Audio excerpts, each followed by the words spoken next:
Chapter 1. Beneath the azure expanse of the sky, seagulls soared gracefully over the cerulean sea. On the tranquil surface of the ocean, a mighty swell surged forth, stirring the waters and releasing the briny scent, mingled with freshness, that wafted across this enigmatic island, rousing a slumbering youth. Achio! What the heck, where am I? Yulin had just concluded a vexatious examination, intending to recline in his bedroom for a few days, only to find himself awakening in this unfamiliar realm. As he slowly rose, he beheld the towering trees and the vibrant blue sky surrounding Hemisite, long absent from the urban landscape he was accustomed to. Have I been kidnapped? Beep. Congratulations, host. You have acquired the multiverse conquest system. Conquer the realms and become the sovereign of all worlds. Just as Yulin's thoughts settled, a mechanical voice jolted him awake with excitement in his mind. Transmigration?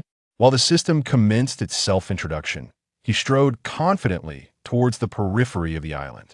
Now that I'm here, with a system as my golden finger, I cannot squander the years of hard work and dedication. Indigenous denizens of this world, fair maidens, here I come. Beep. System diagnostics complete.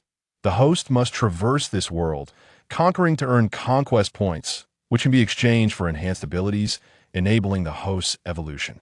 To Yulin, the system's mechanical exposition seemed exceedingly straightforward. It merely entailed fighting and winning to redeem rewards, an effortless concept for him to grasp. After the system's introduction, Yulin, ever the seasoned veteran, inquired, System, where's my newbie gift package? Beep. Congratulations, host. You have triggered a hidden newbie gift package. The ultimate gift package. Please check. With his head held high, Yulin marched forward, examining the new gift package bestowed upon him. Feeling quite pleased, this was merely the standard procedure for a transmigrator. Body refinement pill. Enhances physical fitness, augments cultivation talent. Spirit bone. Heightens spiritual perception, accelerates cultivation speed. Yulin nodded in satisfaction, just as he was about to peruse the subsequent gifts when an inexplicable voice resounded in his ear once more. Beep. Congratulations, host. You have obtained the multiverse leisure system. The host need not strive, merely recline to steadily enhance strength and eventually reign over all worlds. Multiverse leisure system newbie gift package. Divine spirit pill. Foundation establishment pill. Deity strike whip. A cascade of surprises momentarily stunned Yulin. 2 systems? Wow, this new system sounds absolutely delightful. He gradually halted his steps compared to the conquest system. The leisure system evidently resonated more with his desires. If reclining is an option, who would willingly engage in constant battles? Moreover, the newbie gift package from the leisure system was evidently more enticing. A deity strike whip? That means one strike could deal 999 damage. Perhaps spurred by the allure of the leisure system. As Yulin hesitated, the conquest system interjected once more. Host is destined to become the sovereign of all realms. How can you recline without any fighting spirit? Nonsense. The host is the destined master. Must one still toil and conquer? Reclining to become the sovereign of all realms is the duty of the system to serve the host. Yulin was thoroughly satisfied with the leisure system's words, nodding while continuing toward the coastline. Regardless of which system he ultimately chose, he was still the host of a golden finger, and he intended to venture forth into the world. The 2 systems continued their spirited debate, which only heightened Yulin's excitement. It's just a few pills. He'll offer a cleansing pill, thunder gold pill, and a golden immortal gourd. The host can swiftly attain the golden core immortal realm, and wielding the golden immortal gourd to challenge higher tiers will be a breeze. Oh, how miserly. How dare you say that? It'll offer a nascent soul, divine spirit, 3 divine swords, and the tower of 10,000 demons. That grants direct access to nascent soul power. Isn't one golden core just a matter of seconds? Ha. You're breaking the rules. Regardless, I shall ensure the host reclines. Once the host has reclined enough, just return to me. If it comes to that, simply sleep a few more times. Can you manage that? The leisure system grew increasingly audacious, leaving the initially appearing conquest system at a loss for words.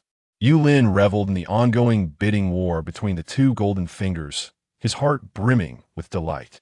Keep it coming, keep it coming. The conquest system retorted, "You vile creature.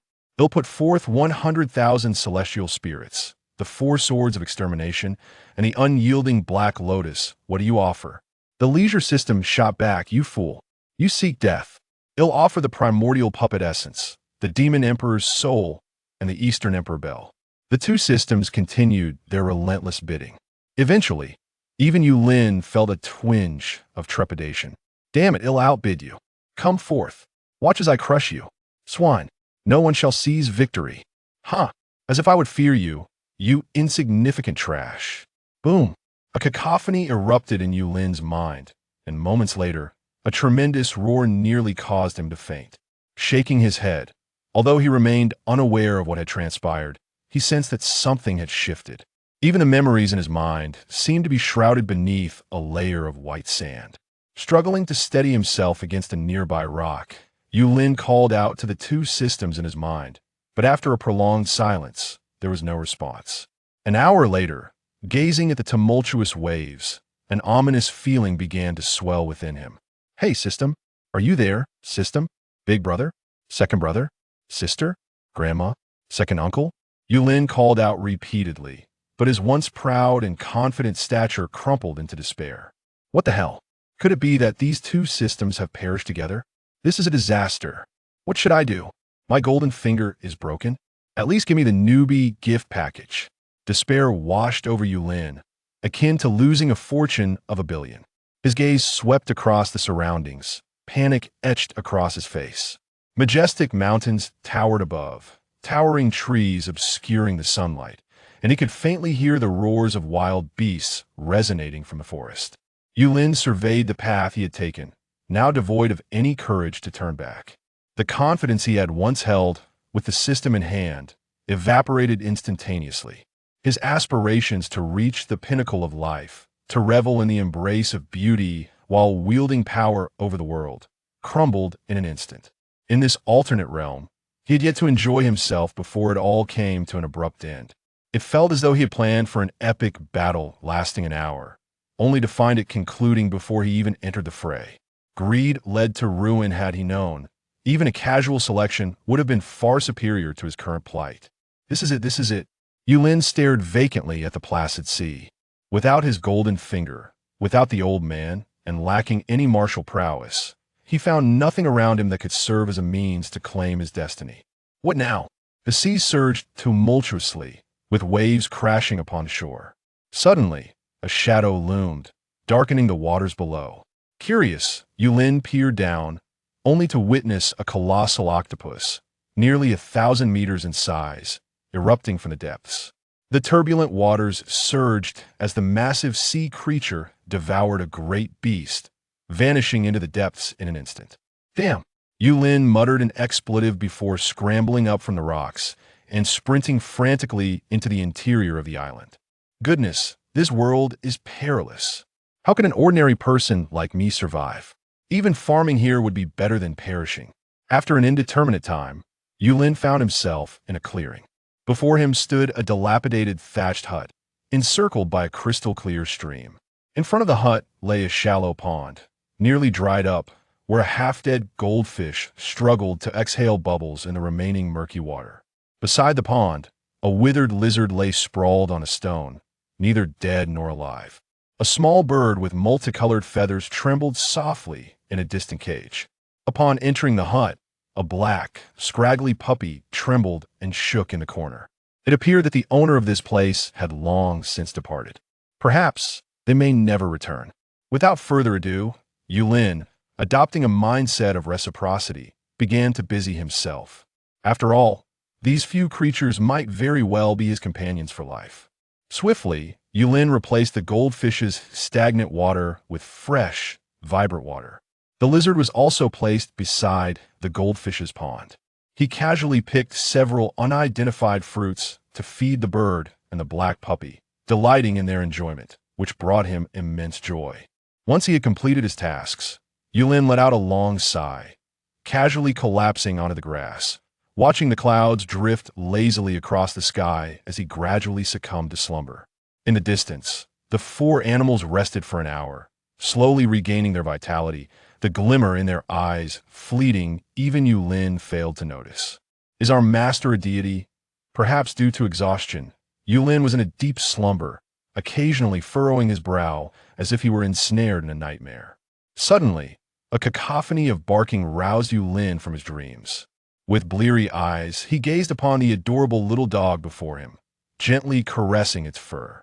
"Are you hungry, Xiaohei?" Xiaohei relished Yulin's affection, which elicited a look of utter adoration from him. "Come on, let me find you something to eat." Just as Yulin rose, a tempest erupted, and dark clouds swiftly enveloped the entire island. Before he could react, the howling wind swept in, and rain, like large beads, began to pelt down from the heavens. Yulin hurriedly scooped up the birdcage, calling for Xiaohei as they dashed towards the shelter of the small house to escape the downpour.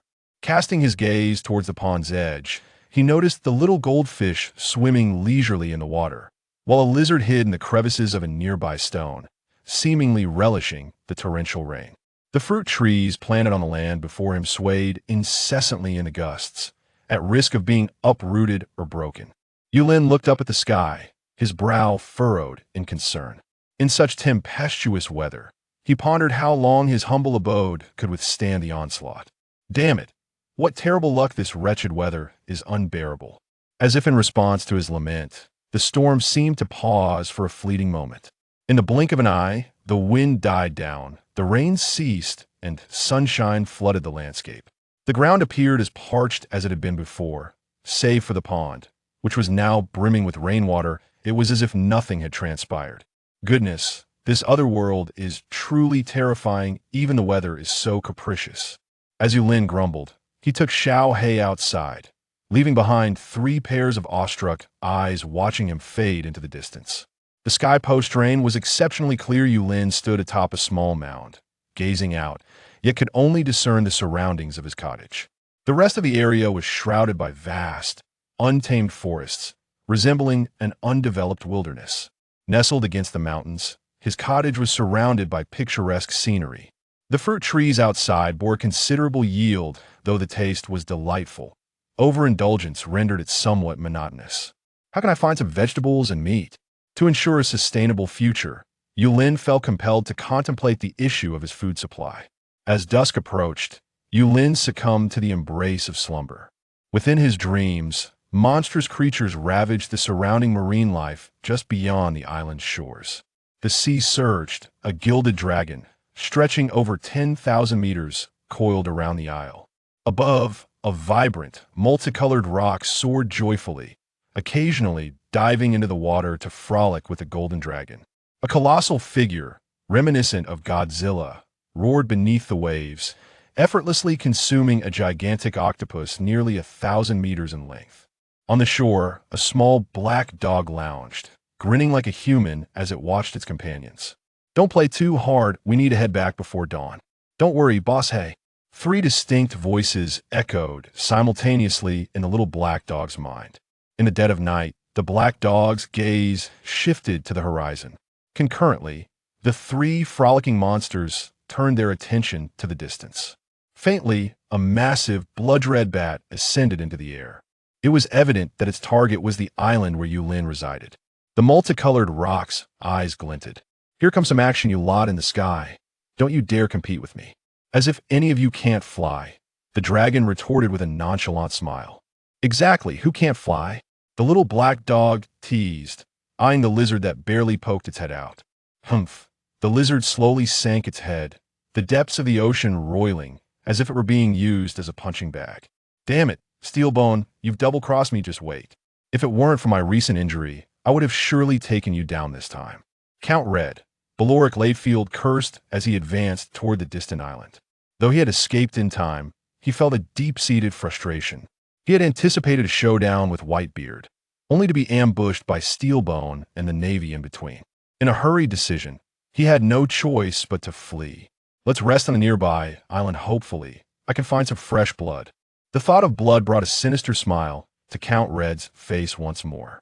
As the island drew nearer, an inexplicable tension gripped his heart. Years of combat instinctively urged him to halt. In the darkness, a radiant, multicolored beam shot toward him. He had no time to react before being hurled backward. With a splutter, blood gushed from his mouth, and the already weakened Count Red's complexion grew increasingly pale. Cautiously, he eyed the massive silhouette ahead, terror gripping his heart. "Bird? You are the bird, I am a Kuenpung," came the retort. No sooner had the words left his lips than the Kuenpung flapped its wings, sending a precise gust of wind crashing into Count Red's face. With a resounding crack, he was flung once more into the air. In mid-flight, Count Red, still shaken, bore the unmistakable marks of a bird's wing upon his face. Gazing at the distant behemoth of Kuenping, he comprehended that the chasm between them could no longer be bridged by his devil fruit. Turning to flee was, at present, his wisest choice. The Kuenping approached leisurely. Paying no heed to the thoughts of the Red Count. As the Red Count prepared to take flight, a colossal figure surged forth from the depths of the sea, accompanied by a titanic wave. Roar! The lizard, previously mocked by its companions, sought to unleash all its fury upon the Red Count. At that moment, the familiar voice of the little black dog echoed once more. "Hey, keep it down. The master is still asleep." The lizard's voice abruptly ceased. Akin to a deflated firecracker, there was an initial sound but no follow-up. The lizard glared at the Red Count with increasing dissatisfaction, nearly disrupting its master's slumber. With a resounding thud, had it not been for the enhancement of the bat fruit, the Red Count would have been reduced to a mere pulped eye in the sky. The Red Count became a plaything for both the lizard and the Kuenping, tossed back and forth like a shuttlecock. At that moment, the Red Count had long since lost consciousness. The resplendent Kuenping had lost interest. Just as the Red Count was hurled back by the lizard, ready to be devoured, the little black dog interjected. "Quickly, flee, dawn is approaching." The four monsters, disregarding everything else, simultaneously darted toward Yulin's cottage. While the surface of the sea returned to its former tranquility, the Red Count, under the final force of the lizard, was flung to the shores of the small island, lying prostrate and unresponsive. As dawn broke and the first rays of sunlight streamed into the cottage, Yulin awoke from his slumber. Stretching languidly, he stepped outside, for there were many tasks awaiting him. He could not afford to indulge in a late morning. Upon exiting, he found the little black dog snoozing soundly at the threshold, while the goldfish and lizard frolicked by the pond, and a little bird had managed to escape its cage, now perched atop it. Refusing to depart, the cage had been left open. No matter, as long as it did not fly away, it could stay outside. "Little Black, let us go hunting."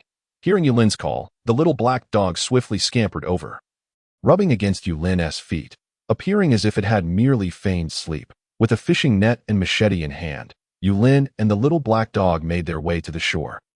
Accompanied by the cheerful chirps of the little bird circling joyfully around Yulin. "Oh, is someone ahead?" Yulin was quite taken aback.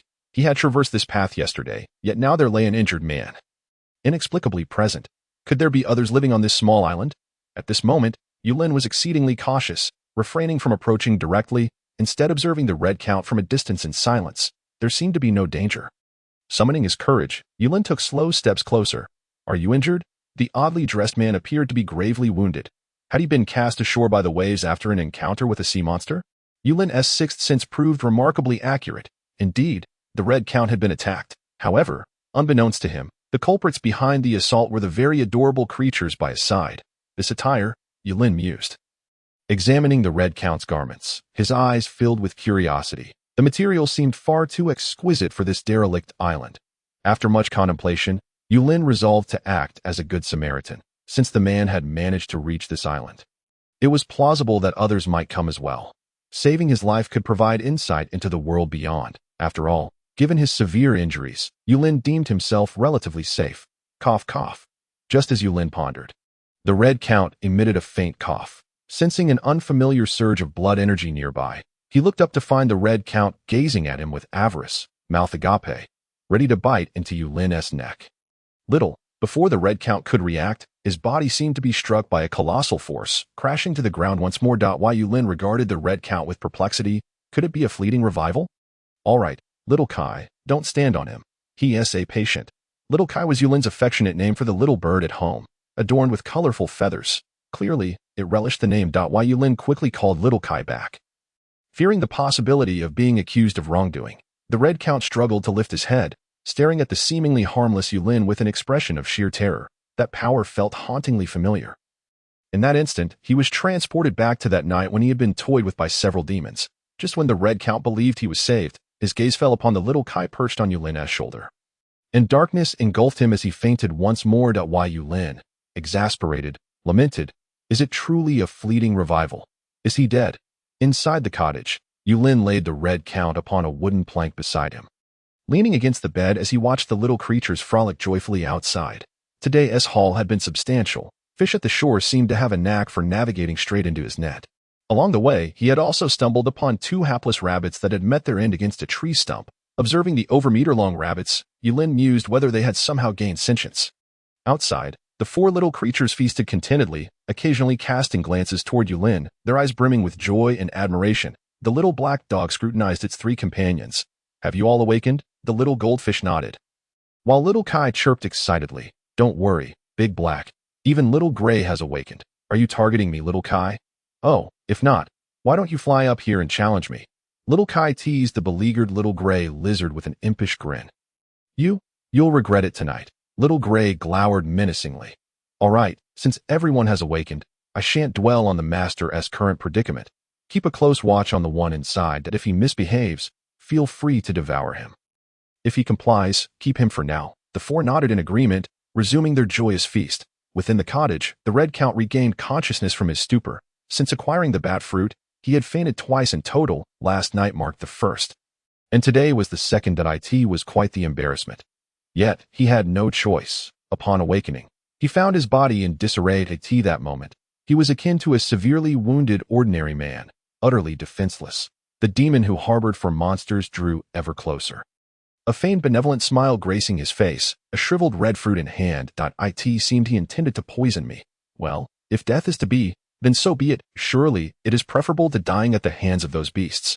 The Red Count leaned heavily against the dilapidated board behind him, wearing an expression of noble resignation, as if he were enduring unimaginable torment. "How are you holding up? You seem to be recovering swiftly." Yulin's voice startled the Red Count momentarily. Indeed, how was it possible that his body, which had been shattered just yesterday, was now healing? Although he lacked strength and his body ached, he felt a semblance of recovery taking place. However, this healing felt akin to a haphazardly reassembled body. While the exterior appeared intact, the inner turmoil was chaotic. Could it be that this demon had mended him, merely to use him as a plaything for those creatures? The Red Count felt a profound sense of regret. He lamented why he had chosen to flee in this particular direction, why he had sought out Whitebeard for a challenge, and why he hadn't opted to confront Steelbone Kong directly. Had he not challenged Whitebeard, he would not have fallen into Steelbone Kong's ambush, nor would he have found himself in this accursed place. The more he pondered, the more aggrieved he felt, his face paling to a ghostly hue as he envisioned decades of torment at the hands of monsters, followed by recovery, only to be tormented anew. Yulin stared blankly at the Red Count, who had already staged an elaborate drama within his own mind, before abruptly shoving a red fruit into the Count's mouth. He turned and muttered curses as he exited the room, having expected a noble, but instead finding a foolish and deaf dramatist. After Yulin's departure, the Red Count, having abandoned his instinct to resist, took a bite of the fruit thrust upon him. Crunched out, a wave of gentle energy enveloped the Red Count in an instant, rapidly healing the wounds within him. His already deep-set eyes, reminiscent of a bat, widened further, as if they could leap from his face at any moment. His entire body felt as if it were shattering, the power within him swirling chaotically, though he had been an ordinary man moments before. The prospect of regaining strength now seemed impossible. Wow! The Red Count spat out a mouthful of black blood, his pallid complexion slightly reddening. The black blood was laden with impurities from within. In an instant, it felt as though he were submerged in an ocean of crimson, greedily absorbing the pure energy that surged forth. His eyes sparkled with newfound vigor, sensing the escalating power coursing through him. Could it be that fruit from earlier? Such miraculous power, and he had been fortunate enough to consume it. Was this devil truly so benevolent? Regardless, he decided it was best to leave this place while he had the chance. Calming his racing heart, he now felt confident enough to confront Whitebeard once more, even certain he could defeat him. "Whitebeard, Steelbone Kong, just wait for me." The Red Count forcefully pushed open the wooden door, the sudden surge of power instilling him with immense confidence. Aloric Ladefield, have returned. His exuberant laughter momentarily made him forget his dire circumstances. Suddenly, with a bang, the door he had pushed open slammed back against him, sending the Red Count crashing back into the room. Enraged, he sprang to his feet and darted outside, Who? Who dares to ambush me? His gaze met nothingness. Even the demon he had feared was absent. Just as the Red Count was about to leave in secret delight, he was utterly astonished by the sight before him. Red fruits, an expanse of red fruits as far as the eye could see. What he had thought to be a treasure was, in fact, an entire mountain of them. Compared to those on the trees, the fruit he had just consumed seemed like refuse. Vast, plentiful, and fragrant red fruits blanketed the landscape. Remembering the sensation of being enveloped by power, greed compelled the Red Count to approach the grove of fruit. His dazed expression transformed into a mechanical gait towards the orchard at that moment. For voices in unison jolted him from his greed. Hey, stop. Raise your hands. The Red Count, instinctively raising his hands in fear, felt the ground beneath him damp with cold sweat. Yes. It was cold sweat. A familiar voice he would never forget echoed in his mind. The master is not home, and you haven't been given permission to leave. You must stay here. The Red Count turned mechanically to face 4 mini-monsters, speaking cautiously. Esteemed strong one, I am merely passing through and harbor no ill intentions. Slapped. A winged handprint appeared on his face. Shiki, floating in the air, said irritably, yesterday there was none, and today there is. I saw you trying to bite the master. Boss, why not just eat him? Shall I pause for a moment before nodding in agreement? That sounds reasonable. The Red Count's expression changed dramatically, and he hastily transformed into his vampire form, attempting to flee, only to find himself unable to escape the courtyard no matter how he struggled. I will return. I shall go back. He realized that the monsters had no intention of killing him. After yesterday's battle, he understood that the gap between him and these creatures was not as vast as he had thought. With resignation, he sighed. Alas, I must accept my fate. As night began to fall, Yulin descended from the small mountain, carrying several unknown fruit trees and a shovel. He had not ventured far, yet he had climbed to the highest point of the island. Looking around, he noted that besides his own dwelling, the rest of the island was wild and untamed. Strangely, he had not encountered any animals this time, but there were plenty of edible fruits to secure future provisions. Yulin decided to dig up a few trees to take back to in the courtyard. The 4 little creatures had found their spots and were sound asleep. The little black dog in front of the cabin seemed to sense Yulin's movement first and rushed over, affectionately rubbing against his legs. Upon seeing Yulin return, the Red Count trembled as he stepped outside. Esteemed strong one, welcome back. Esteemed strong one. This was the title bestowed by the world upon his savior. Yulin paused for a moment, nodded, and turned toward the grove of red fruit trees. The Red Count hurried to follow him. Esteemed strong one, allow me to assist. You know how to plant trees? Yulin regarded the Red Count's tattered yet exquisitely crafted attire with skepticism, doubting whether this fellow could indeed plant trees. If he were to kill the precious fruit trees Yulin had so painstakingly procured, it would be a grave loss. The Red Count eagerly nodded, taking the shovel and digging a deep hole in the ground, carefully placing the tree roots inside, then fetching a bucket of water from the nearby stream and slowly watering the trees. Yulin, witnessing this, felt quite satisfied and pointed to the remaining fruit trees beside him, saying, the rest is up to you. After all, I saved this peculiar fellow, so having him do some labor is no trouble. With a clear conscience, Yulin turned to leave, only to hear the Red Count's quivering voice behind him. Esteemed strong one, may I eat one of the fruits here? Help yourself. Just fruit, after all. If he wanted to eat, so be it. This world was wonderfully strange, and the soil was more fertile than Yulin had ever imagined. Almost any crop planted in this land could thrive without any limitations. This was the foundation of Yulin's laid-back approach. As long as there was food and drink, survival was paramount. Watching Yulin's retreating figure, the Red Count's previously pallid face flushed with excitement. He reached out to pluck a fruit, but noticed a charming little bird perched on the branch above. The Red Count's hand froze in midair as the little bird swiftly swallowed the red fruit before pointing disdainfully at the fallen fruit below, saying, you can eat that. Had anyone dared to display such contempt before the Red Count in the past, they would surely not see the dawn of the next day. Yet, in this place, the Red Count felt not the slightest hint of indignation. Instead, he gazed at the little bird with a degree of servility.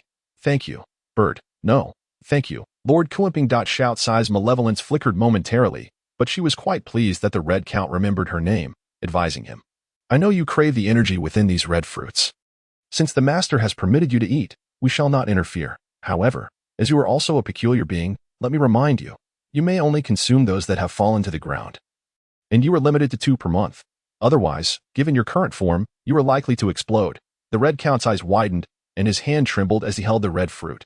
Had it not been for Xiaocai's warning, he would have surely met his demise had he overeaten. A cold sweat broke out as he respectfully bowed to Xiaocai in gratitude, saying, "Thank you, Lord Kuanping. Enough, the master prefers discretion. You must cooperate with him and fulfill his commands diligently. Do not entertain thoughts of escape.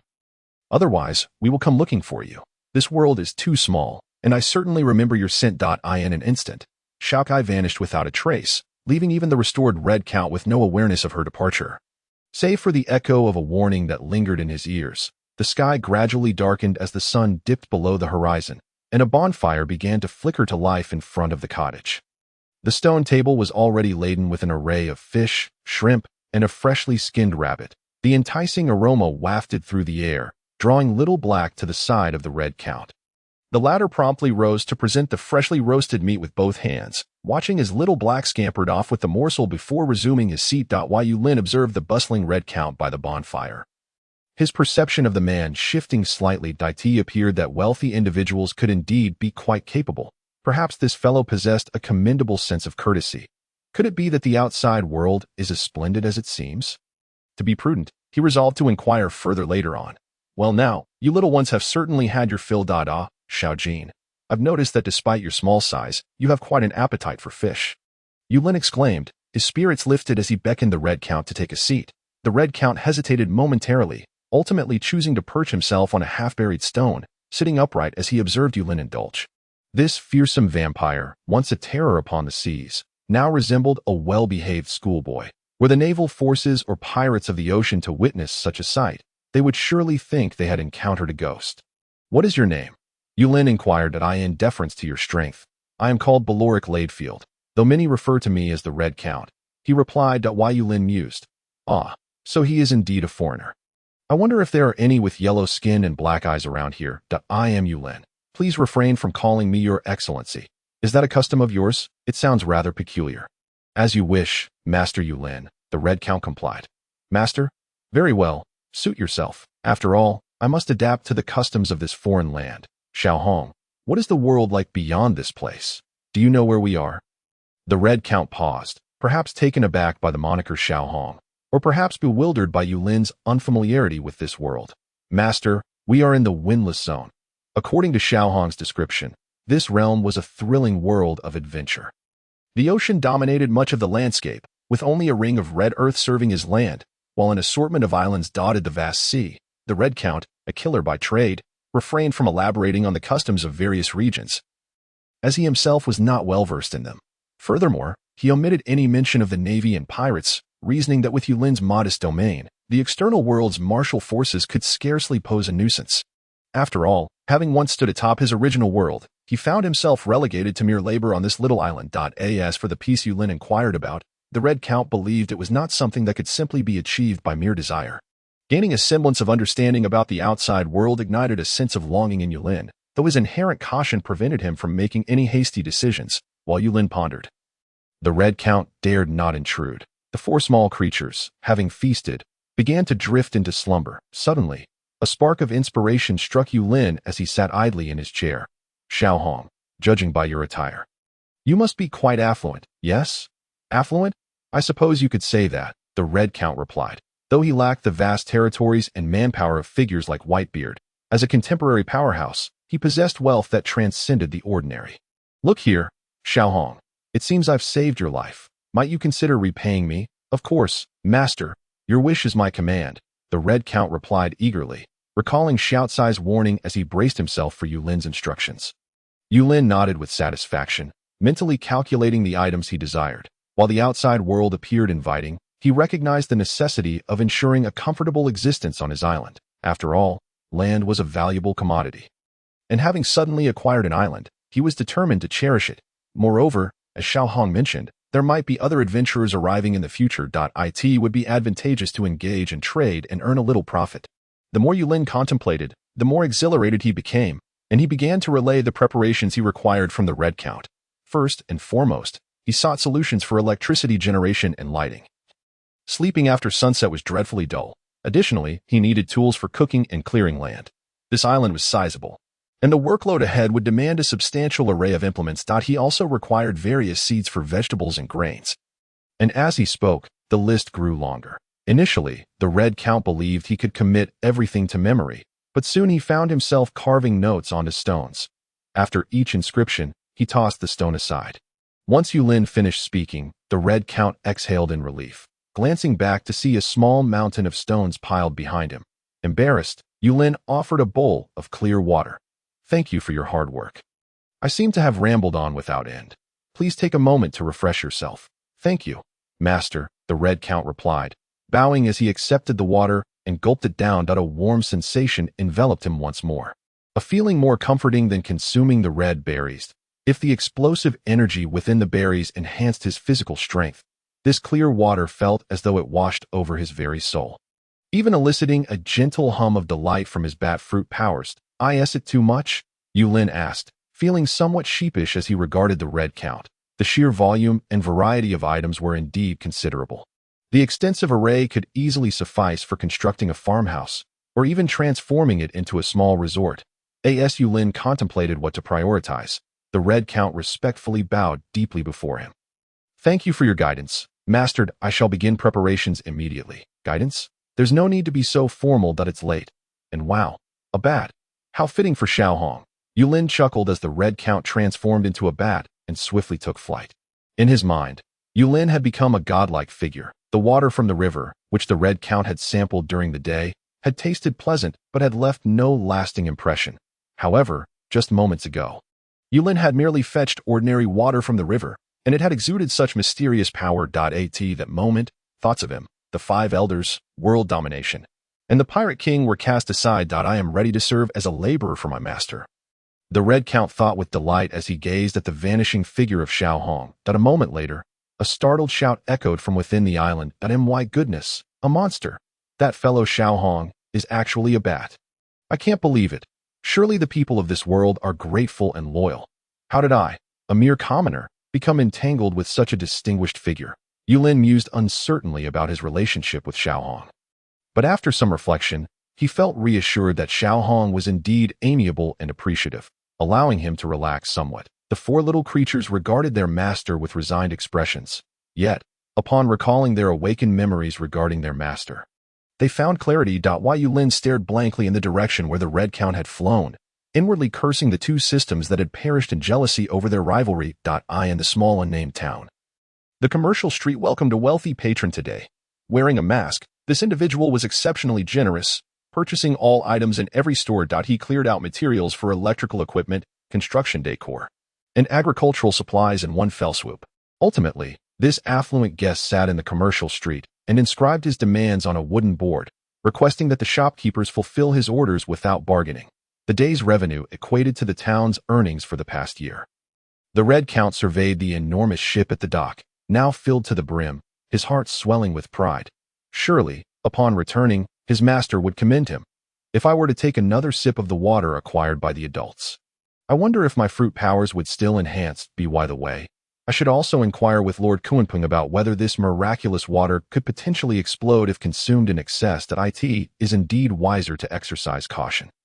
After completing all these tasks, it was already nightfall, and the time felt eerily reminiscent of that painful evening. In the distance, the unassuming island loomed, and one would never suspect the nightmares and wonders that resided there. The grand vessel sped toward the island. Suddenly, the waves began to rage violently. The Red Count's expression grew cold. With his observation haki, he sensed the presence of a colossal sea creature ahead. With a thunderous crash, a gigantic sea monster surged forth, creating towering waves nearly 100 meters high that threatened to engulf the Red Count's ship.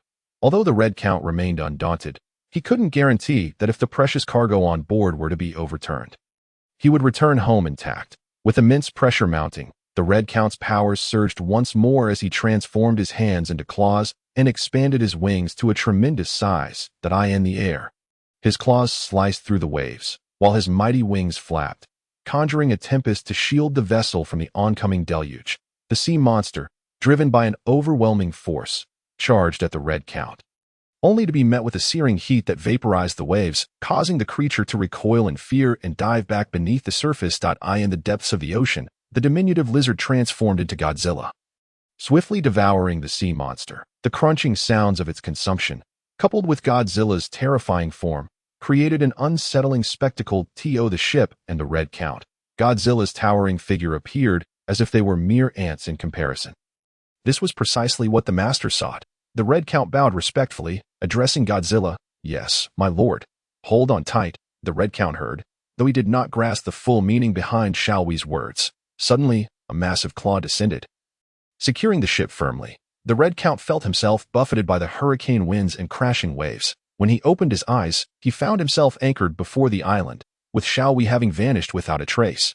"Oh my," the Red Count exclaimed, trembling as he disembarked, his gaze fixed upon the moonlit scene before him. Astonished, "Is this island moving?" The next morning, Yulin awoke after a restful slumber.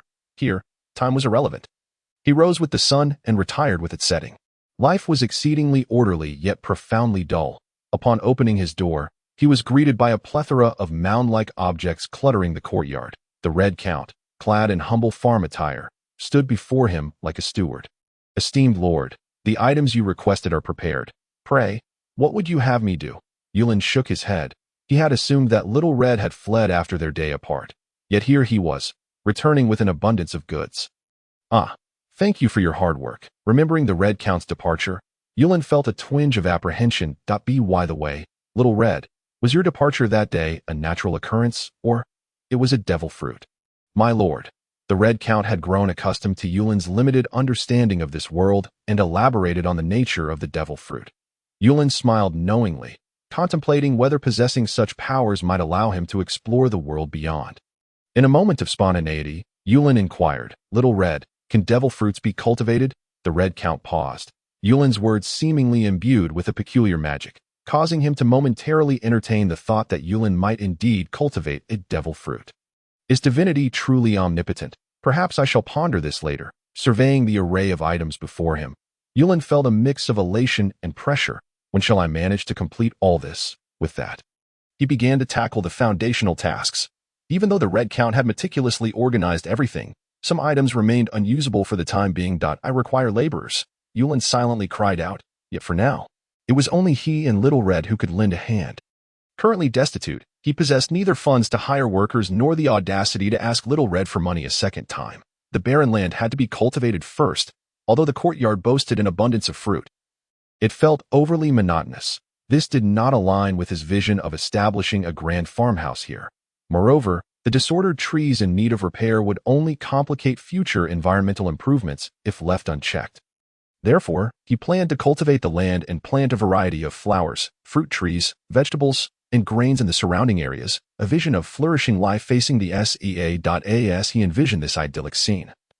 Yulin's spirits soared, and he wielded his hoe with renewed vigor. Alas, dreams are splendid, yet reality can be harsh. A day's labor yielded only a modest patch of land cultivated by Yulin and the Red Count. Observing Yulin's relentless toil, the Red Count matched his pace, cautious not to exert too much force. By day's end, Yulin felt a newfound concentration of power within him, and even his armament hockey seemed to subtly strengthen. Before him lay a plot of land. Though small, it exuded the rich aroma of fertile soil. Especially after several irrigations from the river, it felt invigorating. "Little Red, do you think we should plant fruits or vegetables here? And we should divert some river water. Once we cultivate further, you won't have to fetch water anymore." Yulin's words rang in the Red Count's ears as an order, and without hesitation, he set to work digging channels and clearing the land. This may well have been the most mundane yet joyous task the Red Count had ever undertaken. The genuine pleasure he derived left him unable to discern if it stemmed from his growing strength or the tranquility of his spirit. Observing the industrious Red Count, Yulin wiped his brow and resumed his labor. "Let us press on." As dusk approached, the two, along with 4 beasts, gathered by the fire, feasting on meat and drinking merrily. If humans can transform into bats, surely my little companions can indulge in some drink. Having adapted to this strange world, Yulin's capacity for acceptance had only grown. That if traversing realms were possible, what else could he not accept? Days turned into weeks, and Yulin lost track of time. The expansive island had been developed by him and the Red Count to nearly 1/10 of its entirety. Of course, this fraction still represented the simplest portion surrounding the cottage. Yet, Yulin felt immense satisfaction. The 10 plots were now filled with wheat, corn, fruits, and vegetables. He even reserved a discreet patch of fertile land to plant the devil fruit brought by the Red Count. Although it had yet to germinate on this particular day, while Yulin and the Red Count were fishing by the seaside, a seagull soared overhead, clutching something in its talons. The Red Count swiftly seized the object from the seagull's grasp. Tossing a berry in payment, the headline he read was unmistakable. The Pirate King Roger, who conquered the Grand Line, will be executed in Logtown. The Red Count's brow furrowed, and the tumult within his heart did not escape Yulin's notice. Is he a friend of yours? The Red Count shook his head, his expression tinged with melancholy. More like an adversary. Then this fellow must be quite remarkable. Indeed, Roger is a rather stubborn creature. The sea breeze carried a hint of melancholy. And the Red Count silently resolved to speak. He rose and bowed respectfully to Yulin. My lord, I may need to take a leave of absence. During their time together, the Red Count had discerned that although his master possessed an enigmatic quality akin to a deity, he often behaved like an ordinary villager, laboring, improving life, and finding joy in small changes. He was a genuinely humble and good-hearted individual. The Red Count had requested leave on several occasions, and Yulin had always readily granted it without hesitation. Yet now, Yulin had fallen into deep contemplation. My lord, is there something troubling you? The Red Count cautiously inquired. Alas, never mind. You may go. Why Yulin was contemplating in his heart, originally planning to cultivate the small mountain in a couple of days. However, if Xiaohong were to leave, it would be far too exhausting for him to manage alone. Yet, upon considering this, he could not impede the other party. After all, Xiaohong was a formidable being capable of transforming into a bat. During this period, Yulin had garnered some understanding of the world's circumstances through the books brought by the Red Count, the Navy, pirates, and the chaotic rebels seeking world domination. Not everyone was as grateful and amicable as Xiaohong. With a deep sigh, Yulin looked at the Red Count and earnestly advised, "Take care on your journey, and avoid conflict with the Navy." The Red Count nodded with delight, as Yulin's concern seemed to infuse him with a sense of strength. Overwhelmed with emotion, he found it difficult to articulate his feelings, oblivious to Yulin's thoughts. Such a splendid bodyguard and laborer, if captured, where would he find solace? East Sea, Low Town. The weather today was exceptionally sultry. Yet the entire town buzzed with unusual vigor. Unfortunately, the streets were not filled with ordinary citizens, but rather an array of Navy soldiers. Officers clad in Navy cloaks were seen scanning the surroundings. The closer one got to the center, the greater the strength of the warriors present on the path leading to the execution platform. A burly man, despite being shackled, displayed no signs of fear. He strode forth like a triumphant general. His confident smile seemed to possess an enchanting allure, captivating all who beheld it. The notorious Pirate King, Roger, a man who had conquered the seas, was thus advancing towards his final destination. Suddenly, his steps faltered slightly. As if sensing something, Roger's gaze swept toward the darkness in the distance that he had detected the presence of the Red Count. In the next moment, two peak observation hockey users seemed to exchange unspoken words. Roger's pause was but brief, undisturbed by the Navy behind him. For this man was deserving of such reverence. At the center of Low Town, on a wooden execution platform, Roger ascended step by step, though he was walking towards death. He bore himself like a proud sovereign. Even the battle-hardened Navy soldiers were drenched in cold sweat, for they were about to execute the first pirate king in this world.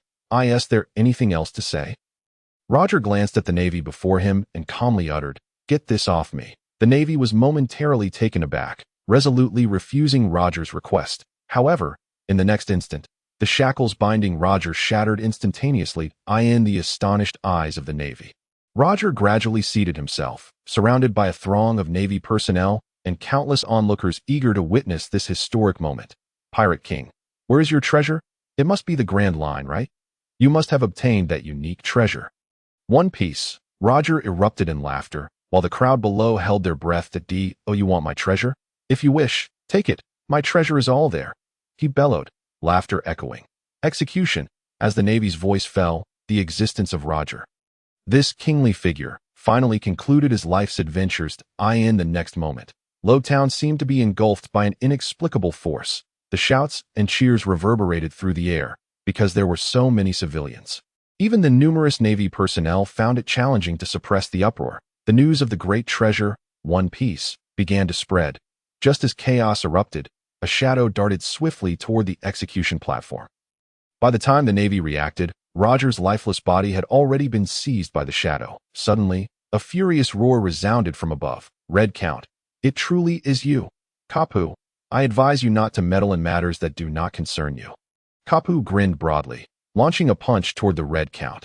Initially expecting the Red Count to evade, as strength was not his forte, he was taken aback to see the Red Count, clutching Roger with one hand, spread his wings and hover in the air, unwaveringly meeting Kapu's punch head-on. Kapu laughed confidently, assured of his superior strength. With a resounding crash, a building was obliterated. Coughing, Kapu emerged from the rubble, only to find that the Red Count had vanished without a trace. The Red Count's power had progressed at such an astonishing rate? No, I must return quickly. Kapu had not anticipated that what was supposed to be a straightforward execution would become so convoluted. Roger's dying words would undoubtedly incite new turmoil in the world. Furthermore, the emergence of a peak powerhouse demanded Kapu's utmost attention. A Red Count possessing both speed and recovery capabilities was already a formidable challenge. Now, having sensed a power far exceeding earlier encounters from that punch, such a being could inflict immense damage on the Navy at any moment. Kapu sighed deeply, concluding that such matters were better left for Sengoku to handle. Peace Island was the name Yulin had bestowed upon the small island he inhabited. Xiao Hong had departed many days ago while Yulin set down his hoe, wiping the sweat from his brow, gazing at the stubborn wasteland before him, and sighed helplessly towards the sky. Suddenly, a small black that rapidly approached his direction. At Xiao Hong. Yulin was intimately familiar with the Red Count's vampire form.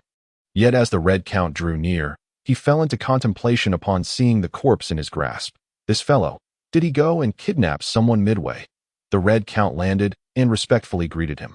My lord, I have returned. MHM, it is good that you are back. Now, let us prepare to cultivate the land. Very well, my lord. But may I find a place to bury him first? Yulin nodded. This is the enemy you spoke of. Indeed, my lord, he is Roger, the current Pirate King. Pirate King? Isn't that quite impressive? How did he die? The Red Count shook his head. I am uncertain. I simply did not wish for someone like him to be humiliated by the Navy. So I brought him back. All right then, take care of that, and then join me in cultivating the land. Understood, my lord. The Red Count swiftly departed, while Yulin resumed his journey of land cultivation.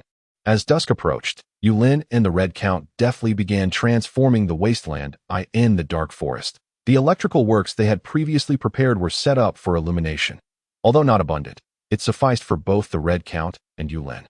One by one, trees were felled, uprooted, and cast aside while Yulin meticulously gathered the timber, as it would serve as vital construction materials in the future. Suddenly, a gentle breeze swept past, and in the dim light, a figure flickered by. The Red Count's eyes gleamed red. With his formidable observation haki, he sensed the presence of the newcomer only at this close range. Such a person was rare upon the seas. And yet it was impossible for them to appear here. Naturally, Yulin and the other distinguished individuals were automatically excluded from the Red Count's considerations. A hoarse voice caught Yulin's attention. Yet he felt no alarm. I am not dead, am I? The figure staggered closer, clad in a red coat, still damp with mud. The rugged features became clearer, and the Red Count's eyes widened in disbelief. Roger, you're alive? Roger stared blankly at the Red Count, his eyes vacant as if he had lost many memories, repeatedly murmuring, I died, laughed Tail, celestial dragons, Emu, yes, Emu and the D clan. The Red Count furrowed his brow, deep in thought, while Yulin beamed with joy, exclaiming in his heart, a laborer, another laborer, and a laborer suffering from amnesia.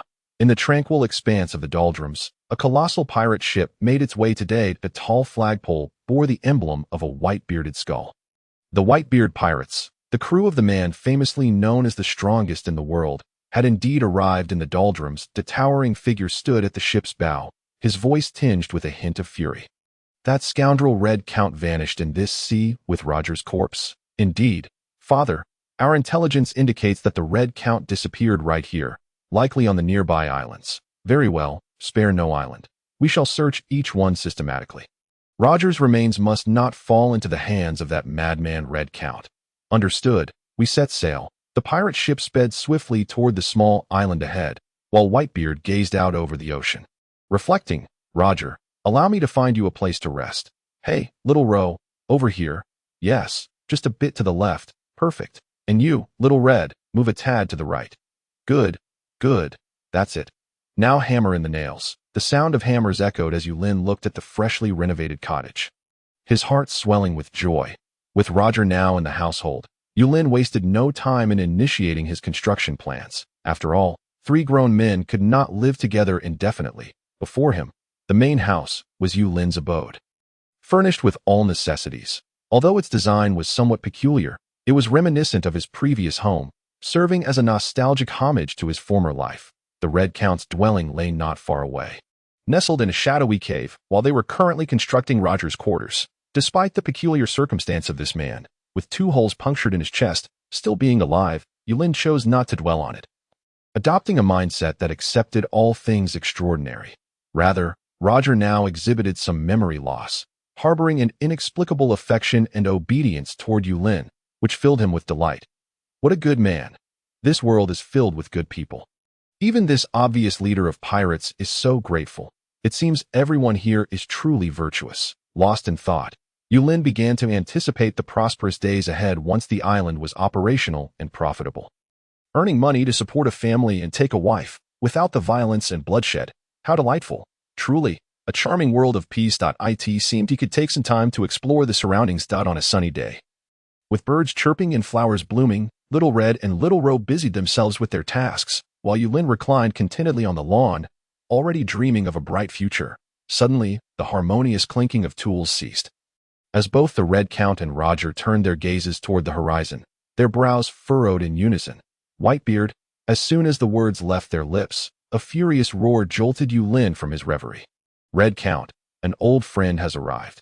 Come out and greet him. The Red Count and Roger both looked at Yulin inquisitively. Although his dream had been interrupted, he could overlook the disturbance since the visitor was a friend of his laborers. Go, a friend has come. Let's extend a warm welcome. With Yulin's encouragement, the 2 vanished in the blink of an eye, their speed leaving Yulin in awe. I truly admire the strength of those in this realm. If only those 2 troublesome systems. As he pondered the troublesome systems, Yulin grumbled. Come, Little Gray, let's go have a look. Little Black, you keep a close watch. Woof. Satisfied, Yulin patted Little Black's head, while Little Gray, having grown a bit, trotted alongside him toward the shore. In the distance, a group of men in naval uniforms cautiously observed the scene through telescopes. Strangely, they could only see Whitebeard's ship anchored far at sea, motionless and silent. The islands in the distance appeared to be shrouded in strange mist, obscuring any clear view of their conditions. At that moment, if Yulin were to see this, he would undoubtedly exclaim, "Isn't that just a mosaic?" On the shore, Whitebeard's imposing figure was strikingly noticeable. The scene shifted, revealing the once mighty Whitebeard now rendered immobile at the water's edge. Were it not for the clarity of his vision, he would never have believed that the figure standing before him was Roger. Whitebeard, if you have business, speak quickly. If not, we are quite busy here. The Red Count's tone was far from cordial, as he had numerous tasks assigned by the higher-ups to complete. Yet, Whitebeard seemed oblivious to the current situation. As he focused intently on Roger, forgetting all about the Red Count, he strode purposefully to Roger's side, his expression grave as he leaned down to scrutinize him. You truly are Roger? His gaze roamed over Roger. And though he appeared somewhat peculiar, the immense power within him was unmistakable. It seems this is not the work of that rascal Red Count. How did you end up here? I do not know. Roger replied mechanically, shaking his head. You do not know? Whitebeard was perplexed, while the Red Count had grown increasingly impatient. Just as he was about to depart, Yulin approached, leading a large, fearsome creature. Little Red, Little Roe. Is this your friend? Why not come to the house for a chat? Yulin greeted amiably, feeling a surge of excitement as he observed Whitebeard's towering form. Goodness, what a strong specimen for labor. Little Red, Little Roe? Whitebeard's headache intensified as he regarded the approaching youths. What was happening? Not only was the dead man resurrected, but now there were people daring to address these 2 behemoths in such a manner. While Roger, in a good mood, did not mind the address, the Red Count's irritation was palpable. The most bewildering part was that these 2 monsters did not seem angered, but rather appeared pleased by Yulin's words. Especially the Red Count, who seemed to take on a role akin to that of a gopher. Was this the esteemed higher-up he had mentioned earlier? The sudden turn of events left Whitebeard feeling somewhat frantic. With no outlet for his frustration, with a grunt, he struck the air with his left fist in anger. While Yulin looked at him, bewildered, while the Red Count's eyes twinkled with undisguised amusement. As expected, When Whitebeard's fist collided with the air, the space did not shatter. Instead, it acted like a solid wall, rebounding his force back at him. Crack. The crisp sound of a fracture echoed as Whitebeard's arm fell to the ground, drawing everyone's gaze to him. The left hand that had intended to shatter the space in a fit of rage had detached in response. It felt akin to an ordinary person attempting to punch through a reinforced wall of steel and concrete, only to have their arms severed by the very material they sought to break. Strangely, however, there was no blood at the site of the severed shoulder. Lin and the others, wearing glasses, stared in shock at the colossal figure before them, momentarily rendered speechless. What was happening? Was this a customary greeting in this world, or some sort of tradition? Did he have to do that too? Could such a severed limb still perform labor? The Red Count, observing Whitebeard with a triumphant smile, remarked, "Whitebeard, I suggest you come and sit on the island for a while. By the way, did you bring any money with you?" Meanwhile, inside, Lin and Roger were busy roasting a large fish. The Red Count had taken to woodworking, preparing to craft a suitable chair for Whitebeard. Gazing at the bizarre scene before him, Whitebeard felt as though he had gone mad. Not only had the deceased pirate king Roger returned to life, but he was also roasting fish. The notorious Red Count, a man responsible for countless deaths, was now working on a chair for him. Even more alarming was the fact that he had lost an arm upon arriving here. Each of these events, if recounted, would surely be met with disbelief. Come, it's time to eat." Yulin's call snapped Whitebeard back to reality as Roger emerged, carrying a roasted fish impaled on a tree branch. Hearing Yulin's summons, the Red Count swiftly finished hammering in the last few nails. Whitebeard, upon seeing the newcomers, unconsciously stepped forward to assist in tidying the surrounding chaos. "Here, Whitebeard, here's your chair, dough," with a mechanical motion. The old man with a white beard accepted the chair, and only after Lin sat down did he slowly take his own seat. After all, the two peculiar beings beside him had done the same. However, it was strange that after Lin settled into his seat, the Red Count and Roger did not follow suit. Just as he found himself hesitating, three adorable little creatures suddenly appeared before the old man. Monsters, undoubtedly monsters. There was something unusual about this island, and the old man was increasingly convinced of his thoughts. At the table, Lin tore off 4 pieces of meat and tossed them to the little black creature, allowing it to distribute the portions as it saw fit. The little black creature fairly divided the meat between the little bird and the lizard, and then it ran off with 2 pieces to the fish pond. Throwing 1 piece into the water, Lin watched the heartwarming scene before him with great joy. This world was already quite strange. My pets are becoming more human-like by the day. As he observed the little black creature departing, the Red Count and Roger finally took their seats. Lin proactively tore off a piece of meat and warmly invited the old man. "Here, give it a try."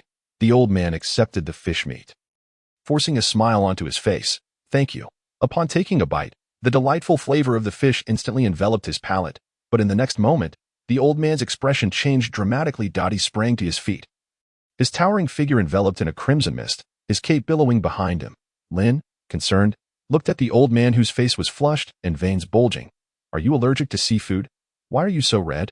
The Red Count and Roger watched the old man with caution. Beneath that crimson exterior lay a formidable aura of power. At that moment, the old man's strength was overwhelming. In the next instant, he let out a furious roar, and his cape tore apart, revealing a glowing red left arm emerging from the severed limb. Lin gasped in astonishment. Is this magic? Truly impressive. No wonder an arm was severed upon our first meeting. I thought it was a custom, but it turns out to be magic. Ha! The Red Count had long since grown accustomed to Lin's whimsical nature.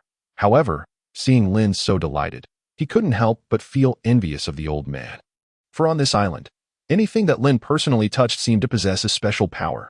Those who received such gifts were always immensely benefited, and the Red Count was among them. Now, he no longer needed to consume blood, nor did he fear seawater or sea stone.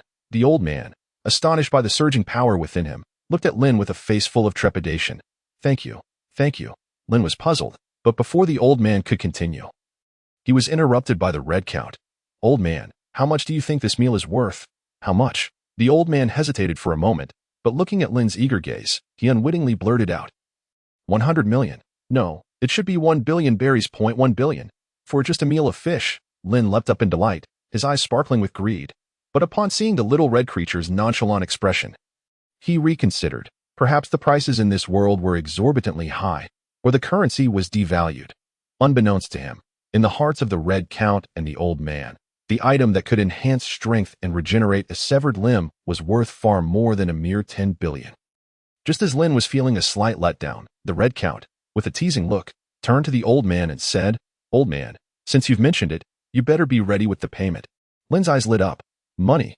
This was the first legitimate customer since the inception of his small resort. So, old man, you are our first guest. I'll give you a 10% discount. No, let us make it 20%. Please don't mind. It's a small business, Lin said with a hint of embarrassment. The old man accepted without hesitation. Lin cheerfully pointed to the remaining fish. Enjoy at your leisure, and if you have any friends, to bring them here. But hurry, this island tends to drift, and who knows where it will float next. Lin sighed, turning away. As evening approached, the island began to light up with colorful lanterns. Though dim, they made the island seem less cold. Roger continued to eat, resuming his work of tapping and hammering. The old man watched Roger's departing figure, his gaze complex as it shifted to the Red Count. Roger, too, pointed in the direction Lin had left, saying, "Indeed, everything here is because of the master." The Red Count resonated deeply with the old man's astonishment. Yet, the mysteries surrounding the master were not for them to delve into that moment. The old man displayed no semblance of a powerful figure. He resembled a curious child asking, "What about those few creatures from earlier?" The Red Count quickly gestured for silence. Perhaps because Lin had left a good impression on the old man, the Red Count had set aside his prior reservations and had no intentions of deceiving him. "It's best you don't know. Trust me, you wouldn't want to. Those beings are all masters. Here, apart from Master Lin, there are only those 4 others. Show them respect, great respect." After a while, the old man, filled with questions, approached Lin to bid farewell. Initially, Lin thought their conversation hadn't gone well, but when the old man mentioned going to fetch money, all worries were cast aside. He even asked the Red Count to accompany the old man to help carry the money. Of course, Lin was also concerned that his first business client might bolt without paying. Moments later, the old man and the Red Count returned to the island, but this time Lin was no longer in the small cabin. This was the first time such a scenario had occurred. The vast island often saw Lin wandering about. Even with their peak observation skills, they couldn't locate Lin's whereabouts. "I suppose I won't bid farewell to the master then. I will keep the matters here a secret," the old man said, turning to leave. The Red Count replied coolly, "You cannot leave." "Cannot leave? What do you mean?" The old man sensed no hostility from the Red Count but couldn't grasp his meaning. "Come, let us find the master. This island can only be entered, not exited. To leave, one must have the master's consent. When I last attempted to seize Roger, I had already obtained the master's permission." The old man looked incredulous. "Only enter, not exit. Is this the island's power or that of the master?" He mechanically followed the Red Count's footsteps as they slowly searched the island for Lin's figure. Suddenly, a strange beam of light shot towards them, and the old man instinctively reached out to block it, only to be sent flying. "Kid, are you trying to die?" The voice of the little colorful creature rang in the old man's ears. Still somewhat dazed, he looked at the familiar little bird and then at the respectfully poised Red Count, suddenly realizing the latter's earlier implications. This creature, aside from being able to speak, seemed to possess a terrifying power capable of eliminating him in an instant. If one was this fearsome, how powerful were the others, particularly the black dog, which was evidently the leader among the 4, must be even more formidable. The old man dared not ponder further. This seemingly inconspicuous little island harbored a terrifying power capable of overwhelming any force in the world. "Lord Kuanpung, do you know where Master Lin is?" "Master, he is tending to that peculiar fruit tree. It seems to have borne fruit just now. A strange fruit tree." The Red Count momentarily forgot everything else. The little colorful creature cast an exasperated glance at the Red Count, lightly tapping him on the head with its wing and admonishing, "Your brain must have absorbed too much water. You forgot that peculiar seed was brought by you." Devil fruit? Under the dim light, the Red Count and the old man raced forward with excitement. They found Lin sitting on the ground. Beside him lay a black devil fruit, in his hand. He held a similarly shaped white fruit that appeared to have been bitten into. Upon sensing someone behind him, Lin turned to look at the Red Count, raising the white devil fruit in his hand. "Little Red, this must be the devil fruit you mentioned, right? Look, they're different colors. Do you think there's something wrong with the seed?" Looking up, one could see a small tree adorned with devil fruits of the same shape, but varying colors. Everything before their eyes had transcended the understanding of the Red Count and Whitebeard. Even these 2 formidable figures of the age were at a loss regarding the situation unfolding before them. "My lord, did you not experience any changes or sensations after consuming it?" This particular fruit was the cat fruit that the Red Count had seized from a pirate ship long ago. If what lay before them was indeed another devil fruit, then Yulin would surely undergo some transformation. As Yulin gazed at the white devil fruit in his hand, he swallowed it whole, brushed off his hands, and stood up. Change, you mean this? Suddenly, Yulin's right hand transformed, becoming robust, with white fur sprouting from what was once a human arm, sharp claws replacing his fingers, just as you mentioned. Xiaohong. This fruit can indeed alter one's physique, but as for strength, Yulin hesitated. While he had acquired the ability to change due to the devil fruit, he felt an unsettling notion that it did not enhance his power. This feeling led him to question whether there was something amiss with the seed itself. Come, Xiaohong, this one is for you, he said, gesturing toward the tree, which bore several fruits, yet only these 2 black and white ones were ripe.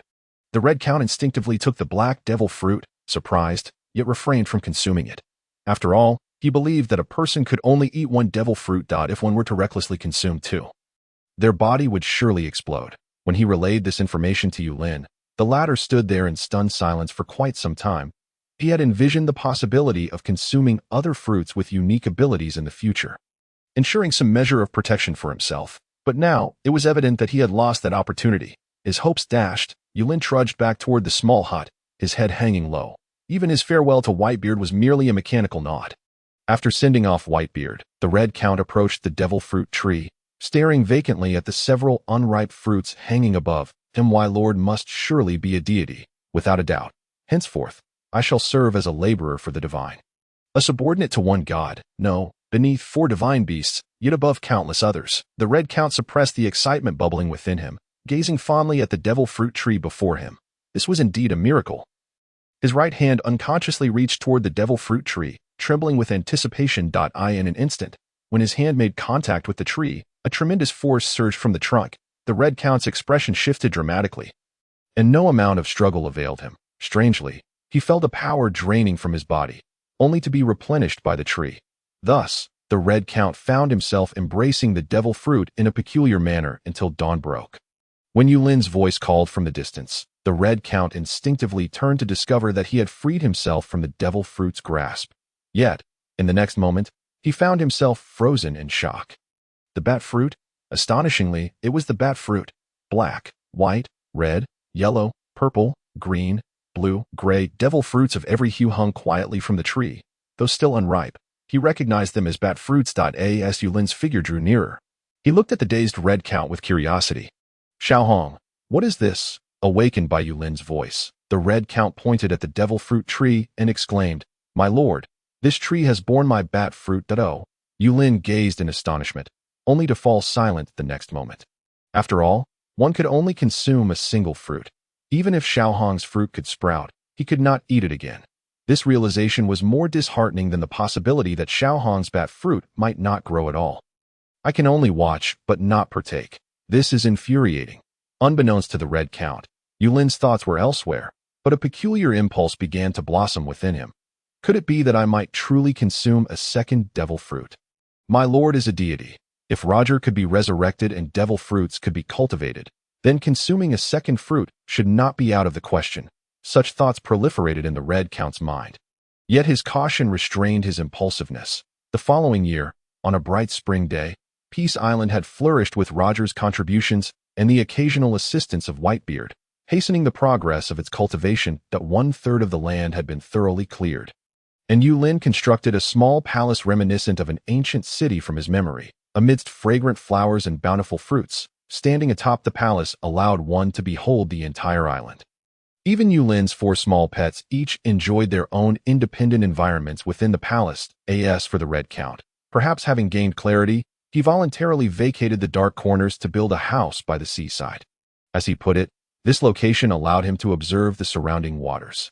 Yet, only he understood that the true reason for residing by the sea was to tend to the 4 formidable beings who insisted on having him for companionship and protection. Regardless, the Red Count reveled in his new life. His years on the island not only transformed his mindset, but also elevated his overall strength to an unprecedented apex. The bat fruit experienced a second awakening, significantly enhancing his physical prowess, even granting him the ability of Conqueror's Haki. Now he felt confident in his ability to take down not just one steel bone, but even together with Carp, he believed he could defeat both. As for Roger, although he had regained much of his memory and was no longer as dazed as before, he had yet to return to his peak state. All his actions still adhered to Yulin's directives. Everything on Peace Island progressed methodically. However, Yulin found no joy in it. Atop a small mountain's watchtower, a place where Yulin often came to contemplate, he reflected on the progress of his island. Although it had begun to take shape, apart from Whitebeard and his crew, no other visitors had graced it. To make matters worse, the island occasionally drifted unpredictably, leaving everyone uncertain if it would remain in its current location the following day. This situation had thoroughly drained Yulin's patience. When will I see people? People. The echoes of Yulin's frustrated cries resonated throughout the island, yet none dared to approach him, aware only that their lord seemed rather displeased of late. The scene shifted as the Red Count turned to spot a distant figure slowly making its way toward Peace Island. Oh, someone is coming. Inside Yulin's room, an eerie silence prevailed. The Red Count stood at the door, scarcely daring to breathe. Among his 4 small companions, aside from the little goldfish remaining in its pond, the other 3 curiously gathered by Yulin's bedside, gazing intently at the adorable little girl before them. The girl, slightly sun-kissed, possessed exquisite features, resembling a charming porcelain doll. Under Yulin's attentive care, the girl, who had fainted, soon regained consciousness. "Where am I?" she murmured timidly, looking at Yulin, but her eyes sparkled with life upon seeing Xiao Kai. Yulin settled beside the bed and gently beckoned Xiao Kai forward. "Little sister, what is your name? How did you end up adrift at sea?" The girl, her heart alight with joy, delicately cradled Xiao Kai in her hands. "Did you save me? My name is Robin." "Robin? What a lovely name. And where are your family?" "Family." Robin's expression fell, and she held back tears, shaking her head with a clenched jaw. It seemed that, like him, she too was an orphan. Yulin lightly patted Robin's shoulder, offering her empathetic comfort. "From now on, this will be your home. What would you like to eat? I will prepare it for you." Robin shook her head and, behaving obediently, stepped onto the ground, bowing deeply in gratitude. "Thank you, big brother, for saving me, but I must leave." "Leave? Why?" "Big brother, I am a calamity, a monster. Those who stay with me will face death." As she spoke, Robin's voice trembled, though her face bore a stubborn strength that Yulin looked questioningly at the Red Count. Did such monsters and calamities truly exist in this world? The Red Count promptly shook his head. "Monsters? How could that be?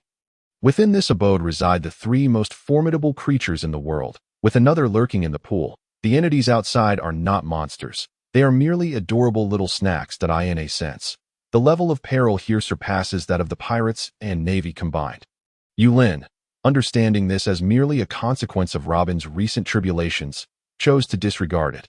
However, in an effort to alleviate any pressure on Robin, Yulin nodded in agreement and said, "Come, let me take you to eat something. A full stomach will grant us the strength to venture elsewhere." His words seemed to possess a magical quality, awakening Robin's long-suffering hunger. With a slight blush, Robin was led to the dining hall by Yulin. After indulging in a hearty meal, Robin, who had drifted into slumber after being adrift at sea for so long, was now fast asleep. The Red Count was stationed at the door as Yulin busied himself gathering fruits to create a snack for Robin. Observing his lord's tenderness towards the young lady, he realized his own standing on this island would diminish yet again. Suddenly, a massive cloud floated above Peace Island, causing the Red Count's expression to shift as he fixated on the peculiar formation. "Is someone there?" This situation reminded him of a long-forgotten adversary, a madman obsessed with world domination, the pirate admiral, Golden Lion. Yet, that individual should be imprisoned and impelled down at this very moment. Could it be that Golden Lion has perished, and someone has reclaimed the powers of the float fruit? Regardless, if the individual was merely passing through, the Red Count had no inclination to engage, as his primary task remained guarding the entrance. Alas, fate had other plans. From the strange cloud, a figure suddenly descended at great speed. Accompanied by raucous laughter, the Red Count recognized the intruder. "Damn, this guy actually escaped from prison. The Navy truly is incompetent. Ha! Let me see what island is so remarkable that it cannot contain me. Ha!" Golden Lion's maniacal laughter reverberated like thunder, capturing the attention of everyone on the island, even rousing the recently slumbering Robin. Yulin rushed over, and upon seeing Robin's distressed expression, his countenance darkened. In that instant, Golden Lion appeared to be ensnared in an abyss of terror. as if four monstrous beasts had set their sights on him. Faced with this sudden chill, Golden Lion paused mid-air before swiftly vanishing. Clearly, losing his legs had rendered him considerably less formidable. With a resounding crash, dust billowed as Golden Lion stared at Yulin and the Red Count. Momentarily taken aback to be why this time, the Red Count had shed his former demeanor, leaving Golden Lion momentarily unable to recognize him. Why Yulin regarded the descending Golden Lion with palpable disdain. What a disappointment. I expected a formidable opponent, but here stands a decrepit old fool attempting to jump to his demise. Stand back, I've got this. The lion seeks the softest prey. Why Yulin advanced menacingly toward Golden Lion. Behind him, the Red Count gazed with eager anticipation, curious to witness how his lord would handle the situation. Golden Lion regarded the approaching figure with utter contempt a mere mortal dares to, as he extended his sword-like leg forward. The blade's energy had yet to manifest. However, the sound of cracking filled the air. The two renowned swords he had relied upon as limbs shattered in an instant. His eyes widened in disbelief as he began to plummet. The powers of the float fruit offering him no refuge. Now, as Yulin had pointed out, he was indeed a feeble old man, devoid of any capacity for resistance. Wait, stop. I am Golden Lion. You cannot. In a fit of rage, Yulin marched forward, his heart softened yet unwilling to deliver a lethal blow. He contained his strength and delivered a kick. That I curse you, Golden Lion. With a resounding thud, Golden Lion's body shot from the island like a cannonball. Yulin retracted his foot in astonishment. He had not anticipated his strength to be so overwhelming. Watching the direction in which Golden Lion had disappeared, he nervously remarked, "Goodness, he won't be dead, will he?" Turning to the visibly shaken Red Count, he uncertainly inquired, "Little Red, that fellow seems to be quite malevolent, does he not?" The Red Count swallowed hard and nodded mechanically. "Indeed, my lord. That individual is a thoroughly wicked person." Yulin exhaled in relief. "I in this otherworldly realm. If a villain perished, so be it." Having said that, he donned a tender expression and approached Robin, presenting her with the freshly baked cookies. "Come, Robin, let us indulge in some snacks." "Thank you," Robin replied obediently, following Yulin, leaving the Red Count in a state of awe. The Red Count was acutely aware of Golden Lion's formidable prowess. Even now, he remained a top-tier expert on the high seas. Although currently impaired, with the mastery of his renowned blades and the capabilities of the float fruit, he may not be able to contend with an admiral, yet he undoubtedly possessed the ability to retreat unscathed. When Golden Lion had first appeared, the Red Count could sense the immense power and presence emanating from him. But what had transpired? The two famed swords had shattered, and Golden Lion had not even utilized the powers of the float fruit. Just as Yulin had asserted, he had become a self-destructive, feeble old man, stripped of any capacity for resistance. He had been effortlessly subdued by Yulin. The spoken word held power. Was he not akin to a deity? All strength seemed insignificant before Yulin. From that moment forth, Yulin's standing in the Red Count's esteem soared to unprecedented heights. Suddenly, a mischievous thought crossed the Red Count's mind, and he walked towards the seaside with a playful smile. "I wonder if that fellow is truly dead." Outside Peace Island, Golden Lion, having ingested copious amounts of seawater, was pulled from the depths by the Red Count, gazing at the familiar yet unfamiliar visage before him. Golden Lion hesitated before uncertainly asking, "Are you the foul bat, Baroque Liedfeld?" Bam! Golden Lion's body was sent flying once more. Bam! Bam! Bam! Within half an hour, Golden Lion had been launched over 20 times, just as the Red Count prepared to strike again. Golden Lion hastily waved his hands. Wait, let's talk this over, please." At this moment, all of Golden Lion's strength had been sealed by Yulin's words. Had it not been for his robust physique, he would have already perished under the Red Count's relentless assaults. The Red Count studied the drenched Golden Lion for a long while before asking in a beguiling tone, "Do you wish to live?" "Yes." Golden Lion earnestly nodded. Only by living could he fulfill his dream of world domination. "Do you wish to regain your strength?"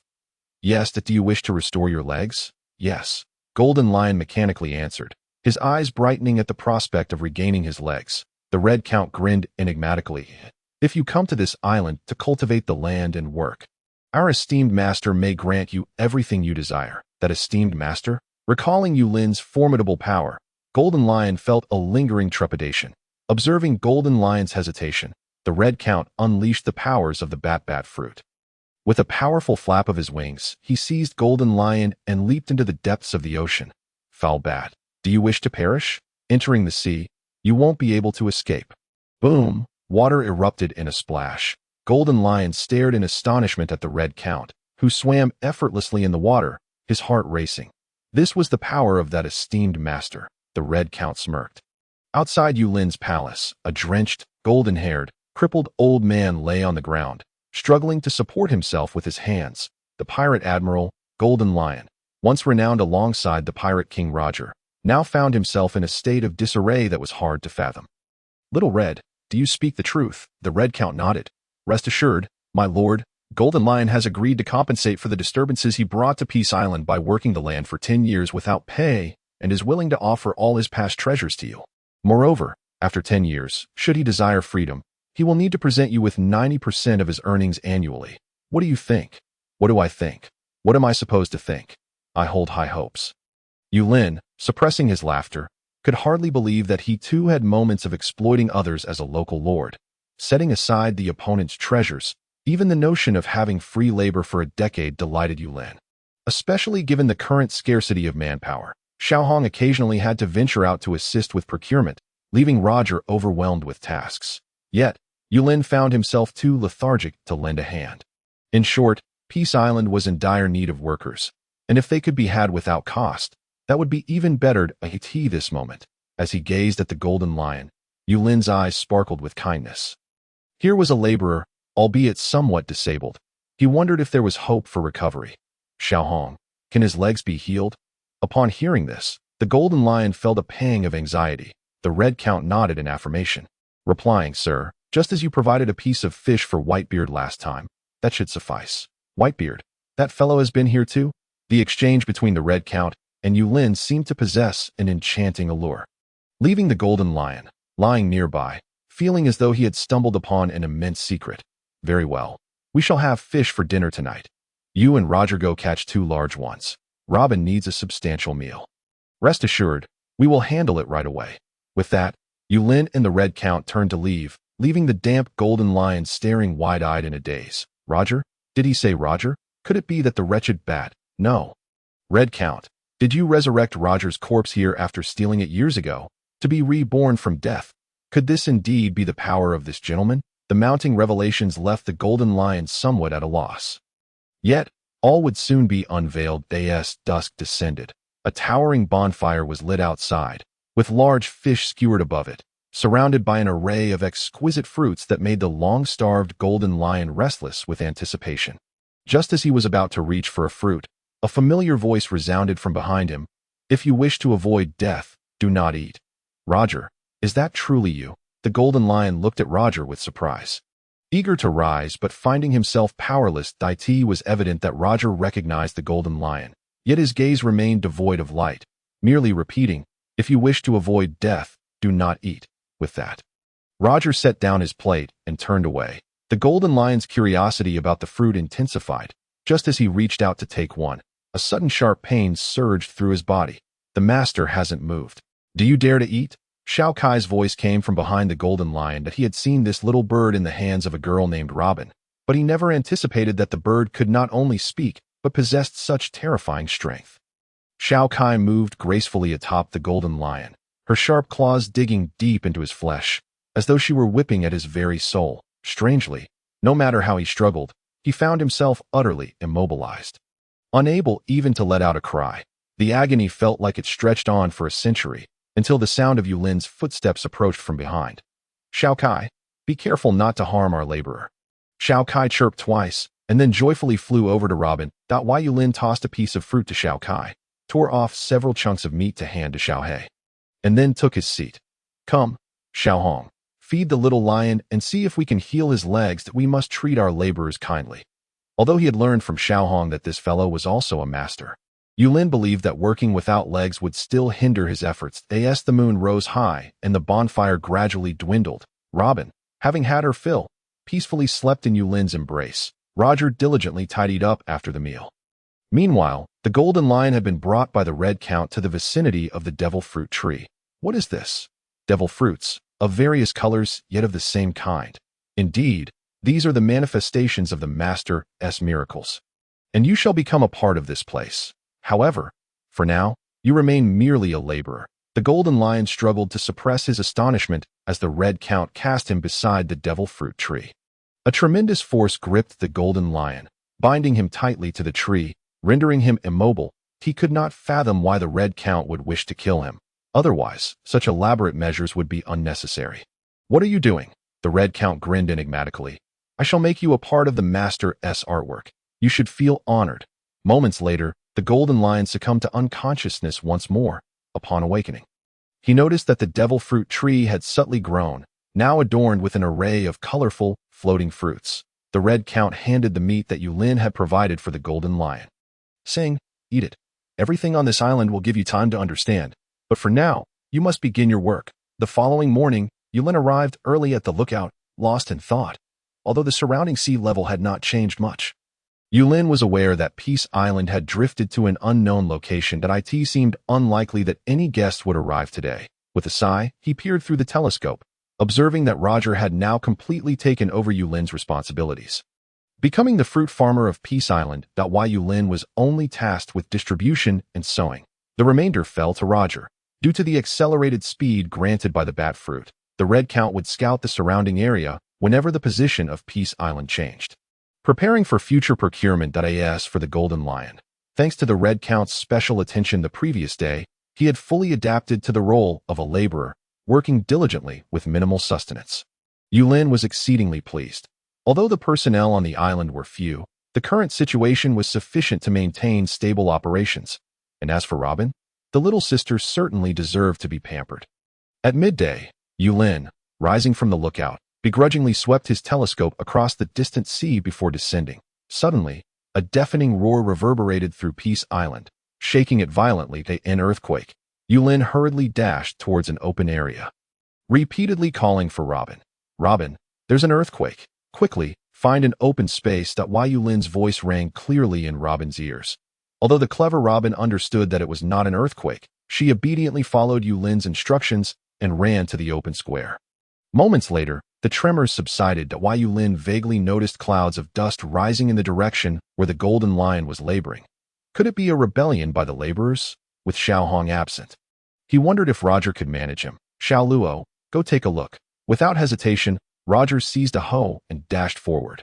"Robin, you should go hide in the house. Once the danger passes, I will come to fetch you." Robin furrowed her brow stubbornly. She knew that danger lurked ahead. In times of peril, her only option was to evade and escape. It had always been this way, and always would be. Yulin gently patted Robin's forehead before turning to follow Roger. Though he feared pain and death, he could not allow such a good person, who worked tirelessly on Peace Island without pay, to be bullied by outsiders. Yulin strode purposefully towards the wilderness. In the wild, he found a creature larger than Whitebeard confronting the Golden Lion and Xiao Luo. The monster sported two massive horns on its head and had a robust physique that exuded strength. The Golden Lion glared at the beast, his hair bristling with fury. The small hill he had painstakingly cultivated had been reduced to a deep pit by this wretched creature. "Kaido, if you wish to commit suicide, could you not choose another spot? If you want to die, do it away from me. Do not disturb my work." "Work?" Kaido shook his head. Though he had survived the fall from the sky, the ringing in his ears was still bothersome. "Oh, it's you, Golden Lion? I thought I would die at the hands of the Navy." Kaido sneered at the Golden Lion, continuing, "The Navy is indeed trash. They not only failed to kill me, but cannot even keep you in check." "Ha ha ha. Huh." Although Kaido was not surprised to see the Golden Lion, he couldn't help but change his expression upon spotting Roger. "Roger, you are still alive?" Roger's gaze remained as it had been before, fixed upon Kaido with a slight furrow in his brow. Possessing the most formidable observation haki of this era, he could sense that the formidable figure before him was undoubtedly a monstrous adversary. Kaido, observing the intensifying murderous intent emanating from the two before him, felt a surge of elation in his heart. For one who sought death in every corner, being slain by the likes of Gold Lion and Roger would be a most splendid fate. A thunderous roar reverberated across the heavens, and while searching for Roger's whereabouts, Yulin pondered aloud, "Is that a cow?" Before Yulin could react, a shadowy figure stealthily advanced toward Kaido. The battle ahead was on the verge of eruption. Kaido charged forward fearlessly, the very earth trembling beneath the weight of his might. Suddenly, the black shadow materialized between Kaido and the gold lion. "Kneel," commanded the diminutive figure of Xiaohai, appearing as small as an ant before Kaido. Yet, that ominous voice reverberated through Kaido's very soul as though it had struck 1,000 times, and no sooner had the words left Xiaohai's lips than the robust Kaido collapsed to the ground. Enveloped by an overwhelming sense of powerlessness, Kaido felt a deep humiliation. How could such a diminutive being compel him to kneel without a shred of resistance? Xiaohai slowly approached Kaido, uttering no further words. With a swift motion of its claw, Kaido was dismembered as if he had consumed the chop-chop fruit. Yet, within Kaido's eyes, there was no trace of fear, rather a perverse excitement. "This is how it is. I assent it. You can certainly kill me, right? Ha! Go on. In my life." Xiaohai's gentle visage betrayed no change as it unleashed a plume of purple-black flames toward Kaido's form. In an instant, Kaido's limbs evaporated into steam, while the remainder of his body burned excruciatingly slow. Observing Kaido's futile struggles and silent screams, the gold lion trembled in the distance, unable to lift his gaze toward Xiaohai.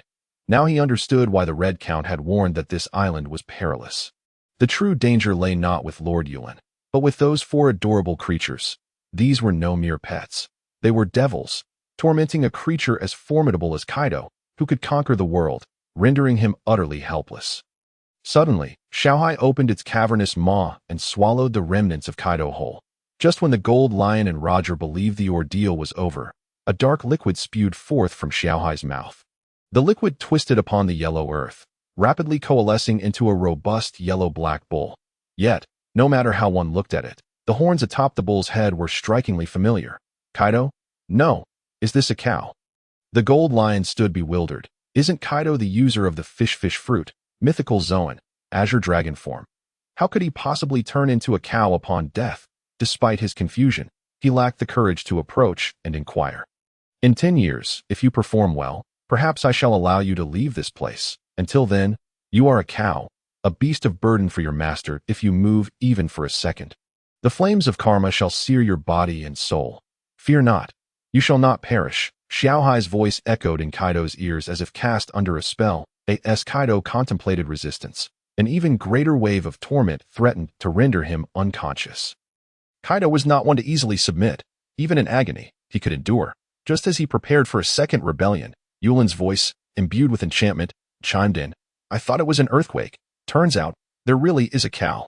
Moo moo, moo." Kaido's uncontrollable bellow once again captured Yulin's attention. Yulin approached with a smile. He noticed Xiaohai was also nearby. Crouching down, Yulin affectionately petted Xiaohai, saying, "Xiaohai, come see this cow." Kaido seethed internally, yet his body instinctively obeyed Yulin, letting out 3 mooing sounds. Moo, moo, moo, as Yulin tenderly stroked Kaido's form.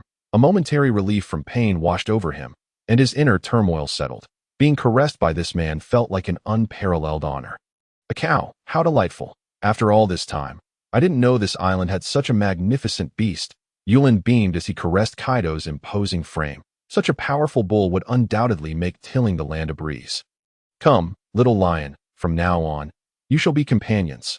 Let us toil together." At Yulin's beckoning, the gold lion hurried forward, yet stumbled in his eagerness. Ignoring the clumsiness, he crawled to Yulin's side, humbly lowering his once proud head. "My lord, you command, and no need for such formality. You are merely a laborer who has erred, not a slave. Work diligently, and perhaps you shall be elevated to the status of a worker," Yulin mused, recalling the hierarchy he had devised. As the owner of Peace Island, the classification of workers was of utmost importance. Only with such a structure and varying treatment could true development ensue. The more Yulin pondered, the more he felt his brilliance shine through. He gestured toward Roger, saying, "See, little Roger is a fruit farmer laborer. His treatment is far superior to yours. Not only does he eat well, but he also has his own home." Turning to Roger, the gold lion felt a renewed determination. "Fear not. I shall strive diligently, boss." "Boss?" Yulin frowned slightly. The gold lion's heart raced, fearing he had offended Yulin.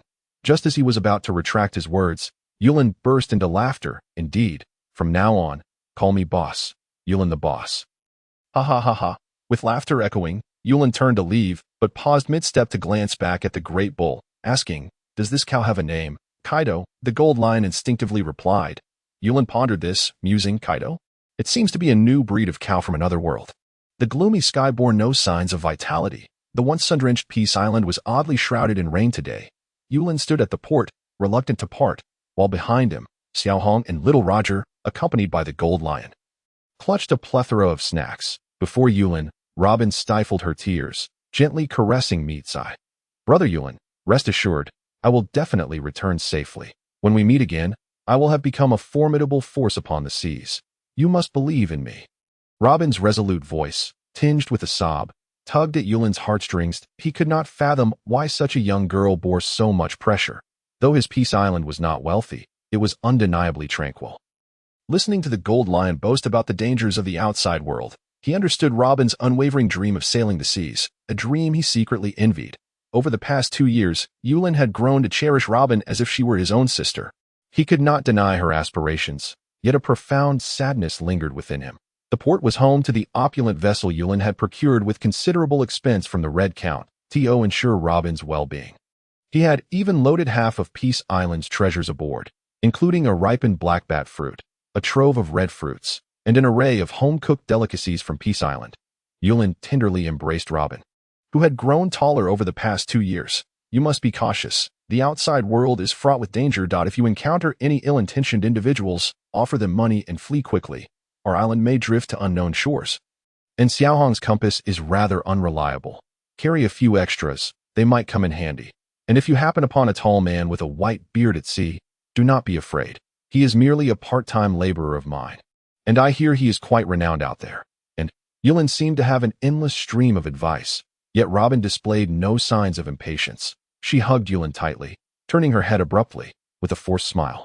Robin dared not meet Yulin's gaze. Brother, I am leaving now. Wait for my return.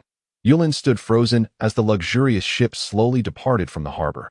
Watching the vessel diminish in size, he shouted, Robin, you must return safely. Keep away from any ill-intentioned individuals. May all evildoers steer clear of my dear Robin. Behind him, the crowd murmured in sympathy. The obedient Robin had endeared herself to all. Even the somewhat dim-witted Roger found himself praying silently. Heaven forbid I discover who dares to harm Robin.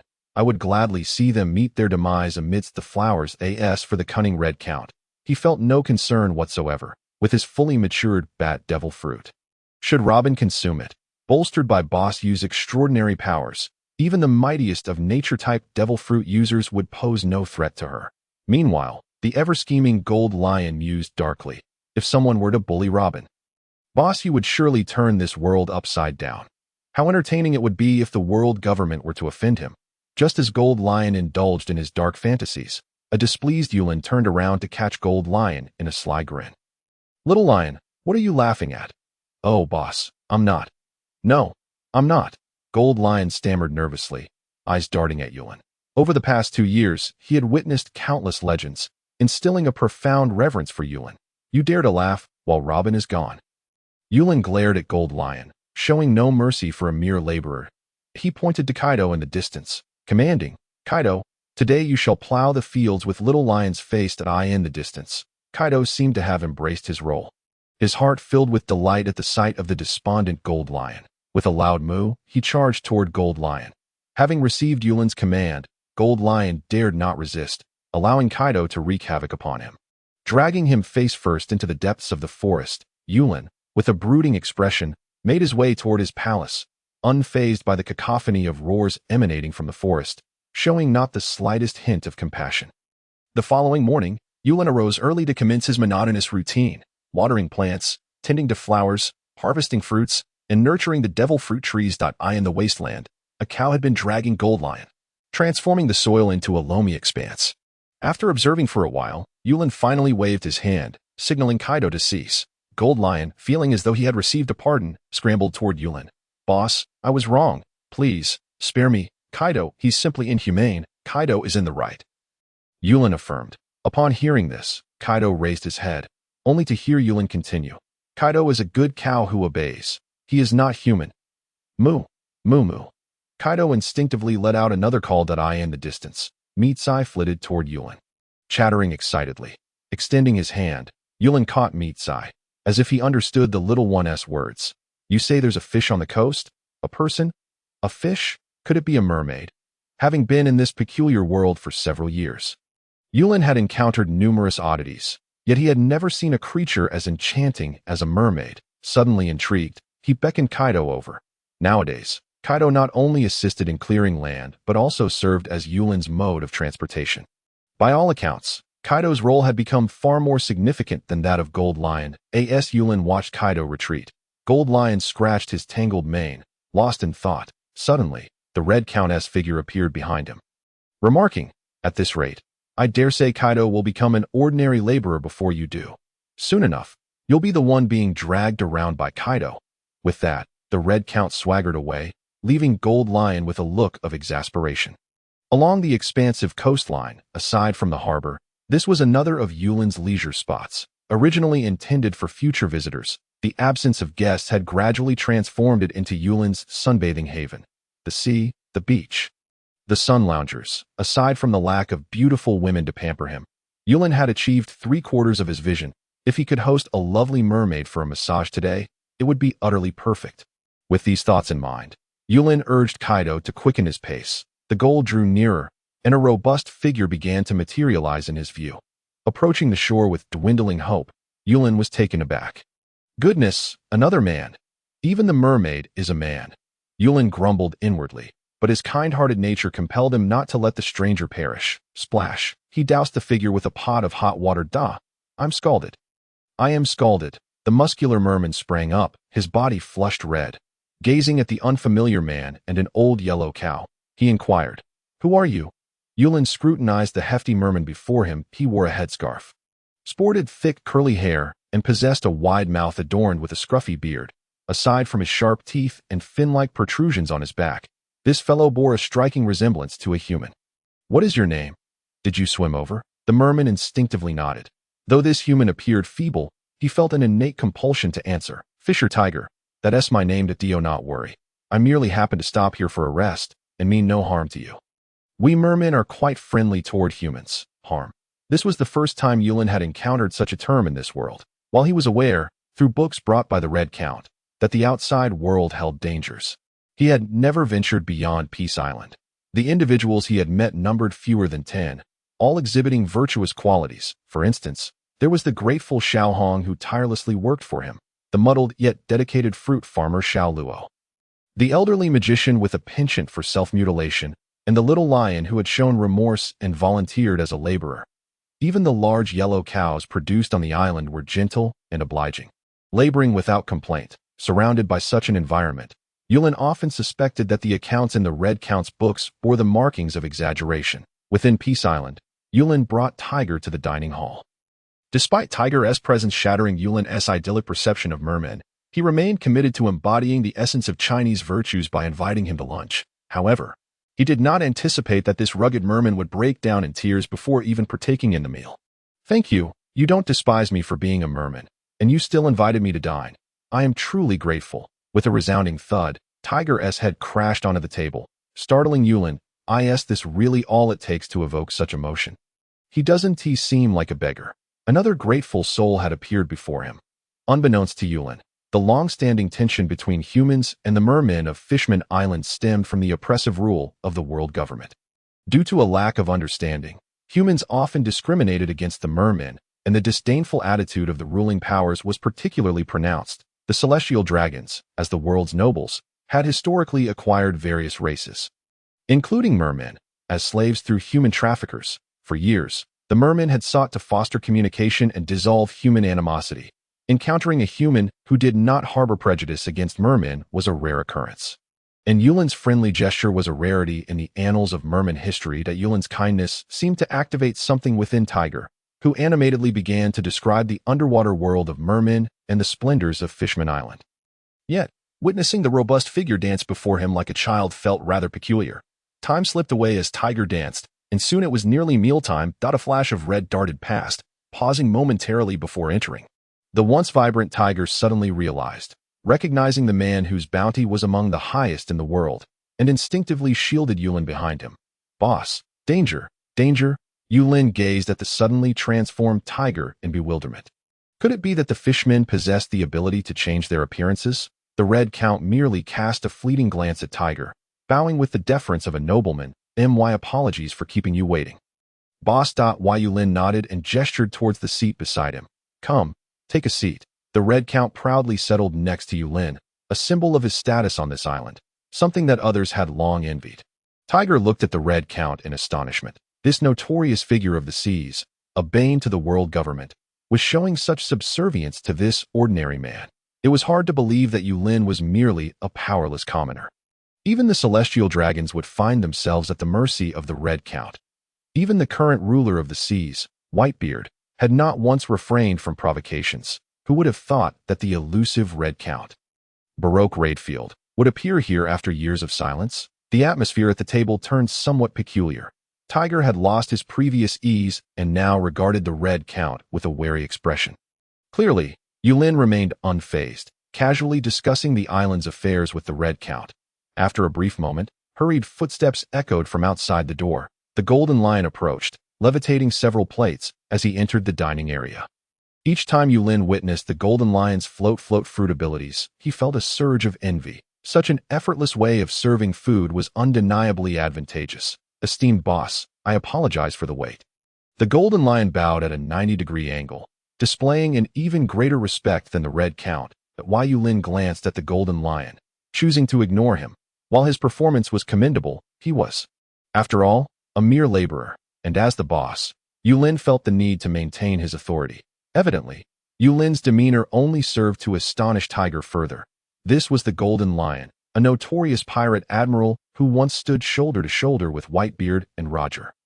What kind of place was this island that it harbored two such formidable figures simultaneously? As Tiger looked at Yulin, he could no longer maintain his previous composure. A person capable of gathering these two titans at the same table surely could not be an ordinary individual. Even the fleet admiral would struggle to achieve such a feat. He watched in shock as the Golden Lion placed the plates on the table, yet he hesitated to take a seat himself. More footsteps echoed from outside, and Tiger, feeling a mix of curiosity and anticipation, wondered who else might arrive. When the newcomer appeared, Tiger exhaled a sigh of relief. That moment, Roger bore little resemblance to the once mighty pirate king. Wearing a straw hat, his face was smeared with dirt, and he offered a bunch of obviously cleaned grapes. Yulin, already accustomed to Roger's demeanor, smiled and addressed Tiger. Now that everyone is here, we can begin our meal. At his words, Tiger promptly rose. There were only 4 chairs, and as an outsider, he certainly could not allow Yulin's family to stand while he dined. Moreover, sharing a table with such esteemed figures made him somewhat apprehensive. Tiger, please sit down and eat. But Tiger hesitated, glancing between the seated Roger and the Golden Lion. Thank you for your hospitality, boss you, but there are only 4 chairs here. I can stand. Yulin chuckled, gesturing towards the Golden Lion. He isn't eating here. You are the guest, so please take a seat. Not eating here. Tiger involuntarily voiced his confusion.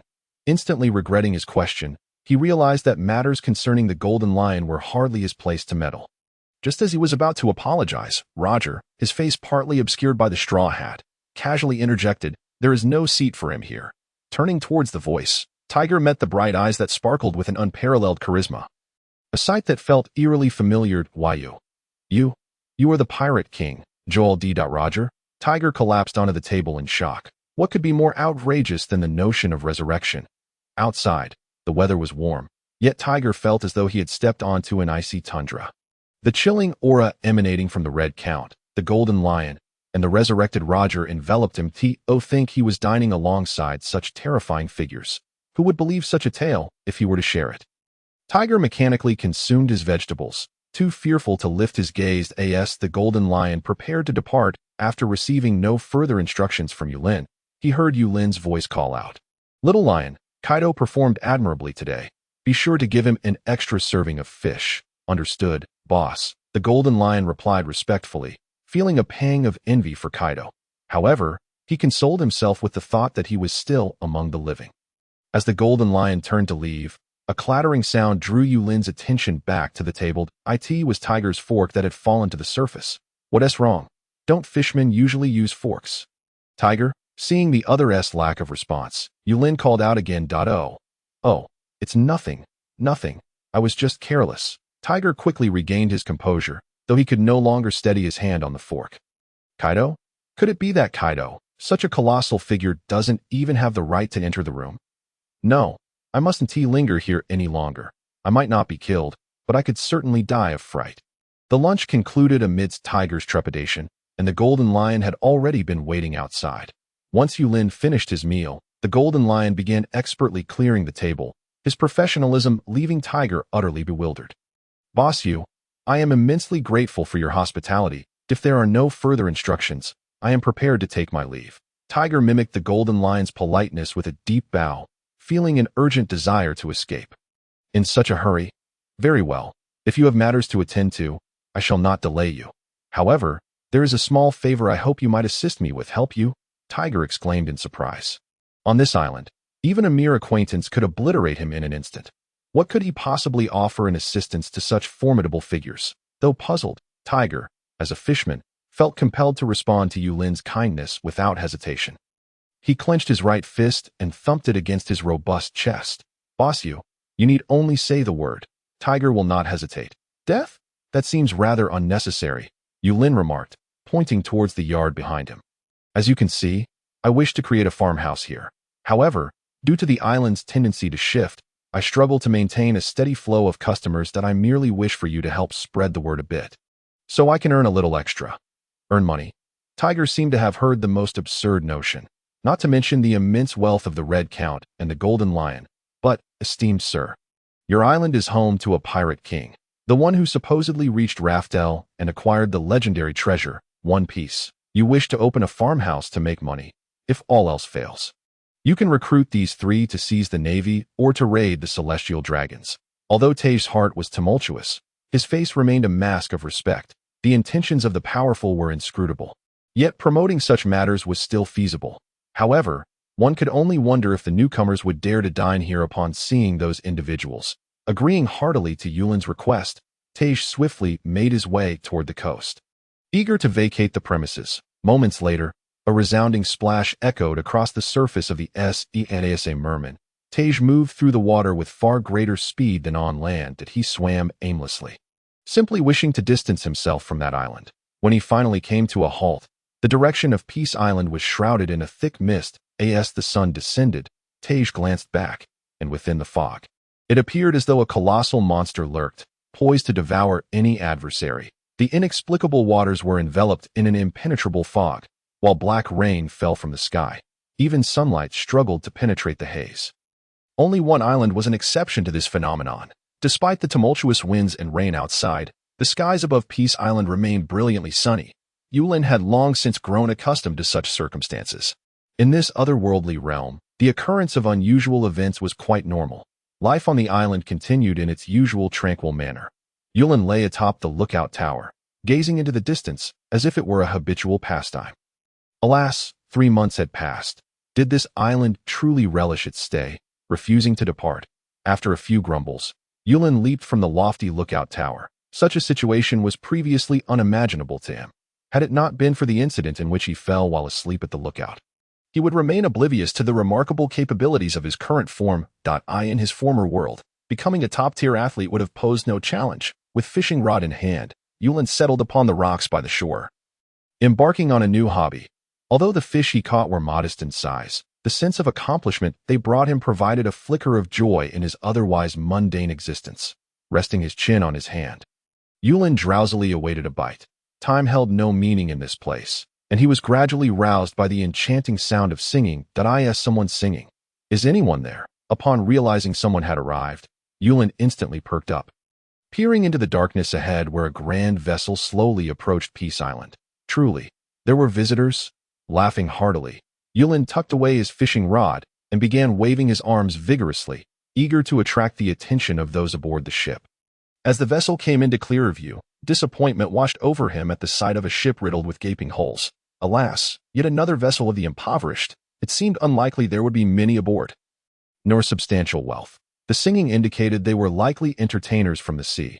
Determined to uplift his spirits, Yulin resolved to welcome these guests, adhering to the principle that even the smallest of offerings counts. The melody grew ever closer, and Yulin craned his neck to glimpse aboard the ship. To his astonishment, A skeleton clad in formal attire, clutching a gleaming guitar, energetically sang and danced at a skeleton. My goodness, a singing skeleton. Rather than feeling startled, Yulin was filled with excitement. This character would surely attract many patrons if showcased in a rustic tavern. Come here, over this way, we have ample space. Yulin's voice caught the attention of the skeleton on the deck. Observing Yulin's animated gestures, the skeleton performed even more vigorously, its voice ringing out as if to dispel the surrounding gloom. My beloved fans, wait for me. As the final note resonated, the skeleton gracefully leaped down to Yulin's side. With a hand placed over its chest, it bowed slightly and introduced itself. Skeleton Bard Ralco, delighted to meet you, my esteemed fan. Instinctively, Yulin extended his right hand in a gesture of cordiality, warmly responding, Hello, I am Yulin, the proprietor of this island. Welcome. Ralco hesitated momentarily, unsure of the meaning behind Yulin's gesture, but instinctively mirrored the action. The two felt an immediate camaraderie as Yulin enthusiastically shared the island's facilities, contemplating how to secure this treasure of a singer. Along their journey, Ralco also regaled Yulin with tales of the skeleton race in a windless zone. A cursed tribe resided on a small island. They were born as natural singers, their voices possessing an enchanting quality under certain influences. One day, as punishment for their transgressions, the deities bestowed a divine retribution upon them. The tribe's vitality became increasingly unstable. As they aged, their heads would transform into skulls, stripping their voices of their enchanting powers. This curse led to the gradual decline of the skeleton race, leaving them with feeble lifespans. Some were born as skeletons, while others barely reached adulthood. Even the strongest among them seldom exceeded 50 years of age. However, Ralco was an exception. Approaching 60, his vitality remained robust, a gift attributed to the consumption of an unassuming zoan-type devil fruit, the water bear fruit, which, while lacking in power, brimmed with life. It was precisely this boon that allowed Ralco to endure in these treacherous waters. Yulin listened intently to Ralco's plight, feeling a deep sympathy while simultaneously yearning for the wonders of the outside world. Life on this island was undeniably monotonous. Yet, considering the myriad terrifying sea beasts and exorbitant prices in the outside world, Yulin ultimately abandoned the notion of venturing forth. Now, Peace Island had begun to take shape. Besides Yulin's palace, several small courtyards existed, with rooms capable of accommodating nearly 50 guests. However, the current atmosphere felt rather desolate. Were it not for the frequent cleaning by the Golden Lion, cobwebs would surely abound. Yulin confided in Ralco about the island's struggles, occasionally expressing a desire for him to remain. Yet, each time, Ralco skillfully declined. Yulin sighed inwardly, recognizing that his humble island was impoverished beyond belief. A traveling singer likely earned far more than he could offer. Having come to terms with this reality, Yulin, the regretful, respected Ralco's decision. He merely requested that, should the opportunity arise, Ralco introduce his island to his fanbase. Ralco readily agreed without hesitation. Assisting his fans was a duty every singer ought to fulfill. To this end, Ralco proposed composing a song inspired by Peace Island, which would undoubtedly enhance its notoriety. Upon hearing Ralco's suggestion, Yulin joyfully acquiesced, enthusiastically leading him on a tour of the island. As they exited the building, Yulin pointed to the terraced land halfway up the hill, explaining, Look, that is our island's vegetable cultivation base, rich in diverse species, all entirely organic. His gaze shifted to the foot of the mountain, where a vibrant array of fruits adorned the landscape. Yulin plucked a red fruit and offered it to Ralco. Here, try our fruits, especially this red one. It is incredibly delicious. Ralco eagerly took a bite, and the formerly placid skeleton's skull flushed a vivid crimson. He exclaimed, clutching his head, feeling as though some inexplicable force were tugging at his skull. Yulin, startled, rushed to support Ralco. Could the fruit have been spoiled? That seemed unlikely. It had never gone bad over the years. Perhaps it was akin to Whitebeard's allergies. At the moment Yulin touched him, the pain dissipated, but the sensation of pulling at his skull persisted. Moments later, under Yulin's astonished gaze, Ralco instinctively reached up to feel his head. Soft, flesh, skin. My head has returned to normal. Ralco's excited hands grasped Yulin with fervor. Yulin, in a state of bewilderment, stared blankly at Ralco, his mind a whirl of confusion. Can allergies really lead to transformations? Well, this is another world. It is only fitting that some peculiar occurrences are deemed normal. Ralco joyfully bounced on his feet, his exuberance reminiscent of Tig's spirited departure. It seems that the inhabitants of this realm are inherently vivacious. Thank you, my benefactor. You have salvaged my existence, after my metamorphosis into a skeleton. My voice lost its former perfection, yet here I find it restored. You are truly a remarkable person, my lord Yulin. No, I am not a lord. I am merely the proprietor of this island. You may refer to me as Boss Yu. Greetings, Boss Yu. Please allow me to serenade you with a song. Yulin nodded eagerly. He too wished to experience the enchanting melodies that were said to captivate the heart. Ralco retrieved a guitar from behind him, closed his eyes, and took a deep breath. La. A few minutes later, Yulin found himself enraptured by Ralco's melodious voice. However, as Ralco concluded his performance, a sudden shock coursed through him. The power of his lineage was indeed formidable. The excitement of his newfound vitality had caused him to exert himself too forcefully. If Yulin, an ordinary person, were to become dazed because of him, Ralco would never forgive himself. Anxiously, he observed Yulin, his mind racing for solutions, unaware that Yulin was already plotting to ensnare this talented individual. This fellow's singing was simply too exquisite. What to do? He couldn't simply let him depart, could he? Perhaps a bit of moral coercion would suffice. Although the reason behind Ralco's recovery from his allergy remained unclear, given the gratitude expressed, it would not be unreasonable to request his continued presence. Yet, was this approach not a touch unscrupulous? While Yulin pondered, the figure of the Red Count soared into view. Boss? Oh, lost in thought again. Upon noticing him, Ralco was initially taken aback, but quickly his excitement returned as he turned to the Red Count. Barolik Ladefield? You know me. The Red Count regarded Ralco with a calm gaze, his eyes flickering to the dazed Yulin without a hint of concern. Ralco excitedly pointed to his guitar. Yes, it's me. Ralco, the legendary skeleton bard. Your head. Oh, it's you, boss? Indeed. It is I. Please, I need your assistance. I just performed for my benefactor, and in my eagerness, I overwhelmed him, leaving him in this state. I am at a loss. Observing Ralco's anxious demeanor, the Red Count paused for 3 seconds before bursting into laughter. Huh? Did you think it was your enchanting voice that mesmerized the boss? Huh? He was merely lost in thought. Oh, Xiaohong, you have returned? Xiaohong?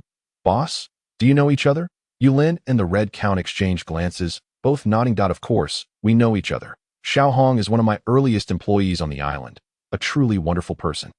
Upon hearing Yulin's praise, the Red Count stood a little taller, a hint of pride in his posture. It is my honor to serve the boss. The Red Count's demeanor was imbued with a certain charm, akin to the enchantment of Ralco's song. However, this time it was Ralco who found himself in a state of astonishment. The Red Count? Xiaohong. Employee, a wonderful person? Did boss you not find the juxtaposition of the Red Count's name and those descriptors rather contradictory? While the Red Count had once been a fan of his, their relationship was friendly at best. Yet, Ralco was well aware of the Red Count's notorious reputation, a vampire of the seas. The embodiment of aloofness and brutality. If such a being could be deemed friendly, then surely even the most heinous criminals in the city could be set free. The Red Count recognized that Ralco struggled to reconcile this information. But if he could not accept it, the other peculiarities of the island would likely leave him in a state of perpetual shock. Within the palace, Yulin raised his glass across the table from Ralco. Welcome to the family of Peace Island. Welcome, the Red Count echoed, raising his glass. Welcome, Roger said plainly. Welcome to you, the Golden Lion said, trembling as he lowered his glass, fully aware that his status on Peace Island was about to diminish yet again. Moo, Kaido called from outside the door. Even the 4 adorable creatures greeted Ralco under Yulin's guidance. Clang. Ralco's glass slipped from his grasp once more. This marked the 5th time since arriving on the island that he had failed to hold on to something. Were it not for the Red Count's explanations, Yulin might have suspected that Ralco was afflicted with Parkinson's disease. In the vast ocean, drink and song are the solace of every sailor. With the familiarity of the Red Count around, Ralco quickly integrated into this newfound family, spurred on by the effects of alcohol. Yet, the occasionally overly humble Golden Lion left him with an uncanny sense of surrealism.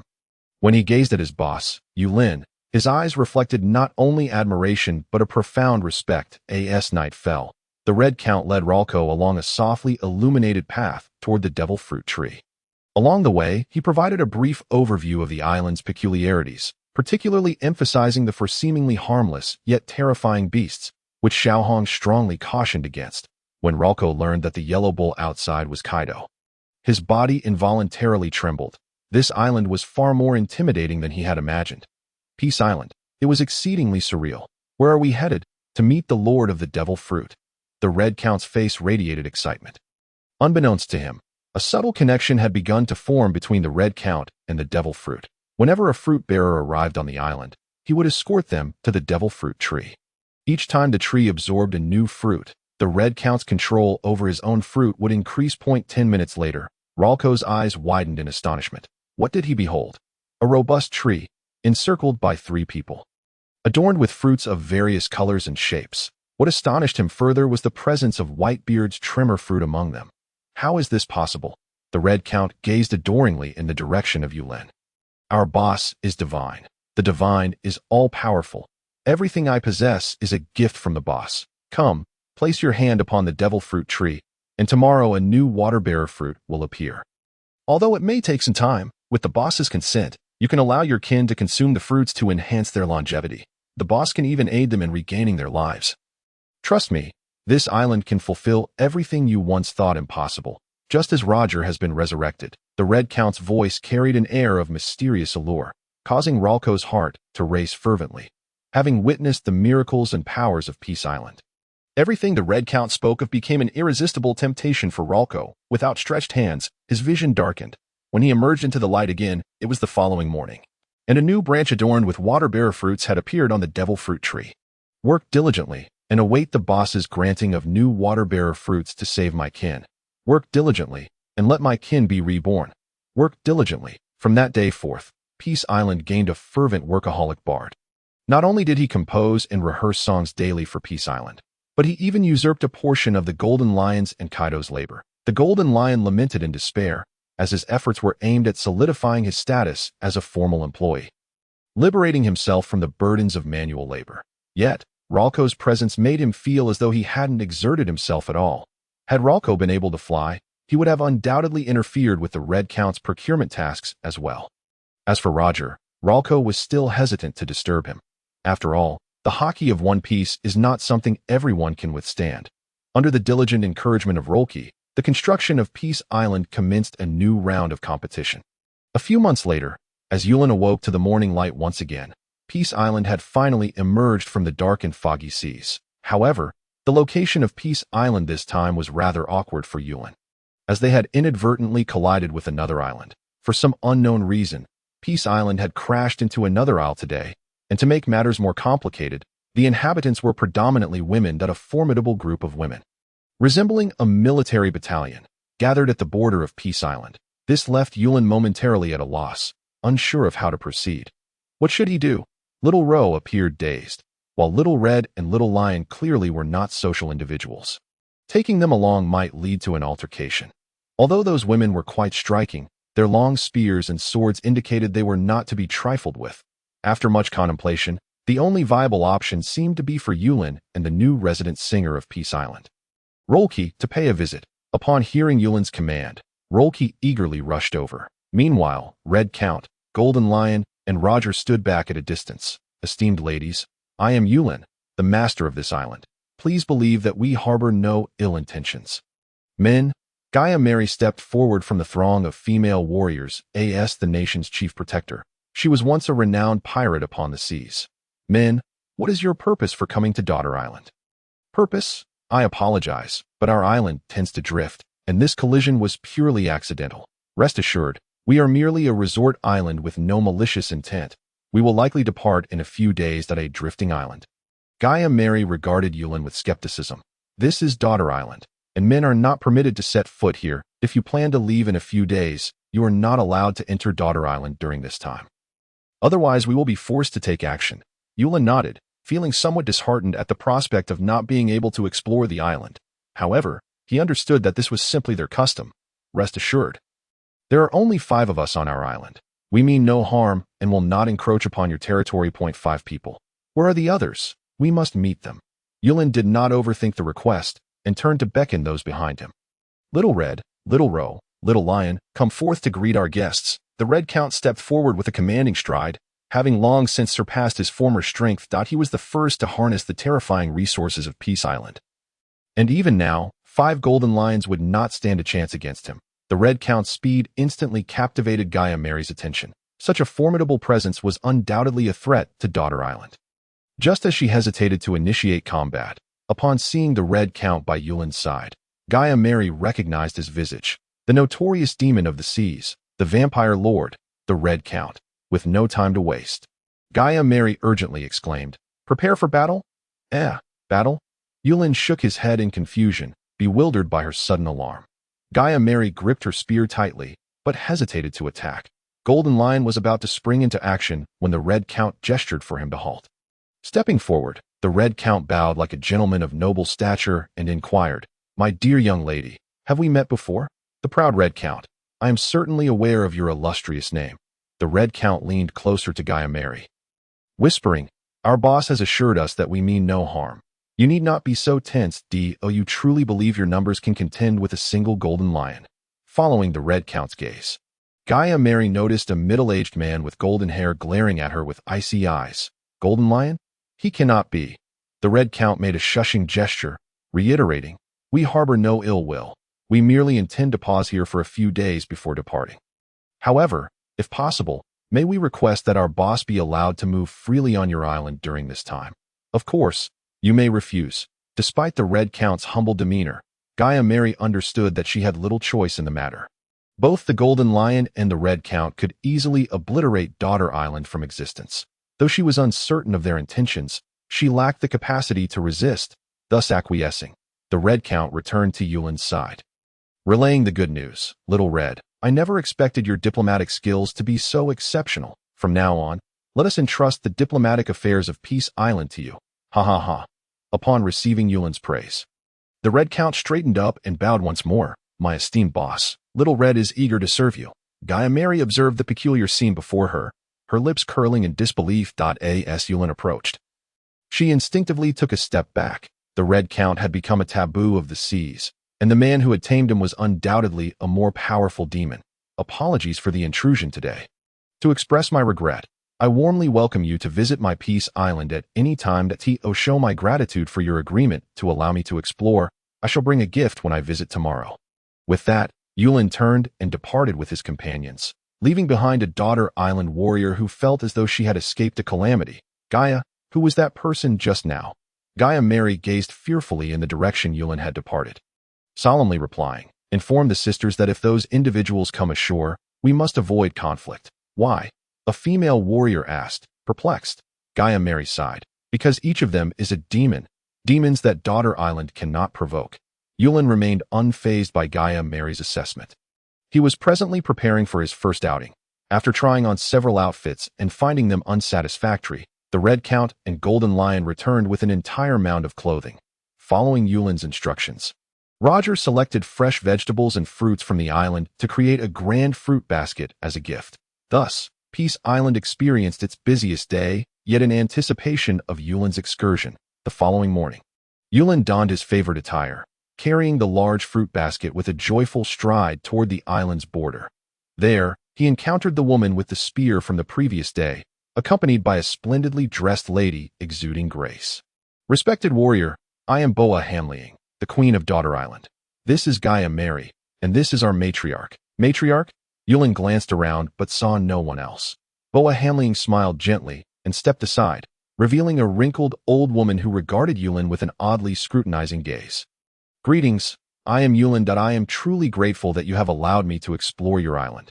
Please do not think poorly of our humble offering." With a twinge of anxiety, Yulin extended the fruit basket, feeling somewhat embarrassed by its simplicity in the presence of royalty. Boa Hamleing graciously accepted the basket, expressing her gratitude. "It is an honor for Daughter Island to meet a strong individual such as yourself. Over the next few days, I would be delighted to show you the beauty of our island." Yulin was taken aback, feeling unworthy of such attention. "Oh no, that would be too much, Asa Queen. You must have many duties. I am merely someone who has been cooped up on my island and would be content to explore on my own." "Then let Gaia Mary accompany you as our guide, if that is acceptable."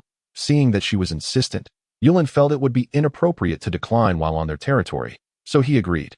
After a few polite exchanges, Yulin and Gaia Mary ventured into the depths of Daughter Island, leaving Boa Hanliang and the matriarch furrowed in thought. Matriarch, what do you think of this person? Rather handsome. He should be able to sire excellent offspring for our 9-snake tribe, the matriarch replied earnestly. Boa Hanliang was rendered speechless, knowing full well that this was not the inquiry she had intended. Frustrated, she tapped the matriarch on the head, saying, Matriarch, can you not take this seriously? This concerns the survival of Daughter Island. Rolling her eyes at the brash Boa Hanliang, the matriarch replied, What can we do? That is the proud red, and the golden lion, no less. Moreover, he is a golden lion who should have been crippled but remains in pristine condition. What do we have to resist against them? The two individuals cast into Marineford are nothing but bugs. As for our Daughter Island, it would be wiser to contemplate how to conceive a child with Lord Yulin. With that, the matriarch turned away, leaving Boya Hanliang to sigh in resignation. The matriarch spoke wisely. Such formidable beings could potentially bring ruin even to the Navy's Demon Slayer order combined with a vice-admiral. How could a humble place like ours possibly withstand such might? Perhaps, allowing things to unfold naturally is the only viable approach. Bowing her head, Boya Hanliang made her way toward the palace, fortuitously encountering the figures of Yulin and Gaia Mary, who were currently on a tour. Reflecting on her grandmother's words, a peculiar thought began to linger in her mind. Perhaps having a child with Yulin could indeed be a commendable idea. 3 months slipped by in the blink of an eye, and the Snake Princess clan on Daughter Island had grown accustomed to Yulin's presence. The streets of Daughter Island bustled with life as the Snake Princess clan, now familiar with Yulin, greeted him warmly. Lord Yulin, what do you intend to eat today? Lord Yulin, would you like some freshly caught golden dragonfish?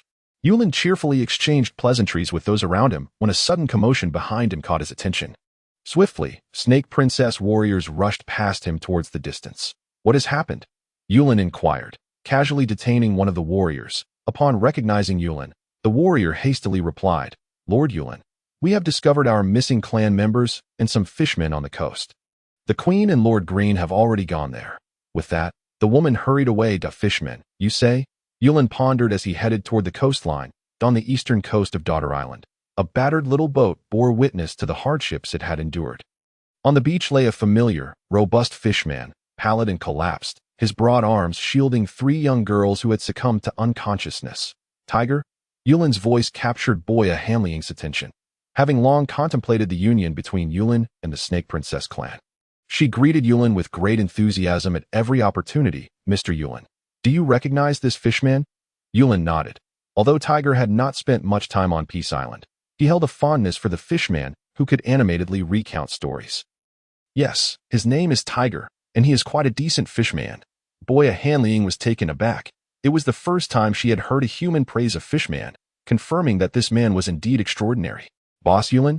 It seemed Tiger had heard Yulin's voice, and his critically weakened body gradually regained consciousness. Struggling to open his eyes, he felt relief upon seeing only female warriors surrounding him, realizing that there was no trace of Boss Yulin or the cursed Peace Island.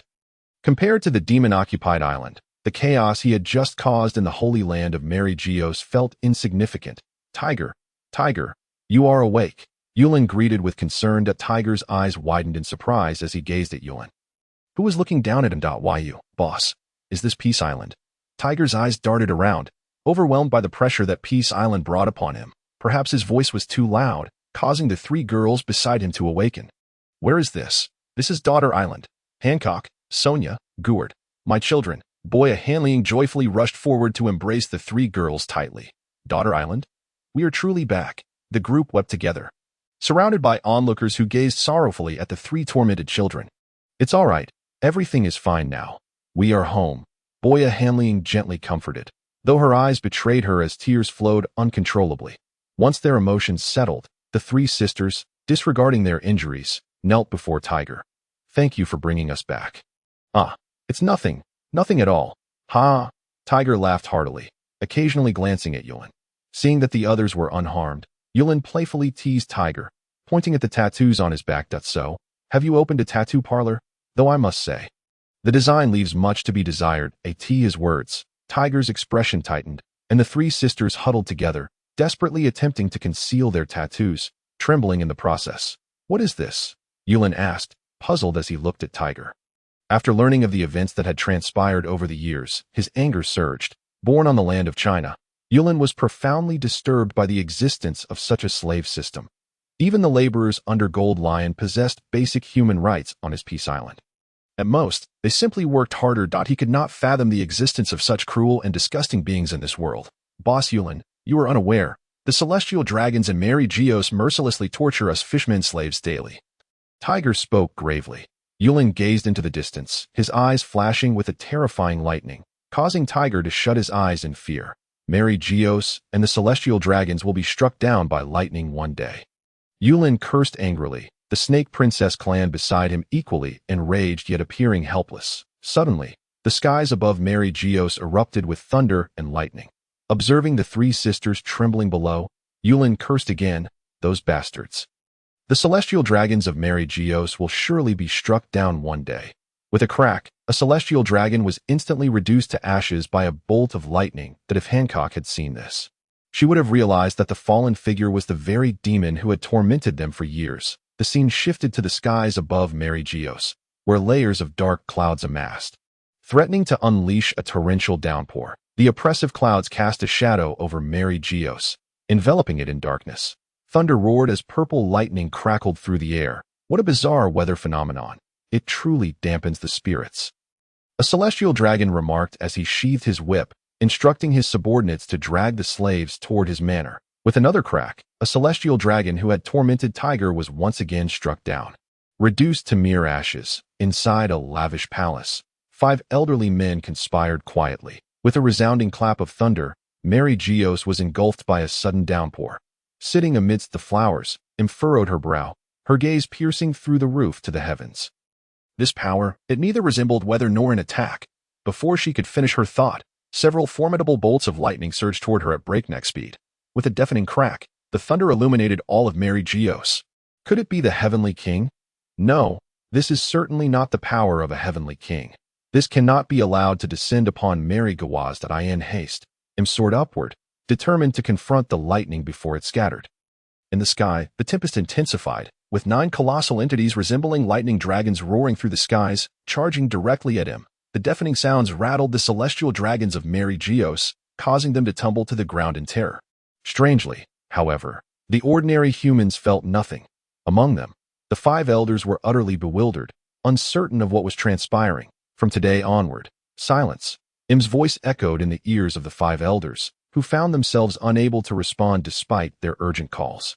Exchanging confused glances, the 5 complied obediently with M's command. Just as they pondered the situation, a hurried shout rang out at the door. 5 elders, it's terrible. Many celestial dragons have perished on Peace Island. Yulin contemplated how to concoct a material capable of removing tattoos in his former world. Tattoo removal was not a difficult task at all. Over the years of idleness on Peace Island, he had diligently studied various potions and materials. Thus, devising a tattoo removal solution would be a straightforward endeavor for him. The concept of erasure and restoration formed the crux of Yulin's plan. Simple yet effective. However, it proved to be exceedingly useful. All that remained was the necessity for a test subject, and the obvious target was Tiger. After all, Lin would find it difficult to proceed if 3 girls were involved. Being a robust man, he could endure the pain. Tiger, oblivious to Lin's inner thoughts, cared not for the agony Lin spoke of, provided he could rid himself of the humiliating tattoo. Unfortunately, he was unaware that the torment would far exceed his limits. Before Tiger could react, a wave of excruciating pain surged from the tattoo on his chest. His cry startled Lin, causing him to jolt, and after another agonizing scream, the sturdy Tiger fainted entirely. Half an hour later, Tiger awoke from his stupor, finding himself alone, yet faced with a massive mirror. The branding was gone, truly vanished. Overjoyed, Tiger erupted into laughter, as if all past humiliations were released at that very moment. You're awake. Come, let us proceed with the next experiment. Another experiment? Casting a glance at Tiger, Lin replied curtly, we had an agreement. You are to assist me with the experiments. You fainted from the potion earlier. How could I bear to use it on the girls? Now, lie still and don't move. Tiger widened his eyes, trembling internally as he muttered, help me. 3 days later, Tiger staggered weakly out of Peace Island, stumbling and falling headlong into the water, disappearing without a trace.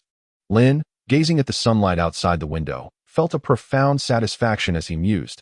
At last, it is a success. The first tattoo removal potion. I wonder if such a thing has a market. with a buoyant step.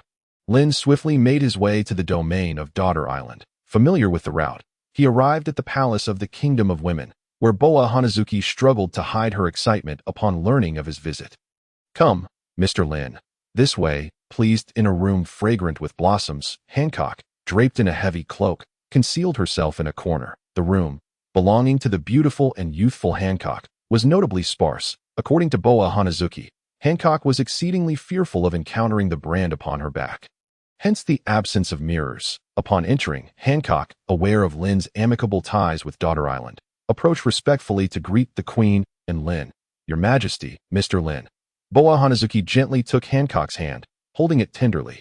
"Child, Mr. Lin has invented a potion that can remove the marks on your back." With her eyes darkened by sorrow, Hancock suddenly looked up, her face filled with hope as she gazed intently at Lin. "Really? Of course. Tiger has undergone several trials already." "Huh." The memory of Tiger's departure made Lin unable to suppress a chuckle. Hancock, filled with excitement, stared at Lin, yet hesitated upon recalling the shameful mark on her back, reluctant to reveal it. Lin understood her feelings that it was entirely natural for a young girl to feel shy about showing her scars. "Here, I have placed the potion for you. In fact, you can pour it into your bathwater. Although it may hurt a bit, it has been significantly improved, and after a bath, everything will start anew." Lin's voice seemed to possess an enchanting quality, easing Hancock's tension and bringing her tranquility.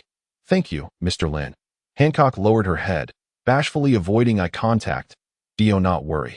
After you use it today, rest well. I shall return tomorrow to check on you, and if necessary, I will assist in further improvements." Hancock gazed at the direction Lin departed, her eyes filled with gratitude, oblivious to Boa Hanazuki calling her name. "Hancock, those who stand beside great individuals are indeed formidable. I shall strive to become a true empress." Hancock nodded resolutely, a faint air of dominance beginning to radiate from her. That night, a gentle breeze swept across Peace Island, carrying a subtle fragrance that lulled everyone into slumber, except for Lin. At the lookout tower, Lin surveyed the surrounding islands, his heart weighed down by a quiet melancholy. The months spent on Daughter Island had endeared him to its serene beauty, the kind-hearted and warm Queen Boa Hanazuki, the cool yet passionate warrior Gaia Mary, the somewhat befuddled old woman, and the friendly members of the Nine-Snake tribe. That I haven't even shown Hancock the effects of the tattoo removal yet.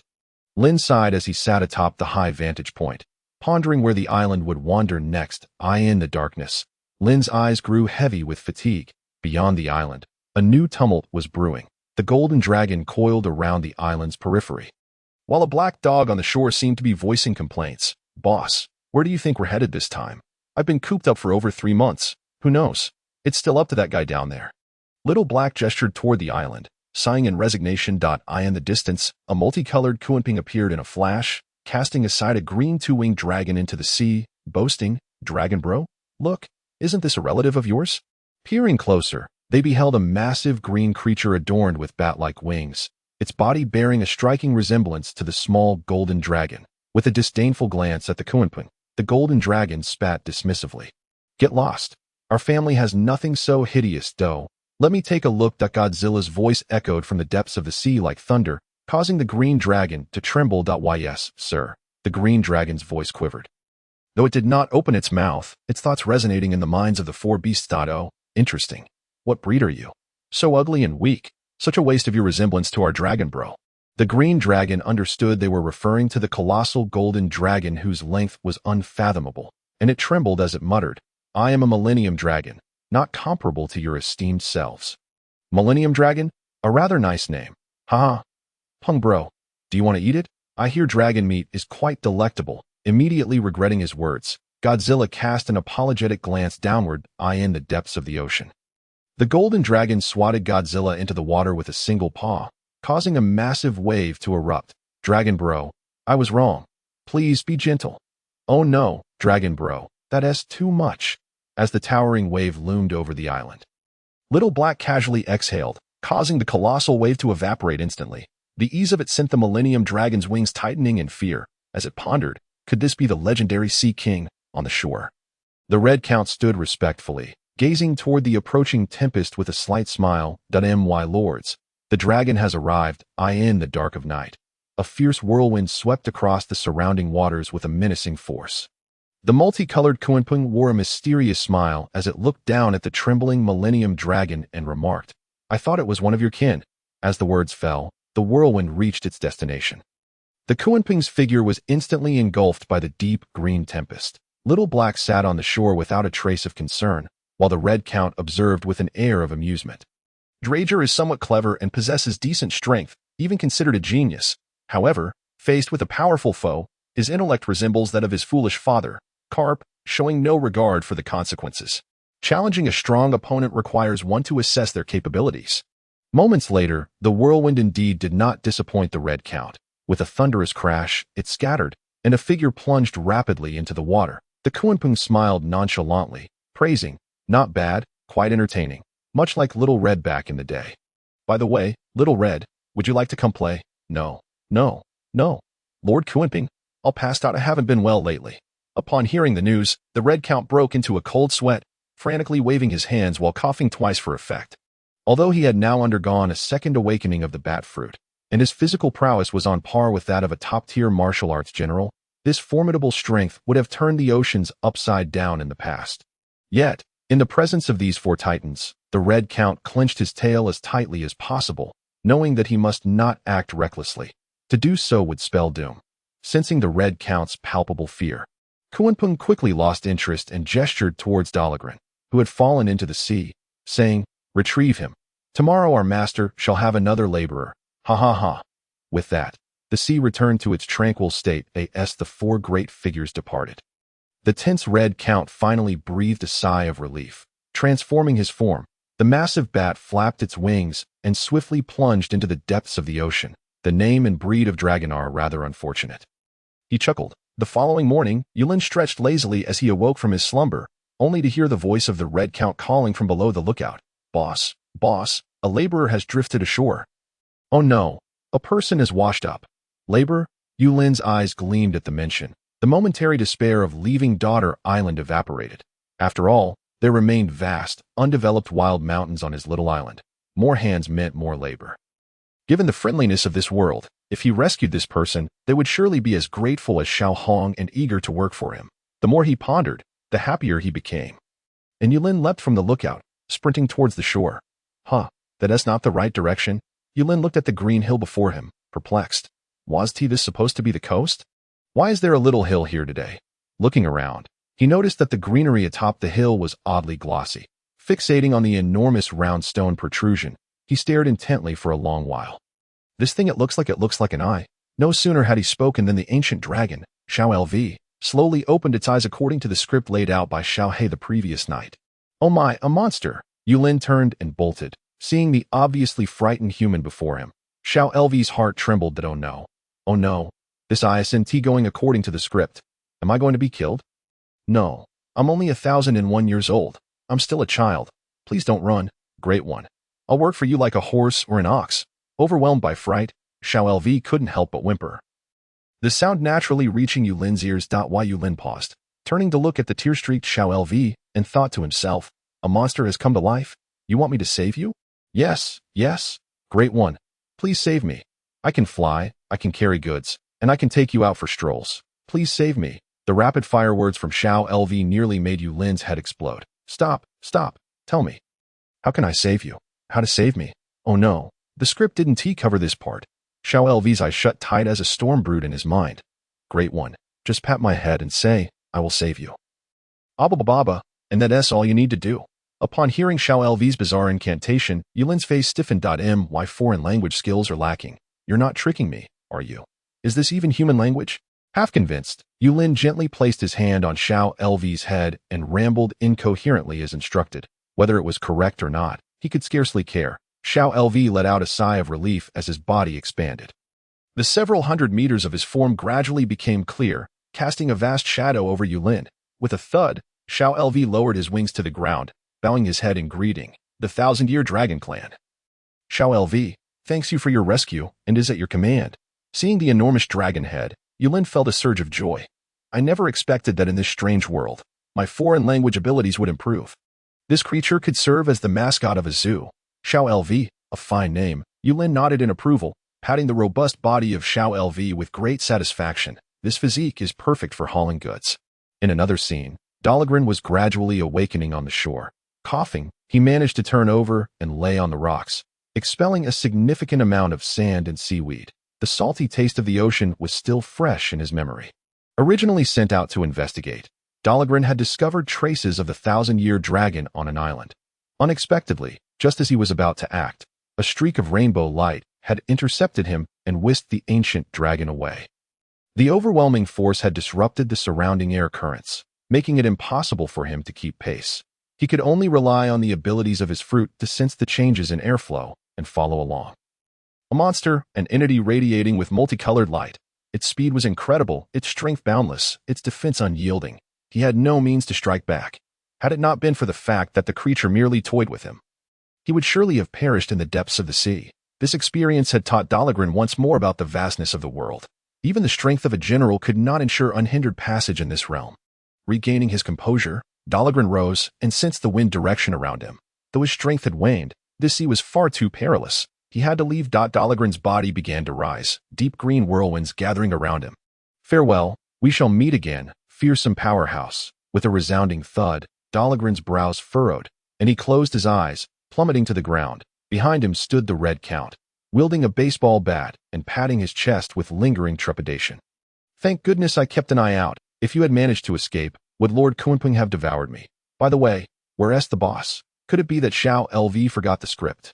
The Red Count set down the baseball bat and, with one hand, tossed Dahlgren towards Yulin's direction. After all, it wouldn't lead to his death, and it was more convenient for his boss. In the distance, Yulin was making his way toward the shore with Xiao LV. However, this creature was exceedingly large, and each step left a considerable pit in the ground. While Yulin instructed Xiao LV to control his strength, and the two of them proceeded cautiously toward the beach. As they walked and conversed, a dark figure approached from the front. Seeing it, Xiao LV thought, could it be an ambush? Not on my watch. I cannot allow any villains to harm the boss. Otherwise, Brother Coexisting will kill me. Driven by sheer terror, Xiao LV lunged forward, swiftly piercing the abdomen of the figure before flinging him aside. Thud, thud, splat. Dahlgren coughed up a mouthful of blood, his eyes fluttering before he fell unconscious again. While Yulin gazed at the crumpled figure ahead, his heart sinking. This fellow couldn't possibly be the laborer Xiao Hong mentioned, leaning closer to examine Dahlgren's injuries. He turned to Xiao LV, who wore a smug expression, and said, I must say, Xiao LV, do you think you were a bit too harsh? Xiao LV's face stiffened, just as the Red Count arrived before Yulin. Boss, I saw that laborer tumble in this direction, but, well, I understand. The Red Count looked at Dahlgren, whose abdomen was now pierced, and couldn't help but feel sympathy. What a pitiful child. Within the palace guest room of Peace Island, Dahlgren was now safe thanks to Yulin and the others. Gazing at Xiao LV, who was already capable of shrinking in size, Yulin sighed in exasperation. Next time you decide to strike, please look first. Do not harm your own. Own? Xiao LV was taken aback. This fellow was just brutally beaten by Lord Coexisting. He is one of us? Although puzzled, Xiao LV dared not question further. Here, his status was precarious, and he was always at risk of being dragged out and executed. Xiao Hong, it seems you are quite familiar with this person. Boss, I cannot say we are familiar, but I do know some basic information. The Red Count meticulously relayed the information regarding Doriglong to Yulin. Although Yulin was unaware of who Karp was, he could discern from the expressions of Gold Lion and Roger that he must be a remarkable figure.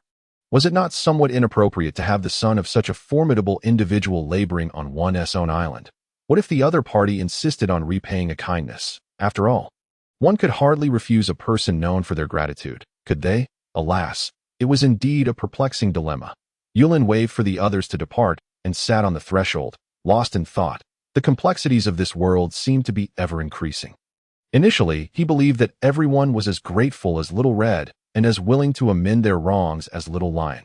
However, the incident with Tiger revealed that there existed despicable races akin to the celestial dragons, which diminished Yulin's perception of the wonders of this other world.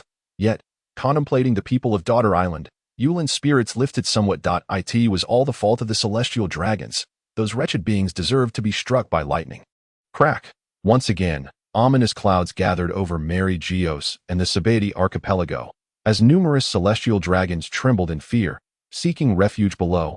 Once more, the lightning struck with precision towards the celestial dragons, and this time, One could only wonder how many would perish. Chaos ensued among the celestial dragons, with several unfortunate souls reduced to ashes once again. Regrettably, Yulin was entirely oblivious to this, and even if he were aware, it would likely bring him greater joy. As twilight approached, the sun cast its final warmth. Doriglong gradually awoke, his gaze falling upon the wooden ceiling above. Just as he attempted to rise, a stabbing pain in his abdomen forced him back down. Had I not departed? Doriglong strained to recall the events of that moment. But aside from the throbbing ache in his mind, nothing else surfaced. Hearing the commotion, Yulin approached with measured steps, his gaze sincere as he regarded Doriglong. Asking, awake are we? Instinctively, Doriglong nodded. That I saved you, but I require no repayment. This was the conclusion Yulin had reached after much contemplation. After all, he had heard that Karp was a pivotal figure within the world government's navy. To have the son of such a person remain here as a laborer seemed rather ostentatious. Yulin merely wished to live a tranquil life. Seeking the limelight had never been his desire. To eat, drink, and earn a living sufficed for him. If he could also have one or two lovely wives, that would be even better. However, should he become entangled with influential figures, it was likely he would find himself amidst the storm. Such a life was not what Yulin aspired to. Repayment? The severity of his injuries left Doriglong somewhat sluggish in his responses. Gazing into the earnest eyes of the man before him, he found himself at a loss for words. After a moment, the two engaged in awkward small talk about trivial matters. Knock, knock, knocked out. A series of knocks sounded, and Gold Lion slowly pushed the door open, entering with 2 bowls of potion floating beside him. Boss, it's time for Doriglong to take his medicine. Yulin nodded and turned to leave, casually concluding their conversation. Gold Lion, Shiki. Doriglong felt a surge of excitement, nearly leaping from the bed, only to be reminded of his excruciating pain, which rendered him powerless. Gold Lion, with a resigned expression, pressed Doriglong back down, saying, "Do not struggle. Heal your wounds. The boss has already agreed to let you go." Boss? Such a respectful title coming from the rebellious Gold Lion was simply unbelievable. Watching Gold Lion depart, Doriglong's intrigue regarding everything on this island deepened. There were monsters outside that could easily annihilate him. Inside the island, he had been knocked unconscious by an inexplicable force. The Red Count chuckled. A mere ordinary man was referred to as boss by Gold Lion. Increasingly perplexed, this revolutionary leader began to speculate. Having envisioned countless scenarios in his mind, he remained unable to grasp Yulin's true identity. As the moon hung high, all sounds on Peace Island succumbed to slumber. Despite enduring the pain of his injuries, Doriglong stealthily made his way to the shoreline, casting a glance back at the terrifying island while formulating his own plans. If Gold Lion could thrive here, and if he sensed the presence of other formidable powers, even that millennia-old dragon, upon returning, he could gather strength to uncover the island's mysteries, by seizing control of the power here. He could undoubtedly bolster the revolutionary army's might. In due time, the overthrow of the world government's reign would be within reach. With this thought, Doriglong felt a swell of pride, his hands raised as he absorbed the energies of the cosmos. A deep green whirlwind coalescing around him once again. I shall return, he resolved, his eyes sparkling with hope for the future. With a loud thud, Doriglong closed his eyes, plummeting once more to the ground. Behind him, the Red Count emerged, wielding a baseball bat. Damn it, you almost got away again. In the stillness of the night, though Peace Island was small, it felt eerily quiet for its few inhabitants. In the expansive courtyard, Yulin gazed at Little Green, who had suddenly mastered the skill of shrinking, his expression one of mild concern. Little Green stood still, like a statue, too afraid to move, as 4 formidable figures observed the unfolding drama nearby. If he did not perform well, Little Green had already envisioned numerous scenarios in which he was transformed into a meal. Alas, this island was far too small. If only it were larger, it could serve as a zoo. Yulin sighed deeply. This fellow was simply too large, even in his shrunken form. For the entirety of Peace Island, the available space was insufficient. After all, to realize his vision of a zoo, the animals on his island could not be excessively large, or space would become a significant issue. While Yulin hesitated, the Red Count proudly strode over, gripping one of Doriglong's legs with his left hand. "Boss, I caught this fellow trying to escape." "Huh? What?" Yulin momentarily failed to comprehend. But upon seeing Doriglong's figure behind him, he felt 3 thick black lines materialize above his head. "You knocked him out again." As soon as Yulin's words left his mouth, he pondered. "Why did I say again?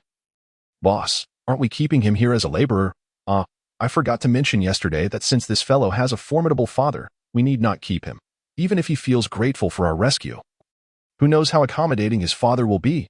Let him go. We shall consider it an act of kindness. An act of kindness. The Red Count paused momentarily, yet by now, he was utterly devoted to Yulin, executing his commands without hesitation. However, when Dorglong departed, several new mysterious fruits of varying colors appeared on the demonic fruit tree deep in the mountains. The following morning, as the sun began to rise, Yulin felt something warm and wriggling against his face. Little Black, you're being mischievous again. Yulin affectionately ruffled Little Black's head. Woof, Little Black barked in a charming manner, nearly startling Little Green, who was squatting outside the door. Half to death. Is there something you need? Yulin inquired, slightly furrowing his brow. Little Black was a well-behaved dog, usually quiet and helpful in managing the household pets. Opening the door, he found Little Green still standing motionless, resembling a statue from the previous day. Why are you still here? Boss, you Haven T told me to leave, so I dare not move, Little Green replied with a trembling voice. This world truly seems to have many good people. Even animals are so grateful that it appears that the celestial dragons, those wretched creatures deserving of lightning strikes, are indeed a minority. Crack. Mary Geos and the Sabaody archipelago were once again graced by a thunderstorm. In the coming days, the celestial dragons would refer to this period as the days of darkness, and they would fear venturing outside during these times. With a wry smile, Yulin patted Little Green's body and said, "Let us go. Show me what has transpired on the island." Little Green lifted Yulin into the air. Although he had shrunk, he still loomed large compared to Yulin. Looking down, Yulin was astonished to find that the island was entirely deserted. Even Roger, who seldom ventured outside, was at a loss as to where he had gone.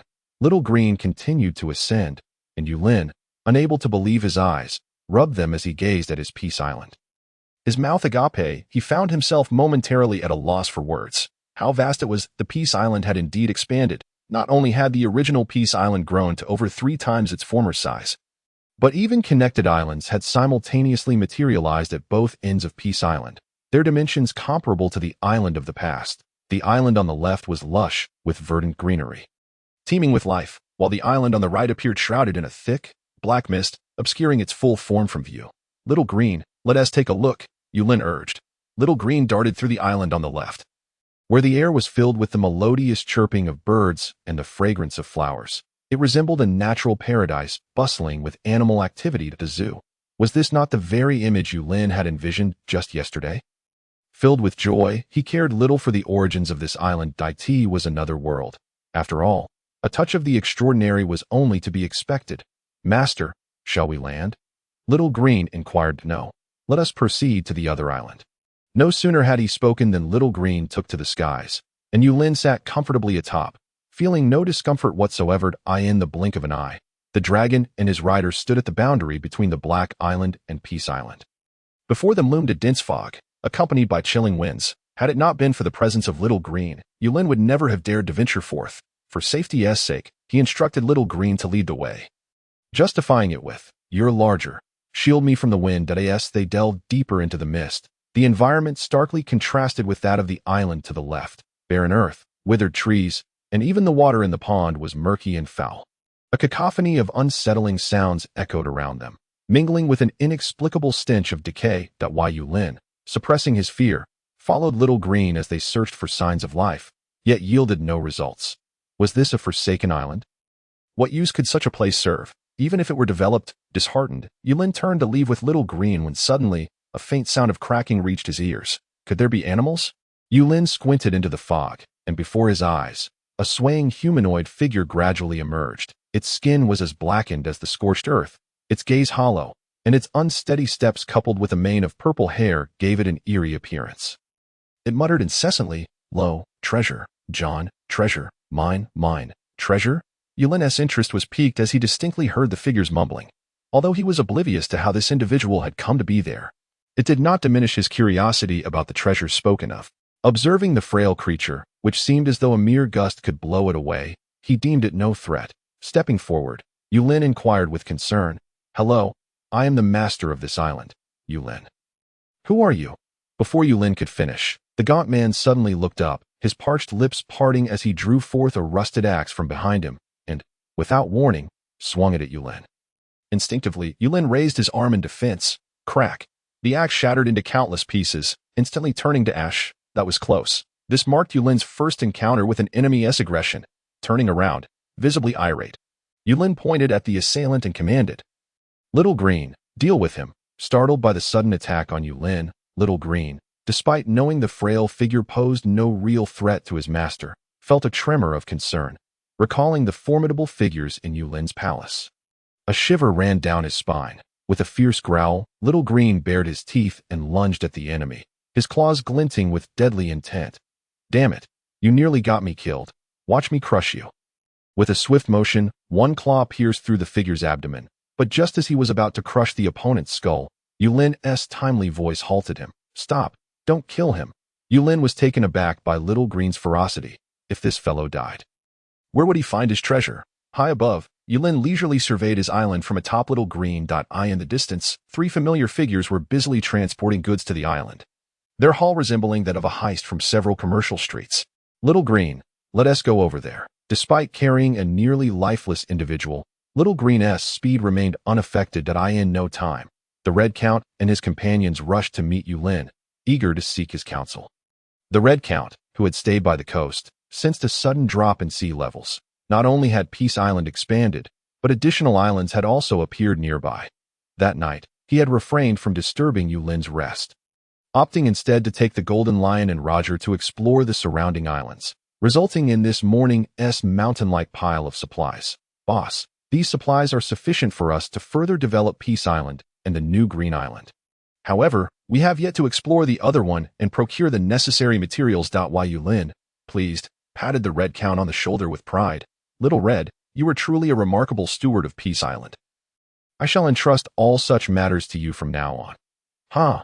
Upon hearing Yulin's praise, the Red Count felt a surge of excitement as a mysterious power began to transform his body. His blood-red wings fluttered involuntarily, and momentarily, a pair of delicate, adorable wings sprouted beneath them, while he sensed his strength had more than doubled. Enraptured by this sudden surge of power, the Red Count gazed adoringly at Yulin, reminiscent of a divine being, and humbly bowed. "Thank you for your kind words, boss. I shall strive to do even better." Good, good. Yulin nodded with a smile, reflecting on the Red Count's noble character. He was always so grateful whenever praised. There are still many good people in this world. Naturally, the Red Count's explosive surge of power did not go unnoticed by the island's other formidable inhabitants. Roger, still somewhat bewildered, paid little mind. While the Golden Lion's face was etched with envy, they had set out as a trio, yet it seemed that all credit had fallen solely to him. "Even transporting supplies relied on my float fruit." Humph. Though begrudging, the Golden Lion dared not voice his discontent. The Red Count was now beyond his reach, and displeasing the boss could result in floating aimlessly at sea tonight. As the Golden Lion pondered this, his gaze fell upon Little Green, and upon spotting the frail figure on the ground, he felt as though he had stumbled upon something significant. "John? How is that possible?" His voice drew the attention of the others, prompting Yulin to beckon him over with curiosity. The Golden Lion still seemed somewhat shaken. The man who had once sailed aboard the Rocks pirates was now here? Moreover, it was rumored that he should have been dead long ago. "Little Lion, do you know him?" "Yes, boss. We were once crewmates, but he should have perished." "Dead?" Yulin turned to glance at Roger, who appeared equally as lifeless, and remarked nonchalantly, "It matters not whether he is dead or alive. What is crucial is that this fellow claims to possess treasure. You are to extract from him the location of that treasure." "Me? Oh, all right." Boss Yulin had already turned away, and the Golden Lion dared not defy his command. Though his status on this island was lowly, and he received no salary, he had grown accustomed to life here. The conditions of living here dictated that one must never go against Yulin, especially not him. As he glanced towards Kaido, who now resembled an ox plowing a field, his resolve solidified. "Lo, treasure, John, treasure, mine." The raspy voice of John jolted the Golden Lion from his reverie. "Damn it!" In a fit of rage, the Golden Lion swung his fist. The relationship among the Rocks pirates had never been amicable. Otherwise, it would not have crumbled into disarray following the defeat of Rocks. Gazing at the repugnant figure before him, the Golden Lion was overcome with fury. With a resounding thud, John was propelled like a cannonball into the distance, The power of the float fruit swiftly reeled him back. And seizing John by the throat, he tentatively inquired, "John, answer me. Rocks, treasure, John, treasure, mine. The golden lion was rendered speechless. This individual was clearly a fool. How was he to complete the boss's task? As twilight approached, the golden lion found himself at a loss against the unyielding John, who was impervious to both persuasion and intimidation. Enough, he sighed. It's time for me to present the meal to the boss. The golden lion levitated John in the air and proceeded toward Yulin's palace. Suddenly, a tremor startled the golden lion. That soaring momentum felt hauntingly familiar. Rocks Jibek. This infamous demon, once resonating across the vast seas, had materialized here, instinctively trembling. The golden lion took a step back, his gaze fixed upon a colorful bird in the sky. An inexplicable sense of dark amusement flickered within him. A demon? Was there a terror greater than the demons on this island? With a mindset of a mere spectator, the golden lion hastened his steps toward the direction of rocks. The border between Peace Island and Dead Island lay in ruins, a former prime fishing spot for Yulin. In the distance, a small green figure that had been patrolling the outskirts of Dead Island now lay defeated on the ground. Yulin glared furiously at the towering monstrosity before him. 1 step, 2 steps, 3 steps. A tempest roiled over the ocean, countless tornadoes reaching for the heavens. Dark clouds and lightning gathered above Peace Island, as if teleporting. Bolts of lightning manifested in the sky, resembling ferocious beasts unseen by anyone. Suddenly, 10 radiant purple golden crows flickered around Yulin. The sea level surrounding Peace Island began to visibly recede. The Red Count and others struggled to maintain their stance behind the small black beasts. In an instant, the golden crows vanished, revealing 2 eerily similar 9-headed beasts on either side of rocks. The 9 infants, and Xiang Lu. Under the gaze of 18 blood-red eyes, Rocks appeared petrified. An instinctual desire to retreat surged within him, yet he found himself utterly powerless. A flicker of fear crossed his eyes as thunder roared in the sky, and Rox's body began to fracture from the bottom up. A strange smile flickered in Yulin's eyes. "I shan't allow you to perish so easily." With a flick of his left hand, the shattering rocks gradually began to coalesce elsewhere. Before long, a black bull, resembling Kaido but of a different hue, materialized before everyone. In the distance, Kaido gazed at his former captain's transformation with a wistful expression. What of Rocks? He still has to plow the fields, perhaps not even as well as I do. He mused. Moo. Yulin extended his right hand flat, and the injured small green figure rapidly began to coalesce. Pointing at the dragon's head of the small green, he transferred the residual power extracted from Rocks into its body. Sleep now. After tomorrow, you shall be the new Rocks of the sea, small green. Ha ha ha ha. Having completed these tasks, the sharpness in Yulin's gaze faded, and he vanished from the sight of those present. The small black beast, observing the dazed individuals, commanded, "Return to your original forms." The voice of the small black beast jolted everyone from their previous astonishment. The Red Count, realizing that his boss was indeed divine, felt a surge of excitement as he transformed. Not only did his wings turn blood red, but even his pallid face regained a rosy hue. The Golden Lion and Roger swiftly began to dismantle the damaged structures, while even the yellow bull Kaido joined in, using his hooves to push dirt and debris. Rocks, treasure, John, treasure, mine. Just as the Golden Lion was about to take action, John's body stood rigid like a marionette. Once again, Yulin's authoritative voice resonated across Peace Island. From today onward, these two shall be our island's slaves. Little Lion, you shall be responsible for them to me. The Golden Lion exclaimed with delight. Boss, I will manage them well. I promise. The island has slaves now. I am no longer the lowest laborer. The Golden Lion's heart roared with elation. Even the strength to pull weeds surged within him. Go. John, clear the weeds. Rocks, no. Black Bull, till the fields. The Black Bull cast a deep glance at the Golden Lion, turned, and began to plow the fields, mimicking Kaido's techniques with remarkable skill. Seasons passed, and another year had gone by for Peace Island, which was devoid of climatic changes. Yulin could only estimate the passage of time based on external weather. According to the Red Count, they were now located in a sea region known as the New World. Evidently, even amidst the treacherous New World, this island had undergone little transformation. The Green Island had been entirely transformed by Yulin into a realm of animals. Although the variety was limited, it was undeniably vibrant. Under the management of the Small Green, everything ran smoothly. Though Dead Island served no purpose, the Small Green, imbued with Rocks' memories and powers, understood that it hid the treasures of Rocks. The scene from that time remained vivid in Yulin's mind even now. Money, an overwhelming abundance of wealth. No one could have anticipated that beneath that scorched earth lay a surface of gold and gems. Within, the small mounds were filled with various treasures and renowned blades. With ample resources, Yulin thoroughly reconstructed the now expanded Peace Island.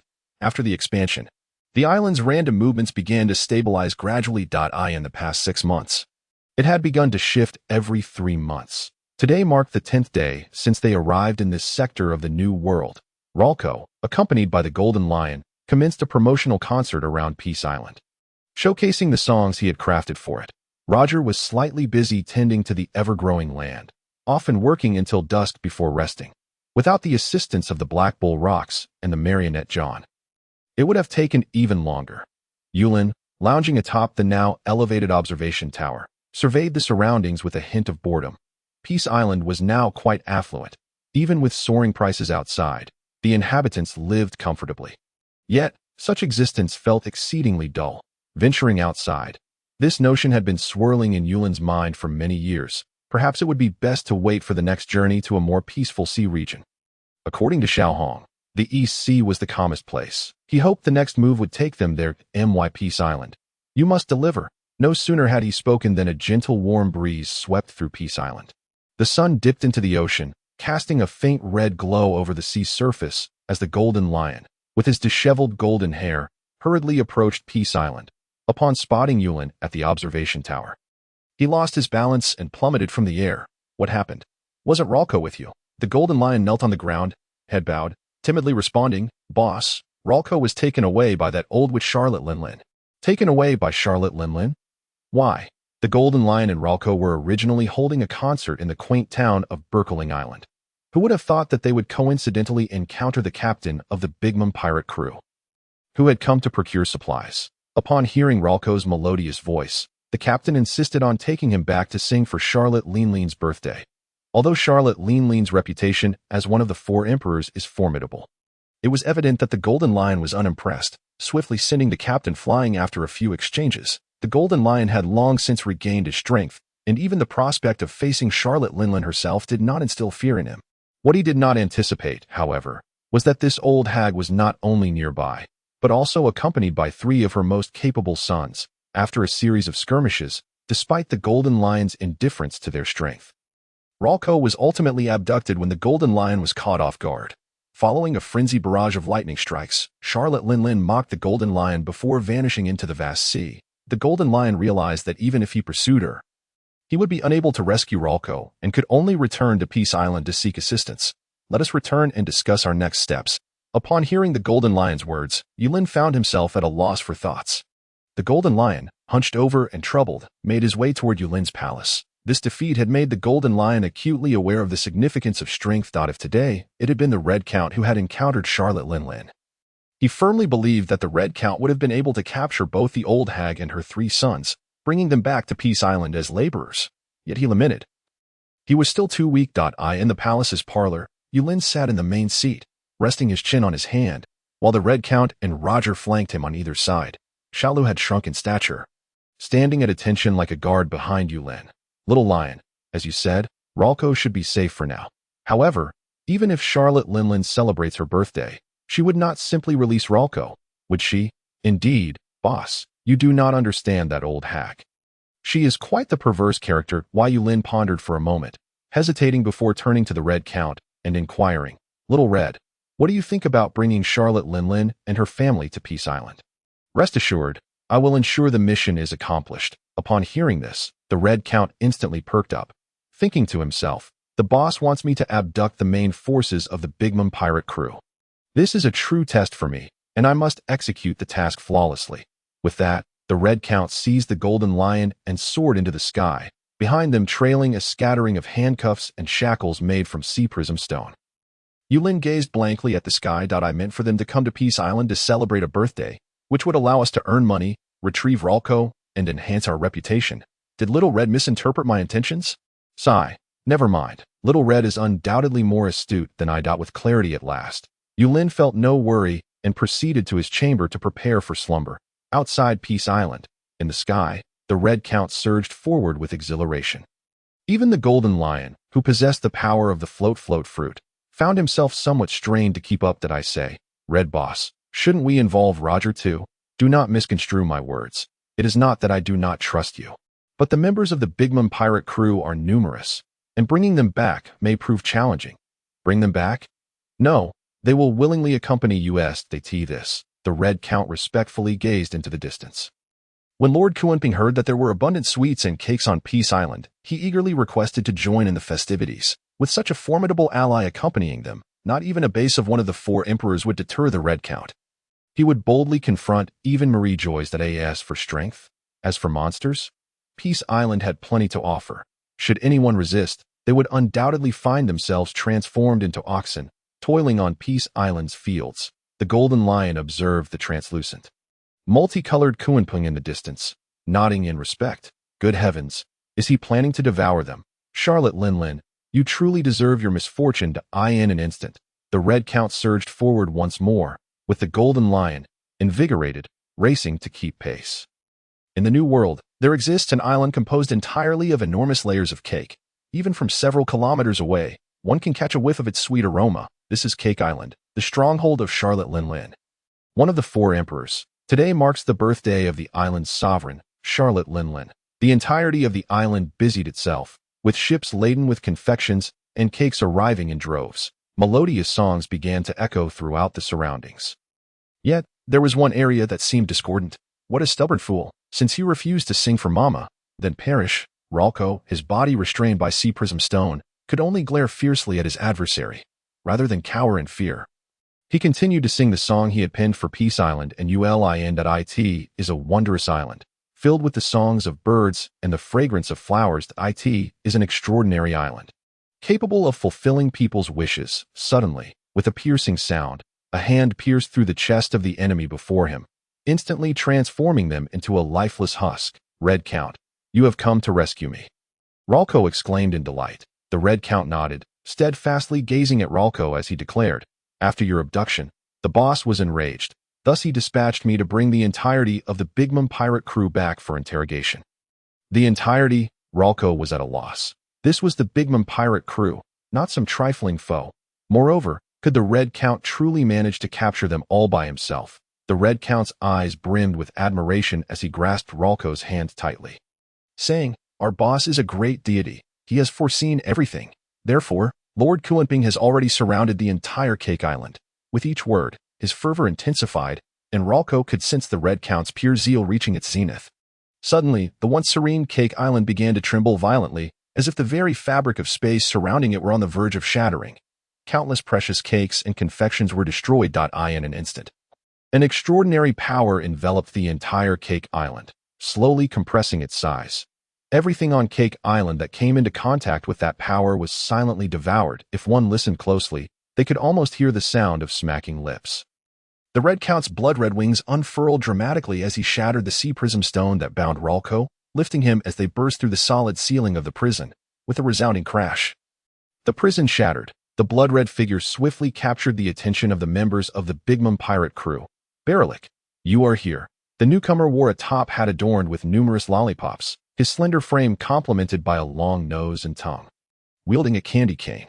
Owen, Dafu, go inform Mama that Katakuri and I are here, just in case. The two in the distance heeded the call but were halted by an unexpected sword strike from the Golden Lion. You little brats, let's see how you escape this time.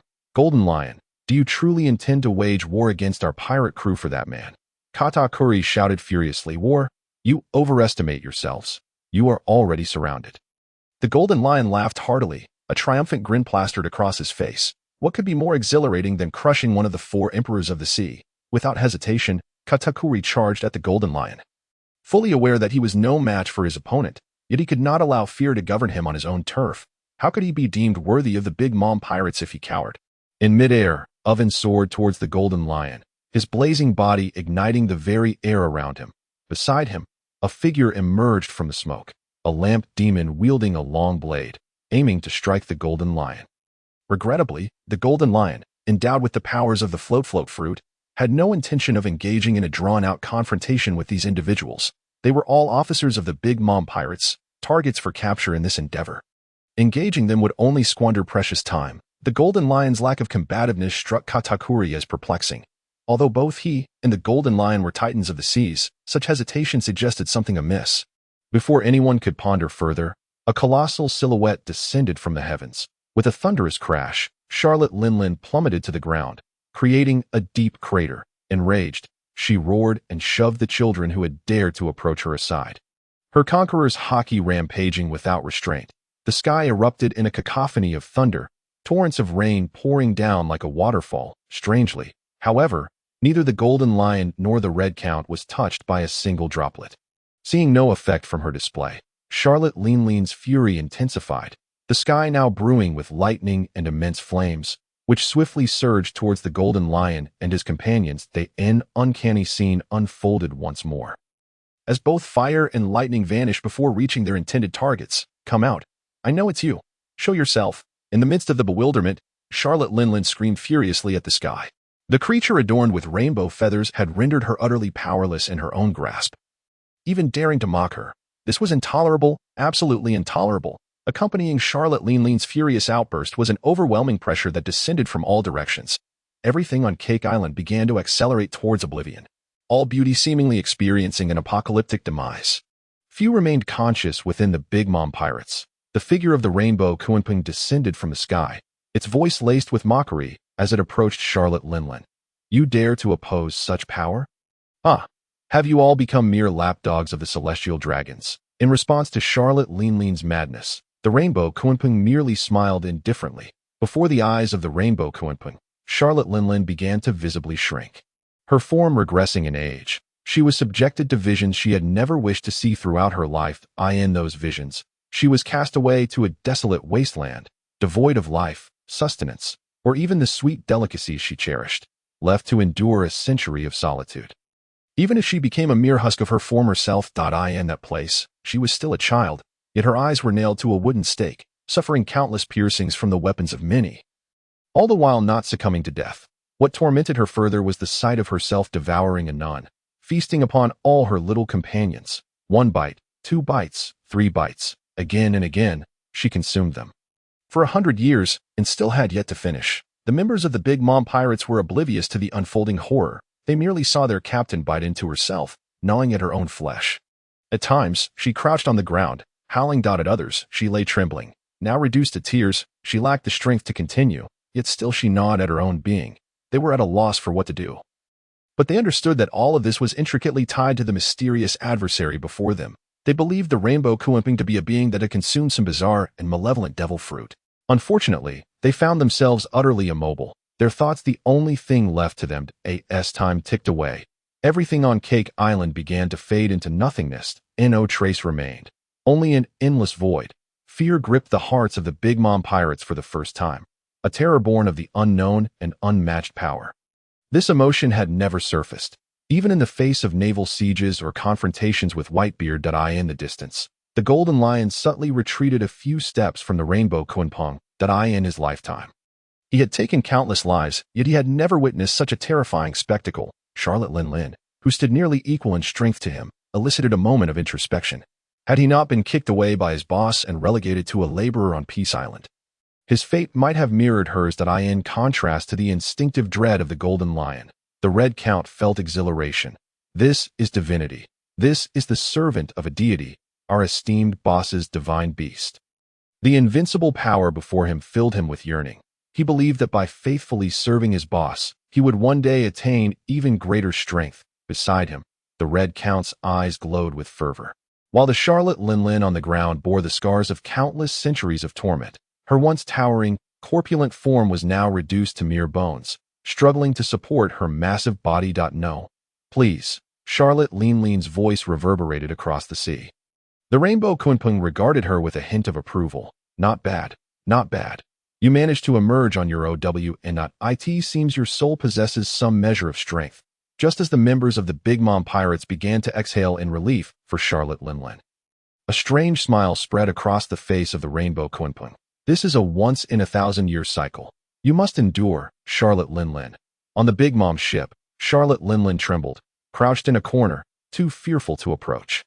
Her nearly 100 children and crew stood rigidly like statues around the ship's periphery. The rainbow Kuanping morphed into a smaller, colorful form, seated comfortably in a massive chair, relishing the array of sweets the golden lion manipulated into the air, appearing quite content. Meanwhile, Ralco, inspired by the danger he had just experienced, dove into his cabin upon boarding the ship to continue writing songs. The Red Count soared to the highest point, pointing towards Peace Island. Proclaiming loudly, "Destination, Peace Island, set sail."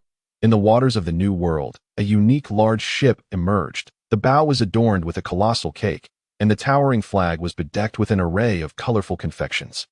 This was undoubtedly the grand vessel of the Big Mom pirates, the Queen Mama Chanter. Yet peculiarly, the flag displayed neither the emblem of the Big Mom pirates nor any familiar insignia, but rather an unfamiliar name and a curious advertisement. Peace Island, a premier tourist destination featuring farmhouses, a zoo, and an adventure island. We warmly welcome your visit. While it seemed odd, all the pirate ships in the vicinity instinctively steered clear of the vessel, etching the name Peace Island into their memories. On Peace Island, Yulin stood anxiously atop the lookout tower, scanning the horizon. Why haven't Xiaohong and the others returned yet?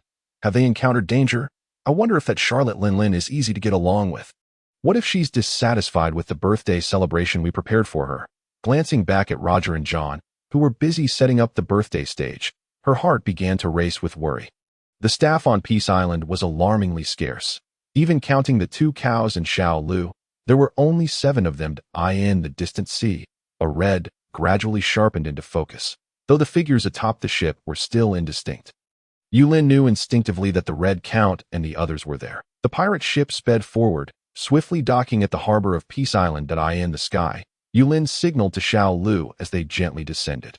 The one sweet little Kai, upon seeing Yulin approach, hurriedly flew over to perch on Yulin's shoulder, nuzzling affectionately. This scene sent chills down the spines of the Big Mom pirates, including Charlotte Linlin herself. The man before them was undoubtedly the most fearsome demon imaginable. While Yulin gazed at the grand ship with envy, turning her attention to the Red Count, excitement bubbling within her as she patted his shoulder. Xiaohong, I knew I wasn't mistaken about you. How did you manage to persuade them? You truly brought them back. The Red Count adjusted his posture, proudly gazing at Yulin, who slightly bent forward. Reporting to you, my esteemed employer, we have surrounded the Big Mom pirate crew. Not only did they refuse to surrender, but they also dared to attack us, so we captured them. Ha ha ha. I always said that Little Red is the most capable. Capturing them truly is an excellent strategy. Why Yulin's spirits soared, but her expression suddenly faltered after her words. Captured? They were actually brought back as captives? My goodness, Little Red is so formidable. Although they are pirates, isn't it somewhat inappropriate to celebrate their birthdays as captives? Are they considered laborers as well? Yulin turned her gaze towards the ship, where every pirate dared not meet her eyes. No, I cannot let the demon see. That fiendish bird has already tormented my mother so grievously. This person before me must be even more terrifying. No, please don't look at me. The great demon is staring. Please, I'm so ugly. The great demon wouldn't want to eat me, would it? Woo-woo. The daughters of Charlotte Linlin were already trembling, tears glistening in their eyes. They appeared less like notorious members of the 4 emperors and more like innocent young maidens. By the way, where is Rourke? Why is he not here? Is he all right? Rest assured, my boss, Rourke, is still in the cabin. He mentioned that this encounter has inspired him to compose a new song. You said not to disturb those engaged in creation, so I refrained from calling him. Oh, that's good to hear. Let us head to the island now. With that, Yulin mounted Little Green and soared towards the interior of the island. Charlotte Linlin gazed at Little Green with a complex expression, her face filled with confusion. Why does this millennia-old dragon exude the aura of the captain? What exactly is going on with this island? Despite the myriad of doubts and an ocean of fury in her heart, Charlotte Linlin and the entire Big Mom pirate crew understood that here, they must remain low-key. Otherwise, death could be the best outcome. In the plaza of Peace Island, a group of about 100 individuals stood, their appearances and attire remarkably diverse. They resembled cosplayers preparing for a grand soiree. Yet now, they appeared listless, like defeated roosters. Heads bowed in anticipation of their fate. As Yulin surveyed the crowd, a new idea suddenly blossomed in her mind. This area was one of the few that had become available after the expansion of Peace Island. Seizing this opportunity, why not transform it into a ballroom? If she desired a similar turnout in the future, there should be a place to celebrate. Without hesitation, Yulin pulled the Red Count aside and shared her thoughts. You mean to have them work as laborers, right? The Red Count replied, brimming with enthusiasm. Well, in a sense, Yes. Yulin realized that the Red Count always interpreted her ideas with greater depth. However, he executed them flawlessly each time. So she no longer dwelled on it. A good employee should be allowed to express themselves. Her role as the boss was merely to provide the initial concept, with clarity in her mind. Yulin ceased to ponder further and turned to leave, adopting the demeanor of a carefree overseer. The Red Count and Golden Lion gazed at the crowd before them, filled with ambition, capturing an entire 4 Emperors pirate crew. A dream that even the Navy and world government would not dare to entertain. Yet they had achieved it. The strength of Peace Island had made it possible. This marked their first victory in battle, although much of it was due to the overwhelming power of the 7-colored Kuenping. Their pride remained undiminished. Under the Red Count's guidance, Golden Lion directed the big MOM pirates in clearing the area as a crew of the 4 Emperors. They possessed considerable talent in construction. Upon hearing Golden Lion's plan, they began to organize efficiently. After all, they were all formidable figures with bounties exceeding 100 million, and a grand stage was quickly prepared. The scene was vibrant and spectacular, with various devil fruit powers at play. During this time, Little Kai brought Little Hei and Little Hui to oversee the progress, further accelerating the construction efforts. The sight of Little Kai directing the workers sent shivers down their spines. Each one wished for a few more hands to work faster. Quick, quick, I want to work. I need to work faster. The demon bird, accompanied by the demon dog and demon lizard, is coming to devour us. As Golden Lion and the others busied themselves, the Red Count had already taken Charlotte Linlin deep into the mountains of Peace Island.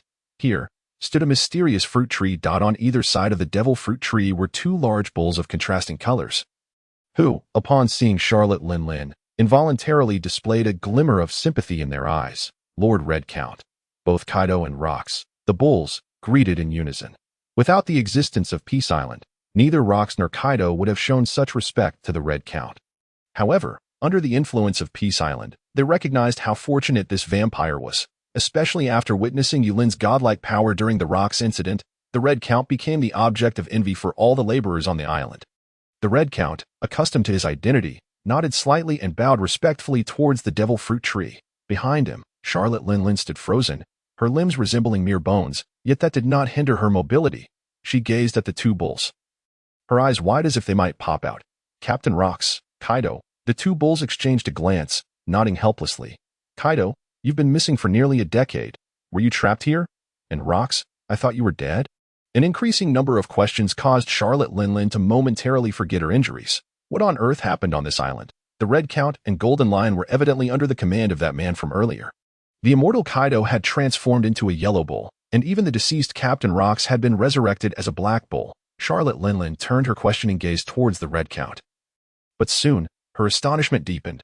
Before the Red Count stood a bizarre, enormous tree, bearing fruits of various colors and forms. Whitebeard's Gura Gura fruit, the Red Count's Bet fruit, Golden Lion's Fua Fua fruit, and Kaido's Uo Uo fruit, among others. What is going on? A devil fruit tree. But even a devil fruit tree would not yield such a plethora of identical fruits. An overwhelming influx of information left Charlotte Linlin's head spinning, her vision darkening until she fainted. When she awakened the following day, her body had completely recovered. Unbeknownst to her, the previous night, the devil fruit tree had indulged once more.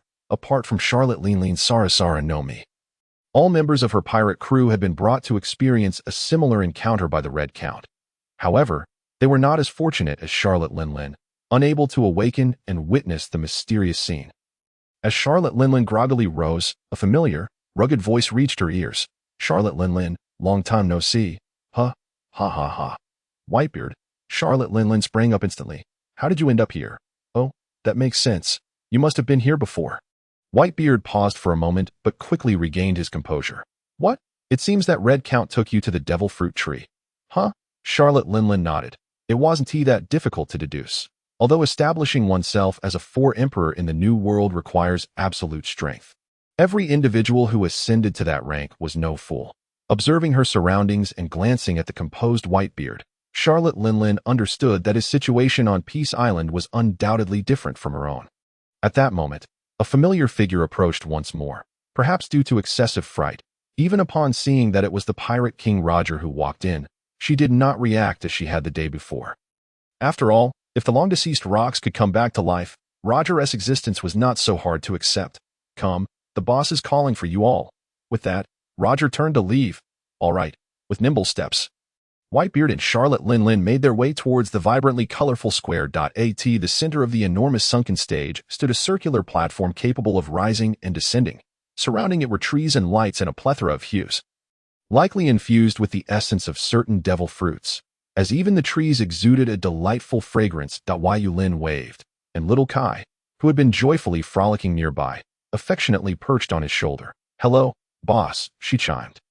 Whitebeard, towering in stature, slightly bowed. Charlotte Linlin mimicked Whitebeard's gesture, greeting Yulin with, "Hello, boss." Yulin nodded, his gaze resting on Charlotte Linlin for a moment before gesturing towards the lofty stage. "What do you think? This is the stage prepared for your birthday." Charlotte Linlin's expression stiffened. "A birthday celebration for me? Isn't it you who ruined it?" Though her heart brimmed with confusion and anger, she could only nod in gratitude. Yulin extended a hand in a gesture of goodwill, but upon observing her large and cumbersome form, he quickly retracted it. "I've heard your pirate crew possesses numerous sources of intelligence. How about you assist me?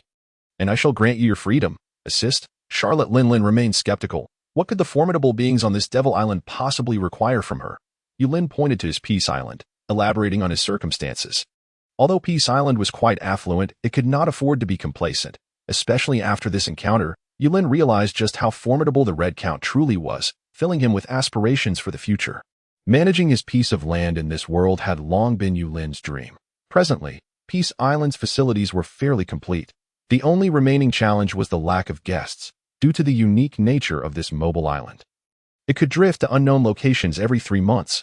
Hence, Yulin was in urgent need of an organization that could advertise for him at any time. At that moment, he learned from Whitebeard that the pirate crew known as Charlotte Linlin possessed an intelligence network rivaling that of the official navy. To Yulin, intelligence represented manpower and advertising. After careful consideration, he decided that if they were willing to assist him in promoting his endeavors, he could contemplate releasing a portion of their crew. Of course, the deeper conditions would need to be arranged by the Red Count. Realizing Yulin's intentions, Charlotte Linlin began to weigh the pros and cons. It was absolutely impossible to resist through force. Although she was unsure why so many strong individuals had gathered here, even without that peculiar devil bird, the likes of the Red Count, the Golden Lion, and Roger could easily keep her entire pirate crew at bay. The thought of Kaido and Rox, trapped in the forms of 2 bulls, further extinguished any notions of armed resistance. "How would you like me to assist you?" Yulin replied with a cheerful demeanor. "It's quite simple. I require the contact information for your intelligence network and the authority to issue commands. Each time I visit a location, I would like your intelligence organization to promote my presence." It's as straightforward as that. Straightforward? Charlotte Linlin's countenance darkened. Whitebeard understood the peril this posed for an organization. The intelligence network of the big MOM pirate crew was formidable, renowned as the best in the industry. The crucial aspect of such a powerful intelligence network lay in their communication methods and decryption techniques. If Charlotte Linlin were to agree, the big MOM intelligence network would effectively have 2 commanding figures. In the event of future conflict, this would undoubtedly be a significant blow to their own capabilities. As Charlotte Linlin hesitated, little Kai on Yulin's shoulder lazily stretched, squinting her eyes, causing Charlotte Linlin to tremble. "I agree, I will comply, rest assured." Cold sweat trickled down Charlotte Linlin's brow as she thought, what am I even contemplating? If this devil island were to wage war against me, would I still need intelligence? Wouldn't sending people to charge and be sufficient? You make a valid point. Since you are so accommodating, I shall indulge you less with my cake next time. Little Kai's voice chimed sweetly in Charlotte Linlin's ear. Observing that Whitebeard and Yulin appeared unfazed, Charlotte Linlin bowed her head in fear, unable to meet Yulin's gaze, or rather, unable to look at little Kai on Yulin's shoulder. Delighted by her agreement, Yulin remarked, "Well then, since you are so agreeable, I shall not be stingy. After tonight's birthday celebration, you may take half of your crew with you." "Half? Why only half?" Charlotte Linlin asked reluctantly. Her head lowered. While Yulin shot her a glance, explaining, "You are, after all, captives. How could I let you all go? I am short on manpower on this island and could use some assistance. Your subordinates perform admirably. I will return them to you in 6 months. 6 months. Is that for real? What? You don't believe me?" Yulin's demeanor soured. "Captives must maintain a captive's attitude. I have been quite generous to you as it is. Should you remain ungrateful, I shall have little Hong deal with you." Noticing Yulin's displeasure, Charlotte Linlin quickly bowed. No. What I meant was, Yulin, aware of her thoughts, paid little mind. This evening's birthday celebration for Charlotte Linlin served 2 purposes: to showcase his benevolence towards captives, ensuring that those who remained would work diligently, and to test the durability of the facilities. After all, if this hefty individual could withstand it, future guests should pose little issue. As for the remaining matters, you may coordinate with Little Hong. He is the steward here. Discuss any issues with him. Charlotte Linlin nodded, dejectedly turning to leave. Whitebeard laughed heartily, enjoying the sight of this once arrogant individual facing such setbacks. By the way, Little Bai, why don't you stay here for a couple of days? I'll have them prepare a few buildings for you based on your size. I've just realized that your people are rather large. Little Bai, oh, very well. Boss. A chill ran down Whitebeard's spine, but recalling that the Red Count and the Golden Lion had similar nicknames, he chose to endure it. After all, he had no desire to become an animal like Kaido or Rox. With a sigh, Whitebeard made his way towards the direction of the Red Count. Little did he expect that one day, he would be bartering his own physique merely to serve as a model for someone else. As twilight descended, the light surrounding the massive stage began to illuminate in a kaleidoscope of colors. The Red Count, tasked by Yulin, had already adorned Charlotte Linlin like a grand gift atop the rising platform. Though Charlotte Linlin was averse to the arrangement, she found herself powerless to resist. The sunken stage was filled with members of the Big MOM pirate crew, and to an outsider, it would seem to be their exclusive gathering. Regrettably, these individuals exhibited no signs of excitement. They dared not even sit, standing quietly in place, awaiting the appearance of their master. Upon receiving word from Little Green, Yulin began to stride towards the stage. Flanking him were Little Black and Little Gray, while above, in addition to Little Kai, floated a small golden serpent with 4 claws. Strangely, this 4-clawed serpent hovered in the air just like Little Kai.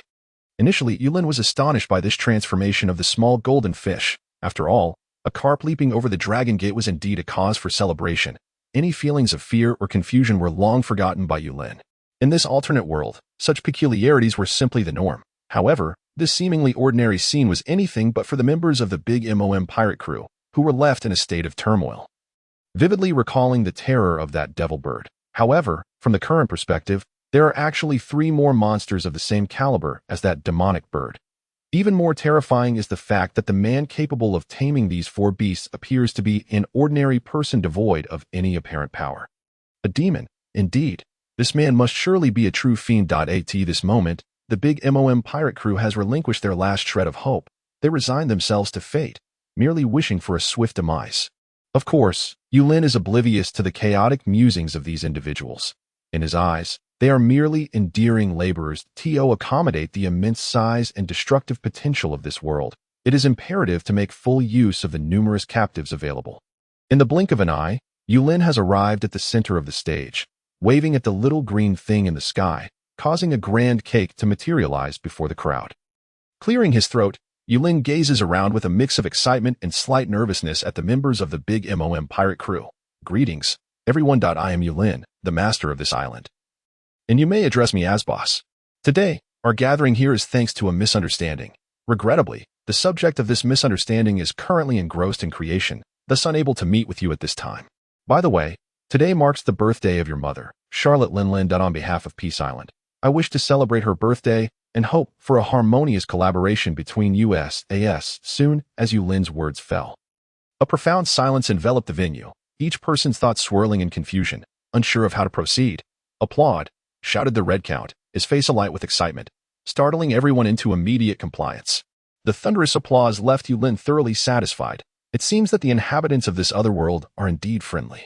Yulin waved and greeted the members of the Big MOM pirate crew.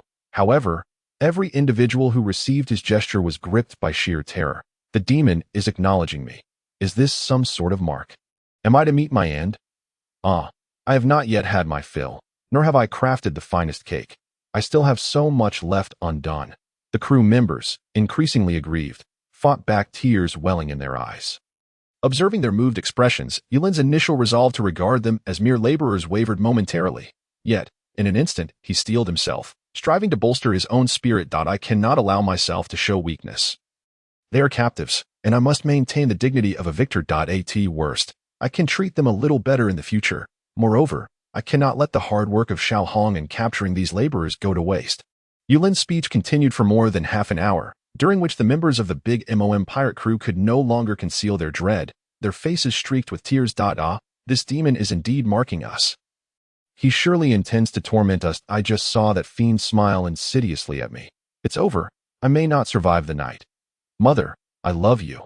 I might be leaving soon, sobs of despair reverberating in their hearts.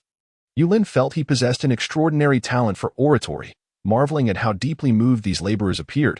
Perhaps I should ease up on the pressure a bit. Finally, I wish to convey that I have reached an agreement with your mother. And in the future, your pirate crew shall serve as my laborers to assist in the development of the island. As for the specific arrangements, they will be scheduled every 6 months, requiring your crew to come and rotate with you. Now, to symbolize the friendship between myself and your big MOM pirate crew, I wish your mother a very happy birthday. As Yulin's voice faded. A 2-second pause ensued before a sparse applause began to trickle in. Each person's eyes brimmed with pleading. Stay on the island as laborers? Mother, take me away. I do not wish to remain with the demon. There are too many demons here. The full moon hung high.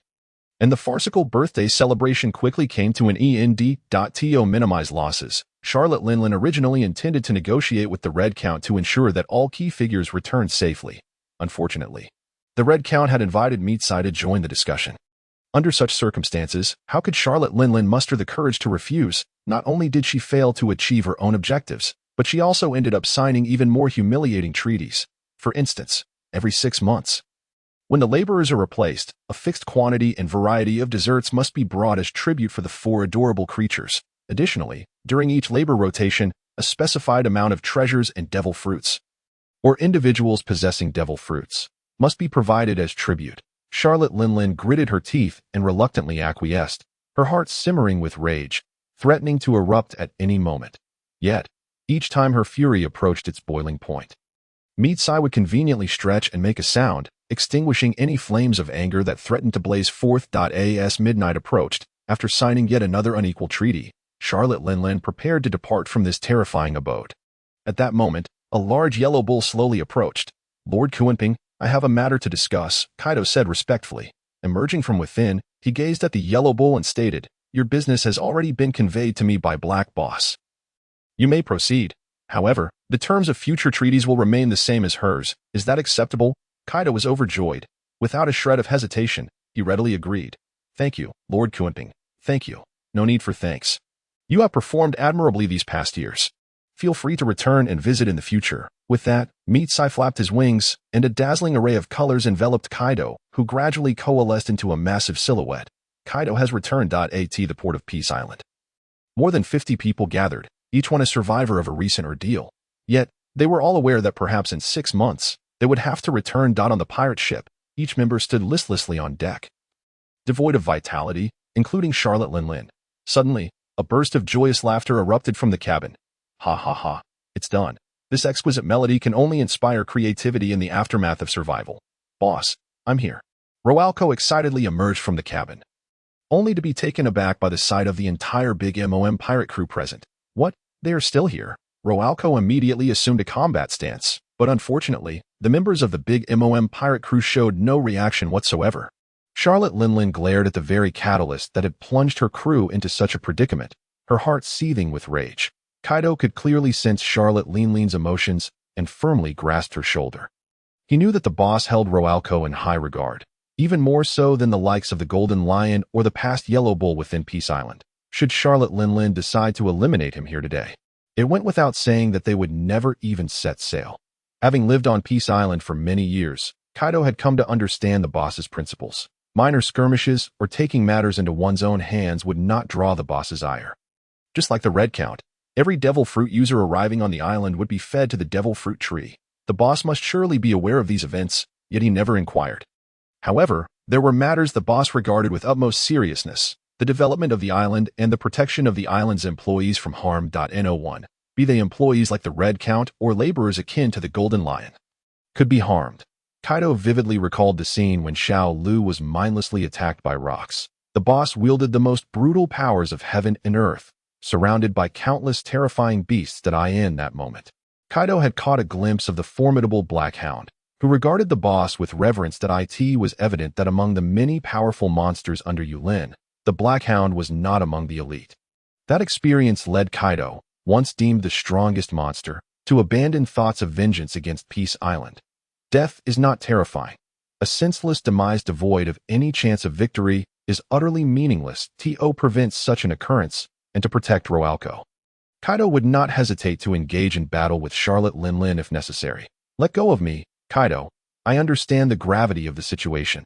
After a moment of silence, Charlotte Linlin spoke calmly, her gaze shifting to Roalco. Roalco, the boss is waiting for you to return. You may leave. May I? Indeed. You may depart. Roko exhaled deeply, swiftly leaping from the pirate ship, and in the blink of an eye, he vanished into the darkness. Charlotte Linlin gazed at Peace Island and remarked, "Remove your shoes and leave the sand of Peace Island behind. We shall take nothing with us." The members of the big MOM pirate crew were initially taken aback. In the next moment, everyone began to clear the sand from their shoes with their hands and mouths. Leave nothing behind. Absolutely nothing. Not a single grain of sand shall remain. We must not give them any reason to extend their hospitality again. The farce of the big MOM pirate crew seemed to come to a close as Yulin awoke from his dreams, filled with visions of Peace Island's promising future. Unbeknownst to him, a calculated scheme was unfolding in the shadows, leading Peace Island down a dramatically different path. Yulin stood atop the lofty watchtower, surveying his surroundings. Roger, with the mindset of "I can forego food, but I cannot forego this," had once again expanded the farmland. Apart from the initial patch of red fruits that Yulin had planted, all other crops, grains, vegetables, and fruits, had multiplied by more than 3 times, due to the unique soil conditions of Peace Island.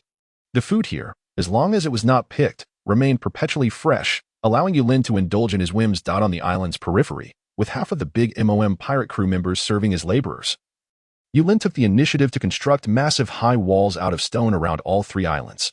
Except for the port and 2 entertainment-oriented sandy beaches, all other areas were obstructed by high walls. Even the Green Island Zoo and the adventure base of Dead Island could only be accessed from the main island. This arrangement effectively guided tourists to numerous opportunities for dining or resting on the main island, facilitating Yulin's pursuit of greater profits. Around the main island, the members of the big MOM pirate crew dared not pause for a moment to fulfill Yulin's request for a 100-meter high wall. They excavated a 20-meter deep foundation around the entire main island. Each individual here was a notorious pirate with a bounty exceeding 100 million, and in any other context, no one would expect them to possess such a diligent side. Sweat streamed down their faces, not from exhaustion, but from fear. Charlotte Linlin's departure had stripped them of their last pillar of support. Although the 3 sweet commanders were present, the immense psychological pressure remained unbearable. For on a distant platform, the formidable Red Count was serving tea to a charming little bird, assuming the role of overseer. The Red Count did not need to issue commands. The crew worked diligently, fully aware that no one dared to slacken their efforts under the watchful gaze of the Lord of the Colorful Kuimping. Suddenly, the previously leisurely little Kai darted away as Yulin drew closer to the platform. Upon witnessing the master of Demon Island's arrival, the members of the big MOM pirate crew hastened their tasks. Some even resorted to digging with their hands after breaking their shovels, fearing Yulin's displeasure. "Little Kai, so you are here too. Little Red, you keep an eye on things. I'll take a stroll with Little Kai." "Rest assured, my lord," the Red Count replied with a respectful bow, only averting his gaze once Yulin and Little Kai had disappeared from sight. At the coastline, near the port, the trio known as the Sweet Commanders were busy renovating the port structures. Charlotte Cracker cautiously approached Charlotte Katakuri, scanning their surroundings. Is there truly no solution? Charlotte Katakuri shook his head, recalling the haunting image he had witnessed before. Resistance meant annihilation. Countless demons had devoured the entire big MOM pirate crew in an instant. Everyone had been transformed into puppets, their souls eternally imprisoned.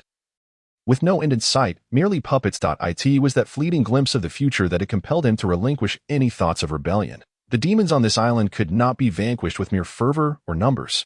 "Be cautious. Someone approaches." From a distance, Charlotte Smoothie cast a sidelong glance. Though the newcomer was not yet visible, he understood that they were certainly not members of their pirate crew. Yulin's silhouette gradually drew nearer, and he nodded at the industrious trio. These 3 were the strongest among Little Red's mentions. Indeed, they worked with remarkable efficiency.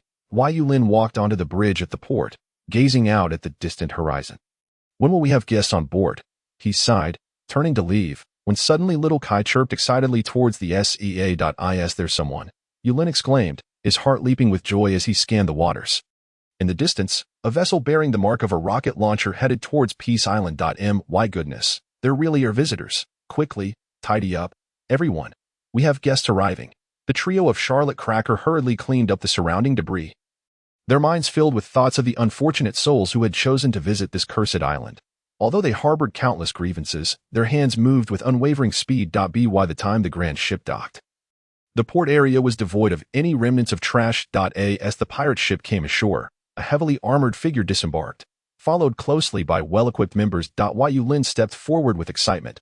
These individuals appeared wealthy, and at long last, Peace Island could commence operations. Greetings, everyone. I am the master of this Peace Island. Welcome, esteemed guests. We offer lodging and gourmet cuisine, all for the modest fee of 100 million berries per person. Truly a remarkable value. Yulin extended a finger, determined to offer an unprecedented discount to commemorate the arrival of the first guests. After all, the last time Whitebeard had dined, he had spent 10 billion. Thus, charging merely 1 billion for each of these guests was exceptionally generous. The leading pirate paused momentarily upon seeing Yulin's demeanor, bursting into hearty laughter. His subordinates joined in the mirth simultaneously. He claims he will charge each of us 1 billion berries. How amusing. Captain, do you think he has lost his mind? Doesn't he know we are pirates? Should I execute him on the old man's orders? The captain waved his hand dismissively. No need for violence. We are destined to become the future pirate king, and we must be magnanimous. Besides, he has provided me with such amusement. We should treat the slave well. Yulin looked on, bewildered by the pirate crew's reaction. What?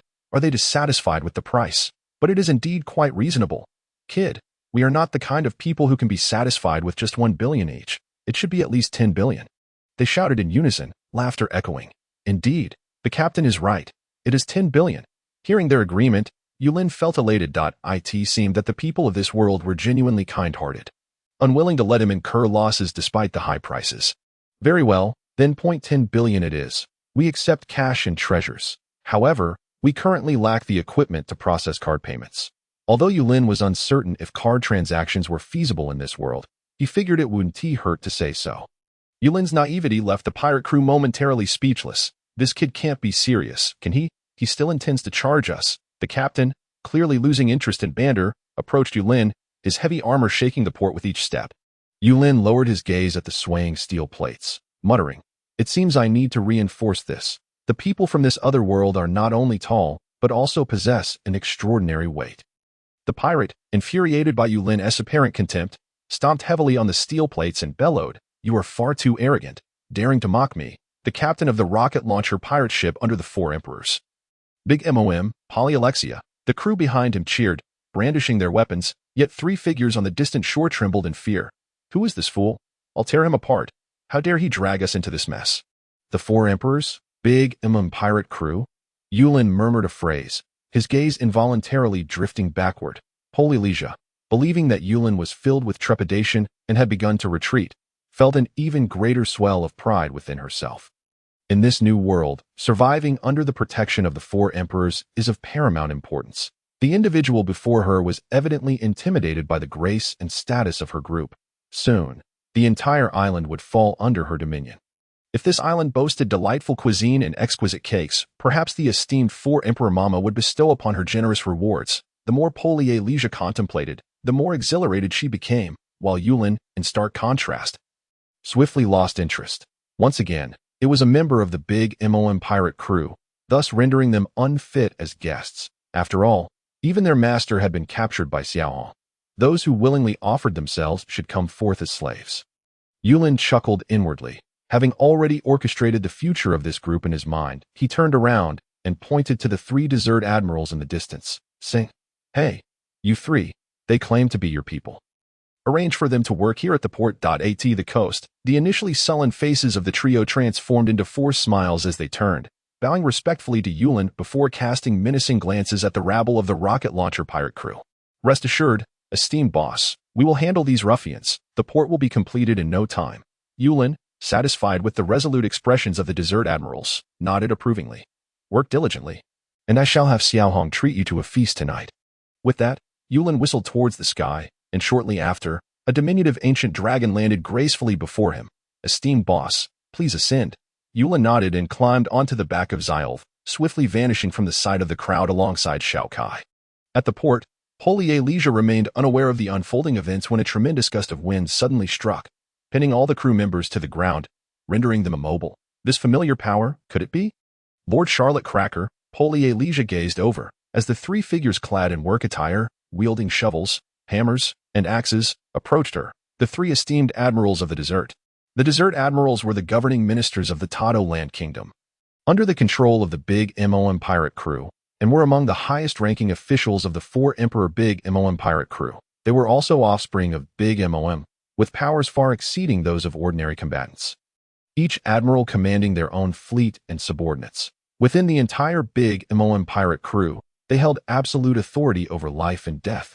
Yet, the garb of the three before her was so unassuming that she could hardly fathom they were the lofty admirals.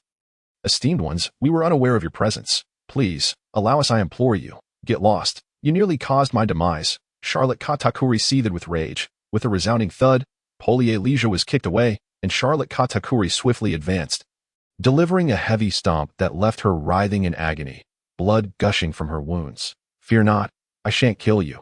Just as Polyalesia breathed a sigh of relief, Katakuri continued, unless you intend to remain on this island forever? Forever? How could that be? Polyalesia was about to retort when she realized she had no strength left, her voice rendered mute. Within the Big MOM pirate crew, there were numerous subordinate fleets akin to the rocket launcher pirates, deemed as mere trash. Thus, Charlotte Katakuri acted without hesitation. Since Yulin had already determined their fate, Katakuri and his companions were resolute in their duties. Under the intimidation of the three admirals, all members of the rocket launcher pirates became enslaved laborers at the port. As more formidable members of the Big MOM pirate crew surged in, Polyalesia pondered an even more terrifying possibility. Could this all be orchestrated by Lord Charlotte Linlin? But who was that ordinary individual commanding the three admirals? An increasing number of uncertainties caused her work to lag. With a crashing sound, a massive steel pillar slipped from her grasp, drawing the attention of those nearby. Charlotte Katakuri was taken aback before he could react. The steel pillar delivered by the Golden Lion careened chaotically toward Polyalesia. Damn it, the boss just emphasized the task, and you rabble dare to dawdle? With that, Polyalesia's heavy form was yanked into the air, struggling futilely against her fate. The Golden Lion, indeed, the pirate admiral known as the Golden Lion. The members of the rocket launcher pirates stared in awe, their ignorance only deepening the Golden Lion's disdain.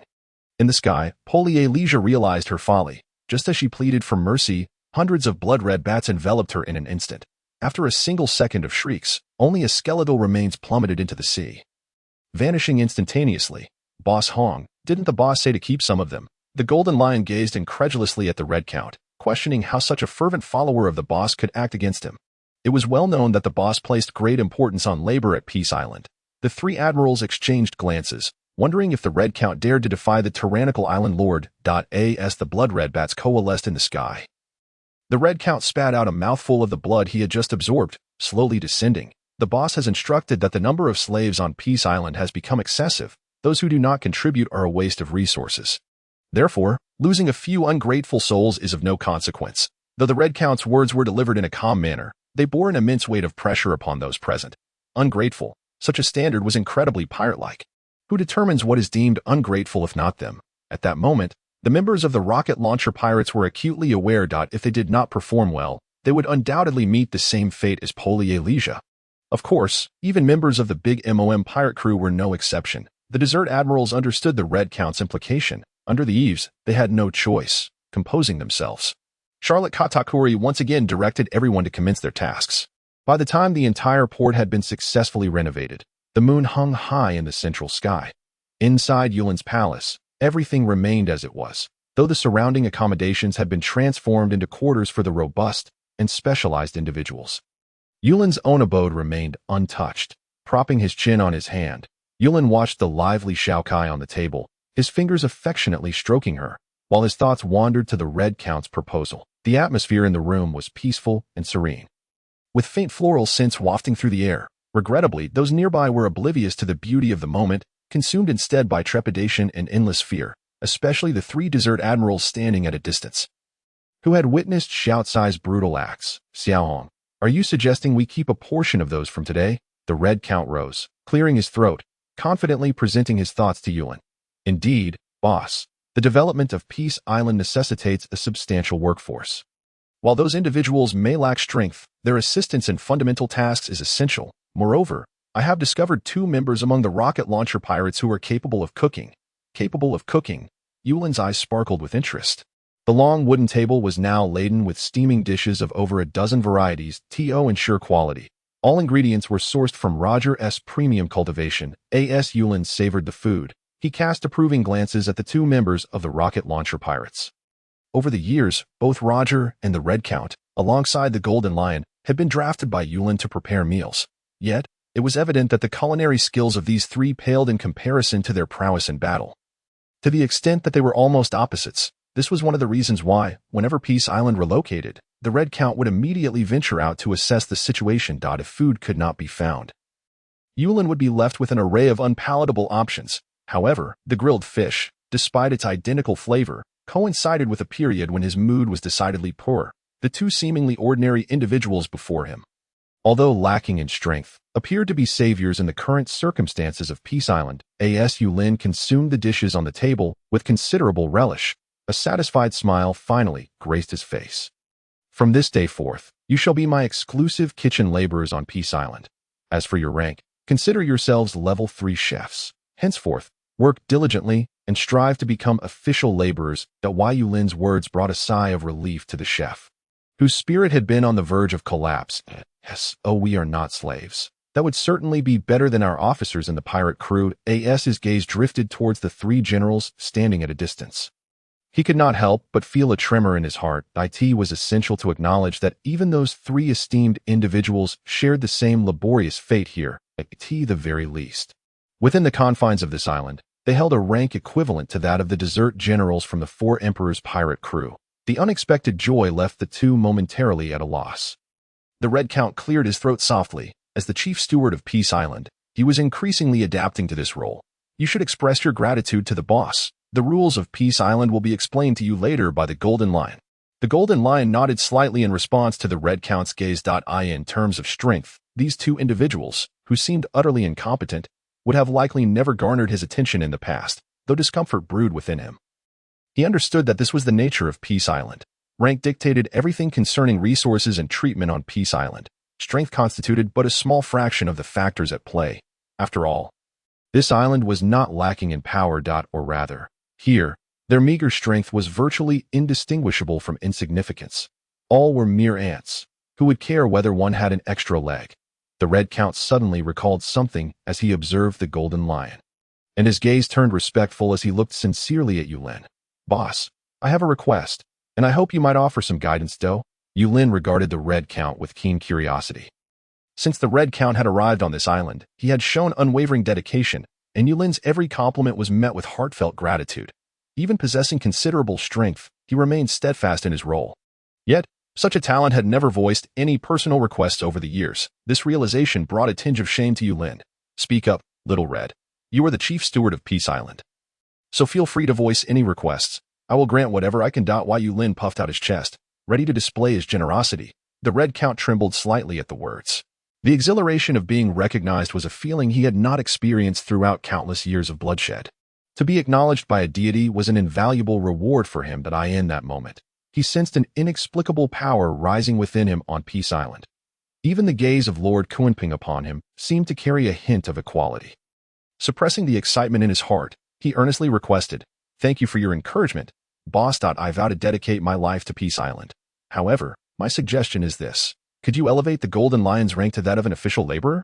The Golden Lion, still nursing a twinge of jealousy over the Red Count's newfound recognition, was taken aback to find the latter advocating for his rank to be raised. The sudden shock left him momentarily speechless. Yulin pondered for a moment as he looked at the Golden Lion. Although his performance had not shone as brightly as the Red Count's over the years, he had been a pioneer on Peace Island. Realizing this, Yulin felt remorse for his oversight. As Peace Island gradually found its footing, he could not allow long-serving employees who had endured hardship to feel disheartened. Little Red, your suggestion is timely. I have been considering this matter. Henceforth, you must pay close attention to rank advancements on Peace Island. Should there be significant contributions or sufficient years of service, feel free to report to me at any time, and I will ensure that relevant rank and treatment upgrades are executed promptly. Yes, boss, rest assured. I will strive to be fair and just. The Red Count assured Yulin with unwavering determination. Yulin placed considerable trust in the Red Count and turned to the Golden Lion with a smile.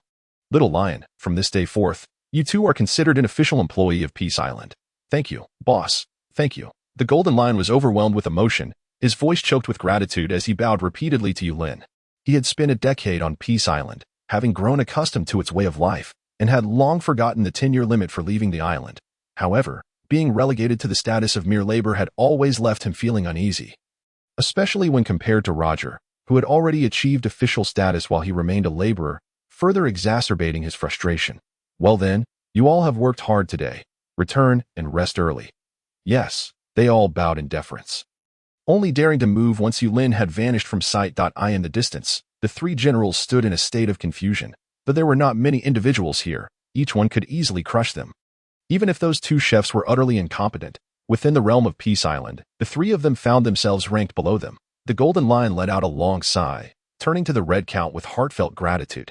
Red Boss, thank you. We should all be thankful to the boss. Now that you are an official laborer, you will gradually perceive the true mysteries and powers of Peace Island. Trust me, you will come to appreciate your decade of service as a laborer here. With that, the Red Count vanished from sight with a mysterious smile, leaving the others in awe of his speed, an astonishment that even the Golden Lion and the dazed Roger could not help but express. They understood that this once proud figure of the sea, the solitary Red, had now entered a realm of power beyond their comprehension. The Golden Lion fixed his gaze intently on the direction in which the Red Count had disappeared. Knowing that such strength was not simply innate, from the Red Count's earlier words, he discerned that the latter had likely tapped into a deeper understanding of the powers within Peace Island.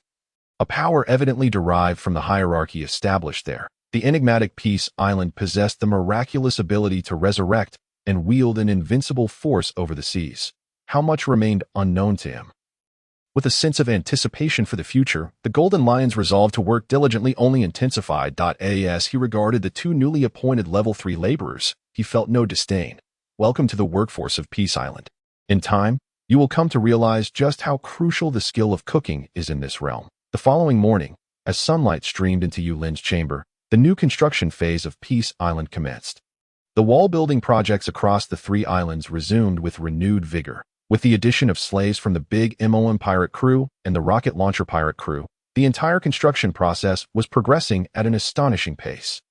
Today, the newly promoted Golden Lion was brimming with enthusiasm, inspecting the areas between the 3 islands, effectively taking over the oversight from the Red Count.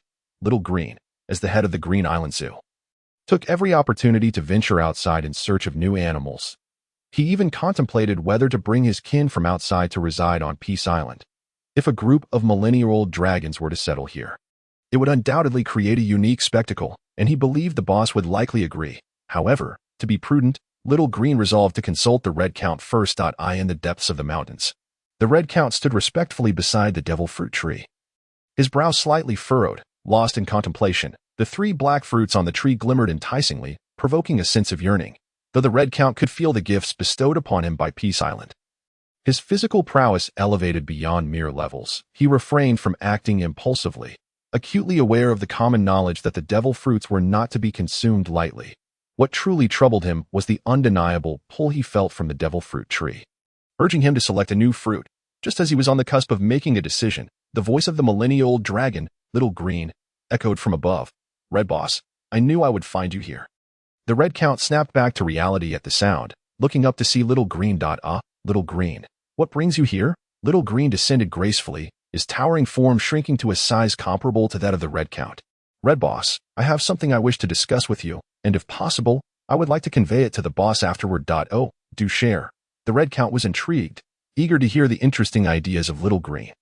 The thing is, our millennia-old dragon clan has been dwindling in number due to environmental changes. Thus, I find myself pondering whether it would be possible to seek out the remaining members of the 1,000-year dragon clan and relocate them to Green Island Zoo. Do you possess any means of locating them? Count Red, somewhat perplexed, noted that Peace Island shifts randomly at intervals, and with such vastness in this world, how could there possibly be traces of the 1,000-year dragons in every locale? While this notion appears quite splendid, its realization is fraught with significant challenges. With a hint of embarrassment, Little Green gently tapped his head with his wings. He was well aware of the circumstances surrounding Peace Island, and had indeed overlooked this aspect. Even though the 1,000-year dragon clan could sense one another's presence within a certain proximity, it seemed he had not felt any such connection over the years. Disheartened, Little Green shook his head and prepared to take his leave after exchanging farewells with Count Red.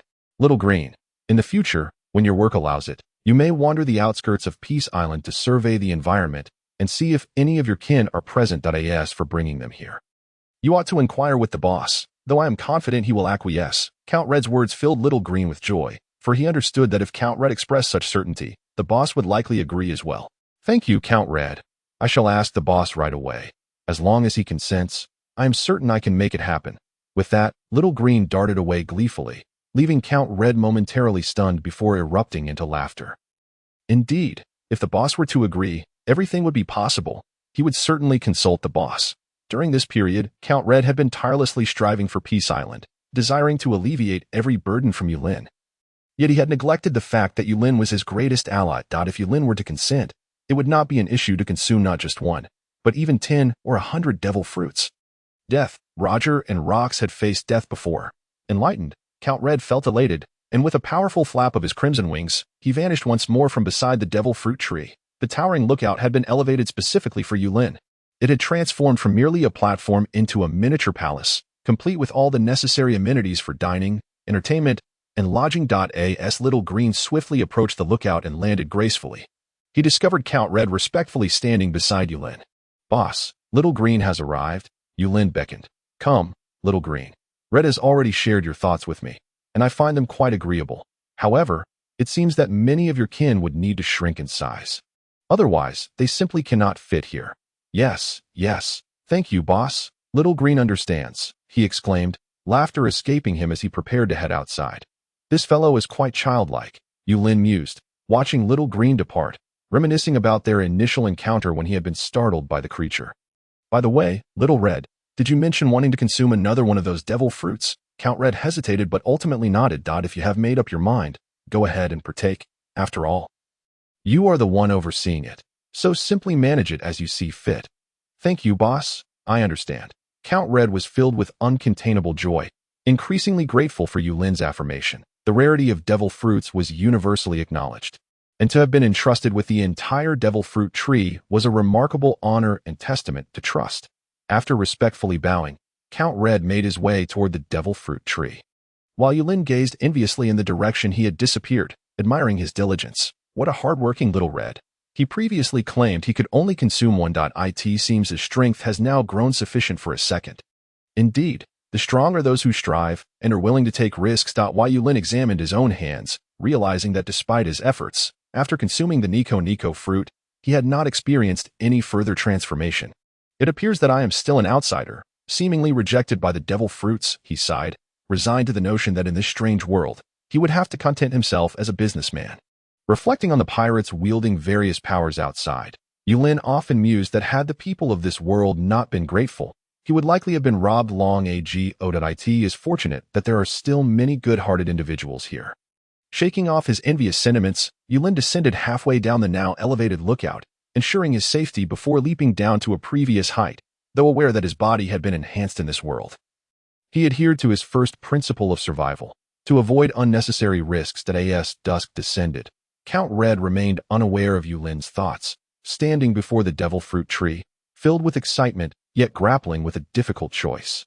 Due to the presence of the big pirate crew, the tree was laden with fruits, yet only 3 caught Count Red's eye: the Tremor fruit of Whitebeard, the Soul fruit of Charlotte Lin, and Kaido's fish fruit in its mythical dragon form. The Flare fruit of the Golden Lion was dismissed, as Count Red, being the owner of the bat fruit, had long surpassed the Golden Lion's capabilities. The Water Bear fruit, owned by Ralco, had become the least desirable among the members of Peace Island. Perhaps others were unaware, but as a vampire, Count Red understood that his vitality had far exceeded that of Ralco. Thanks to the mysterious nourishment of Peace Island, this vitality stemmed from Yulin's recognition of him, a sentiment solidified by Yulin's earlier affirmation. Thus, the prospect of devouring a new devil fruit once more stirred within Count Red. Oh, what a difficult choice indeed. 3 top-tier devil fruits lay before him, yet he found himself unable to decide. Outside, even a single Zoan fruit commanded exorbitant prices, resulting in fierce competition. Yet here, even the Flare fruit was deemed undesirable. This scene of opulence would undoubtedly incite envy among those beyond Peace Island. Count Red faced an unexpected dilemma on Peace Island. Who would have thought his greatest challenge would involve selecting a devil fruit?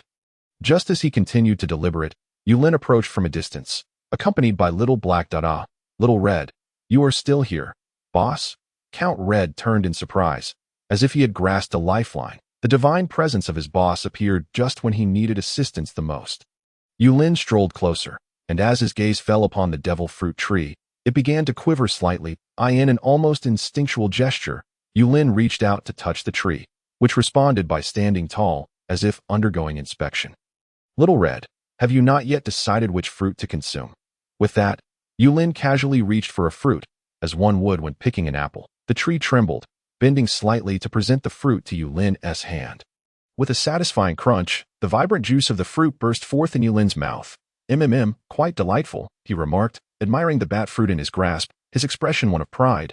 The devil fruit seemed to thrive under this commendation, pulsating in response. Although Count Red had previously noted that each person in this world could only gain one power from devil fruits, it was evident that Yulin had not acquired any such power. As an outsider, he was not acknowledged by the devil fruit tree.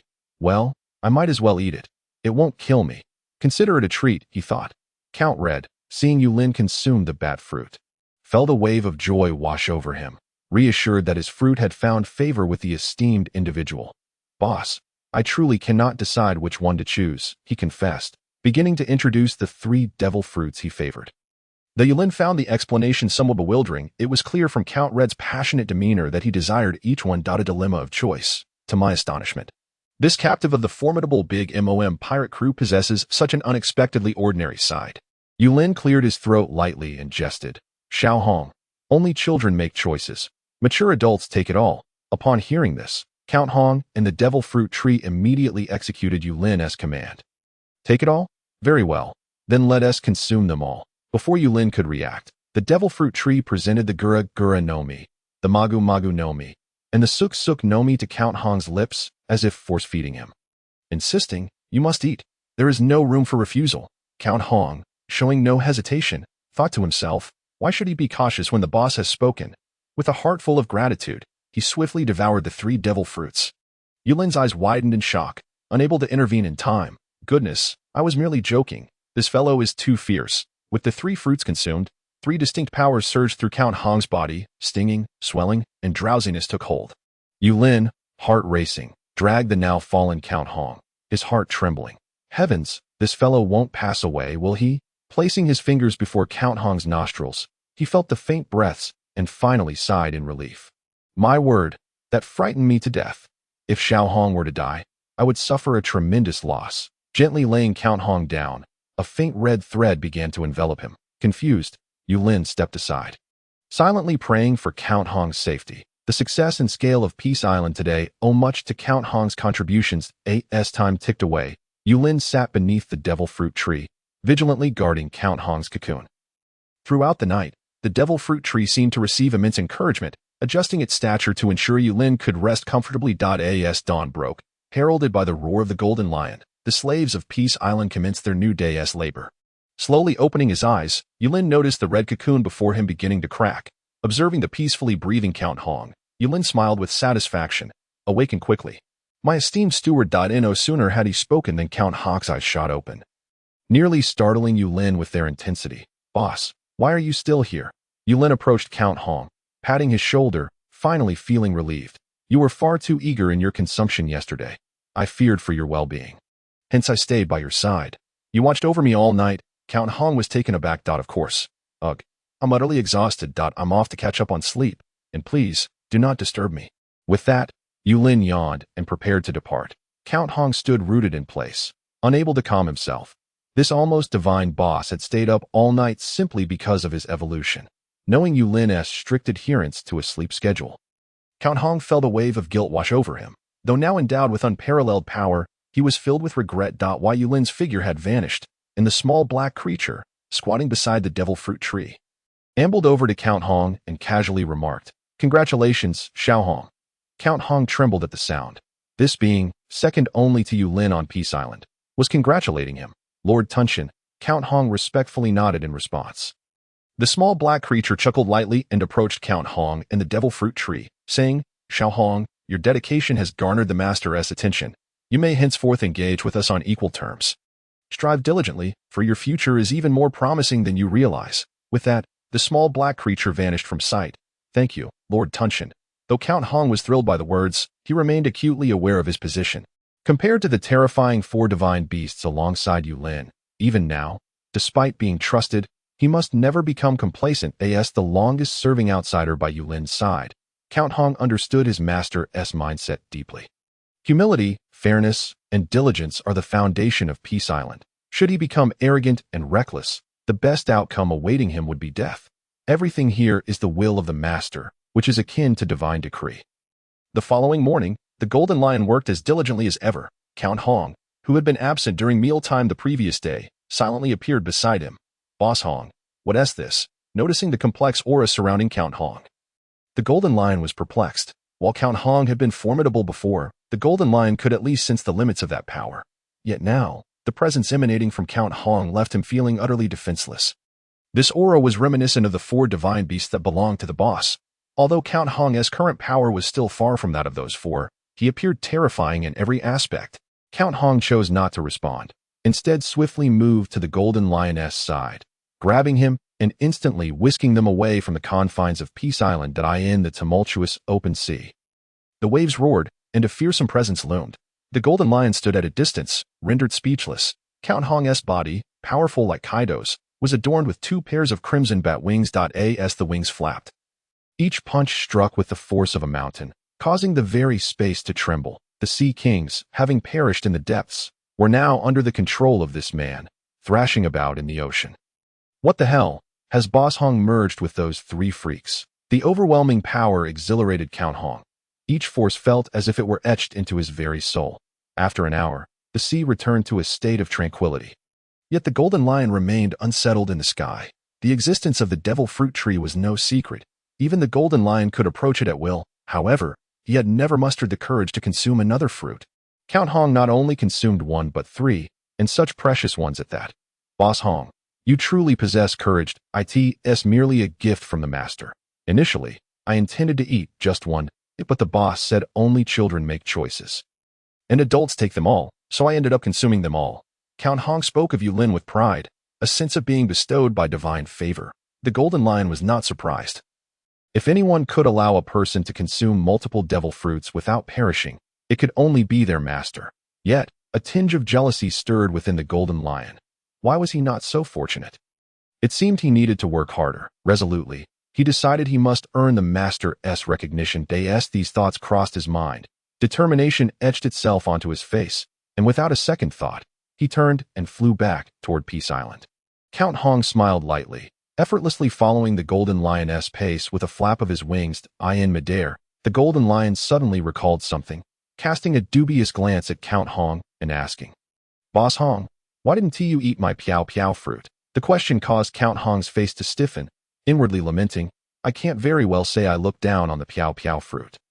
"Ah, I thought your piao piao fruit seemed not yet ripe." Count Hong quickly accelerated, disappearing from sight.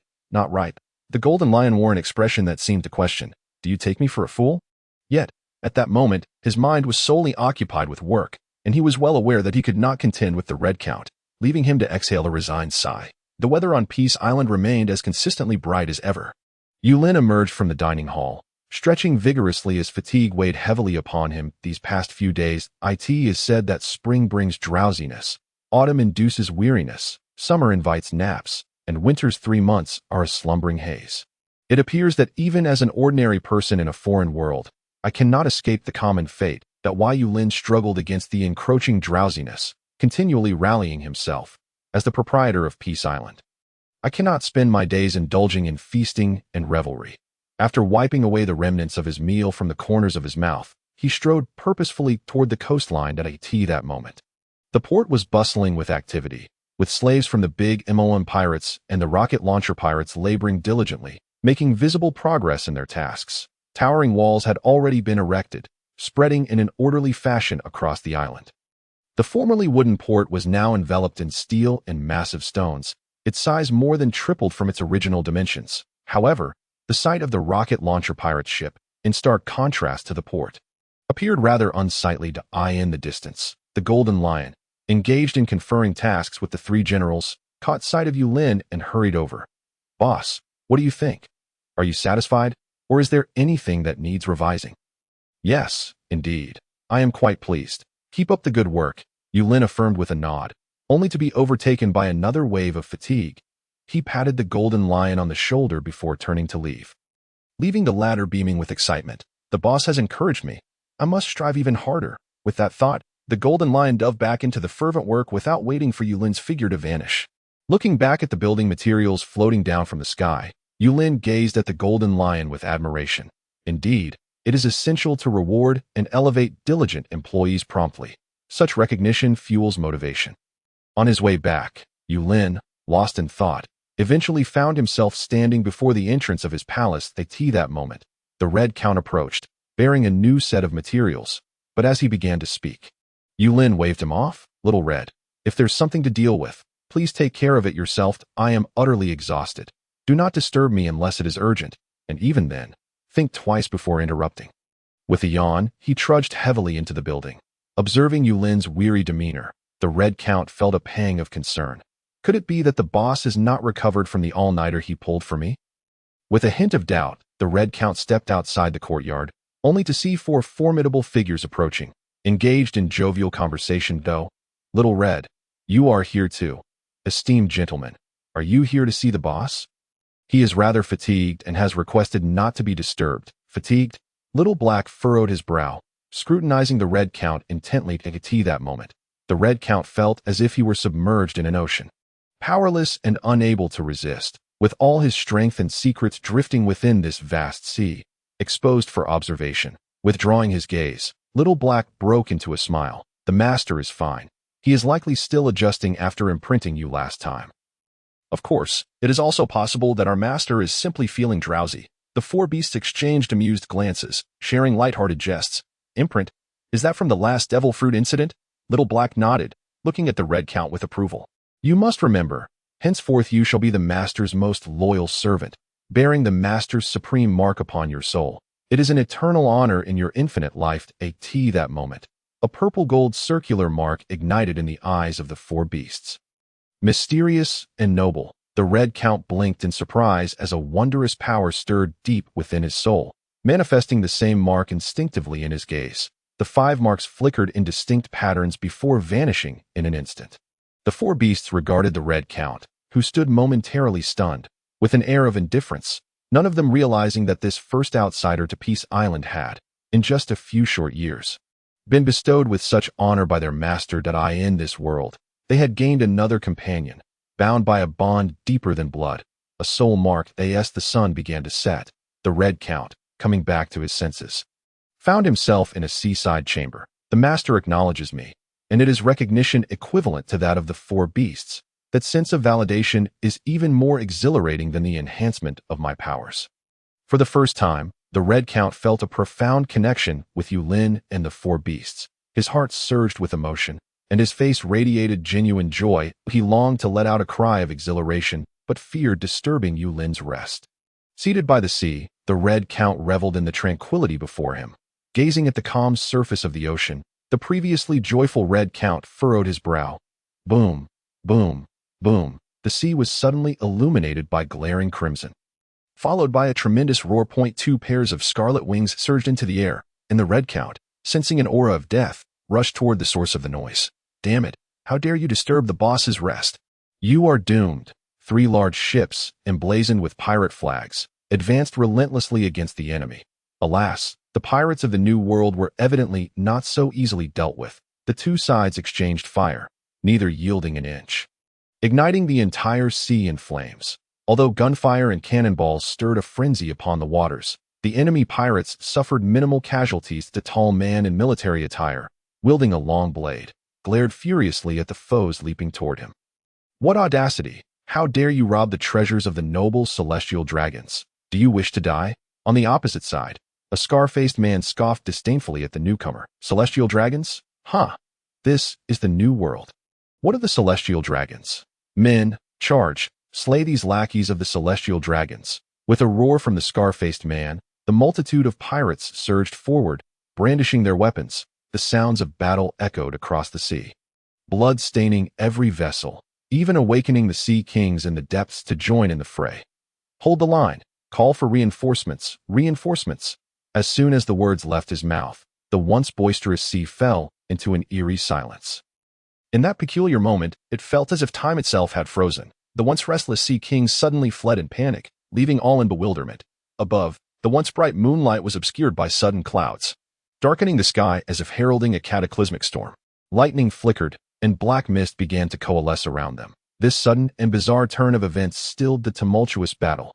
"Look, there is something," a voice called out, prompting all eyes to search the void.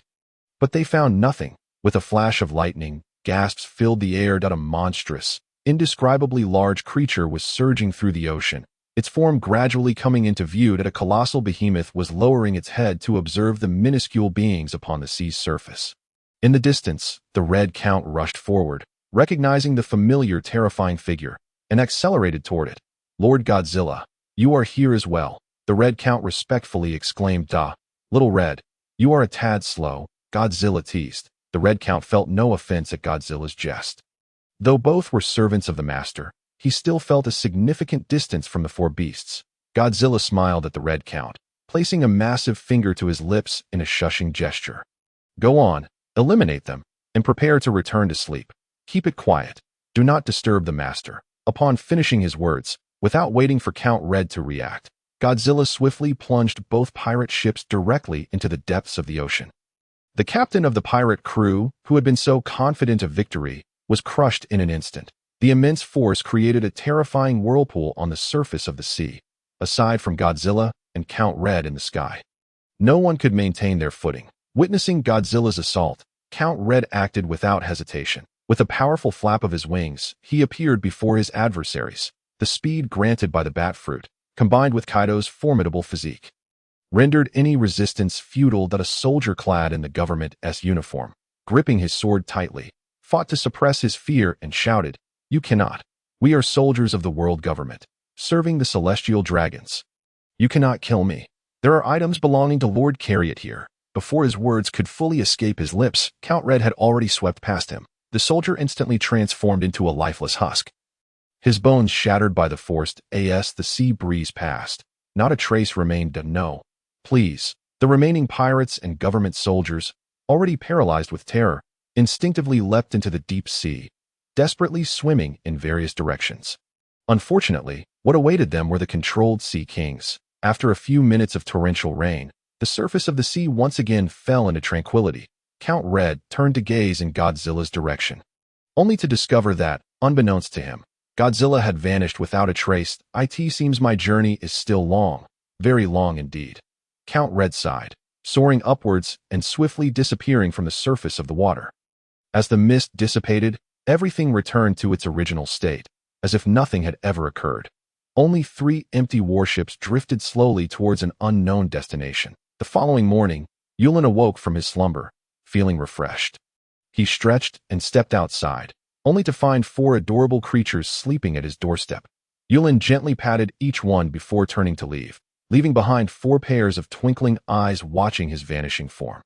Looking up at the sky, a familiar green figure was rapidly approaching. With a smile on his face, Yulin whistled, "Xiao Lu, let us head to the port." The swiftly moving Xiao Lu, upon hearing Yulin's voice, promptly skidded to a halt, lowering its head and dashing towards Yulin. "Good morning, boss." Yulin jumped onto Xiao Lu's back and curiously inquired about the strange tree it was clutching with its claws. "Good morning, Xiao Lu. What are you up to, boss?" "This is the type of tree that our Millennium Dragon clan often inhabits. I brought it back to plant in the Green Island Zoo. It might come in handy in the future." Yulin, knowing that Xiao Lu had been searching for companions of the Millennium Dragon nearby for quite some time, reassured him, "Don't worry, in just a few days, we will be relocating this island. Perhaps we will find them then." "Understood, boss." Xiao Lu nodded and soon landed steadily at the port. The big Imon pirate crew showed no reaction upon Xiao Lu's arrival. However, when Yulin appeared from behind, the crew instinctively trembled. Even the 3 sweet commanders struggled to swallow. Their hammers and shovels once again busily at work, their minds fervently chanting, "Work hard. I love working. Yes, laying bricks and moving stones. I can do it all at once. Hey, don't steal my stones. I can lift another." The previously slow progress inexplicably accelerated before their eyes. Yulin joyfully observed the increasingly formidable high walls before him, and through the reserved gate, he caught sight of the sea, his heart leaping in excitement. A ship? Wow, 3 such fine vessels. Come on, everyone, put down your tools and let us welcome our guests. Guests? The 3 sweet commanders simultaneously looked over. Isn't that a warship? How could it possibly be here? Katakuri. Charlotte Katakuri furrowed his brow. There's no one on it. Katakuri's observation haki was incredibly powerful. Even from this distance, he could sense the aura aboard. He glanced at Yulin and added, of course, it's also possible that there are formidable individuals aboard far stronger than I. Ever since arriving at Peace Island, Katakuri had ceased to underestimate this world. Not to mention the 4 terrifying devil beasts and renowned powerhouses like Count Red. Even the cattle and dragons on Peace Island were beyond his perception. Were it not for the fact that he could still sense his unfortunate slaves, Katakuri might have almost believed his powers had vanished at such times. He couldn't help but marvel at the terror of Peace Island. Reflecting on it now, had it not been for that wretched creature who kidnapped Ralco, the big MOM pirates would not have fallen to their current plight. Hey, you 3, come over here. On it.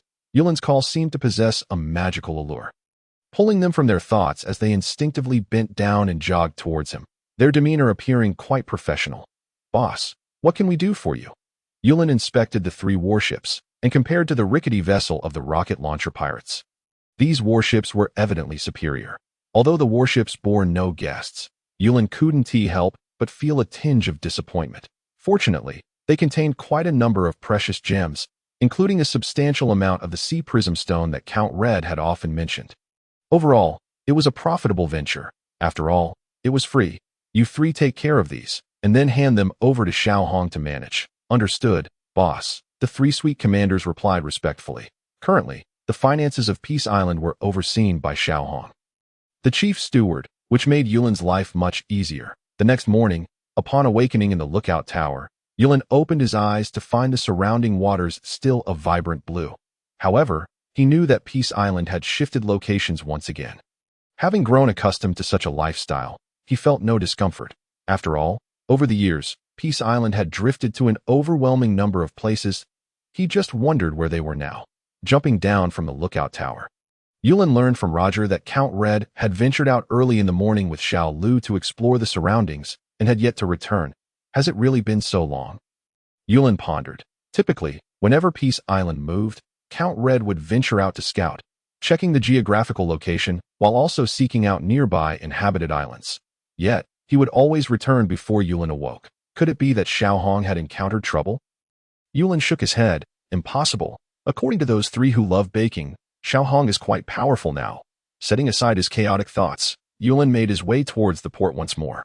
Over the past few years, Peace Island had moved without any ships.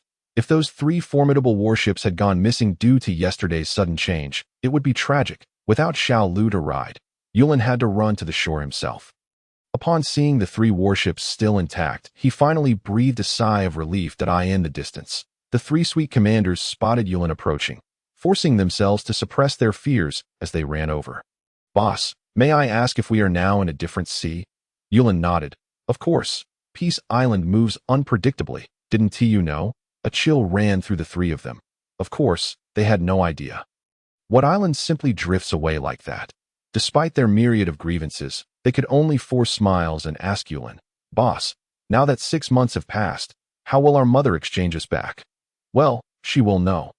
Yulin hesitated, glancing at the gradually forming buildings around him, pondering that it might soon be time to utilize Charlotte Linlin's intelligence to promote Peace Island. In that case, as the head of intelligence, Charlotte Linlin would undoubtedly know their location. In the sky, 2 small figures were rapidly approaching. Xiao Hong and Xiao Lu gradually became clearer and soon landed gently at the port. Boss, you are here too. Count Red and Xiao Lu greeted with respect. Yes, just checking to see if our assets have been lost. Yulin gestured towards the distant warship and casually inquired, Xiao Hong, what is our current location? I wonder if we can leverage Charlotte Lingling's intelligence to promote ourselves. Yulin was eagerly anticipating the arrival of the first group of genuine guests to Peace Island. Boss, we are currently situated in the East China Sea. However, we are rather remote, and the nearest island is quite a distance away. Therefore, it may pose some difficulties for ordinary visitors to come here. The Red Count calmly informed Yulin about their surroundings, initially expecting his employer to feel somewhat disheartened upon hearing this news. To his surprise, Yulin appeared rather exhilarated upon learning the situation. Even in the absence of guests, Yulin remained undeniably joyful. The East China Sea. Now that's something. The so-called weakest sea. He exclaimed. This means I can venture out. Peace Island, you must have heard my call. Ha ha, here I come. East China Sea. In the East China Sea, Windmill Village, Yulin strode forward, surveying the relatively quiet village. This was Yulin's second outing, aside from Daughter Island. The Red Count dutifully followed closely behind, sharing in Yulin's delight, feeling equally exhilarated. What could be more touching than seeing one's master so pleased? The Red Count had become increasingly accustomed to his role as Yulin's servant, viewing it as a mark of honor.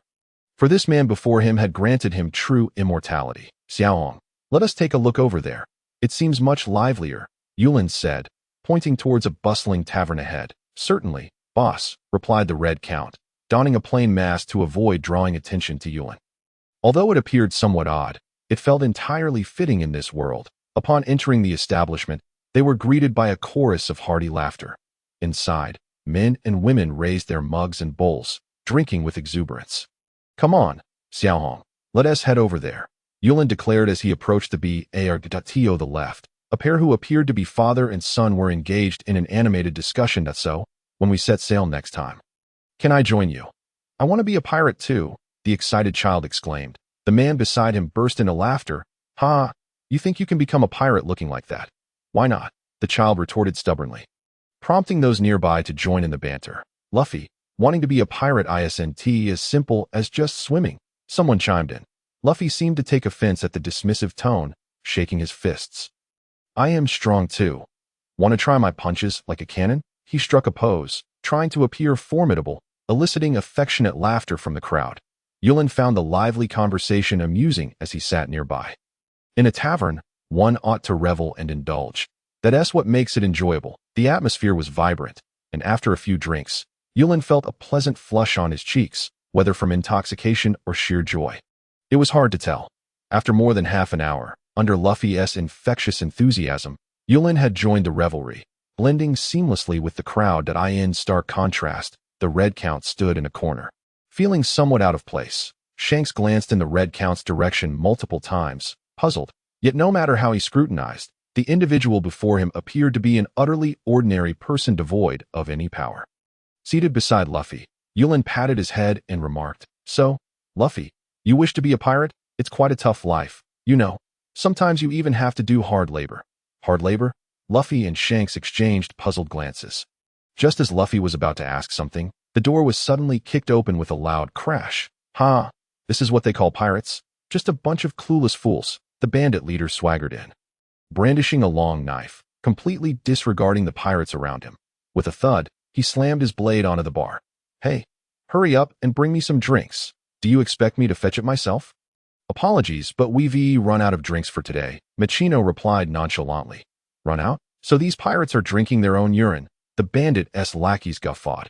Here, take this bottle. Shanks politely offered a bottle of alcohol to the bandit leader, only to have it smashed to the ground, spilling its contents everywhere.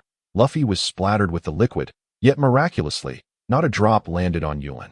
Watching the bandit's arrogant demeanor, Yulin's mood soured. He had ventured out to enjoy himself, only to be interrupted by these unwelcome guests. According to Xiaohong, since the East China Sea was deemed the weakest region, Yulin had no intention of lingering with them. Xiaohong, throw them out. Certainly, boss. Upon hearing this, the bandit leader burst into laughter. I'm the notorious bandit king with an 800,000 bounty.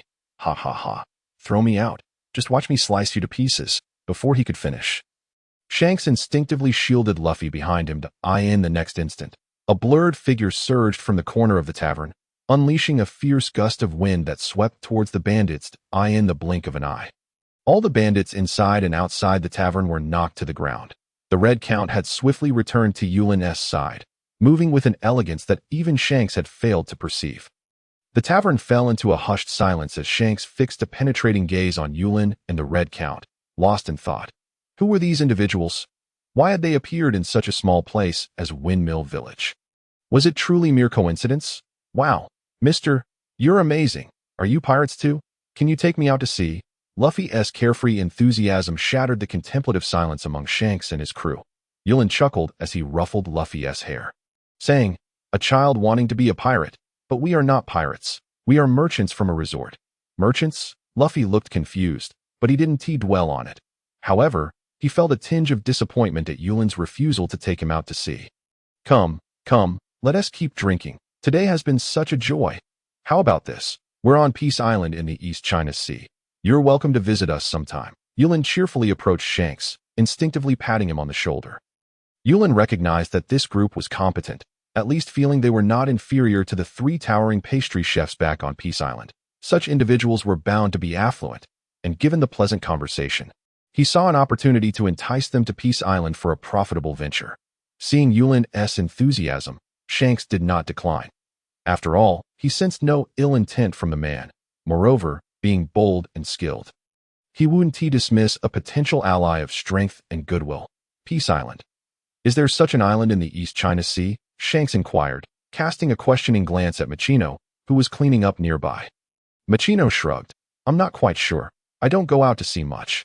Yulin felt somewhat awkward, unsure how to explain that his island would randomly shift locations, fearing they might think him a fool.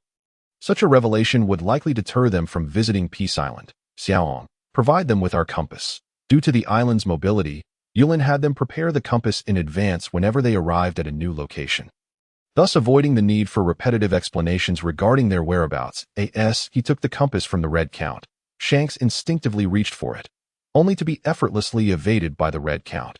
Shanks cast a heavy glance at the red count, but then returned his focus elsewhere, because he understood that the individual before him, Yulin, was the true protagonist.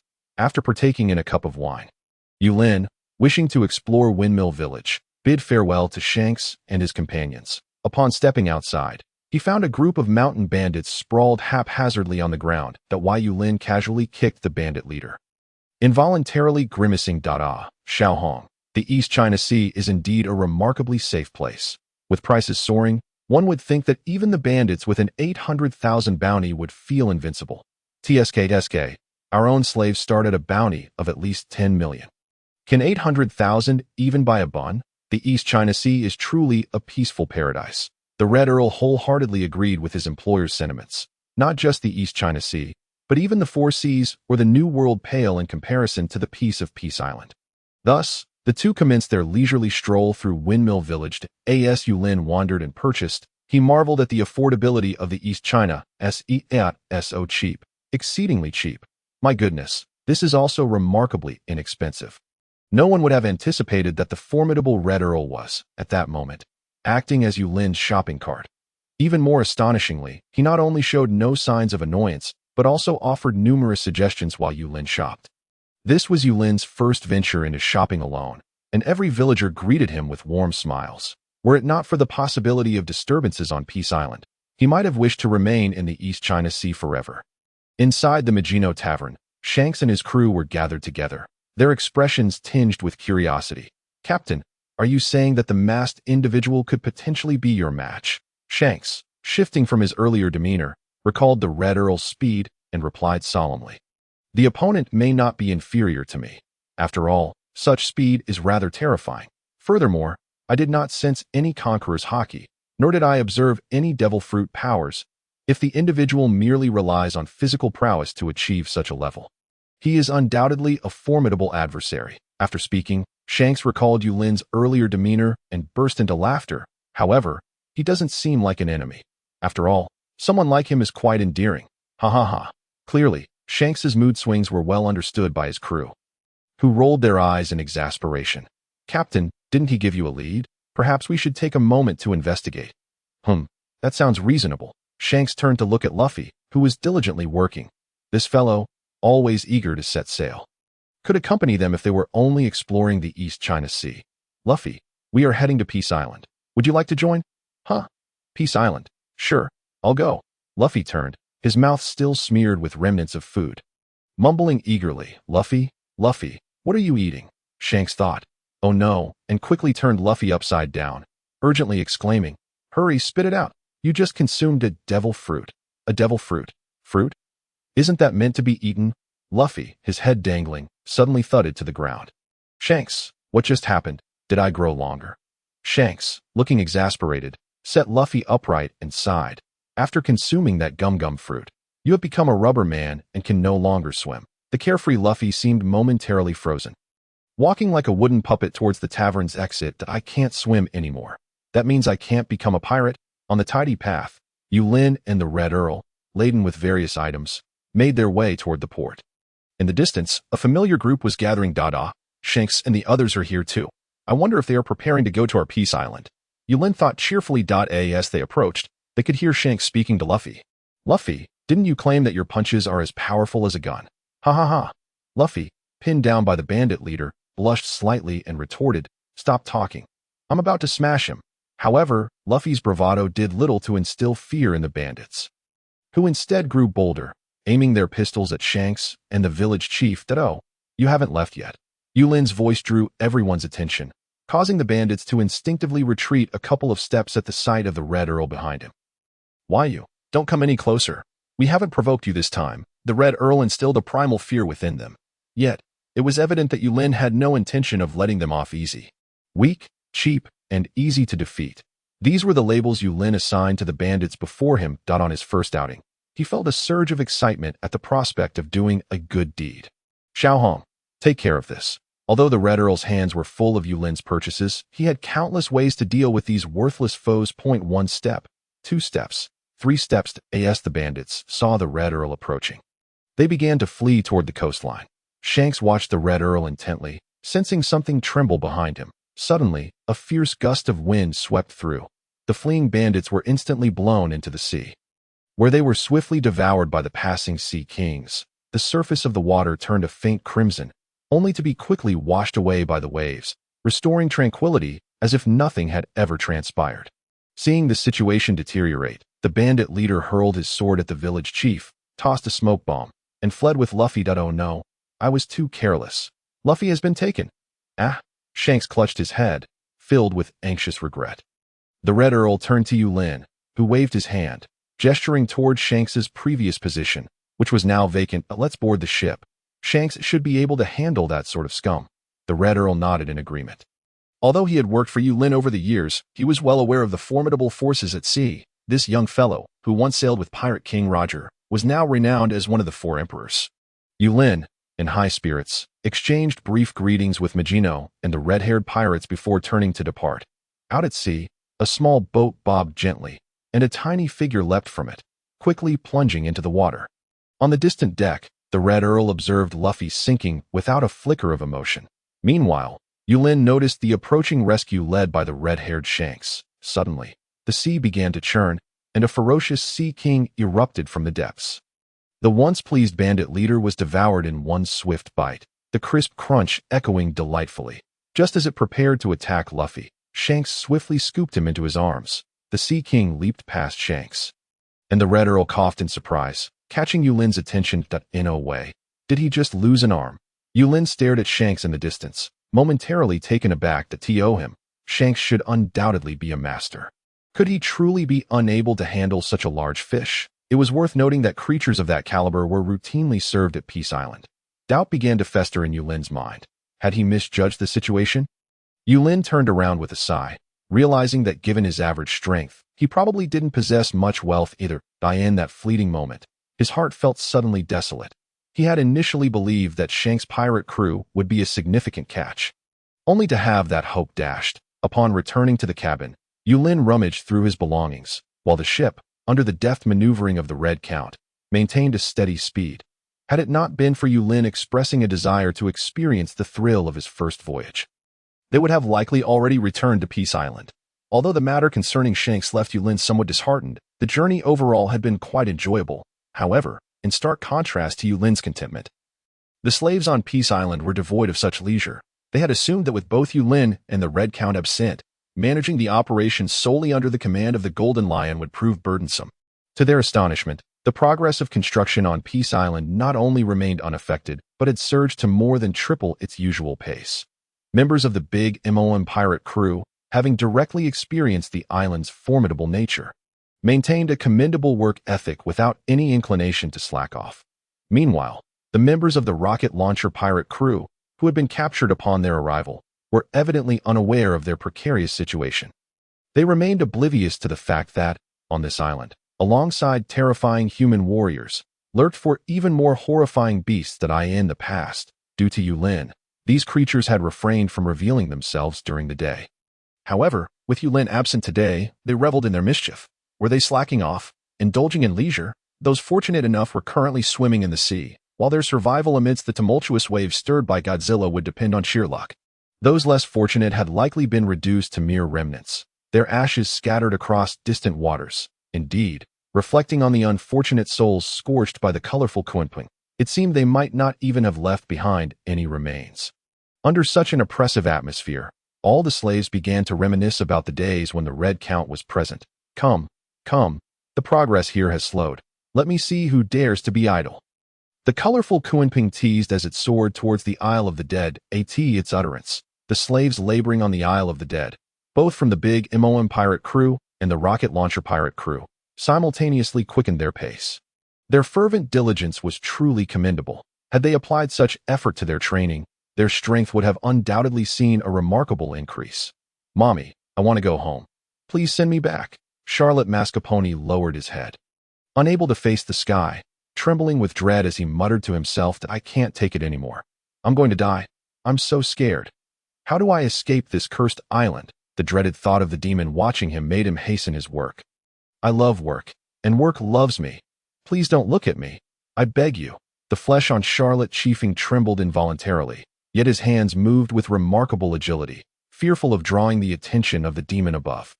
The Golden Lion, observing the significant progress made below, felt a mix of embarrassment and helplessness. With no achievements to his name, he had hoped to earn Yulin's praise through hard work.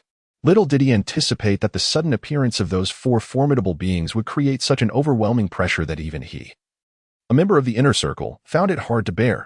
Had he not already become a formal laborer of Peace Island, he would have been in the same state as the diligent Black Bull Rocks laboring below. It had been ages since he had witnessed Rocks working so diligently. Suddenly, the four formidable beings that had been darting about vanished in the blink of an eye, and the tangible pressure dissipated instantly. The Golden Lion paused, realizing that his master had returned. In that moment, all the slaves on Peace Island felt as though they had been liberated from a curse, collectively exhaling a sigh of relief. Looking around at their fellow survivors, they simultaneously voiced their disbelief. My goodness, am I still alive? As dusk fell, Yulin's ship anchored steadily at the port of Peace Island. His first maritime adventure had come to a close. Gazing at the three imposing warships docked at the harbor, Yulin felt a twinge of envy. Alas, due to their mysterious origins, he had still commandeered the vessels of the rocket launcher pirate crew for this journey. He wondered whether these three ships could fetch a decent price, contemplating whether to sell them at a bargain when Charlotte Linlin arrived. The Red Count nodded, a confident smile gracing his lips as he assured, "Fear not, boss. Charlotte Linlin will undoubtedly purchase them." Deep down, he was certain that even if she had 10 times the courage, she would not dare to refuse, with bags filled to the brim trailing behind him. The Red Count followed Yulin, secretly regretting not having consumed more of the float fruit earlier. Had he possessed its powers, he could have effortlessly levitated all these items back, just as he thought of lions.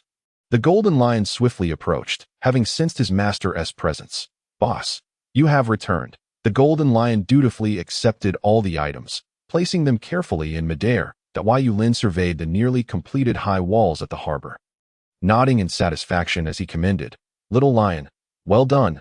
I never expected today's progress to be so swift.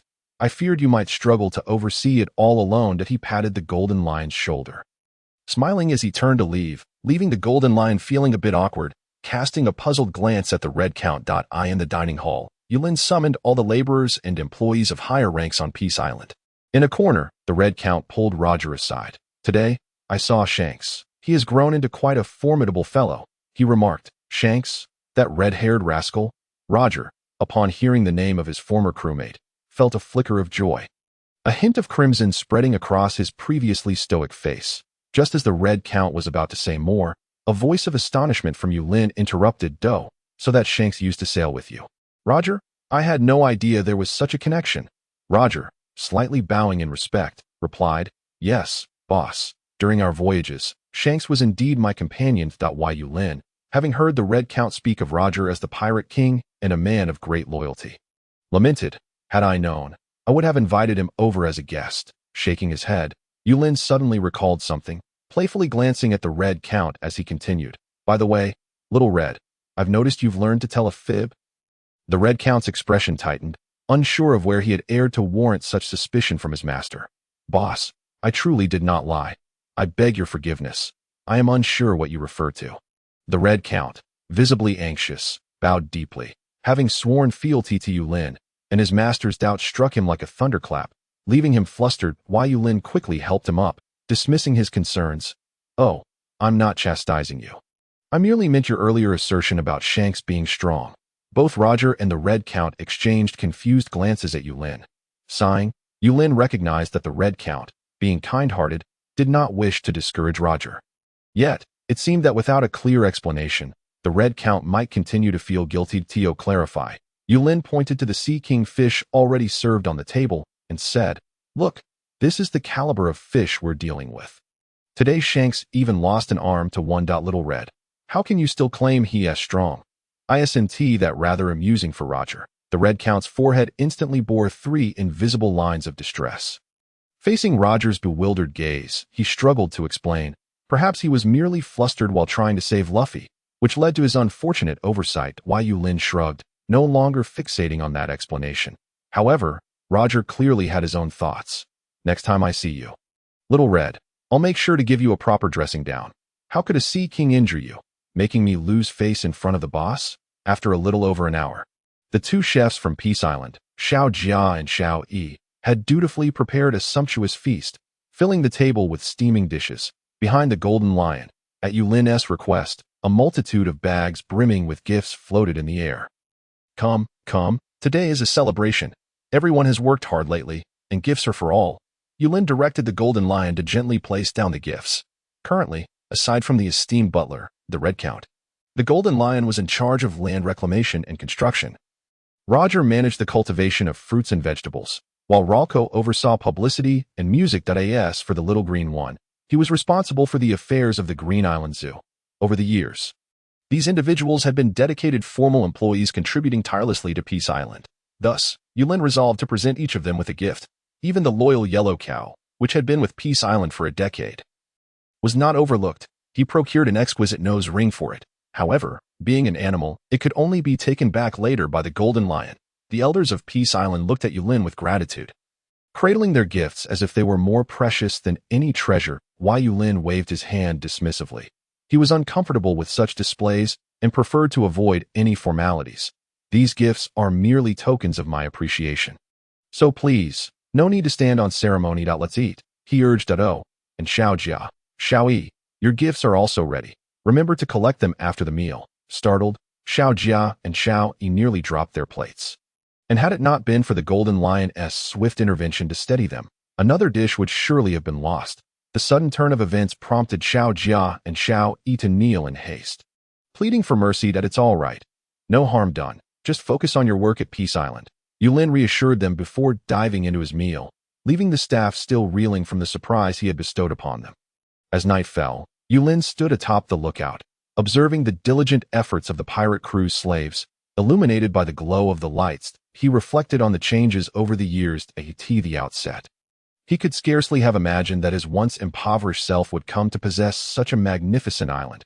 Yet, he couldn't help but grumble about the 2 contentious systems that had caused him endless frustration.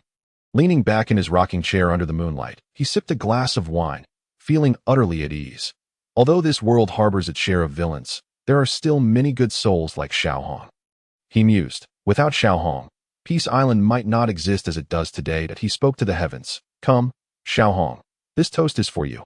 Cheers. No sooner had the words left his lips than the Red Count, inspecting construction progress on Dead Island, felt a mysterious force descend from above. He opened his palm, delight swelling within him as he felt the power coalesce.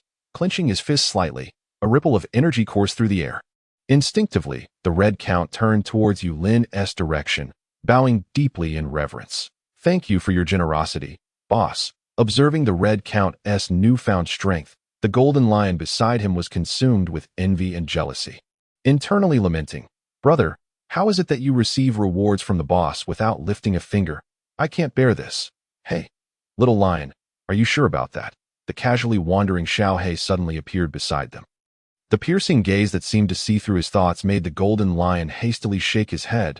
He struggled to maintain a facade of indifference, forcing a stiff smile. No, Lord Tun Tian. I was just joking. Oh, very well, Xiao He replied with a bright smile. By the way, congratulations, Xiao Hong. Thank you, the Red Count responded with equal respect. The scene shifted to reveal an imposing complex before them.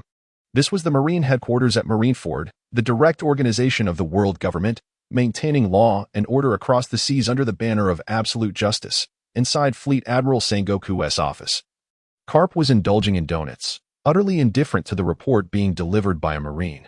Fleet Admiral, intelligence indicates that the big MOM pirate crew is moving in an orderly fashion, likely departing the New World for the Four Seas. The big MOM pirate crew? That lunatic, what are they up to? Sengoku slammed his teacup onto the table, frowning deeply, lost in thought. The big MOM pirate crew hadn't left the New World in quite some time. And this sudden change must have a reason behind it. While her massive form was hard to conceal, all signs indicated that Charlotte Linlin was moving stealthily. Moreover, the report noted the absence of the suite commanders. Could it be that they were operating separately? Had they infiltrated the Four Seas for some clandestine activity? What could possibly draw Charlotte Linlin's attention? Historical texts? Or some rare devil fruit? Sengoku was baffled. Carp, what do you think? Sengoku turned to Carp, who had been quiet for a while, but his expression darkened in an instant. Carp, are you still able to sleep? Sengoku exclaimed, slamming his hand on the table, startling the Marine at the door, whose legs nearly gave way. Carp remained oblivious, his bubble of snot intact, head tilted back, clutching a donut tightly. Sengoku strode over and snatched the bag filled with donuts from him. Carp instinctively awoke and reached for it, only to see Sengoku had already devoured a significant portion. Those are mine, Sengoku. You glutton. Unperturbed, Sengoku tilted his head back and poured the entire bag into his mouth, even shaking out the crumbs at the bottom. Carp, face ashen, marched toward the exit, where the approaching Marine quickly stepped aside, head lowered in silence at a box of donuts. Sengoku's voice suddenly rang out from behind. Carp remained unfazed and continued onward. 2 boxes. Carp still said nothing, but his pace noticeably slowed. 5 boxes. 5 boxes should suffice, right? Sengoku continued, sighing as he raised the stakes. Carp halted at the doorway, raising his head slowly, a triumphant grin spreading across his face as he gestured. 10 boxes. The two locked eyes for a moment before Sengoku finally conceded. 10 boxes it is. Now get out. Someone will inform you of subsequent intelligence.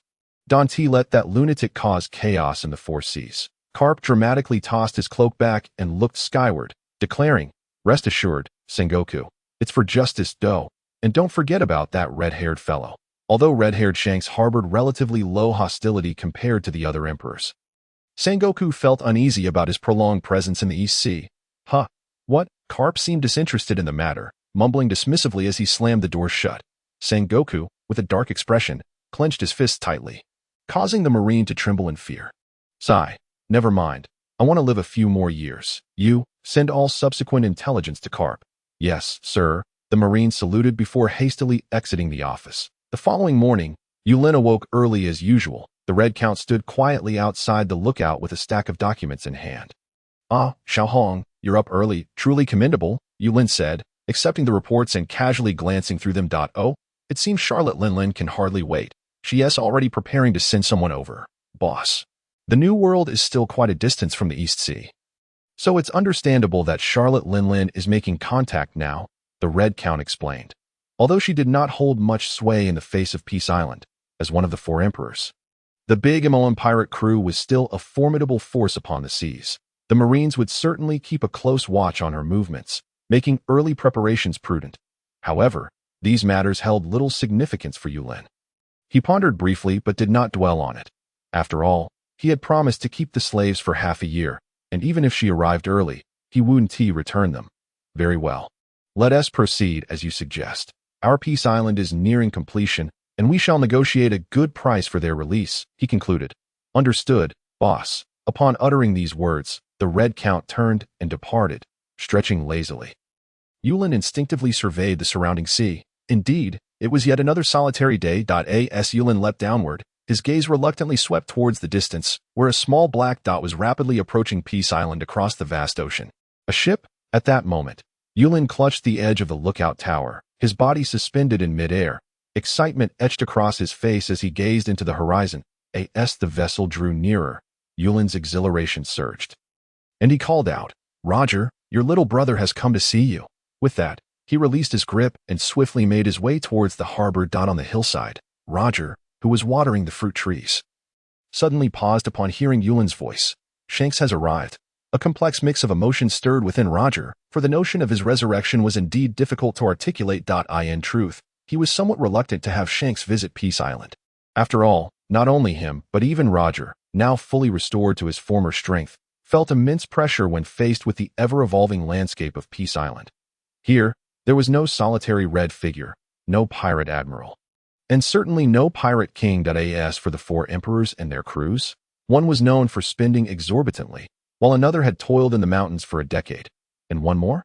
Well, half of them were enslaved here. Roger pondered whether Peace Island was inherently a nemesis to pirates.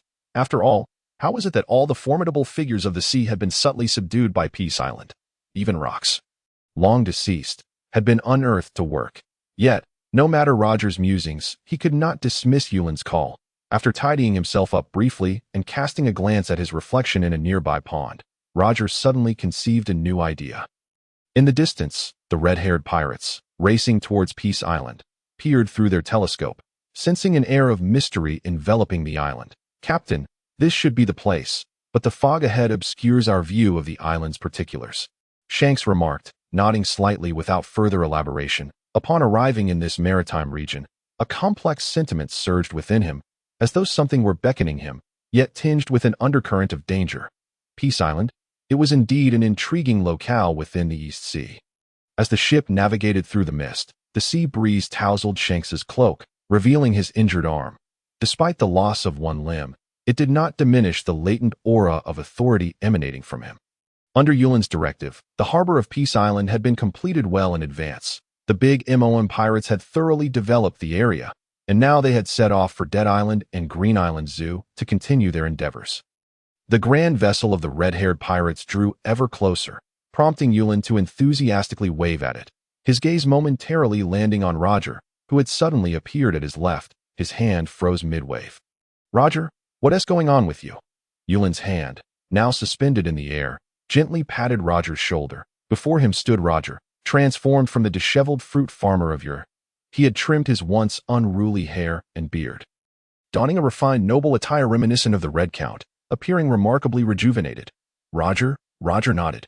Yulin, with a playful glint in his eye, burst into laughter. "Ha ha ha. Roger, I thought you were indifferent.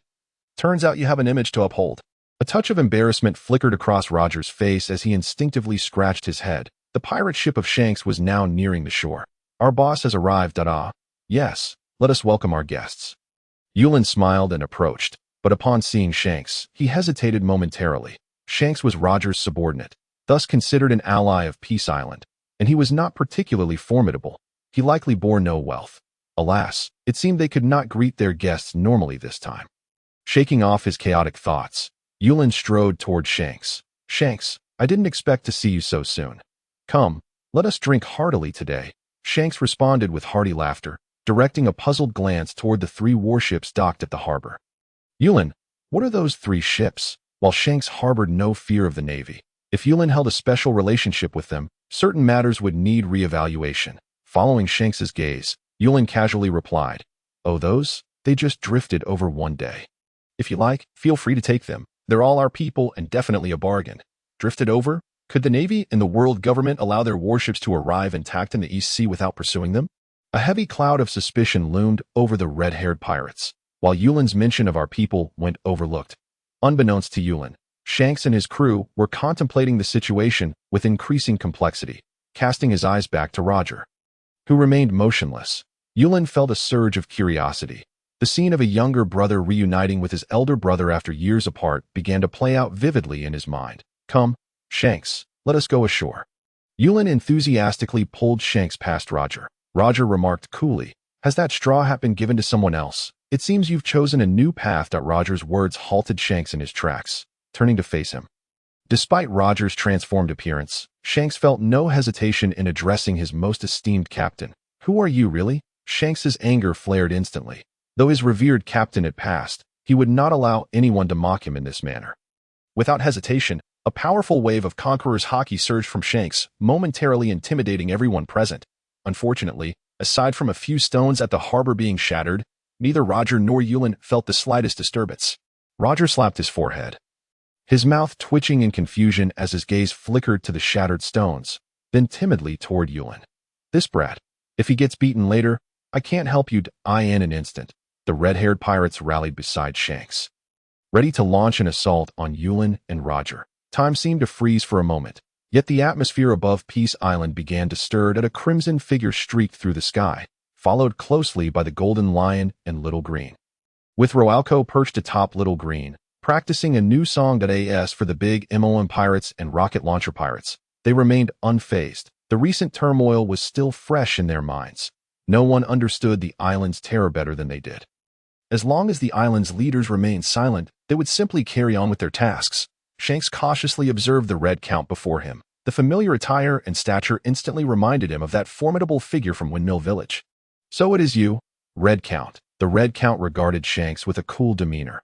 Although he was a crew member of Roger's, any harm inflicted upon the denizens of Peace Island would see the Red Count swiftly dispatch the offender at Yulin's behest. Regardless of their rank among the four emperors, the Golden Lion, eyeing the red-haired pirates, fully aware of Shanks's formidable conqueror's haki, occasionally glanced at the freshly constructed harbor. Upon noticing the shattered boulders, he felt a fury that eclipsed even the Red Count's. Those stones were moved here over a day and night, red-haired brat. You are done for. Facing the elite powerhouses of the sea, for the first time, Shanks felt a pang of regret. What in the world is this place? Peace Island? How can these individuals maintain peace in such circumstances? Yulin pouted slightly. Although it was merely a misunderstanding, the fact that this fellow resorted to violence without hesitation left Yulin somewhat displeased. Nevertheless, had it not been for Xiao Luo's presence, I would have gladly taken a few billion from you today. Roger stood awkwardly to the side, noticing that Yulin had yet to speak, and hurriedly stepped forward to mediate. Wait, hold on, boss. Shanks certainly did not mean to cause this for the losses. I will ensure he compensates accordingly. With that, Roger strode directly to Shanks, and, without a moment's hesitation, delivered a resounding slap. Damn it, you little brat. You've certainly grown in skill after more than a decade apart. As Shanks prepared to react, he suddenly found himself unable to move, unbeknownst to him. In the distance, a creature named Xiao He was resting in the woods, still groggy from sleep. If it were not for Yulin's presence, Xiao He would have undoubtedly made this group of intruders experience a journey far worse than death.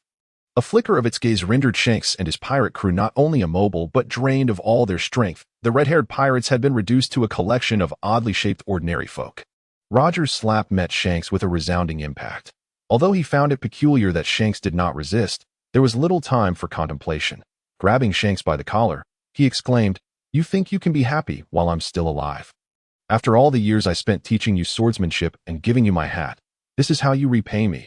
I heard you got your arm bitten off by a fish. Good grief. Can you not embarrass me any further? What about that red-nosed brat who always compared himself to you? Is he stronger than you now? Come on, let me educate you properly over the next few days on this island."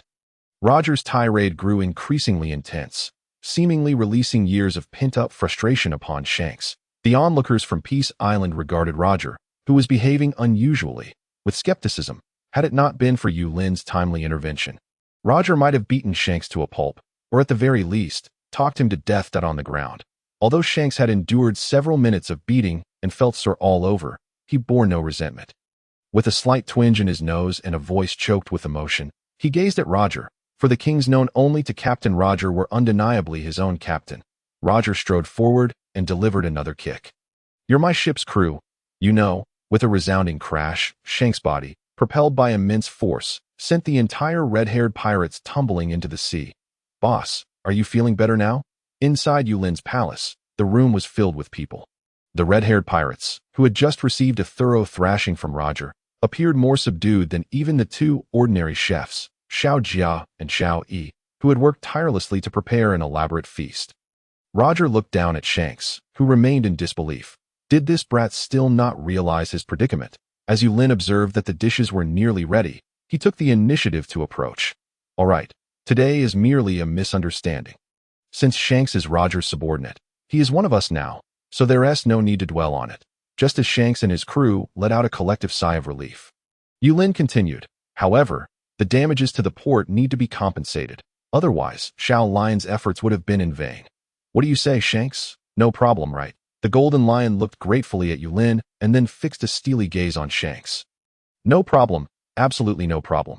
Boss, rest assured. Fully aware of Yulin's authority on this island, Shanks and his crew understood that if they didn't catch on now, there would be no need for them to continue as the four emperors. The dining table was laden with steaming dishes. As Yulin observed the meat on the table, memories of the past encounters between Whitebeard and the Golden Lion flooded his mind, prompting him to tear off a piece and offer it to Shanks. Here, Shanks, as comrades, there's no need for formality. This meat is exceptional. Eat it, and your hand will grow back. Shanks hesitated for a moment as he accepted the meat with his right hand, contemplating Yulin's words about the restoration of his arm. Before he could respond, a familiar gesture followed behind him. Smack, Roger delivered another slap. Eat, just eat. After finishing, hand over 10 billion berries to red-haired Shanks as the meal fee. Understood? 10 billion. Shanks looked at Roger in astonishment. Though he acknowledged his crew's initial fault, was it truly appropriate to demand 10 billion so casually? While Shanks possessed considerable wealth as one of the four emperors, it paled in comparison to that of the other three. You need to pay what you owe. Whitebeard had to pay 10 billion every time he visited. Why should it be any different for you? The members of the red-haired pirates collectively gasped. Whitebeard has been here too, and he was also extorted for 10 billion. This isn't Peace Island. It's more like Devil Island. Shanks realized that Roger would not deceive him and promptly consumed the meat. As Shanks stood abruptly, enveloped in crimson mist, his cape billowed behind him. The sight of his severed arm, which had ceased bleeding, exploded with newfound vigor. The crew of the red-haired pirates prepared to step forward. But Roger's dominating presence held them back, that if you don't want to end up dead, just stay put. The crew exchanged uncertain glances, feeling the surge of power emanating from Shanks. Gradually, they began to calm down. Shanks' Conqueror's haki roared through the room, terrifyingly potent. However, it was unfortunate that, apart from the red-haired pirates, even Xiao Jia and Xiao Yi were untouched by its effects. This was Yulin's domain, a place he had inhabited for years. Such power could not possibly disrupt his established order. Within Peace Island, any being recognized as labor or above could not be disturbed by outsiders. Moreover, everything within this room was a sanctuary closely associated with Yulin. Without his will, no one could cause any harm. Moments later, Shanks stood there, drenched in sweat, gazing in astonishment at his arm, which had returned to its original state. He instinctively clenched his hand, realizing that the sensation was unchanged from before. What extraordinary ability was this? A mere piece of meat had restored his body, and he even felt a surge of enhanced vitality. Clearly, such meals were consumed daily by the inhabitants here. That it was no wonder that characters like Red Count Golden Lion and Captain Roger had become so formidable. No, the true terror of this island lay in the man before him. Yulin, this master of Peace Island, had few subordinates, yet each had once stirred the seas. What were his ultimate intentions? What power compelled even the unmatched Captain Roger to willingly serve him? Shanks found himself increasingly bewildered, grappling with the multitude of mysteries surrounding Peace Island and the impending slap from Roger. Smack! Another 10 rings struck true. I must ask, why is your head so muddled now? Why are you so reluctant to pay? Do you think your restoration is free? Not only that, but you can't even muster a simple thank you? At that moment, Roger resembled a father disappointed in his son, incessantly lamenting about Shanks. How did this guy become one of the four emperors? Thankfully, the boss has sharp eyes. This fellow is not only weak in strength, but also in intellect. Awakened by Roger's admonitions, Shanks hastily expressed his gratitude to Yulin. Thank you, boss. Thank you, boss. We didn't bring that much money with us. How about this? Tomorrow, I'll have Bellman bring you 3 Zoan-type devil fruits and 700 million berries. Devil fruits? Roger regarded Shanks as if he were a fool. Had he not been concerned about discouraging Shanks, he would have taken him to inspect the devil fruit tree behind the mountain right then. You still think you can secure Zoan-type fruits? Currently, the devil fruit tree is adorned with nearly 20 ripe fruits, including bat, quake, soul, float, and fish fruits. You think offering me 3 Zoan-type fruits is anything to brag about? Roger's ire only grew, and just as he was about to take action, Yulin intervened. Observing Roger's heightened agitation, Yulin pondered, Xiao Luo seems a bit irritable today. Very well, let us leave it at that. Xiao Hong, you can handle the remaining matters. Certainly, my esteemed captain. Rest assured, with Yulin's decision, the tumultuous and one-sided torment inflicted by Shanks and Roger has finally reached a conclusion. The red-haired pirates trembled as they partook of a dinner that had long since lost its flavor.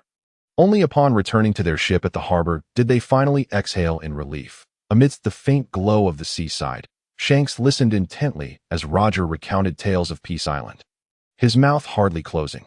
Captain, are you saying there are 4 terrifying divine beasts on that island as well? Roger nodded affirmatively. Indeed, they are truly beings of apocalyptic caliber. Compared to those 4 lords, any sea kings or underworld kings are mere trifles. Shanks gasped in disbelief. Currently, the admirals of the Navy stood in a precarious balance against the 4 emperors. Yet, unbeknownst to the Navy and the world government, in this weakest of seas, the East Blue, there existed a force capable of overturning the world. The boss aiming to rule the world? Shanks inquired, puzzled. Roger shook his head. No one knows the mind of the boss. Peace Island is as you see it, powerful and affluent.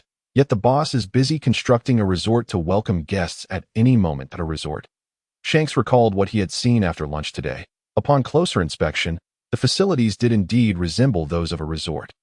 There were restaurants, stages, living quarters, and an array of delectable cuisines. However, no matter how he pondered, he could not fathom why Peace Island, possessing world-overturning power, would choose to seclude itself in the East Blue to establish a resort. Just as Shanks was deep in thought, Roger suddenly pulled him up with force. Before Shanks could react, he was compelled to bow his head. Lord, good evening. Shanks instinctively mimicked Roger's tone, but in the next moment, he was left dumbfounded. The little black dog, which had glared at him during dinner, was indeed one of the 4 lords spoken of by Captain Roger. You, young one, are quite capable, aren't you? It was you who disturbed my sleep by the harbor during the day. Roger broke into a cold sweat, swiftly delivering another slap. Lord, you are magnanimous. This fellow deserves a beating. Allow me to assist. You carry on. Shanks wisely apologized to the black dog. I am truly sorry, Lord. It was unintentional. The 2 bowed in respect but received no response from the black dog. Moments later, Roger glanced around, only to find that the black dog had vanished without a trace. Captain Roger, you've slapped me several times today. Although Shanks had become one of the 4 emperors reigning over the seas, he still complained as he did in the past, in front of the captain he once admired. Roger sighed and pointed into the distance, saying, Who caused you to make mistakes today? You disrupted the construction on Peace Island and disturbed Lord's rest. Wouldn't it be better for me to slap you all day than for that Lord to give you a single smack? Following Roger's gesture, Shanks shook his head in disbelief. The terrifyingly immense figure emerged from the depths of the sea, rising through the mist as if it intended to pierce the very sky. Godzilla seemed to have heard Roger's words, grinning oddly as it extended a finger. Come, young one, shall we have a go? Shanks stood there, utterly petrified. Have a go? With what? My face? Roger once again pressed Shanks down to bow, saying, Lord Godzilla, this fellow is not quite right in the head. Please continue with your business. Godzilla chuckled softly, retracting its finger and turning away. The mist thickened, gradually obscuring Godzilla's figure. Roger breathed a sigh of relief. Glaring at Shanks with annoyance, he had been enjoying his time on Peace Island until this fellow arrived, leaving him bowing and apologizing incessantly. Perhaps out of sheer frustration, another familiar slap landed on Shanks' head. Shanks covered his head, but this time he did not complain. He understood that if it weren't for Roger, he might have been ground to dust many times over. Captain, Shanks inched closer to Roger, trembling slightly as he asked. Speak, Roger replied, looking at Shanks with irritation. Captain, why don't we do something? At this rate, I fear I won't survive to leave the East Blue. Before Shanks could complete his thought, Roger interrupted. No, I am merely a formal laborer of Peace Island. I am fine. This, Shanks' face instantaneously froze in awkwardness. Observing Shanks' embarrassed expression, Roger sighed and turned towards a nearby grove. Moments later, he emerged carrying a large bundle of construction tools. Upon seeing this, Shanks hurried over to take them, asking in confusion, What is this? These are tools for your salvation. Shanks immediately grasped Roger's meaning, staring resolutely at the shovel and hammer on the ground. Captain Roger, please rest assured, we will certainly. Before Shanks could finish, Roger vanished into the darkness in a flash. Captain. The following morning, the entire crew of the red-haired pirates, bearing large dark circles under their eyes and immense psychological pressure, stood early at the harbor of Peace Island. Thanks to Roger's care, each of them wielded the most suitable tools for their tasks. Beside them lay piles of large stones identical to those from yesterday, prepared to repair the damages incurred. Brothers, today as fortune hinges on our performance, we must complete repairs before the boss arrives at the harbor. DOE of confidence. Yes, the crew shouted with all their might. But their mouths moved without producing a sound. The eerie silence sent chills down their spines. Could it be that another formidable presence had arrived? In a daze, a vibrant figure approached, smiling at Shanks and the crew. Oh, you really are thick-skinned. The four of us came out to play, keeping our distance to avoid disturbing the master's rest. And here you are shouting slogans. The crew of the red-haired pirates felt a chill. They had forgotten this detail. Shanks scanned for Roger's figure, but found no trace. Having been one of the four emperors for so many years, he felt a profound sense of security when the captain was present. No, it was more accurate to say it was a matter of survival. The little colorful figure chuckled at the trembling red-haired pirates. With a flash of its colorful aura, a mound of sea prism stone materialized before them. Roger's fruits are indeed quite good. I have always been pleased with them. He just asked me to procure some fine stones for you. Work hard. If you don't, you might end up working with that little girl's pirate crew on Dead Island. Ha ha ha. The colorful figure vanished, leaving Shanks and the others staring blankly at the mound of sea prism stone. Sea prism stone? No. Is this sea prism mountain? Such precious sea prism stone. And it is being used as material for the harbor on Peace Island. As for the little girl as pirate crew mentioned at the end, he chose to ignore it, assuming they were just some small pirate crews he had never heard of, watching the faint glow gradually emerge over the horizon. The crew of the red-haired pirates stood in a neat row, their eyes fixed on the sun. As soon as the time arrived, this life-and-death battle would officially commence. Moments later, Shanks, brimming with spirit, addressed his comrades. Brothers, let us focus all our attention and get to work. Everyone struck a pose as if to fuel their spirits, yet none dared to break the silence. As the sun rose, the harbor of Peace Island commenced a new round of improvement and construction. Each person's movements were swift, yet remarkably gentle, as if fearing the disruption of that tranquil atmosphere. Tio put it differently. They were apprehensive of being reprimanded. In the early morning, Yulin finished his breakfast in his palace and diligently began his search for the day. Xiao Lu had been exceedingly busy with matters concerning the Green Island Zoo, traveling to new seas to ascertain if there were any extraordinary animals that could be assisted in their migration. As for Dead Island, with its gloomy atmosphere, Yulin had not visited in quite some time. That it had long been occupied by the big MOM pirates and the rocket launcher pirates. Subsequently, the construction on Dead Island was continually overseen by Golden Lion, which naturally spared Yulin from further concern. Well then, perhaps I should visit the harbor and see Shanks and the others. These fellows refused to stay on the island yesterday, claiming they were unaccustomed to sleeping arrangements. I find that rather amusing. They are all Roger's subordinates, yet still maintain such formalities. With a light-hearted gait, Yulin strolled leisurely towards the harbor. Behind him, a man wearing a straw hat quietly followed in his footsteps.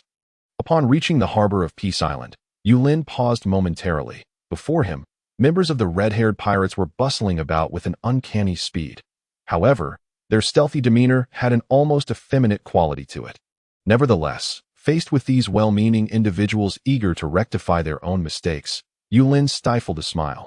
One must not dishearten the kind dash-hearted. As he approached, Yulin observed the hard stones scattered about. That sea prism stone. A sudden realization struck him. How had he not thought to utilize sea prism stone earlier? He hastened towards Shanks, a broad smile illuminating his face as he addressed him. Ah, Shanks, you are far too gracious. These are mere trifles. I truly feel embarrassed for having you all come to repair them. Boss, good morning. I hope we haven't disturbed your rest. Shanks inquired respectfully, his eyes darting around. No, not at all. I reside quite far. But it seems you all didn't rest well yesterday. Why not stay on the island tonight? And no, that would be too much trouble. Shanks repeatedly declined. Yulin gazed at Shanks with immense gratitude, despite being Roger's subordinate. He still paid for his meals, assisted with tasks, and even refrained from residing on the island to avoid inconveniencing Yulin. Indeed, there are still many good people in this world. After a moment of reflection, Yulin suddenly called out to the sky. Xiaohong, Xiaoshi, are you there? His voice quietly resonated in the minds of Golden Lion and Red Count, who were overseeing operations on Dead Island. In an instant, the two men vanished from the sight of the slaves before them. Compared to the Red Count's terrifying speed, Golden Lion now appeared somewhat diminished. The Red Count engaged in conversation with Yulin. Golden Lion slowly descended from the sky. Xiaohong, what do you think of this proposal? The Red Count mused. Although Yulin's suggestion seemed somewhat fanciful, it appeared feasible given the materials available on Peace Island. Notably, during their recent development of Dead Island, they discovered numerous sea prism stone mountains. Incorporating these into critical construction sites would not pose much difficulty. However, the requirements for the slaves would be considerably higher, as not all Devil Fruit users could disregard the powers of seawater and sea prism stone like he could. Upon realizing this, the Red Count instinctively glanced towards the red-haired pirates nearby. These fellows would indeed make excellent laborers for construction. After all, being Roger's subordinates, the Red Count would not treat Shanks and the others in the same manner as he would the members of the big MOM Pirates. At that moment, Roger happened to approach from a distance, wearing a straw hat that seemed to have appeared out of nowhere. Boss, Red Boss, Lion, you're all here. Observing Roger's casual demeanor, the Red Count secretly chuckled, thinking that this fellow might linger in the bushes for a while longer. Roger, your timing is impeccable. There's a matter that requires you to discuss with Shanks. Although Shanks and his crew were Roger's subordinates, Yulin felt it essential to consult them before making any unilateral decisions regarding their involvement. Upon hearing Yulin's directive, Roger promptly pulled Shanks over, discreetly gripping his collar as if to prevent this impetuous youth from uttering anything reckless. With a warm smile, Roger addressed Shanks. Xiaohong. No, Shanks, how would you feel about staying on Peace Island for a few days? The boss mentioned that you all have done excellent work and are considering hiring you. From a distance, members of the red-haired pirates trembled, eager to dissuade Shanks from agreeing. Yet, it was evident that this was not a decision Shanks could make unilaterally. Shanks understood that even if he refused now, given Yulin's temperament, he likely would not face any real pressure. However, observing the expressions of those around him, the Red Count's enigmatic grin, Golden Lion's mischievous smirk, and even his captain's fierce gaze, he realized that no one was inclined to let him off easily. Recalling the monstrous figures from the previous night, Shanks forced a smile and nodded in agreement amidst their gentle gazes. In that instant, the members of the red-haired pirates were momentarily taken aback, but soon emulated Shanks' expression, their faces adorned with smiles. Thus, a friendly employment arrangement came to a conclusion. Yulin, satisfied, patted Shanks on the shoulder and remarked to Roger, Shanks is our friend. He willingly offers his assistance, and we must not be stingy. Should he require anything, please pay close attention. We cannot shortchange good people. Anything available on Peace Island can be arranged by Xiaohong. Understood, boss. Shanks, feeling a chill as he glanced at the smiling Roger, wondered if he had been abandoned by his captain. Yulin approached the Red Count and spoke in a resonant voice, Xiaohong. Do ensure to cooperate diligently. Rest assured, boss. Yulin nodded, gently tugging the Red Count aside, whispering, Xiaohong, try to minimize expenses. After all, we have yet to open for business. With that, Yulin turned away, hastily departing while internally lamenting. How impoverished we are on Dead Island. The lingering fog was ever present as Roger guided Shanks through the unfamiliar environment at a leisurely pace. Captain Roger, you wouldn't consider abandoning me, would you? Abandon? Why would I? Shanks sighed, surveying his surroundings as he continued. If we had declined the proposal earlier, would we not have been able to leave? After all, this place is truly... Though Shanks did not finish his sentence. Roger understood completely. Instead of directly answering Shanks' question, he recounted his experiences on Peace Island. After Lowtown, Roger had indeed perished. Yet, in a moment, he felt a beam of light shining upon him, a strong hand pulling him from the darkness. During that hazy period, his consciousness blurred, and he struggled to recall many past events. It was precisely that disorientation that led to inexplicable changes in him. Life on Peace Island was rather dull and even somewhat monotonous. However, every visitor to this place was far from being a peaceful, law-abiding individual. He vividly recalled the astonished expression on Whitebeard's face when they first met and the absurdity of his attempt to shatter the fabric of Peace Island, resulting in his severed arm. Later, he encountered the reckless Golden Lion, who had transformed into a workaholic. The ever-self-destructive Kaido had also toiled diligently in the fields for a decade. The unfortunate Drac had been secretly shot twice by the Red Count. And now, the notorious Blackbeard Rocks and the puppet master John were still ensnared in their own reckoning. Of course, soon they would encounter the big MOM pirates, who had been subjected to the harshest treatment in recent years. After sharing these experiences, Roger exhaled deeply and remarked, "Shanks, don't you wish to learn more about this extraordinary island? I have a premonition that the boss's power will undoubtedly transform this world, and his actions will surpass anything I have ever accomplished." Roger gazed longingly towards the future, only to find Shanks once again petrified at his side. The formidable four emperors of the New World, whom everyone feared, bore such a profound connection to this island. Contemplating the current prowess of Peace Island and its mysterious ability to resurrect the fallen, Shanks finally grasped his captain's intentions that in comparison to the other four emperors, he possessed an unparalleled advantage. Captain Roger, who held official labor status on this island. Should Boss Lin alter the world's dynamics in the future, all of Shanks' efforts for Peace Island would transform into future accolades, even if, by that time, Peace Island deemed the power of the four emperors beneath them. This connection would undoubtedly provide immense assistance to him and the members of the red-haired pirates. Captain, thank you for your guidance. I finally understand your heartfelt concerns. Observing Shanks revert to his former self, Roger felt a deep sense of satisfaction as he gestured towards the slaves laboring diligently ahead. That is the essence of your work. Though your treatment will undoubtedly be far superior to theirs, Shanks met Roger's gaze with unwavering determination. Rest assured, Captain, I will not bring shame upon you. With that, Shanks summoned the crew of the red-haired pirates to proceed towards the construction site. The members of the big MOM pirates paused momentarily upon seeing the red-haired crew, yet there was no hint of conflict. They swiftly commenced collaborative efforts in construction. Roger nodded in satisfaction from a distance. It seemed his crew was finally awakening. After spending more time on Peace Island, they would surely reap significant benefits. It was well known that the old Whitebeard frequently visited Peace Island for meals, each time more generous than the last, delighting the boss. Over the years, Roger had distinctly sensed that Whitebeard's physical condition not only remained stable, but was also akin to his peak strength. Meanwhile, Kaido, who had departed, had been diligently working. Even without the boss's generosity, his years on Peace Island had yielded considerable advantages. If this continued, Shanks' strength would be somewhat lacking in the New World. If he didn't seize this opportunity to excel on Peace Island. What if he returned only to be bullied and expelled from the New World? That would be a tremendous embarrassment for Roger as his captain. With such thoughts, Roger resolved to closely monitor Shanks during this period. Determined not to let him slack off, it appeared that he needed to worry about his crew a bit more. Roger sighed and left Shanks to continue his labor. I must perform admirably. The captain is counting on me to help the boss reshape the world. Come on, everyone, let us get to work. The East Sea was remarkably tranquil, devoid of tumultuous waves or lingering black fog. And even the Sea Kings appeared diminished in size. Peace Island was undergoing orderly renovations, and Shanks had gradually acclimated to life there over the past month. As usual, Boss Lin rose early, but to his surprise, upon opening the door, he did not see the workaholic Little Red or Golden Lion. Instead, it was Roger, the fruit farmer. Is something the matter? Lin inquired, curiosity etched on his face.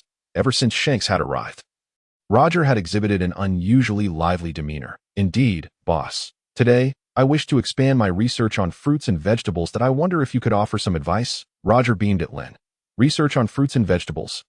You still have such ambitions? Lin pondered. Given Peace Island's unique circumstances, Roger's produce was already in surplus. However, considering the island's environment, waste was unlikely. Moreover, with future developments in mind, pursuing research seemed quite necessary. Let us go take a look then. As they walked, Lin became increasingly engrossed in Roger's experimental achievements over the years. It turned out that Roger's endeavors extended beyond mere cultivation. He had conducted grafting and improvement experiments and even planted in various soil environments on Dead Island.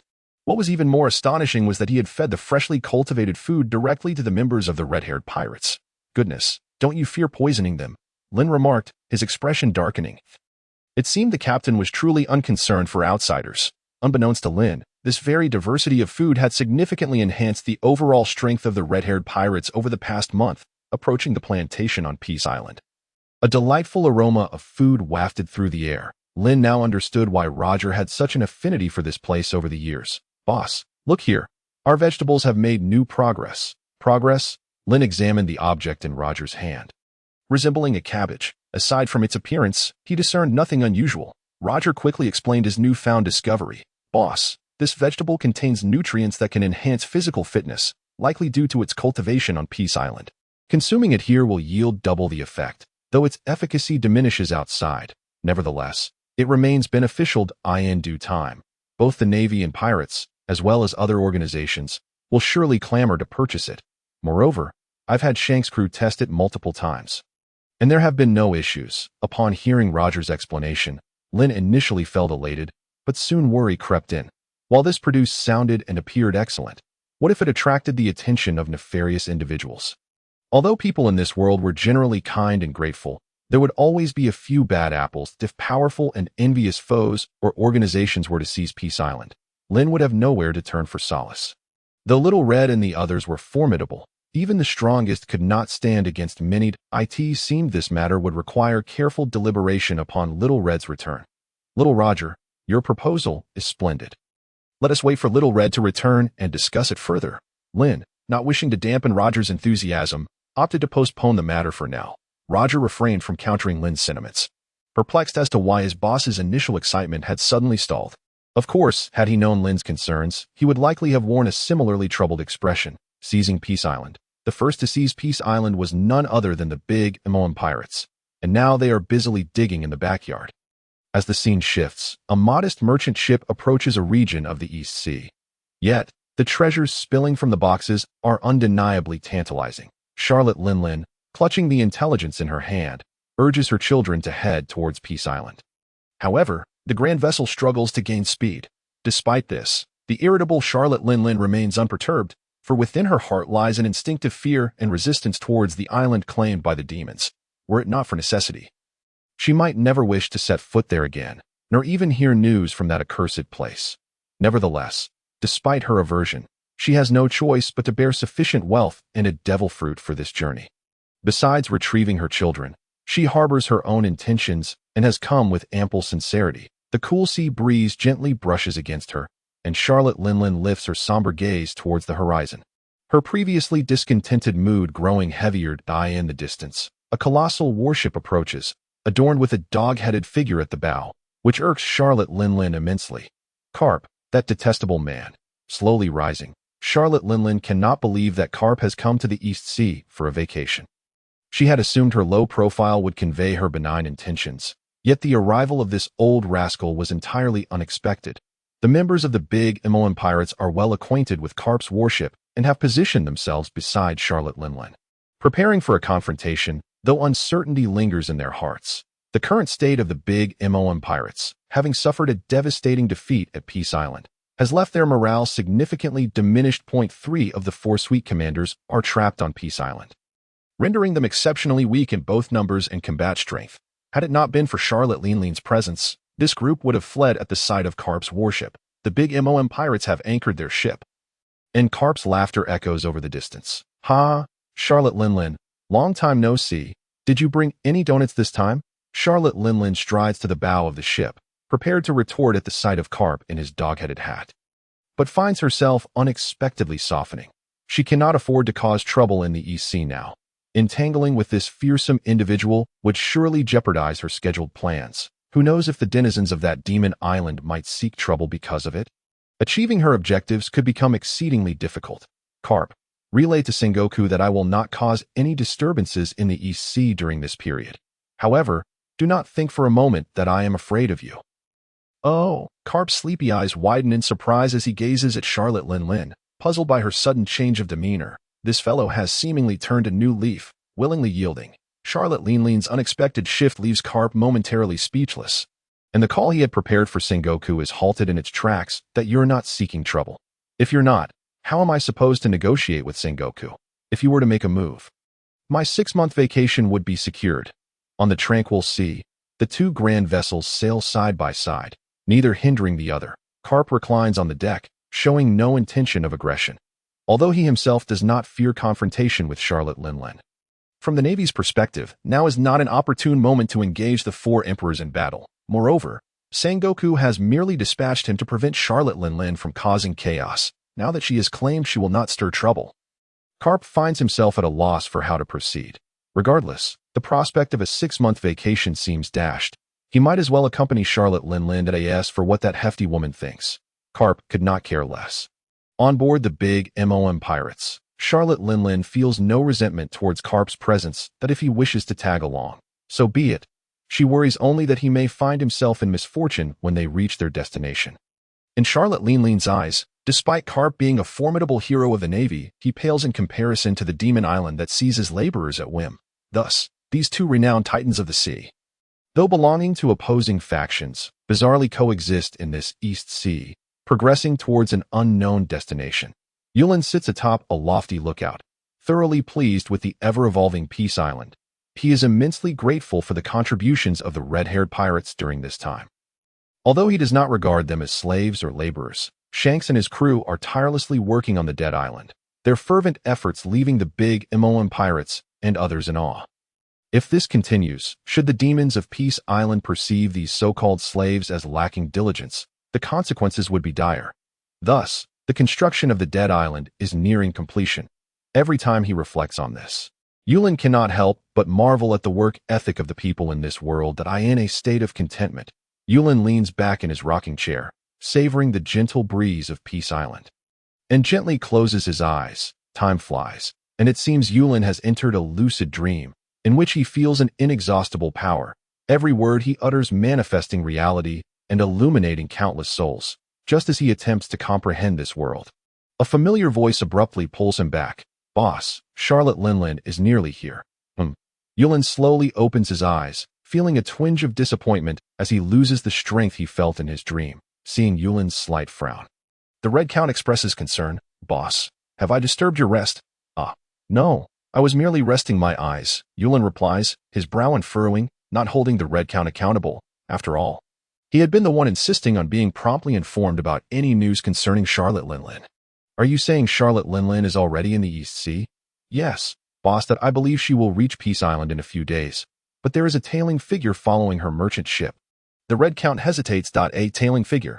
Yulin looks at the Red Count in confusion, wondering if Charlotte Linlin has brought along assistance for a confrontation. The Red Count sighs, recalling the clumsy yet somewhat clingy individual. Feeling a headache coming on. "Boss, the one following Charlotte Linlin is none other than Vice Admiral Carp, a rather troublesome person." Yulin furrows his brow. While he is an absolute law-abiding citizen, he can sense the Red Count's displeasure, indicating that Carp is not someone easy to deal with. However, as a member of the Navy, he should not aid Charlotte Linlin, a pirate. So why are they journeying together? Could it be that this Carp has fallen from grace? Yulin quickly shakes his head, dismissing such a distasteful notion. With a figure like Charlotte Linlin, it is improbable that anyone could fall from grace. But then again, she has so many children. Could it be that she possesses some special ability to attract others? Alas, what a conundrum! Yulin's thoughts drift further astray. If Carp were to find out, even if he were to lose, it would likely cause quite a stir. Setting aside his chaotic thoughts, Yulin cautiously inquires of the Red Count. "Little Red, who among you and this Carp is stronger?" In the past, it was hard to say, but now, I could easily take him down. "Impressive, Little Red. You truly are the esteemed steward of Peace Island." Hearing the Red Count's confident response, Yulin's heart swells with joy. Why Little Red has attained the strength of a vice admiral. It seems the days ahead should be somewhat easier. With this thought, he recalls the long set-aside plan from Roger. It appears that a trial period in the East Sea can commence as dusk approaches. The members of the red-haired pirates, having dined early with the Big Mom pirates and others, swiftly returned to their work. After the meal, Yulin summoned Red Count and Roger into the room to strategize the initiation of their first trade. Having recognized the formidable strength of the Red Count, Yulin felt less cautious than before. Fortune favors the bold, while fear only leads to starvation. With my Little Red being so capable, it would be unreasonable for me to remain timid.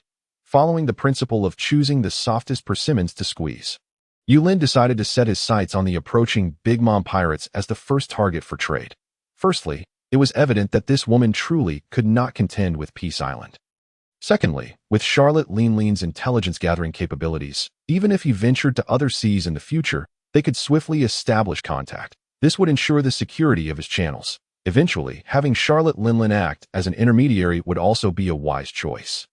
However, Yulin harbored concerns that given the current relations between the two factions, the Big Mom pirates might be reluctant to cooperate. Why Yulin glanced at the Red Count and pondered.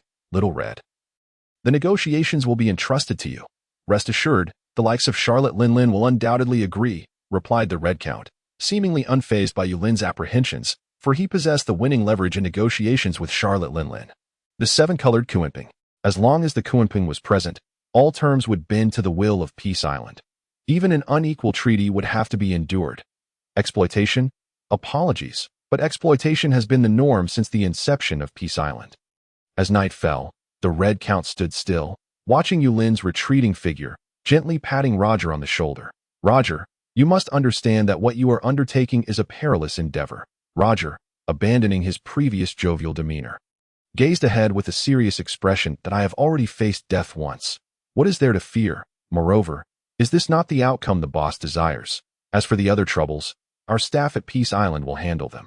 The Red Count looked at Roger, astonished by his unusual demeanor, and smiled faintly. It's good that you've come to this realization. Although Roger had always dedicated himself to Peace Island, the Red Count knew that Roger had not viewed it as his true home. To the former Roger, Peace Island was merely a secluded refuge. Yet now, Roger was transformed. As he walked towards the direction where Yulin had vanished, the long-lost aura of dominance enveloped him once more. Turning around, that iconic smile reappeared, his gaze resolute as he looked at the Red Count and affirmed, if this world requires a ruler, I hope that person is the boss. I in the darkness. Two grand ships had been sailing side by side for an indeterminate number of days. Ahead lay the destination of Charlotte Linlin's journey, Peace Island. Cap looked quizzically at the dense fog before him, his brow furrowing. When did the East Sea possess such an environment? How was I unaware? With a crunch, he popped another donut into his mouth. Regrettably, no inspiration came to Cap despite this indulgence. Ahead, Charlotte Linlin's merchant ship had already sailed into the fog, and Cap would not lag behind. Though the fog was thick, it appeared devoid of danger. Upon closer inspection, it seemed even the Sea Kings had vanished from this area. As they navigated through the mist, a small island emerged, brimming with vitality and beauty. Despite the profound darkness of night, the island emitted a soft glow, providing warmth to passers-by. Cap gazed at Peace Island before him and remarked, the East Sea harbors such a warm island.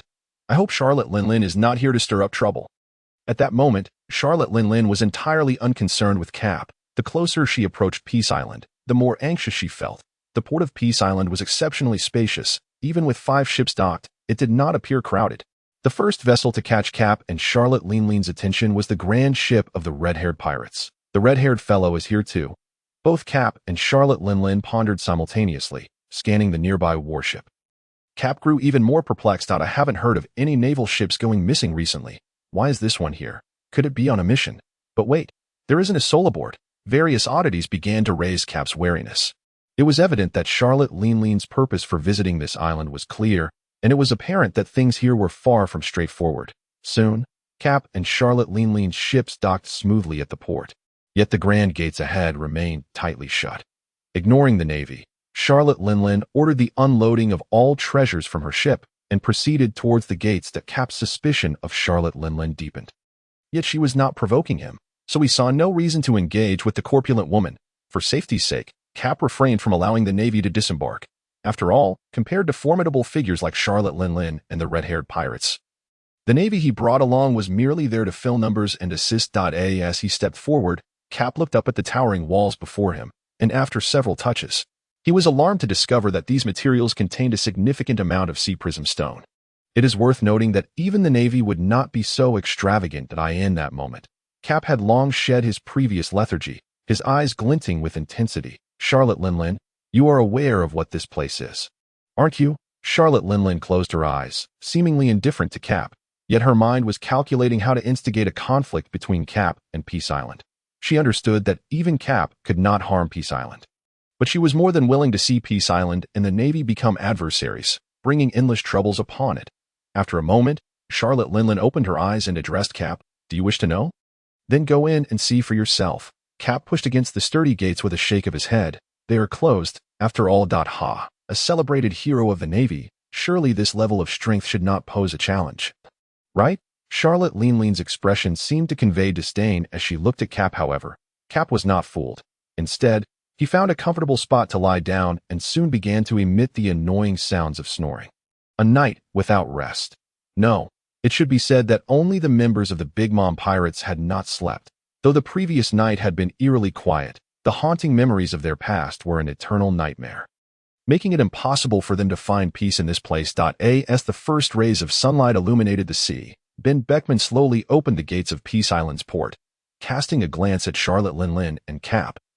He showed no signs of surprise. "Come in, the boss is already awakened." To Ben Beckman's indifference, Charlotte Linlin exhibited no reaction. "The boss?" Cap rubbed his eyes in astonishment, staring at Ben Beckman and Charlotte Linlin. While the man before him was undoubtedly a formidable presence on the seas, Charlotte Linlin's demeanor indicated something was amiss. With curiosity in his heart, Cap followed Charlotte Linlin and Ben Beckman as they strode into Peace Island. Along the way, Cap occasionally inquired about Peace Island's conditions, only to find that Ben Beckman completely disregarded him. Left with no choice, Cap angrily resumed munching on donuts. In the expansive square, Yulin sat at the center of the elevated platform, occasionally conversing with the Red Count beside him. Below, the Golden Lion looked on with envy at the Red Count, clenching his fists in secret. "Red Boss, one day, I too shall earn the boss's recognition and surpass you." Nearby, Ralco and Roger exchanged knowing smiles. While the Golden Lion held great respect for the Red Count, he secretly compared himself to him, always aspiring to outshine his counterpart. It was precisely for this reason that the Golden Lion had taken upon himself the monumental task of overseeing the construction of Peace Island, his contributions being undeniably significant. At the entrance, Shanks approached the trio with reverence, announcing to Yulin, "Boss, Charlotte Linlin and Cap have arrived." "Good, let them come forth," Yulin replied. This is the first time Yulin has presented himself in such a high-profile manner.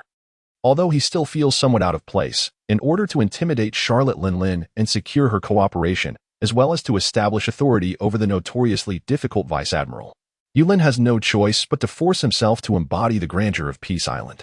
Then Beckman led Carp and Charlotte Linlin to the entrance, respectfully bowing to Yulin before turning to leave. Charlotte Linlin appeared unfazed, her body bent as she entered and silently stood in place. Carp's eyes widened, his head seemingly squaring in disbelief. Has this woman gone mad? Or am I the one losing my mind? After shaking his head in confusion, Carp's gaze darted among the crowd, his mouth agape in astonishment, the last donut he had not yet consumed falling from his grasp. What am I seeing? Red-haired Shanks, the restored Golden Lion, the solitary red barricade raid field, a skull. Thankfully, I can make sense of that. But who is the person beside him? In response to Carp's puzzled stare, Roger flashed his signature confident smile. "Roger? It's actually Roger. You're alive. How can that be?" At that moment, Carp disregarded all else, exerting himself to reach Roger's side.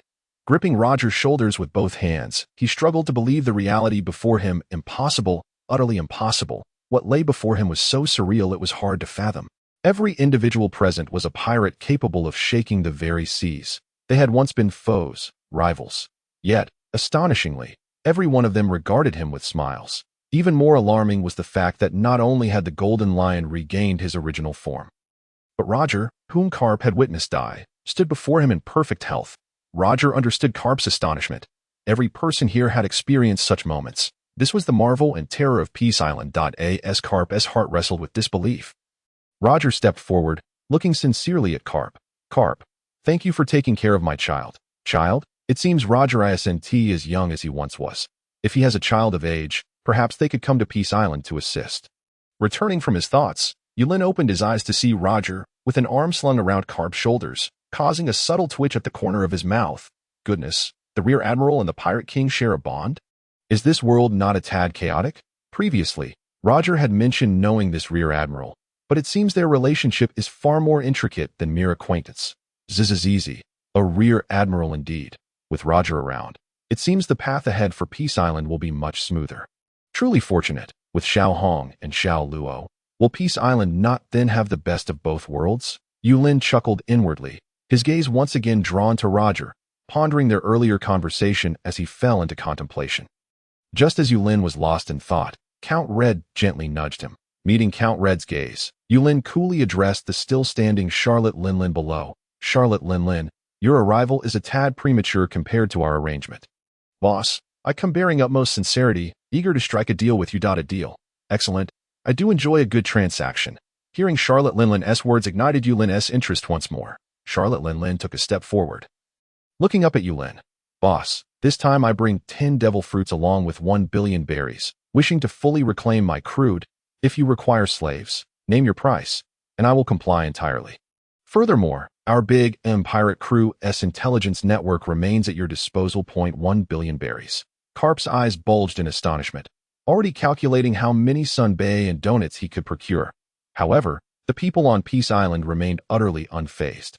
Yulin gazed at Charlotte Linlin with indifference, sensing her lack of genuine intent. 1 billion.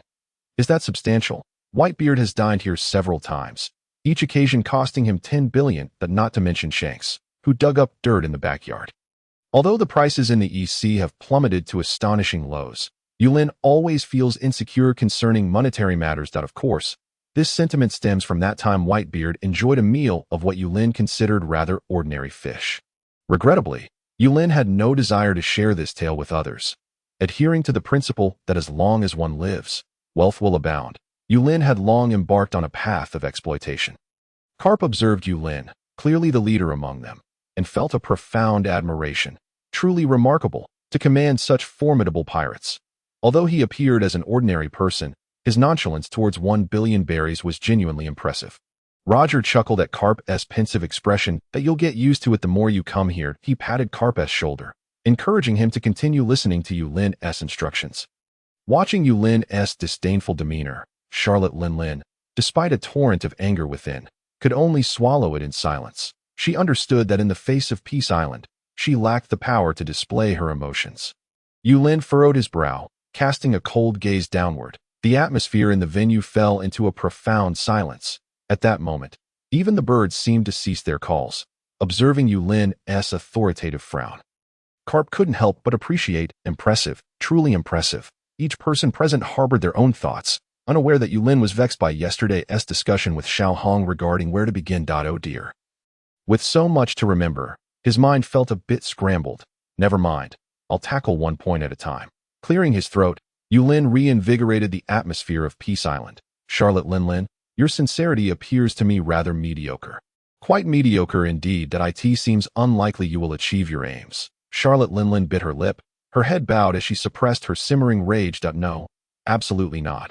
I cannot resort to violence. However, if you agree to a small collaboration of mine, I might consider sparing your big pirate crew. Charlotte Linlin's eyes brightened, and she nodded decisively. Since it was a collaboration, it shouldn't be too excessive. Yulin was quite pleased with her attitude and signaled the Golden Lion, who then placed several identical vegetables firmly before her. Eat these. Before her lay an array of green items, and Charlotte Linlin felt no appetite whatsoever. Yet, for the sake of the collaboration, she hesitated not a moment. Crunch, crunch, as she munched. She kept her gaze on Yulin, her face betraying no emotion. After a moment, Charlotte Linlin's eyes widened in astonishment, staring incredulously at the vegetables that began to levitate beside the Golden Lion. The power, though slight, was undeniably felt as an enhancement to her physique. It's essential to note that her body is not something an ordinary person could rival. Boss, what is this? With a beaming smile, Yulin pointed at Roger. These are products from our agricultural scientist, Roger, here on Peace Island. I thought to sell you some. What do you think? Sell to me? Charlotte Linlin straightened, her previously hunched form now standing tall. She simply could not comprehend why such a remarkable item would be offered to her, an enemy. This is what I refer to as collaboration. Peace Island has an abundance of food, and I wish to sell some. With you as my first test subject. Test subject? Charlotte Linlin pondered, struggling to grasp Yulin's intent. The efficacy of such items outdoors would likely be merely 1/5 of what they are on Peace Island. And they possess a certain time limit. However, consuming them in excess would indeed improve her physical condition. Charlotte Linlin hesitated over the items before her.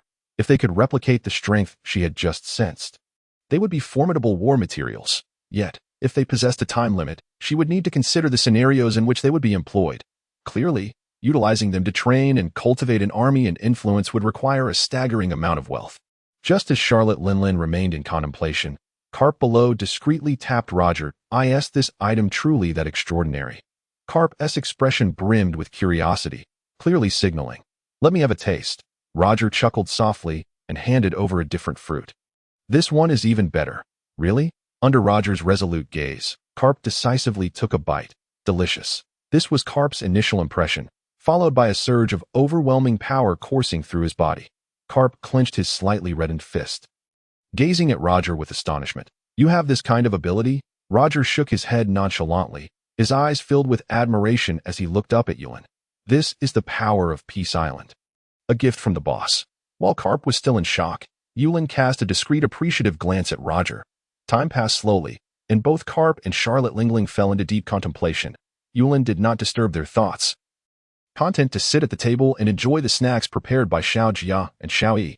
Although their culinary skills were not particularly exceptional, the ingredients from Peace Island made them far superior to what one could purchase outside. With this thought, Yulin subconsciously glanced at the imposing figure of Charlotte Lingling. Lingling, I have another condition for this collaboration. Another? Charlotte Lingling felt as if she was being reduced from a Yonko captain to a beggar on Peace Island. This devil still had conditions. Though displeased, she maintained a demeanor of utmost respect towards Yulin. Boss, please speak. Observing the barely concealed frustration on Charlotte Lingling's face, Yulin smiled and waved his hand in no need to be so tense. I simply wish to request a skilled chef, preferably one who specializes in desserts. A chef? Oh, that's fine. No problem at all. Charlotte Lingling finally breathed a sigh of relief. After all, dessert chefs were abundant within her domain, and she could easily find someone suitable for Yulin. After a moment's hesitation, she already had someone in mind. Yulin nodded in satisfaction. Then, how do you feel about the collaboration? It's acceptable, but, before Charlotte Lingling could finish, a charming little bird flew onto Yulin's hand, allowing him to stroke it affectionately. But what?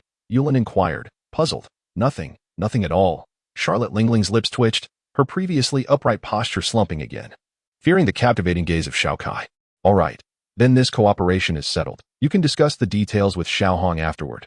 Once the 6-month term is fulfilled, you may take your crew and leave. During this time, you are welcome to stay on Peace Island. Of course, for a fee. Having said this, Yulin gestured to Count Hong before turning to leave. Carp watched Yulin depart, intending to follow, but was stopped by Roger beside him. Roger, why are you stopping me? I have many questions for him.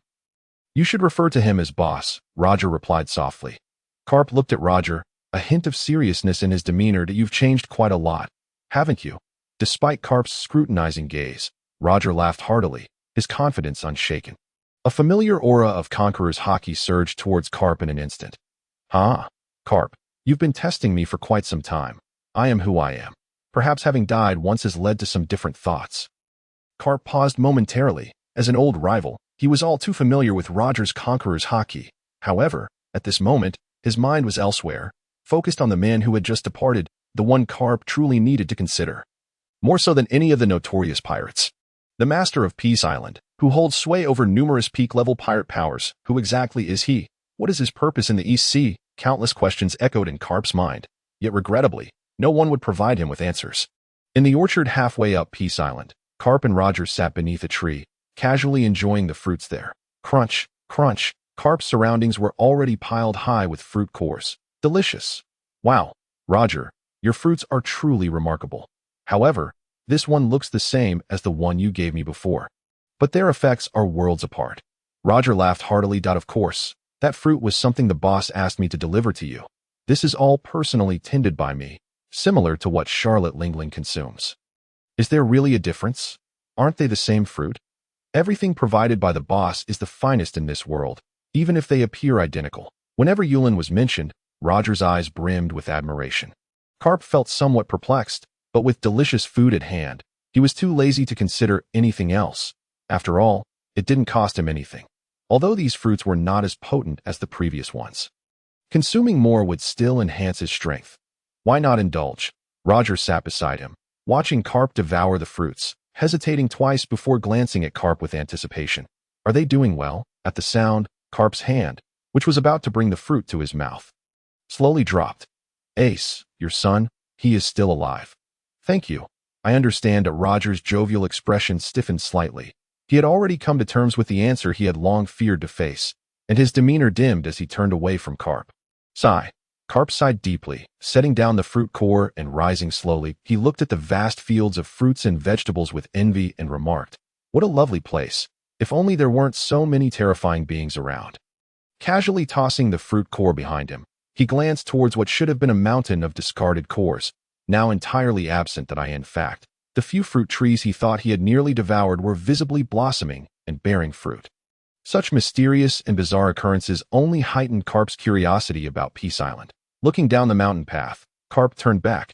That deep mountain area was precisely the place Roger had advised him to avoid. Yet, the more he was warned, the more Carp's curiosity grew about the secrets hidden within this eerily captivating Peace Island. In the depths of the mountain, Count Hong offered all of Charlotte Lingling's devil fruits to the devil fruit tree. Although the quantity this time was considerable, compared to the capabilities of the fruits held by Kaido and Charlotte Lingling, these fruits seemed to barely contribute to the devil fruit tree's enhancement. The devil fruit tree quivered slightly, its branches gently tapping Count Hong's forehead, but a surge of pure energy was returned to this individual, who had long served as its caretaker. Count Hong slightly bowed in gratitude. Having gained Yulin's recognition, he had truly become a cultivator of the devil fruit tree, to some extent able to communicate with it. The branches trembled, and Count Hong, smiling, nodded. "Carp, since you're here, come out and greet us." "Ha ha, Count Hong, I never expected you to remain so vigilant." Carp laughed heartily as he emerged from behind the tree, though his eyes could not help but remain fixated on the devil fruit tree. What did he see? 8 different colored gura fruits swayed on its branches. There were even more than just gura fruits, Charlotte Lingling's soru fruits, as well as various other devil fruits, shimmered with a multitude of colors, enticing all who beheld them. Carp's throat went dry, and he found it difficult to swallow. Is there really a devil fruit tree? Shocked, Carp seemed momentarily dazed, instinctively moving closer to the devil fruit tree. Count Hong furrowed his brow, about to intervene, but suddenly halted, watching the devil fruit tree with a smile. At that moment, it seemed as if Carp had fallen into a unique space in this realm. Various animals ran wild, white clouds and mountain seas drifted in the sky, and a massive azure dragon approached amidst a whirlwind. In an instant, darkness engulfed him, revealing a swarm of bats resembling blood clouds. Suddenly, the ground began to crack, and countless undead surged forth from the fissures. In that moment, everything rushed towards Carp. He wished to resist, but found himself frozen in place, awaiting the inevitable arrival of death. When all was said and done, it was already the following morning, and Carp remained in his previous stance, staring blankly at the devil fruit tree, utterly motionless. Seems you've had quite the ordeal, haven't you? Kapu was taken aback, suddenly turning around only to find himself utterly alone. But if there were to be anything, it might as well be an old black bull. The cautious Kapu did not let his guard down. The sound had been so close, yet he saw no one. Such an occurrence was simply impossible. His gaze, sharp as a hawk's, swept the surroundings. Even on this Peace Island, Kapu dared not be reckless. He gathered all his strength, ever prepared for an enemy's appearance. Moments later, the silence persisted, with only the old black bull, after nosing around the distant weeds and stones near the devil fruit tree, lying quietly in place. Kapu sighed heavily, warily eyeing the ominous devil fruit tree, contemplating. Could it be it? No, that voice must belong to someone else. The tone, it seemed eerily familiar. Murmuring to himself, Kapu prepared to depart, when once more a disdainful laughter echoed behind him. "Ha ha, Kapu, after all these years, your courage has dwindled so much." Whirling around, he was astonished to see the old black bull's eyes brimming with contempt. Memories flooded back, and an incredible figure erupted in his mind. Rox? Was that the voice of Rox? What on earth are you? What on earth? You are the one who is on the earth, not me. Rox sneered at Kapu, the very one who had thwarted his dreams of conquering the world, leading to his demise. Had it not been for Rox's current physical limitations, he would have surely shown Kapu a thing or two. Of course, such an encounter would only occur after Kapu had left Peace Island. For now, everything existed solely within Rox's imagination. "Rox, is it truly you?" Kapu questioned in disbelief. "But how could you possibly be alive and transformed into a black bull?" Although Kapu was astonished that this nefarious pirate had not perished. The thought of Rox, once a terror upon the seas, reduced to merely watering a tree and clearing weeds, was almost too much for him to contain his mirth. Yet before his amusement could escape, the devil fruit tree seemed to sense Kapu's scorn. Trembling once more, a chill ran down Kapu's spine, and he hastily bowed in submission. He had no desire to relive the helplessness he felt yesterday. "No, no, no. It is an honor for Rox to serve you, truly an honor." The devil fruit tree steadied itself, while Kapu, with utmost caution, attempted to converse with rocks, only to find him wholly unresponsive. Forget it, since Roger is alive. One more rocks doesn't make a difference, especially one in the form of a black bull. Ha ha ha. Kapu laughed heartily as he departed. However, as he descended the hill, he found himself inexplicably lost, gritting his teeth. He pressed on. Roger had repeatedly advised him yesterday to refrain from exerting too much power on Peace Island. In Roger's words, this island was not afraid of eating or drinking, but rather feared destruction. If one carelessly damaged certain flora or small ponds, the owner would demand compensation and assign laborious tasks. If one inadvertently broke something belonging to the four great figures, one might find that death could be the easiest escape. Although Kapu believed Roger's words were somewhat exaggerated, having experienced the terror of the devil fruit tree, he dared not risk it. Kapu. It was merely a matter of behaving as an ordinary person devoid of power. I shall not leap or demolish walls. I cannot possibly get lost on a small island. All the while, Kapu turned left and right, only to realize he was, indeed, still lost, surrounded by an array of trees and flowers. He sighed helplessly and continued forward. By the time Kapu emerged from the woods, it was already evening. The port? Gazing at the towering gate ahead, he mused. Perhaps I should return to the Navy headquarters first? It would be better for Sengoku to ponder the affairs of Peace Island. With that thought, Kapu hurried down the hill, striding swiftly until he reached the entrance of Peace Island. Striding forward, he found himself unable to approach the warship that lay before him. To his astonishment, he realized he had not even exited the confines of Peace Island. How strange! Kapu glanced around in bewilderment. Could it be that this entrance possessed the powers of a devil fruit? Having witnessed so many bizarre occurrences on Peace Island, Kapu could no longer rely on his usual reasoning to gauge the peculiarities of this place, despite numerous attempts, whether through hockey or sheer speed. He could not escape the island's grasp. Even if he wished to leap over that high wall, it was utterly unattainable. A bead of sweat formed on Kapu's brow, not from the exertion of power, but from genuine fatigue. Just as Kapu hesitated, the voice of Charlotte Linlin resonated from outside the gate. Don't waste your energy. The boss hasn't allowed you to leave, so you cannot. Allowed? Kapu regarded Charlotte Linlin with confusion. Yet he held no expectation that this rotund woman could provide him with answers. However, today, Charlotte Linlin seemed unusually cheerful. Ha ha ha. It appears that Roger never anticipated you would sneak away. Charlotte Linlin regarded Kapu with a playful expression. Devoid of any fear, though Kapu was formidable, she held no apprehension, particularly within the bounds of Peace Island, where she would welcome any proactive aggression from him. Yet, based on Kapu's recent behavior, it seemed Roger had indeed cautioned him about something. Thus, Charlotte Linlin did not harbor any expectations of Kapu acting impulsively. This island was one that could only be entered but not exited, unless one obtained permission from the island's owner or certain special individuals. For instance, that Count Red fellow, his standing on Peace Island was anything but ordinary. With each encounter, Charlotte Linlin could sense his ever-increasing power. She understood that all of this was granted to Count Red by Peace Island. And though jealousy stirred within her, she felt utterly powerless. Fortunately, the current situation was different. According to the terms of this collaboration, although her pirate crew was largely relegated to a menial role, she had secured the privilege to consume special foods on Peace Island. Although this was limited to specific times each year, it had already exceeded her expectations. Observing Charlotte Linlin's blooming, albeit unattractive visage, one could hardly detect the air of subservience she once exhibited on Peace Island. He realized that Charlotte Linlin had likely gained some significant advantage from her dealings with the island. Recalling Roger's past words, Kapu found himself torn on how to handle the matters concerning Peace Island. He could not deny that if the world government became aware of Peace Island's existence and the survival of figures like Rox and Roger, they would undoubtedly launch a grand offensive against it. Even other organizations across the seas would seek to involve themselves. After all, the Pirate King possessed information regarding the world's greatest treasure. The mysteries of Peace Island were treasures that all coveted. But could they truly succeed? Each of Rox, Roger, the Golden Lion, and Count Red represented a formidable headache. Simply mentioning one of them would evoke memories of the Navy's past tribulations. Now, they appeared to be conspicuously gathered together.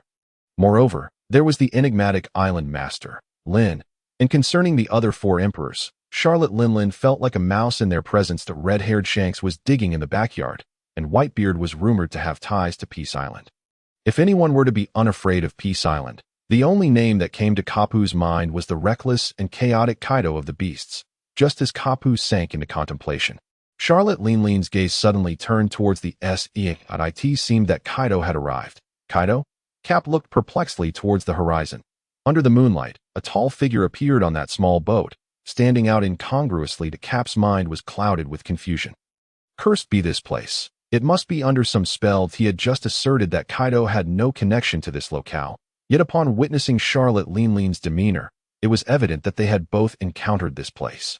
Moments later, Kaido's ship gradually docked at the shoreline. His towering frame stepped firmly onto the ground, hoisting a bag over his shoulder as he made his way towards the gates of Peace Island's harbor.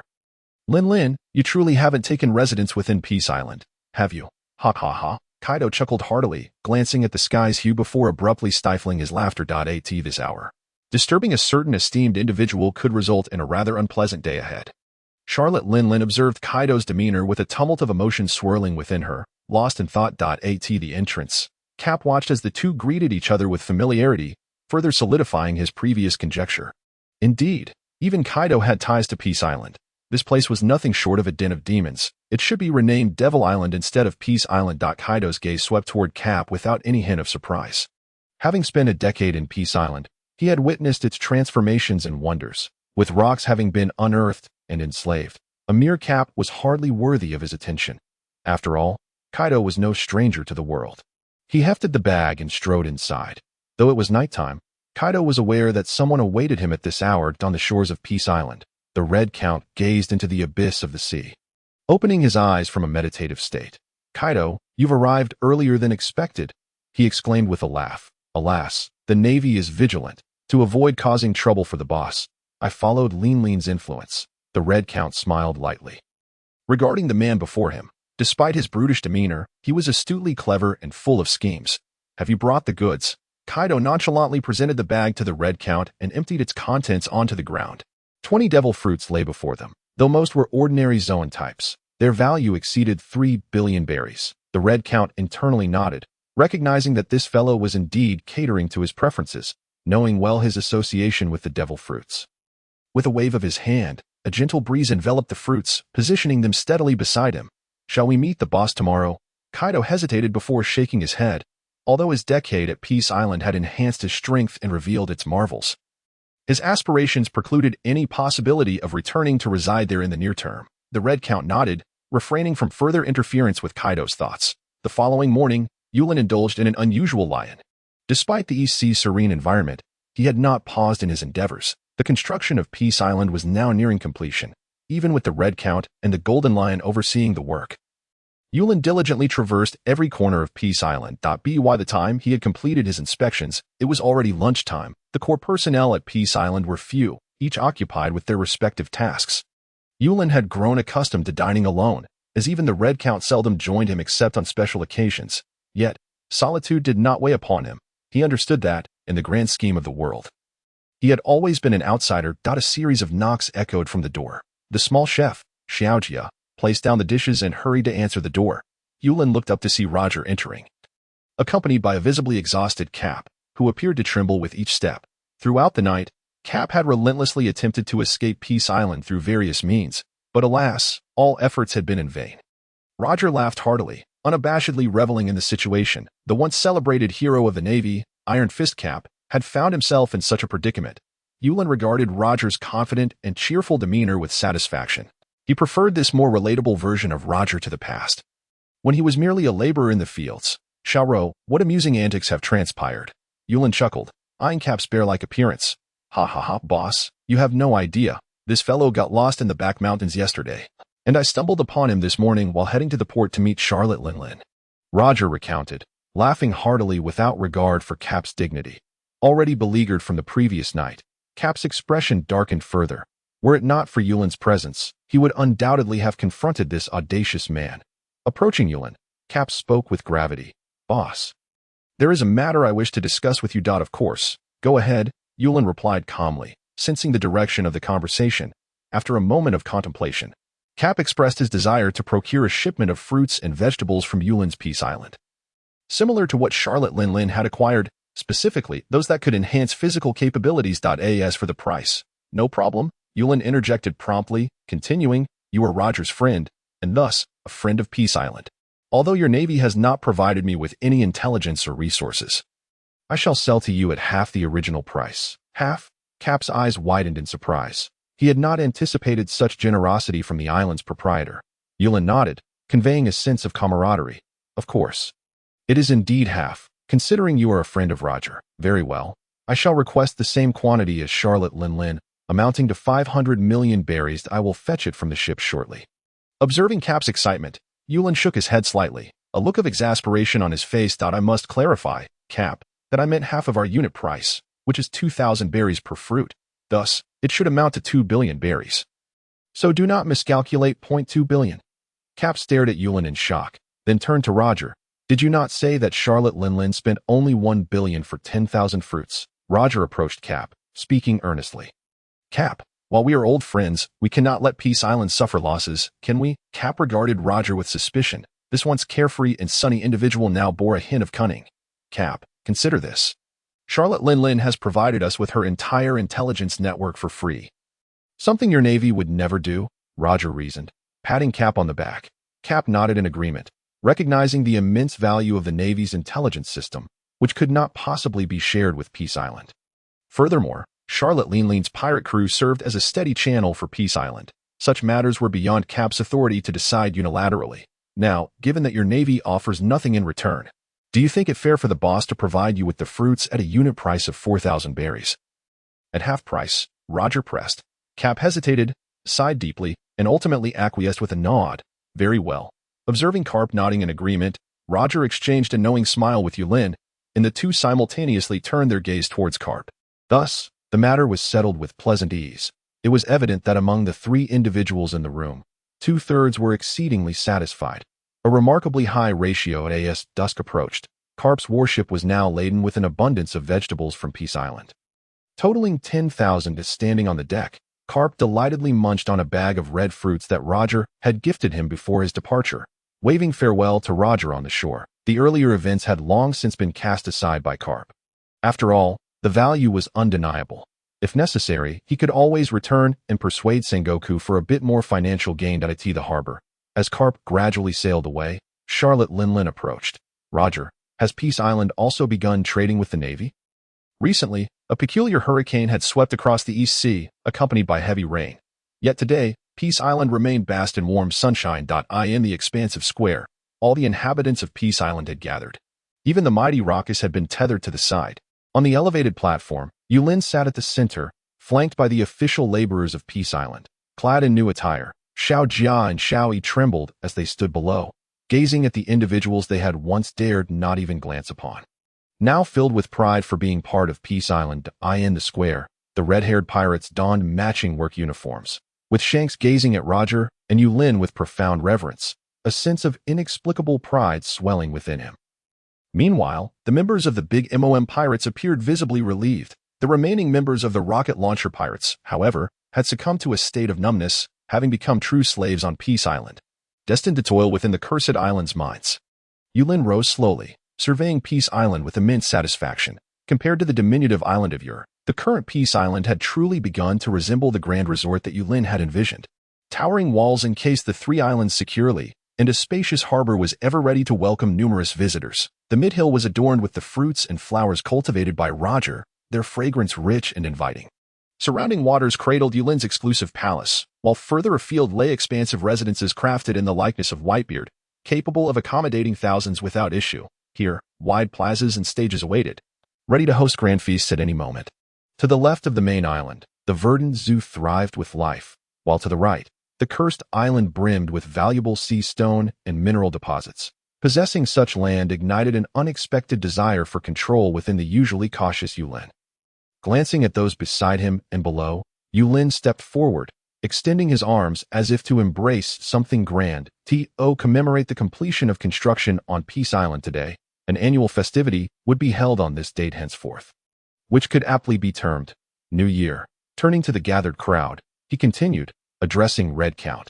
In the future, the dining slots for our partners at Peace Island will be distributed during the new year, and we shall auction the qualifications for new partners for the coming year. These decisions had been made following a day-long discussion between the Red Count and Yulin the previous day. According to the current plan, both the Navy and pirates had begun collaborating with Peace Island. Yulin was confident that in the days to come, even more partners would emerge, and Peace Island's task was to retain these partners at reasonable prices.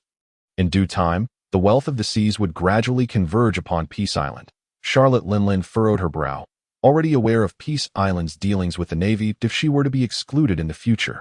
The Navy would undoubtedly prosper while their pirate lives would become increasingly difficult.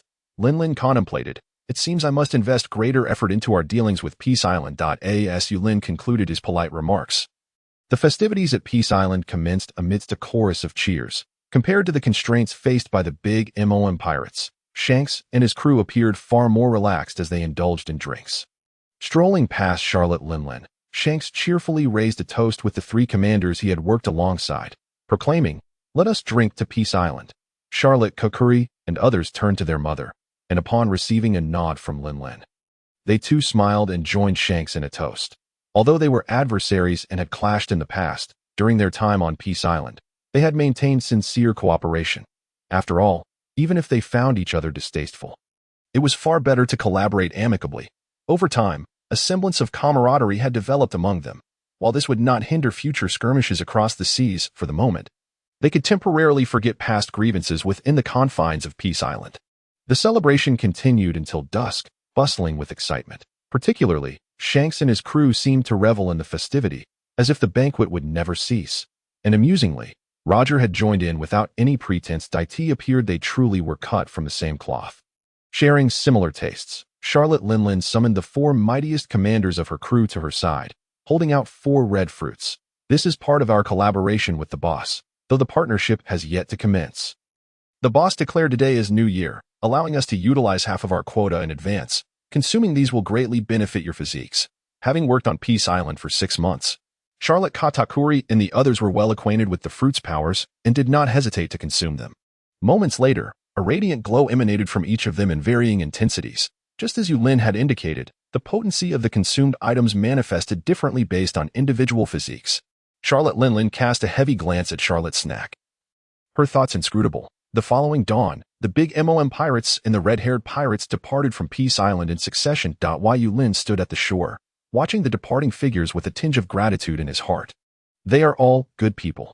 Not only had the big MOM pirates come prepared to redeem their comrades, but they had also lent a helping hand, engaging in business without demanding much, paying promptly, and executing tasks efficiently. Had it not been for the prior incident where the big MOM pirates had seized Ralco, they might have become friends like Shanks. However, when compared to Charlotte Linlin, Yulin found himself favoring Shanks and his crew even more. Despite being Roger's subordinates, they had endured the hardships of labor without asking for a single penny in return. Individuals like them, the more the merrier for Yulin. Although Peace Island had been completed, the cursed island still held a wealth of untapped minerals. Despite the remaining members of the rocket launcher pirates, Peace Island required even stronger labor to enhance efficiency. Peace Island would forever be in need of labor. Contemplating this, Yulin sighed, realizing the long road that lay ahead. With that, he turned and departed to T-Navy headquarters. Carp looked at Sengoku with a righteous expression, clutching a rather disheveled report in his hands. The report clearly stated, "Island, bought good vegetables for billion berries, reimburse." Sengoku glared at the report in disbelief, glancing once more at the bag Carp had brought, struggling to contain his rising anger. "You must reimburse us." "Sengoku, I procured these for the Navy," Carp declared with utmost sincerity. No sooner had he spoken than Sengoku could no longer restrain himself. He slammed his hand down on the table, shattering it, and shouted, "You scoundrel, why should the Navy cover your expenses? Is the Navy your personal treasury? For billion berries. That's enough for you to eat for a lifetime." Faced with Sengoku's barrage of indignation, Carp wiped his face, retrieving a cabbage from the bag and hurling it at Sengoku defiantly. "Here, take a bite. If you find it unworthy, I promise I will never snatch your donuts again." "Really?" Buddha-shaped Zhangguo cast a skeptical glance at Carp, astonished that this fellow had the audacity to wager with a donut. This matter seemed far from straightforward. "That I might as well take a bite," he thought. With a crunch, a refreshing sensation enveloped his palate. Quite agreeable indeed. Upon finishing, Zhangguo looked up to see Carp wearing a smug expression. "The taste is commendable," he began, But before he could complete his sentence, Zhangguo's previously impassive demeanor abruptly shifted. He clenched his fist, once more attuning himself to the fluctuations of power within, drawing a sharp breath. How can this be? I can detect a change in my physique. Though Zhangguo was not one to specialize in physical conditioning, he could distinctly sense that subtle alteration. Such an item that could elevate his strength to this extent would undoubtedly enhance the combat capabilities of any ordinary naval officer. Zhangguo fixed his gaze intently upon the bag of cabbage before him. In his eyes, it represented invaluable war supplies. Just as he envisioned how to utilize it effectively against pirates in the future, Carp, with an unchanging expression, hoisted the bag onto his shoulder and made to exit. Hey, Carp, stop. Carp remained indifferent. Carp, put it down. I will reimburse you. I assure you.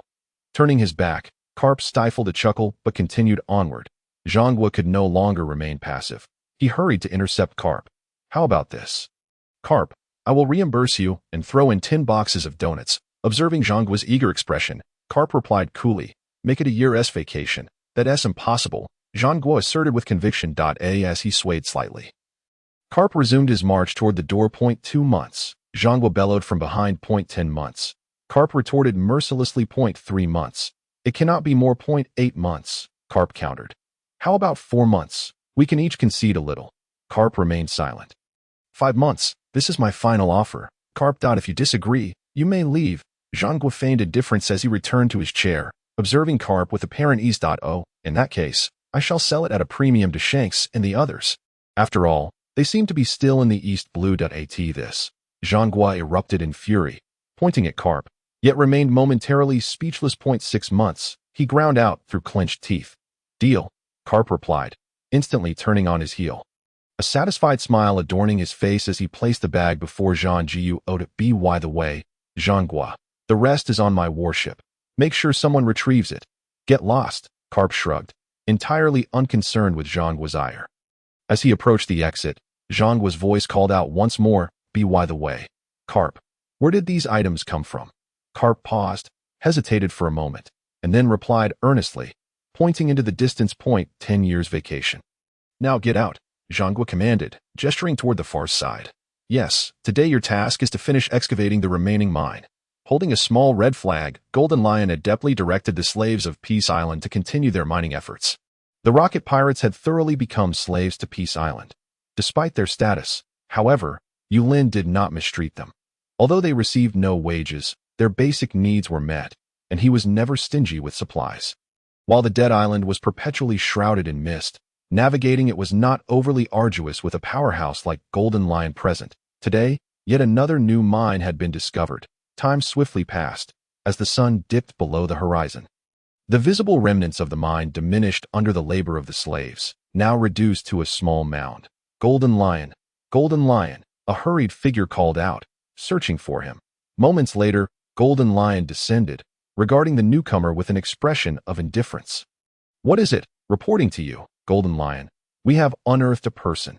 Unearthed a person? A person? Golden Lion's eyes widened. It was not unusual for corpses to surface on Dead Island, considering that figures like Rox and John had emerged from there. Let us go take a look. With that, Golden Lion hastened toward the mine. The site had already been leveled, with numerous slaves surrounding the body, paralyzed with fear. Long ago, Peace Island had instituted a rule that any peculiar occurrences must be reported immediately and not handled privately. Otherwise, the offenders would be buried alive. Soon, Golden Lion's figure appeared before the gathered slaves, who bowed and parted to grant him passage. Approaching slowly, he looked down to see a delicate female corpse clad in a pale blue gown. Adorned with flowers in her pink hair, her freckled face rendering her features all the more approachable. But a woman. Golden Lion found himself at a loss. After all, the deceased from Dead Island had been living quite well on Peace Island. He could not ascertain whether this woman would be revived. With a wave, he lifted the woman into the air, intending to consult with the Red Count first to determine whether to report this matter to the boss. You all continue working. Once this is finished, you can rest. Yes, Golden Lion. With the woman floating beside him, Golden Lion soared into the sky, vanishing from Dead Island in an instant. In Yulin's palace, the Red Count was seen approaching with an unfamiliar face. Boss, the pastry chef sent by Charlotte Lingling has arrived. He nudged the woman beside him toward Yulin. Slowly raising his head, Yulin was met with the sight of a somewhat delicate-looking woman. Her ragged attire and emaciated form suggested that she had likely faced considerable ostracism from Charlotte Lingling. After all, this woman was far more attractive than Charlotte Lingling's daughters, at least aligning with Yulin's aesthetic appreciation of humanity. Yulin beckoned her closer, gently inquiring, "What is your name?" "Dika Luli Na," she replied timidly. "From now on, I shall call you Xiao Na. How skilled are you at making pastries? You shall demonstrate shortly. If it does not meet my taste, I might have to return you to Charlotte Lingling." Hearing the mention of Charlotte Lingling's name, the woman quickly waved her hands, her face a mask of fearful pleading. "No, please, I can do it. I am very good at making pastries. Do not send me back. I will do anything." "Anything?" At this, Yulin's lips twitched involuntarily, and after sizing her up, he hastily shook his head. "All right, you may go and busy yourself. Xiao Jia and Xiao Yi will assist you." "Understood." The woman retreated slowly, and outside the door, Xiao Jia and Xiao Yi had been standing respectfully for quite some time. When she emerged, they escorted her to the kitchen. "Xiao Hong, how is the channel with Charlotte Lingling progressing?" "Boss, for the first batch of vegetables, Charlotte Lingling used a small portion to allow the members of the pirate crew to sample. No further actions have been taken yet. That makes sense. She is rather cautious. No matter. I trust the Navy will proceed more smoothly." "Indeed, especially with someone like Carp involved. Our prices are not exorbitant. If the Navy's demand is substantial, we can offer comparable prices to those of Charlotte Lingling, ensuring competition. Yulin and the Red Count engaged in fervent discussion. However, they could not have anticipated that Carp, in his effort to extort Zhonghua, had doubled the price. Over half an hour later, Roger strode in, followed by Di Kaluli Na, who had just prepared fruit-flavored cookies. "Boss, I must say, Di Kaluli Na's skills are quite impressive," Roger exclaimed, grinning at her. "Have you already tasted them?" the Red Count asked nonchalantly. Roger shrugged, shaking his head in exasperation. "How could I? The boss hasn't even had a bite yet. I wouldn't be so thoughtless." "Ha ha ha. Boss, you should try them. These were freshly picked from my fruit trees." "Fresh? Indeed, boss. I specifically picked some and waited half an hour for them to bloom and bear fruit before gathering them." Yulin gazed at the fruit-flavored cookies in his hand and smiled, saying, "Thank you, Roger, and you too, Xiao Na. Your efforts are appreciated." After speaking, Yulin placed a cookie in his mouth, the crisp sound resonating with a delightful milky fragrance that did not overshadow the taste of the red fruits. "Delicious, truly exquisite. Xiao Hong, Xiao Luo, do give it a try. Come, Xiao Na, you should taste what you made as well." Yulin gently nudged the plate forward, and the Earl of Red deftly caught it with his hands. Passing it along, Roger casually grabbed 2 pieces and began to eat. In contrast, Dika Lulin Na displayed no reaction, merely bowing her head and nervously fiddling with the hem of her garment. "Go ahead and eat, Xiao Na. Here at Peace Island, we have no such troubles. Just do your part well." Trembling slightly, Dika Lulin Na extended her arm and picked up a somewhat crumbled cookie, cautiously bringing it to her mouth. Only after the food melted in her mouth did she dare to swallow it silently. Yulin looked at Dika Lulin Na helplessly and shook his head. Perhaps her past life had been too harsh, making her so cautious. Just as they were enjoying the remaining cookies, a voice echoed from outside, belonging to the Golden Lion. "Good day, boss. I apologize for the interruption. I have something to report." The Golden Lion had searched all over Peace Island but had not found the Earl of Red, so he had no choice but to bring the corpse to Yulin's palace. Upon entering and seeing the Earl of Red, the Golden Lion sighed. "Ah, boss, so you are here. It has been quite a quest." "What is it?" The Golden Lion nodded and, with a serious expression, addressed Yulin. "Boss, we have unearthed a body." "Unearthed a body? What kind of body? Where did you find it?" "On Dead Island." "Yes, boss. We opened a small mine today and discovered a female corpse beneath the mountain. A female corpse." "Where is it now?" The Golden Lion waved towards the door, and a woman's body slowly floated in. Dika Lulin Na trembled slightly, and Yulin waved her away, signaling her to leave first. The corpse drifted to the center of the room, and before the Golden Lion could set the woman down, Roger rushed forward frantically. "Lu Jiao, it's Lu Jiao." "Boss, please, can you save Lu Jiao?" Roger's trembling hands cradled Lu Jiao in his arms, tears streaming down his face as he gazed at Yulin with a choked voice, his head bowing heavily to the ground. In that moment, he was not a formidable pirate king, but merely a husband burdened with guilt for his wife. The sudden shift in Roger's demeanor left Yulin and the others momentarily stunned. "Lu Jiao? Have we disturbed Roger's wife's grave?" The Golden Lion swallowed hard, instinctively shifting to the side. Goodness, I hope Roger won't come after me later. Yulin regained his composure and said firmly, Roger, please stand up. We can handle this matter together. Rest assured, we are all family here on Peace Island, and I will do everything in my power to assist you. Although Yulin was uncertain how to save someone who should have been dead for some time, he knew he had to speak encouragingly first. After all, occurrences of resurrection were not unprecedented on Peace Island. Another instance would not pose a problem. After all, this was an alternate world where unusual events were rather commonplace. Why Yulin nodded toward the Earl of Red, who understood and helped Roger to his feet. Seeing Roger, who had regained his former vigor and cheerfulness, in such distress stirred something within the Earl of Red. Roger, do not worry. The boss will certainly find a way. Roger nodded, striving to compose himself, and looked up at Yulin with hopeful eyes. Why Yulin felt a wave of unease. Was Xiaohong truly viewing him as a deity? He himself lacked confidence. Where did they derive such certainty? Though internally conflicted, Yulin maintained an outward appearance of calm. Xiaohong, where did you bury Roger when he passed last time?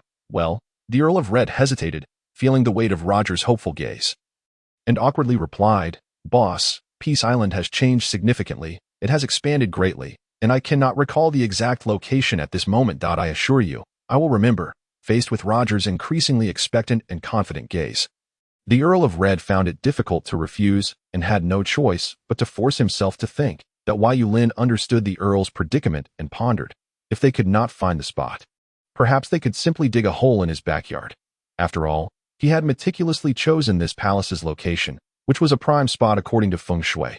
Surely it wouldn't be too bad. Just as Yulin was preparing to make arrangements, the Earl of Red looked at Roger with determination, saying, Roger, come with me. I will find that place for you, even if I have to scour Peace Island 10 times over. All right.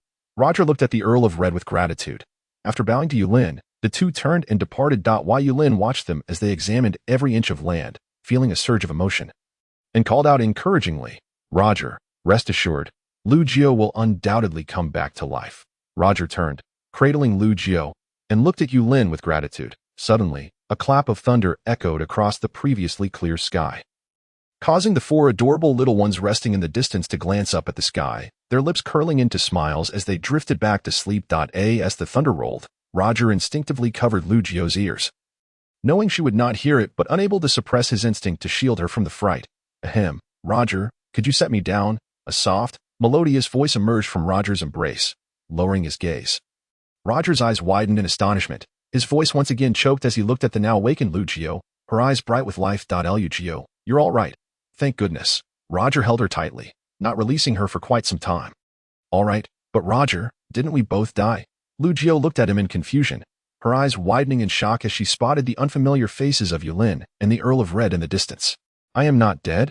Roger, you're still alive. We're both alive? Yes, we are both alive. It was the boss who revived you.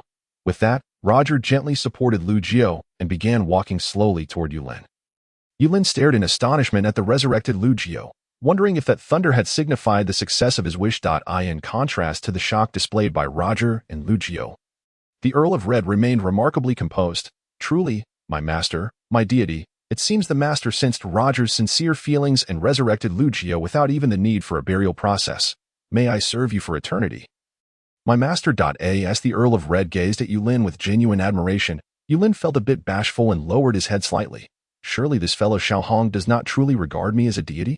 This situation is becoming increasingly perplexing. Shaking off those convoluted thoughts, he looked at Roger and Lu Jiao, who had once again knelt before him, and smiled helplessly. All right, we are all comrades here. No need for such formality over this minor matter. Lu Jiao has just awakened. You should take good care of her. I will oversee the vegetable and fruit matters in the coming days. No, boss, allow me to handle it. Rest assured, I will not delay my work. I will put forth my utmost effort. Roger's resolute gaze left Yulin unable to refuse, and he could only nod in agreement. Very well, do as you wish. I shall take my leave to rest now. Yulin found it increasingly difficult to remain, not only due to Roger and Lu Jiao's ever-grateful demeanor, but also because of the Earl of Red's gaze filled with reverent admiration, which left him feeling quite awkward. The three watched Yulin as he appeared weary, filled with concern. Is the boss tired? Roger looked at the Earl of Red with a hint of worry. The Earl of Red nodded thoughtfully, realizing that resurrecting Lu Jiao must have drained some of Yulin's energy, recalling that when Rox had died, the boss had also needed to rest. reflecting on the past when the master had marked him. It seemed he had been even more fatigued than today. In the eyes of the Red Count, there should be nothing amiss with Yulin. The deity residing in his heart would undoubtedly remain unharmed. Roger harbored no doubts about the Red Count's words. After all, he was currently the closest employee to the boss, aside from the 4 divine beasts. If anyone knew Yulin best, it would surely be the Red Count. With a heart full of gratitude, Roger gazed at Yulin's palace and silently vowed that as long as he drew breath, he would dedicate himself to the service of Peace Island. The boss's ambitions were his guiding star. Firmly grasping Lu Jio's hand, Roger looked at his wife with excitement. Lu Jio, it is the boss who has granted us a second chance at life. We must devote our lives to Peace Island. Lu Jio smiled gently, playfully raising an eyebrow. I will. Roger, but you didn't give me the opportunity to introduce myself to the boss just now.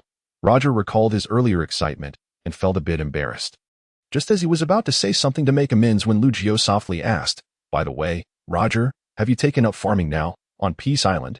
Yulin reclined in a rocking chair on the lookout tower, gazing at the sky and counting the little birds flitting about 1, 2, 3. A month, 2 months, 3 months. Why Yulin counted on his fingers, realizing that Peace Island had been in the East China Sea for more than 3 days.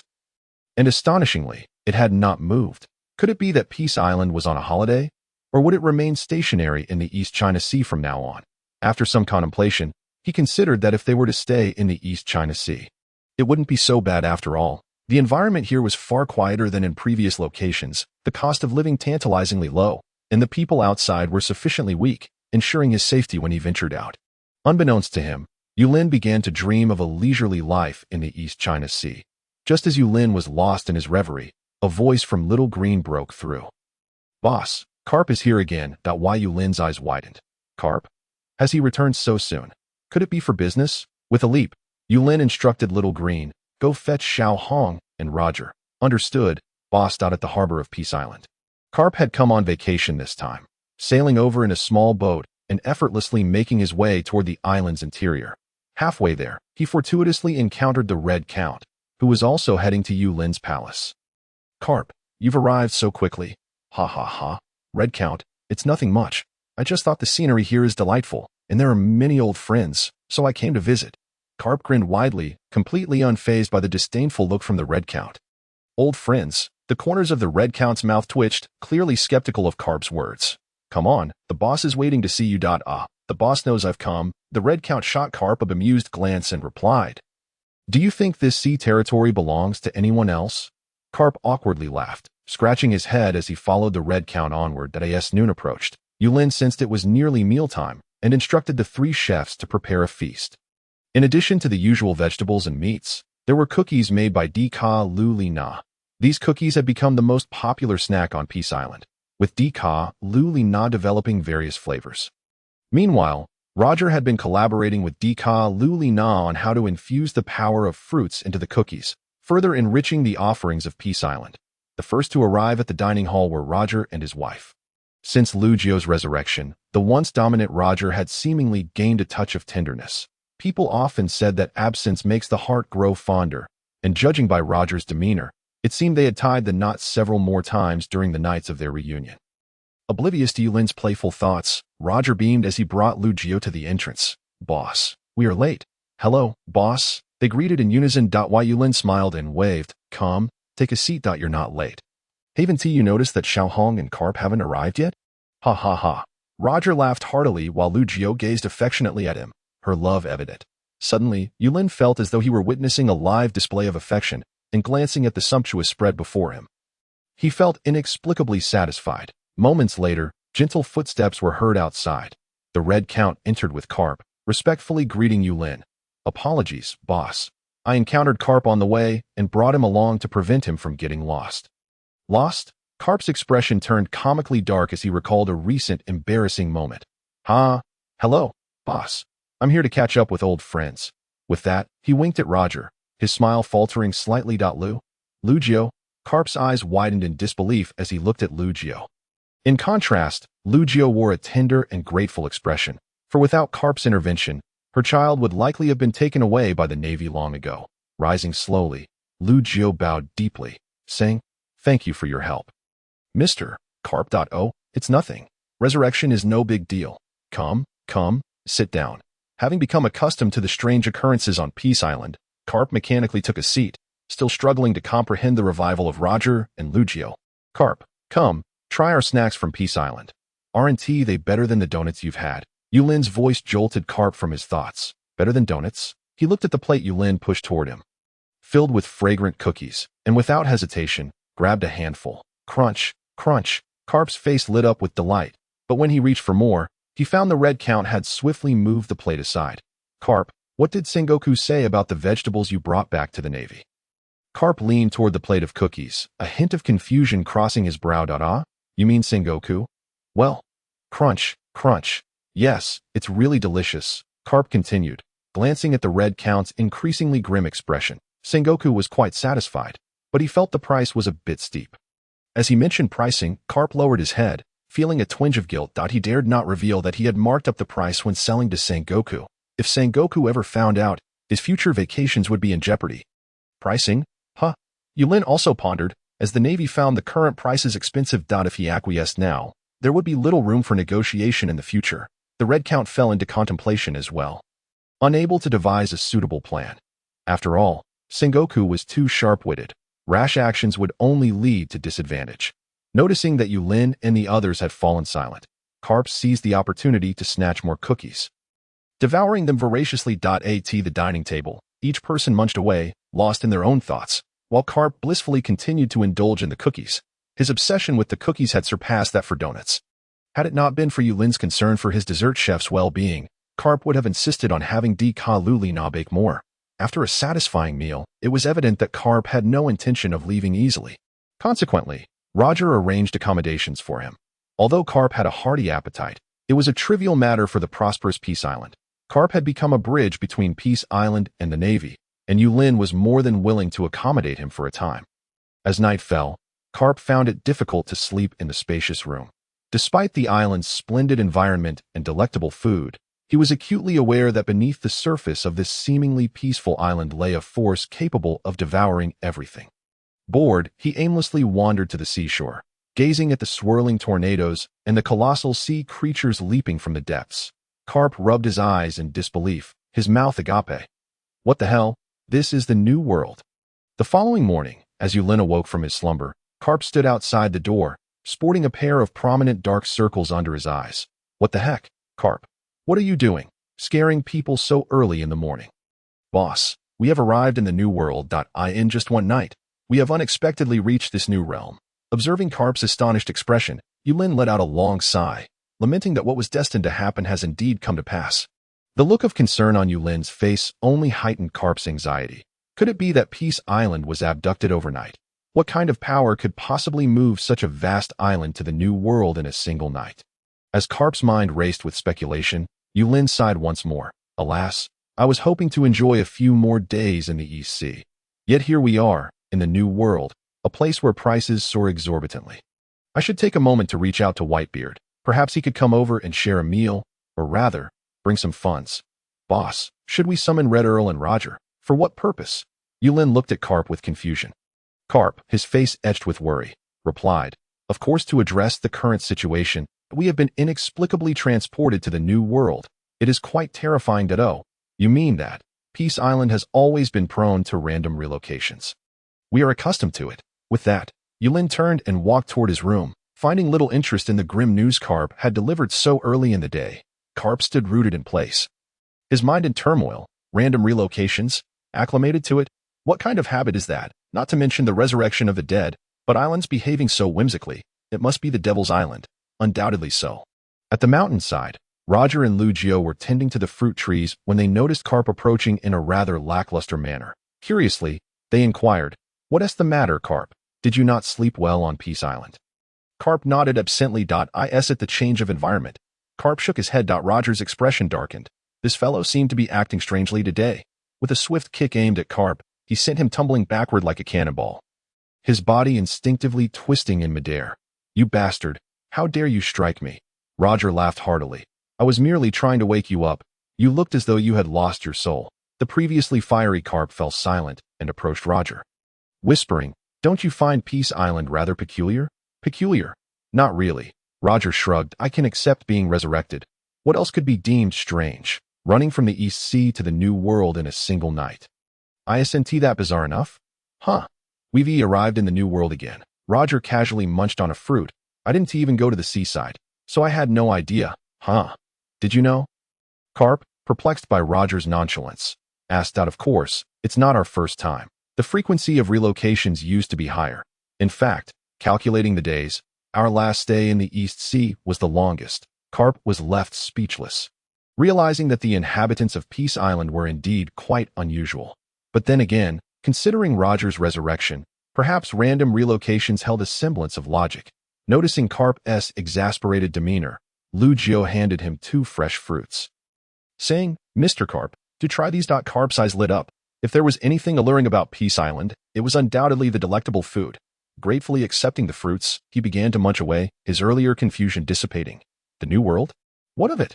Wherever I go, I shall survive. After all, this is not my first venture into the New World. With this realization, Carp happily descended the mountain after finishing his fruits. As night fell, Red Earl sat quietly by the sea, gazing at the approaching green whirlwind, a strange smile creeping across his face as he unexpectedly found a stout wooden stick in his hand. Eye in the distance, Dragon regarded the towering city walls with a puzzled expression. Did I get lost? Just a couple of days ago, there was no island here. Oh well. Let us go take a look. The deep green whirlwind sped toward Peace Island, gradually settling at the shore. Faced with the 100-meter-tall wall, Dragon felt a profound shock. What kind of place is this? They've even constructed walls from sea prism stone. Gathering his strength, Dragon cautiously sensed the surrounding changes. He ambled along the shore, scrutinizing the towering wall, when a shimmering light caught his attention. Upon closer inspection, he saw a couple nestled together, with a long fishing rod set up in front of them. Who goes there? Roger's formidable observation, Haki immediately detected a foreign presence. As he instinctively shielded Lucio behind him, his previously gentle demeanor replaced by a fierce intensity. Discovered. Dragon stared incredulously at Roger, though it was clear he did not recognize him. This is getting interesting. Dragon made no attempt to conceal himself and charged toward Roger. Roger grinned. He hadn't fought in quite some time on Peace Island. Although he was unarmed, he showed no signs of backing down. A fight? Aside from a few on Peace Island, I truly fear no one out here on the SEAS. The whirlwind approached. Roger threw a punch. Just before their clash, an enigmatic figure flickered across the surface of the sea. When Roger's Haki sensed the newcomer, they had already appeared behind the whirlwind. With a resounding thump, a painful cry erupted from within the whirlwind. The dragon's vision darkened, and he collapsed to the ground. Looking down, Roger saw the Red Earl wielding a stick, cursing, "How dare you act recklessly on Peace Island? Don't you know your father is lurking here?" As Roger carefully examined the fallen dragon, he suddenly burst into laughter. "And who do we have here? Dragon, again. Huh. This fellow had encountered nothing but misfortune on Peace Island. Had it not been for the boss knowing that his father was Carp and not wanting to stir trouble, Dragon would likely be facing dire consequences on Dead Island by now. However, considering Dragon's recent actions, Carp's expression on the island surely must be quite entertaining. Red Earl, how should we handle this?" The Red Earl pondered for a moment before stating fairly, "How about we charge him with recklessly attacking and injuring the official staff and their families of Peace Island? What do you think?" Seeing the Red Earl's enigmatic smile, Roger couldn't help but look at him with admiration. Truly, he was the esteemed steward of Peace Island, and the charges could not be faulted. Yet, the ultimate decision on how to deal with Dragon would rest with the boss. Though Carp's opinion would also hold significant weight, as night transitioned to dawn, Dragon gradually regained consciousness, sunlight streaming through the gaps in the walls of the room. He found himself bound by sea prism stone chains. Utterly devoid of the ability to resist, unsure of how long he had been unconscious, he helplessly stared at the ceiling, inexplicably recalling the demon island that had knocked him out several times in the past. Sighing, he resolved to avoid unfamiliar places in the future. Just then, heavy footsteps echoed from outside the door. Carp, with a serious expression, strode in, followed by Roger, who wore a cheerful grin and called out, "Dragon, your father has arrived." The door to the small, dark room creaked open, and Dragon's gaze sharpened. Though reluctant, he greeted Carp with a hint of respect. "Father, it's you." With a resounding thud, Carp's iron fist struck Dragon's head without mercy. Dragon was sent crashing into the wall. Had it not been for the sturdy materials of the room and Carp holding back, the structure would likely have crumbled. "Hey, Carp, if you wish to continue enjoying the delicacies of Peace Island, You might want to hold back. The boss is quite displeased with unwarranted violence on Peace Island. Huh? Ha, Roger, my good brother. Just pretend you didn't see anything, all right? Ha! Carp laughed heartily as he picked up Dragon and placed him back in his original position. Dragon gazed at the man before him. Roger? The Pirate King Roger? Isn't supposed to be dead by now? Carp, unfazed by Dragon's thoughts, pulled out a bundle resembling a sock from somewhere and forcefully stuffed it into Dragon's mouth, leaving him to struggle in vain. Come along, my dear son. I'm taking you to face the boss's judgment. Ha ha ha. It's time for some tough love, Dragon. Casually lifting up Dragon, I strolled effortlessly towards the heart of the island. On Peace Island, within the palace, I gazed down at Dragon, bound in a twist like a donut, and having already gleaned the familial discord from Roger, I too was left with a head full of black lines. You say you have conflicts with your father? Why not discuss it behind closed doors? Even if you cannot reach an agreement, you could settle it with a fight. Why must I, an outsider, be the one to intervene? Sigh, Carp, with a face full of fury, looked at Dragon, this ungrateful son who had run away for so many years, only to unexpectedly confront him here. Good heavens, he starts a brawl on Peace Island. First targeting Roger, and ends up knocked unconscious by the red count, losing a fight and being tied up like a rice dumpling. Truly a disgrace. The more he thought about it, the angrier he became. Carp proposed, boss, Dragon's unprovoked attack on Roger and Lugio on Peace Island must be met with proper punishment. How about sending him to Death Island to mine? This fellow has quite the talent for leading organizations. As Carp recounted Dragon's actions, he glared at him with gritted teeth. I am a hero of the Navy, and you act as a traitor, this time on Peace Island. I will see how you escape. It is time for you to experience some tough love during this 6-month holiday. Yulin looked at Carp helplessly, realizing he truly intended to uphold righteousness at the expense of familial bonds. Little Hong, Little Luo, as the ones directly involved, what do you think? The Red Count shook his head, clearly uninterested in Carp's rant. This old rascal had no sense of decency. Roger shrugged. Boss, I'm indifferent. After all, this fellow didn't even touch me. Hey, Roger, you can't say that. This guy nearly harmed your wife. You must remember, she has only just revived and is still quite fragile if she were to be injured even slightly. Alas, I truly have not disciplined him properly. He must be severely punished.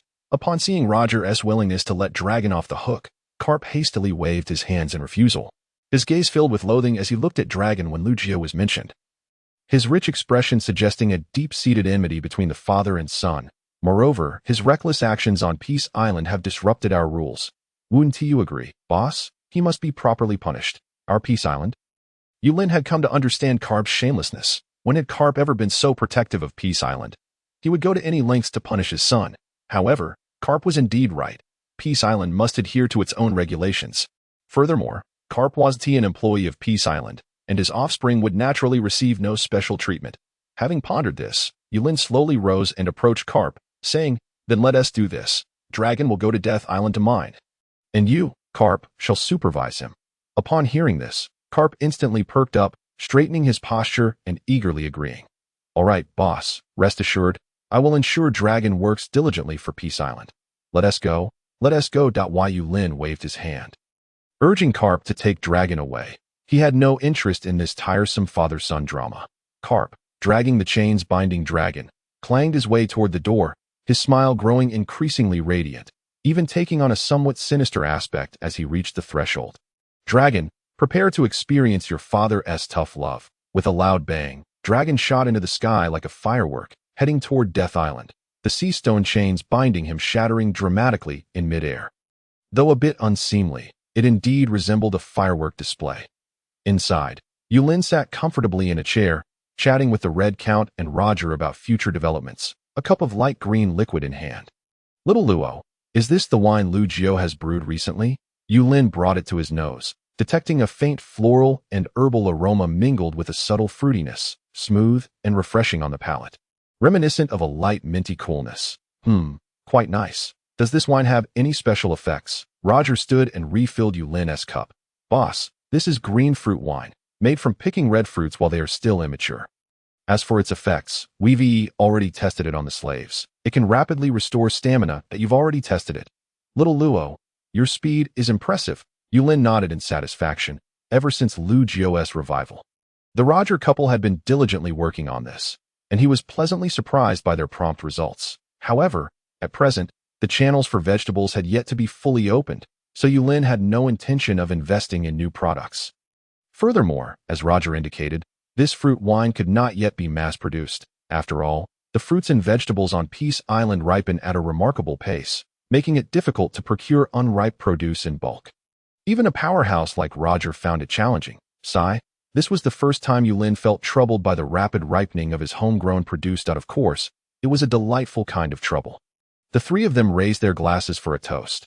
Although the green fruit wine was not yet needed for market expansion, enjoying it leisurely in their daily lives was certainly enjoyable. In stark contrast to the camaraderie shared by Yulin and the others, Dragon on Death Island was far from relaxed. Though he was no longer bound by the sea stone, the figure accompanying him was even more formidable. Additionally, upon realizing this was the infamous Devil Island, he had abandoned any thoughts of escape, especially after witnessing Roger, who should have been dead, alive and well. He resolved to thoroughly explore this Devil Island. Just as Dragon pondered this, a familiar voice echoed from the sky. "Do, I senti that, Dragon. I hear you've been knocked down by the Red Boss again. Carp, you've raised quite the son." "Ha ha." Carp shot a dark glare at the sky. Although Dragon irritated him immensely, being mocked by his rival, the Golden Lion, was even more infuriating. "You foul lion, keep boasting and see if I don't bring you down." The Golden Lion, intrigued by Carp's words, descended slowly. Having worked on Peace Island for over a decade, he was no longer intimidated by Carp. Despite the limited rewards from ULINDAS, he floated down. The Golden Lion looked at Carp with newfound interest. "Carp, do you really think you can make a move on Peace Island? The last person who tried to lay a hand here ended up in the mountains, weeding and tilling. Surely, you've seen him? Rocks?" Carp immediately thought of the Black Bull, Rocks, toiling beside that cursed devil fruit tree. However, the Golden Lion was right. Even he wouldn't dare act rashly on Peace Island now. Though he had yet to experience the powers of the four divine beasts Roger spoke of, he understood that Roger would not deceive him in this regard. Carp turned his head awkwardly. But suddenly an idea struck him, and he approached the Golden Lion with a sly grin, whispering, "Hey, Golden Lion, you know I'm doing business with Peace Island now. If the boss finds out you're threatening his business partners, well, that would be quite the predicament." Upon hearing this, the Golden Lion's expression darkened. He knew how much the boss valued the connection being forged with the Navy and Charlotte Linlin. If this rogue were to spread rumors, it could ruin years of hard work. Observing the Golden Lion's face twist with fury, Carp didn't push his luck, instead lowering his stance slightly. "Brother, we're in the same boat now. I won't betray you, but I do have a small favor to ask." The Golden Lion hesitated, shooting Carp an irritated glance. "Spit it out." Seeing the Golden Lion's compliance, Carp regained his confidence. Pointing at Dragon and launching into a tirade. "Brother, it's him. The boss has ordered him to mine on Death Island. Make sure to work this good-for-nothing to the bone. No food or water. And don't let him rest. Make him eat dirt." Dolag let out a deep sigh, exchanging a glance with the Golden Lion that was laden with unspoken tension. Goodness, it seemed as though he truly intended to bring harm to his own flesh and blood. After a moment of contemplation, the Golden Lion acquiesced. Although Dolag had been knocked down by the Red Count on several occasions, that did not imply Dolag was weak, for even now, the Golden Lion himself stood no chance against a surprise attack from the Red Count. In the realm of Peace Island, a formidable figure like Dolag might not hold much significance. However, in the vastness of the ocean, he was akin to an admiral of the Navy, not easily extinguished. Moreover, even in the event of death, it was likely that Carp could plead for a resurrection from their boss. After all, this was not the first time such a thing had occurred.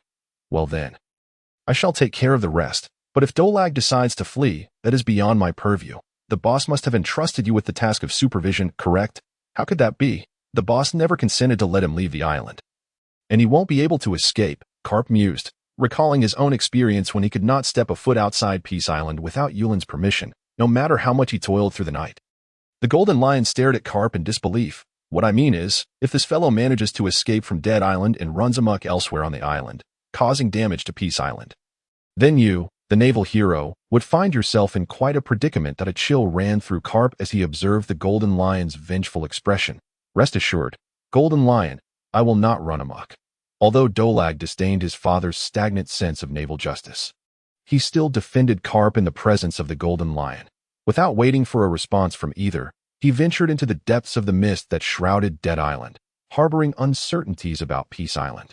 As night fell, Peace Island was enveloped in tranquility. Everything seemed to come to a standstill at that moment. Meanwhile, on the other side of the ocean, a building remained ablaze with light, thrumming with the footsteps of countless individuals. The naval headquarters, Marine Fort.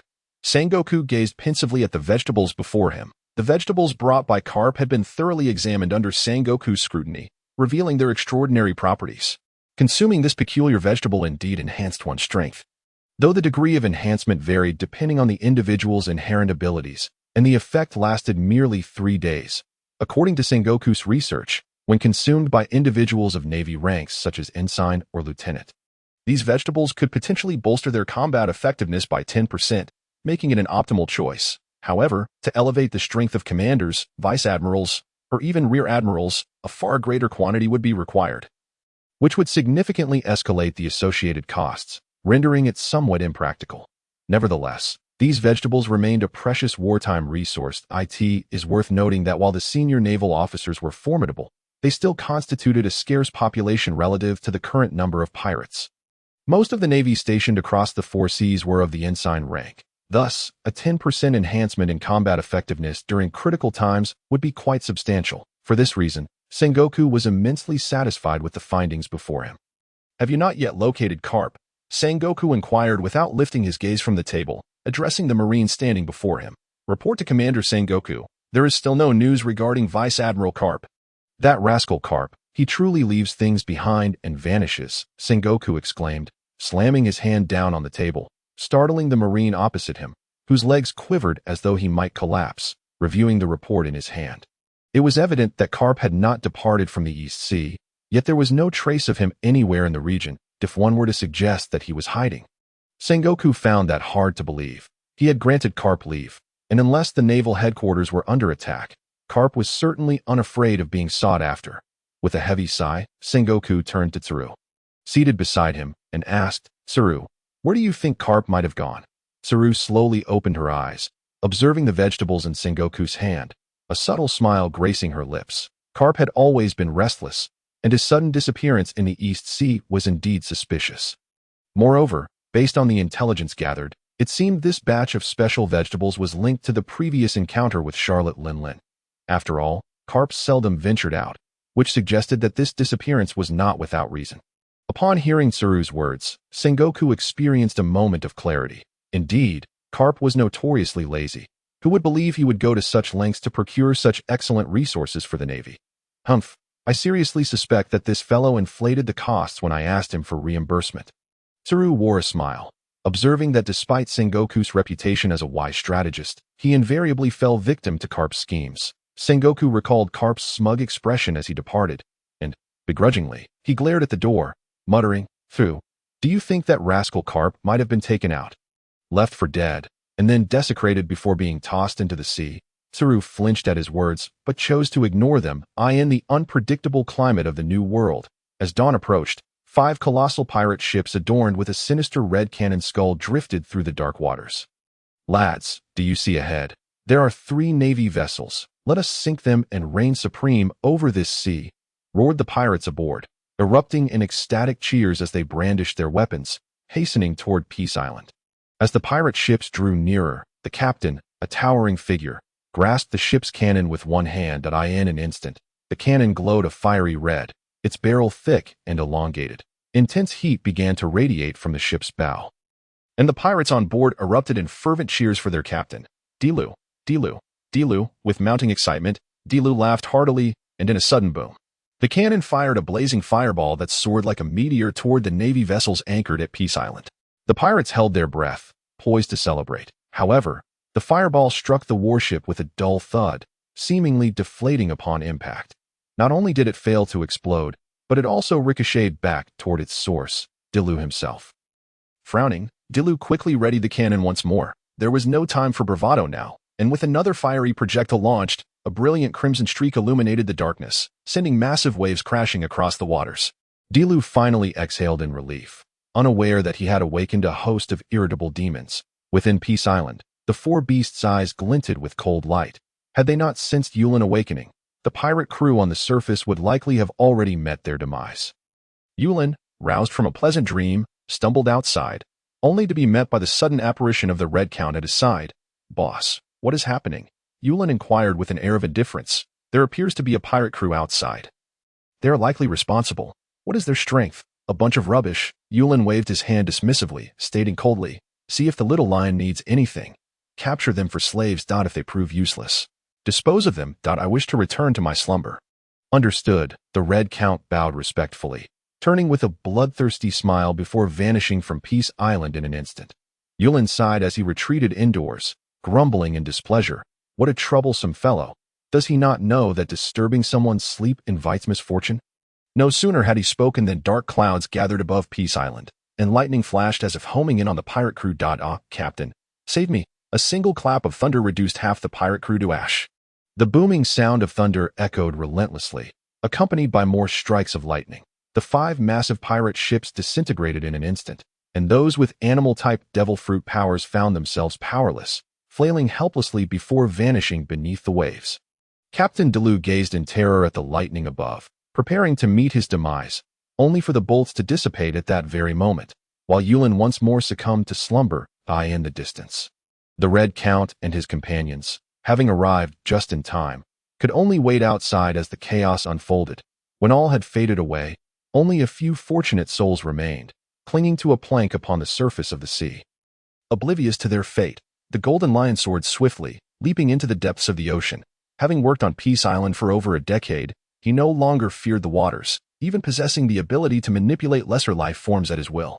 Moments later, several crates of berries and assorted treasures shot forth from the sea, hovering steadily in midair. The Red Count closed his eyes, attuning himself to the state of those upon the water. He could discern even the slightest difference between the blood of the living and the dead. Under his command, the Golden Lion steadily hoisted the surviving pirates aboard, propelling them towards Peace Island. These individuals were to become the slaves essential for his future endeavors in building the island. It was undeniable that the Golden Lion had grown accustomed to the role of the oppressor, increasingly resembling Yulin. Today, Peace Island was bustling with activity. Carp stood at the entrance of Dead Island, observing the Golden Lion as he organized the pirates who had desperately arrived seeking work the previous night. His laughter unabashed. Well, there are indeed those brave enough to attack Demon Island. Ha, Demon Island. The Golden Lion's eyes glinted with cold light, casting a frigid glare at Carp. The name of Peace Island was bestowed by his employer, and no one was permitted to profane it. Noticing the Golden Lion's stern expression, Carp awkwardly grinned and slapped his own head. Peace Island. Peace Island. I meant to say that those who attack Peace Island are all demons. Yes, they are indeed demons, and they must be punished. With that, Carp swiftly approached and delivered a punch to the head of the fortunate Captain Delu. Honestly, it's these demon captains that make the seas so turbulent. Another punch landed, and with a resounding thud, Delu fell unconscious. All right, take a look at your son, but don't injure our slaves. Sure. With that, Carp turned and vanished into the mist of Dead Island, watching Carp's disappearing figure.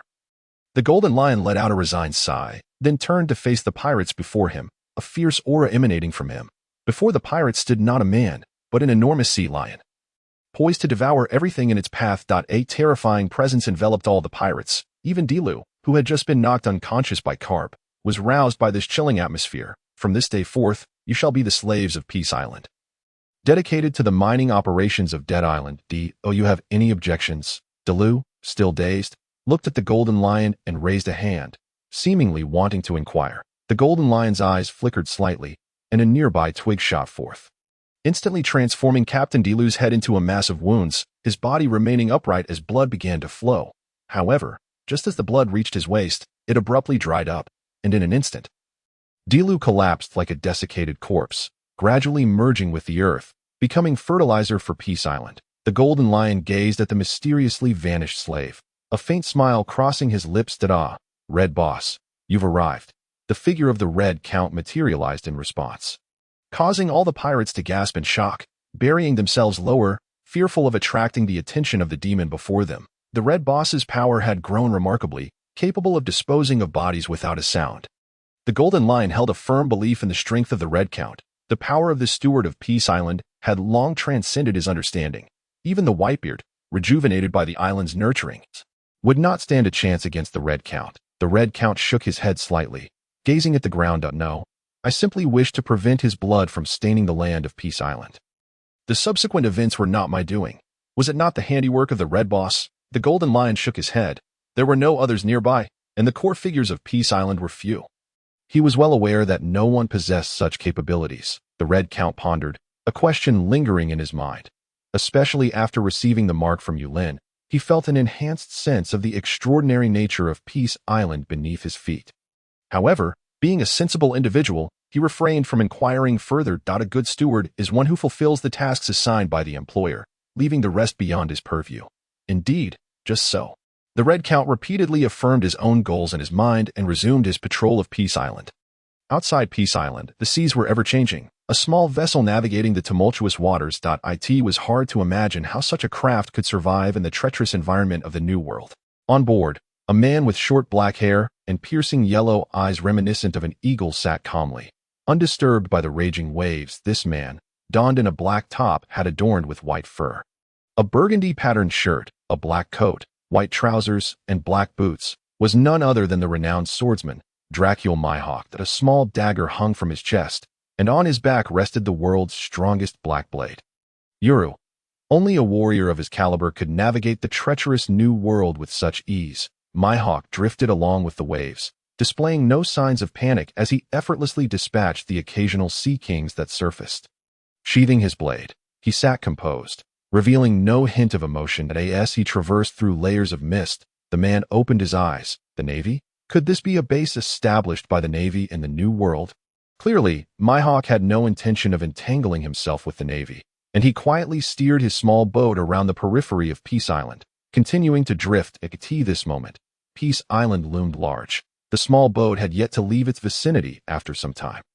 Is someone there? Mihawk observed a simple-clad man by the coastline beyond the high walls, idly fishing, accompanied by a well-dressed gentleman seemingly engaged in conversation. Though the man bore no weapons, Mihawk, with his years of swordsmanship practice, knew this individual was an incredibly powerful swordsman, one not to be underestimated, rivaling even the red-haired Shanks. When had the Navy acquired such a formidable swordsman? Who was the fishing man that commanded such respect? While Mihawk hesitated at sea, he remained unaware that Yulin and the Red Count had begun discussing him. Xiao Hong, do you think he will come over, Dracul Mihawk, if he does not approach? I shall think less of him, the Red Count stated nonchalantly. Oh, why is that? A glint of sharpness flickered in the Red Count's eyes as he regarded the horizon with admiration. Boss, Mihawk is an exceptionally powerful swordsman. A figure worthy of respect. A swordsman with a black blade. Though curious, Yulin paid no heed to these details, casting an envious glance at Mihawk, the true powerhouse. Once, an opportunity lay before me to become strong. Yet I failed to cherish it. Stop, stop, stop. Yulin quickly pulled himself back from his thoughts, gazing expectantly at the Red Count. Xiao Hong, how does this Mihawk compare to you? In the eyes of the Red Count, Yulin's eager gaze served as tangible encouragement. Straightening his posture, a confident smile adorned his face. Boss, in terms of swordsmanship, I do not necessarily fall short of him. In terms of strength, he holds no more significance to me than Dorag. Upon hearing the response of the Red Count, Yulin's heart began to soar. The world's foremost swordsman, indeed, a figure of formidable stature, it was astonishing that such a person could be bested by Little Hong. It seemed he had been overly cautious in his previous considerations. With this thought, Yulin's heart felt remarkably expansive, as if the entire world had grown larger and more transparent. In the distance, Mihawk indeed approached as the Red Count had described, gliding on a small boat, propelled by the wind like a swift sword slicing through the air towards the shore. On the beach, Yulin felt no discomfort.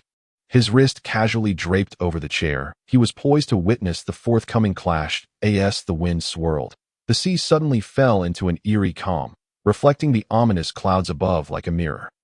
Yet, Yulin remained comfortably seated, the waters before him undisturbed by the impending duel. Time ticked away, and the two combatants stood silently facing each other, devoid of movement. In an instant, the winds dissipated, and the long umbrella by the Red Count's side shot forth towards Mihawk, its cold gleam flashing. With a slight furrow of his brow, the black blade was instantly in hand to meet it. A sharp clash echoed as the umbrella and sword collided, neither the Red Count nor Mihawk yielding an inch. In the next moment, Mihawk leaped into the air, delivering a downward slash. The Red Count mirrored the motion skyward, their strikes intersecting in a dazzling explosion of light midair. Ascending. The Red Count refrained from utilizing his devil fruit abilities. Like Mihawk, they were now solely sword masters engaged in a battle of blades that in the air. The two wielded their long swords in a flurry of exchanges, cleaving the sea into countless sections, whether by intention or happenstance. Each strike deftly avoided Peace Island, leaving even Yulin's fishing area untouched. The monumental clash drew the attention of the inhabitants of Peace Island, all eager to witness the might of the world's greatest swordsman and the prowess of their esteemed steward. Among them, the Navy's Carp was particularly attentive, acutely aware that Peace Island posed a significant threat to both the Navy and the world government, a danger more formidable than the collective might of the four emperors. As the battle raged on, Mihawk recognized the figure wielding the long umbrella. Baroque. Reedfield, I never expected it would be you. Though the Red Count's appearance had not drastically changed, his aura no longer resembled that of the fearsome vampire who had stained the seas with blood. Instead, he now embodied the essence of a noble swordsman. With a composed smile, the Red Count remarked, I am surprised a junior like you has such swordsmanship. You truly deserve the title of the world's greatest swordsman. Mihawk regarded him impassively. Clearly, the Red Count's praise did not elate him. He sensed that even without utilizing his devil fruit abilities, the Red Count concealed a portion of his strength. Come. Let me witness the true power of the legendary pirate Baroque Reedfield, and feel the disparity between myself and the world. The Red Count smiled faintly, casting a sidelong glance towards Peace Island. I apologize, but I am unworthy of the title of the world's strongest. However, I can certainly allow you to experience the gap between you and the most formidable forces in the world. As soon as the words left his lips, the Red Count lunged forward with his sword, two pairs of crimson wings fluttering gently behind him, his form seeming to tear through the very fabric of space as he leaped. Mihawk's strikes consistently mid-air. Just as he turned, the Red Count's sword had already pressed against his neck, and darkness enveloped him as he fell towards the sea. Gold Lion, the Red Count called casually towards the shore. In an instant, Mihawk's body froze mid-air, gradually ascending towards Peace Island. On the beach, Yulin fervently applauded and cheered for the Red Count. Little Hong, splendid work, truly remarkable. You are indeed the esteemed steward of Peace Island. Let us celebrate your victory tonight. Prepare the stage. Gold Lion and Roger joined in the jubilation, while Carp stood nearby, somewhat dazed. Good heavens, Mihawk has fallen just like that. It seems my wretched son has lost without shame. Even I, against the Red Count just now, might not have emerged unscathed. Sighing, he mused, what a nuisance. Indeed, this is a cursed island. The Navy should steer clear of trouble here. I have no desire to encounter such a monster. With the island's master accompanied by several formidable demons, it would be a Herculean task. 2 Marinfords would not suffice. Never mind, I shall endure for another couple of years before I retire. They won't be able to find me then. For now, I should supervise the work at Peace Island. When Carp regained his senses, the crowd had already ventured inside the island. Scanning the beach, he noticed an unattended fishing rod and casually picked it up. The long fishing line, devoid of bait, was inexplicably besieged by a swarm of fish, all vying to take a bite. A cloud of frustration gathered over Carp's head. Ah, this is a devil's island. One must simply get used to it.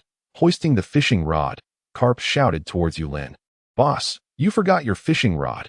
As the sun dipped below the horizon, a massive bonfire was ignited on Peace Island. With Gold Lion, the master mover, all the food quickly piled into a small mountain. Delicious Sea King delicacies, regardless of size, graced the tables of Peace Island. In addition to the drinks procured from outside, the green fruit wine crafted by Lu Jiu was also served, though its yield was modest. It was freely available on Peace Island. The 3 chefs were busily preparing an array of dishes, filling 2 barrels with various cookies and cakes. Yet, judging by Carp's expression, it seemed insufficient. In the center of the stage, Ralco began his performance, strumming his guitar and singing a new song he had recently penned. In the sky, Little Green danced to the melody, and even Roger and Gold Lion joined in, embracing each other joyfully. Only the unfortunate Drago stood by, watching as his father devoured cookies with a bemused expression. Yulin observed the jubilant scene before him, beaming with delight as he nibbled on cookies and casually fed the 4 adorable creatures beside him. Even when he prepared a cup of wine for Little Black, the creature humanely embraced the cup and drank from it. Strangely, after finishing, Little Black was joined by Little Color, Little Gray, and the now dragon-shaped Little Gold, all clamoring for a taste. Yulin held sincere affection for these 4 pets that had initially followed him, and he felt no resistance towards their human-like behaviors. Summoning Gold Lion, he joyfully declared. Little Lion, please prepare a set of exclusive tables and utensils for my 4 little darlings. I wish to share a drink with them. Ha! Gold Lion, invigorated by the request, recognized the importance of providing for the 4 esteemed ones. In a flash, he darted towards the tool shed. Mere moments later, he returned with 4 complete sets of equipment. Setting them down firmly before Ulin. As Gold Lion turned to leave, he caught the appreciative gazes of the 4 esteemed ones. Worth it. Absolutely worth it. Gold Lion felt elated, beginning to toast each one, even dragging the dazed Drago into a drink. The splendid performance on stage continued as Mihawk, beside the Red Count, gradually regained consciousness amidst the enchanting music. Awake? Have a drink. The Red Count promptly offered a cup of green fruit wine. Mihawk's injuries were not severe. He merely felt a bit drained, and the wine quickly revitalized him. Mihawk gazed in astonishment at the cup in his hand. What is this? Green fruit wine, a specialty of Peace Island, made by Roger's wife. What do you think? Detailed enough? Detailed. Mihawk was keenly aware of every word the Red Count spoke. Yet, those words strung together felt incomprehensible. Like an ancient script. Green fruit wine. I've never heard of a wine that could restore such stamina. Peace Island. I've never encountered anything like it. Roger? Wasn't he dead 10 years ago? The Red Count, aware of Mihawk's confusion, pointed ahead and said, Do you see that? Following the direction of the Red Count's finger, Mihawk rubbed his eyes once more. The Pirate King Roger? Gold Lion? One has perished, and the other is but a shadow of his former self. Yet, remarkably, they now appear to be in fine fettle. Moreover, when did these 2 mortal adversaries become so amicable? And then there is Carp, the naval hero, who astonishingly finds himself amidst the din of pirates. And not just any din, but the largest one. Just as Mihawk pondered this conundrum, Yulin approached with a drink in hand, strolling leisurely towards him. The Red Count promptly rose, greeting him with utmost respect. Boss. Ah, Xiaohong, do not be so formal. Today is a celebration of your victory. My apologies, Mihawk. Ha!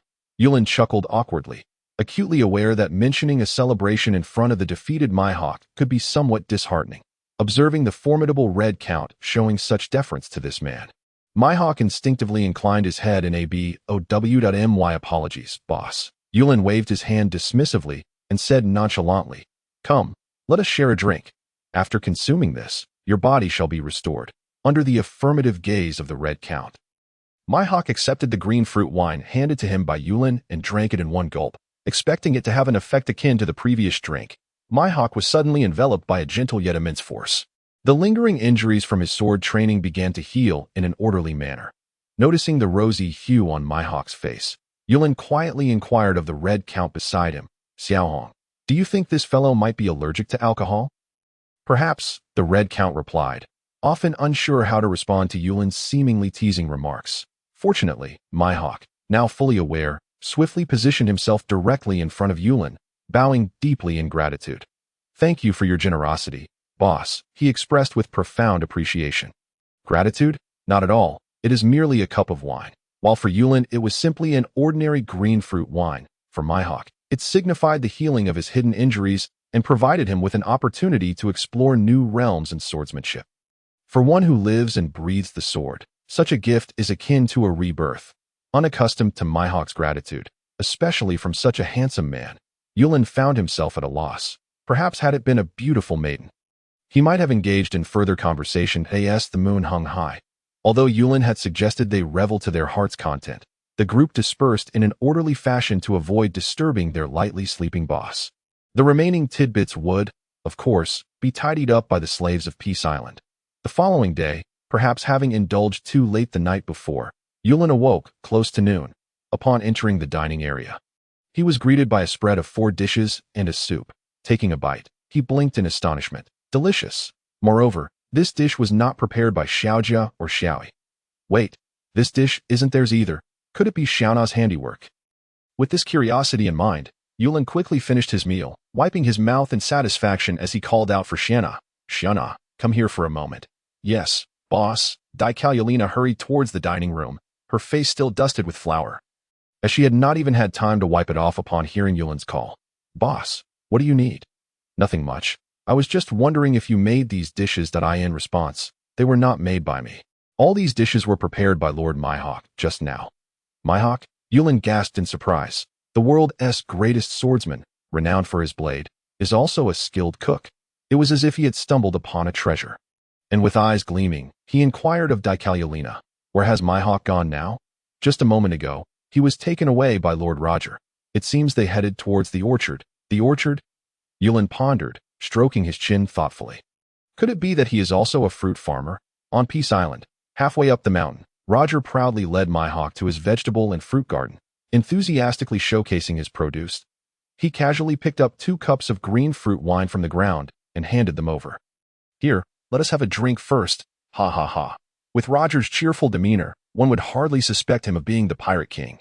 Yet, even so, my hawk could still sense the formidable presence of the man before him, a swordsman.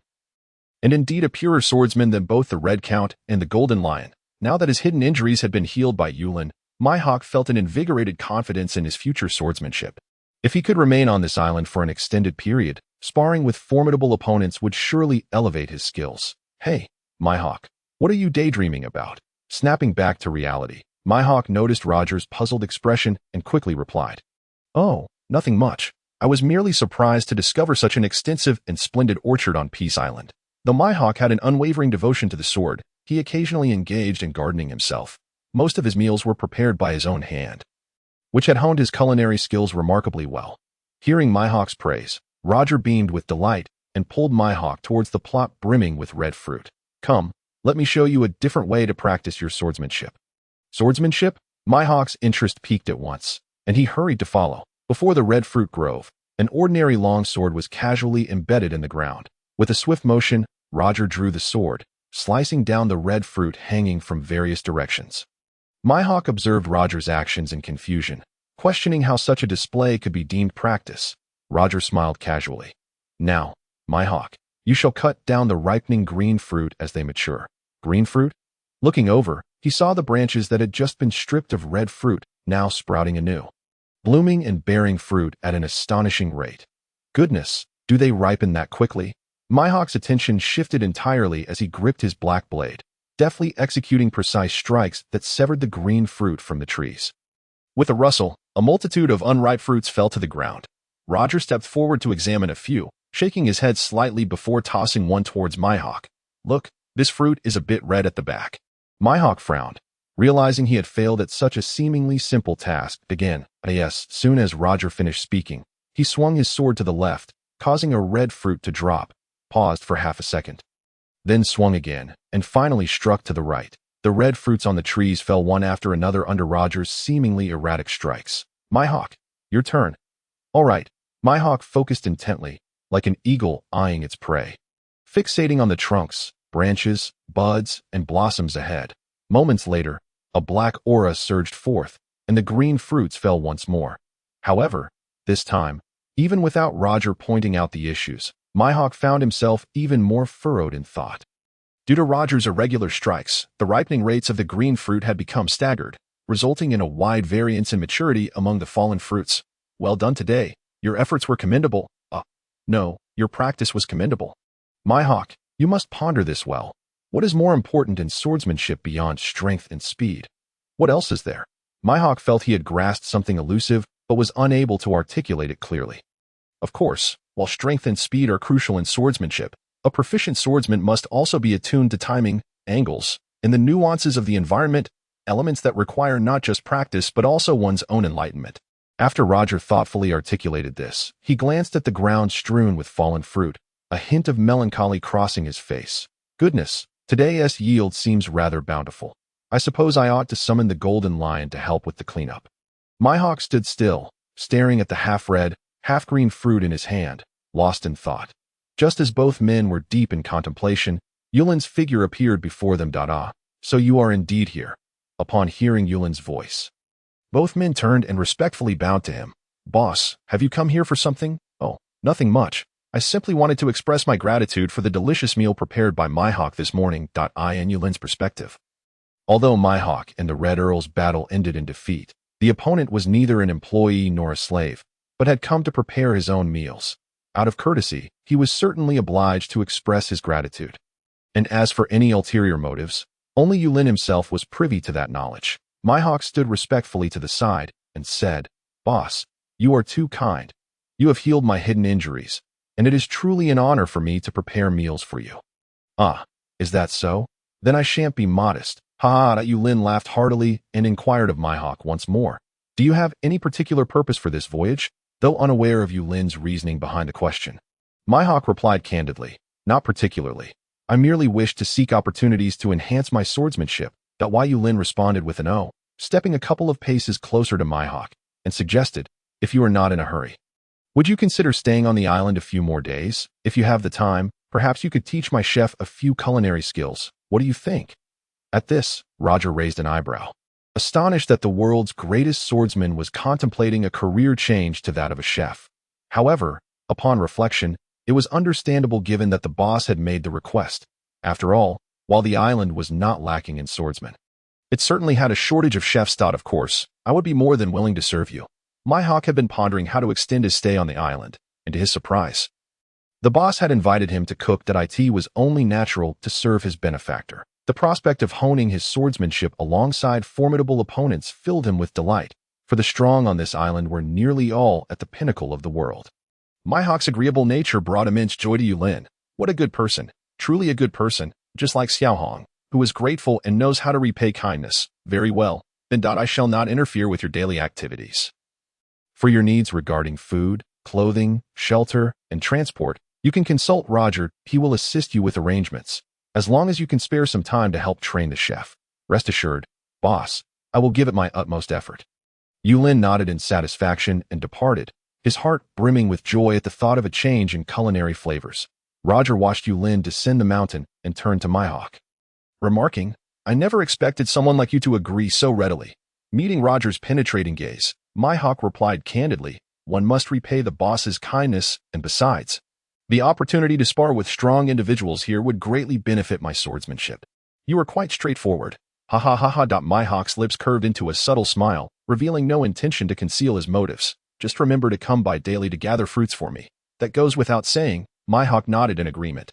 Roger acknowledged with a nod and turned to leave. I'll go prepare your accommodation. You will soon come to appreciate life on Peace Island. Ha ha ha ha. I already feel quite well. The days on Peace Island passed in vibrant continuity. During this past month, 2 new model workers emerged. He was the world's greatest swordsman, rising early to tend the fields and draw water, teaching cooking at noon, and helping to gather fruits in the orchard by evening. Yet, he found himself increasingly joyful and dedicated.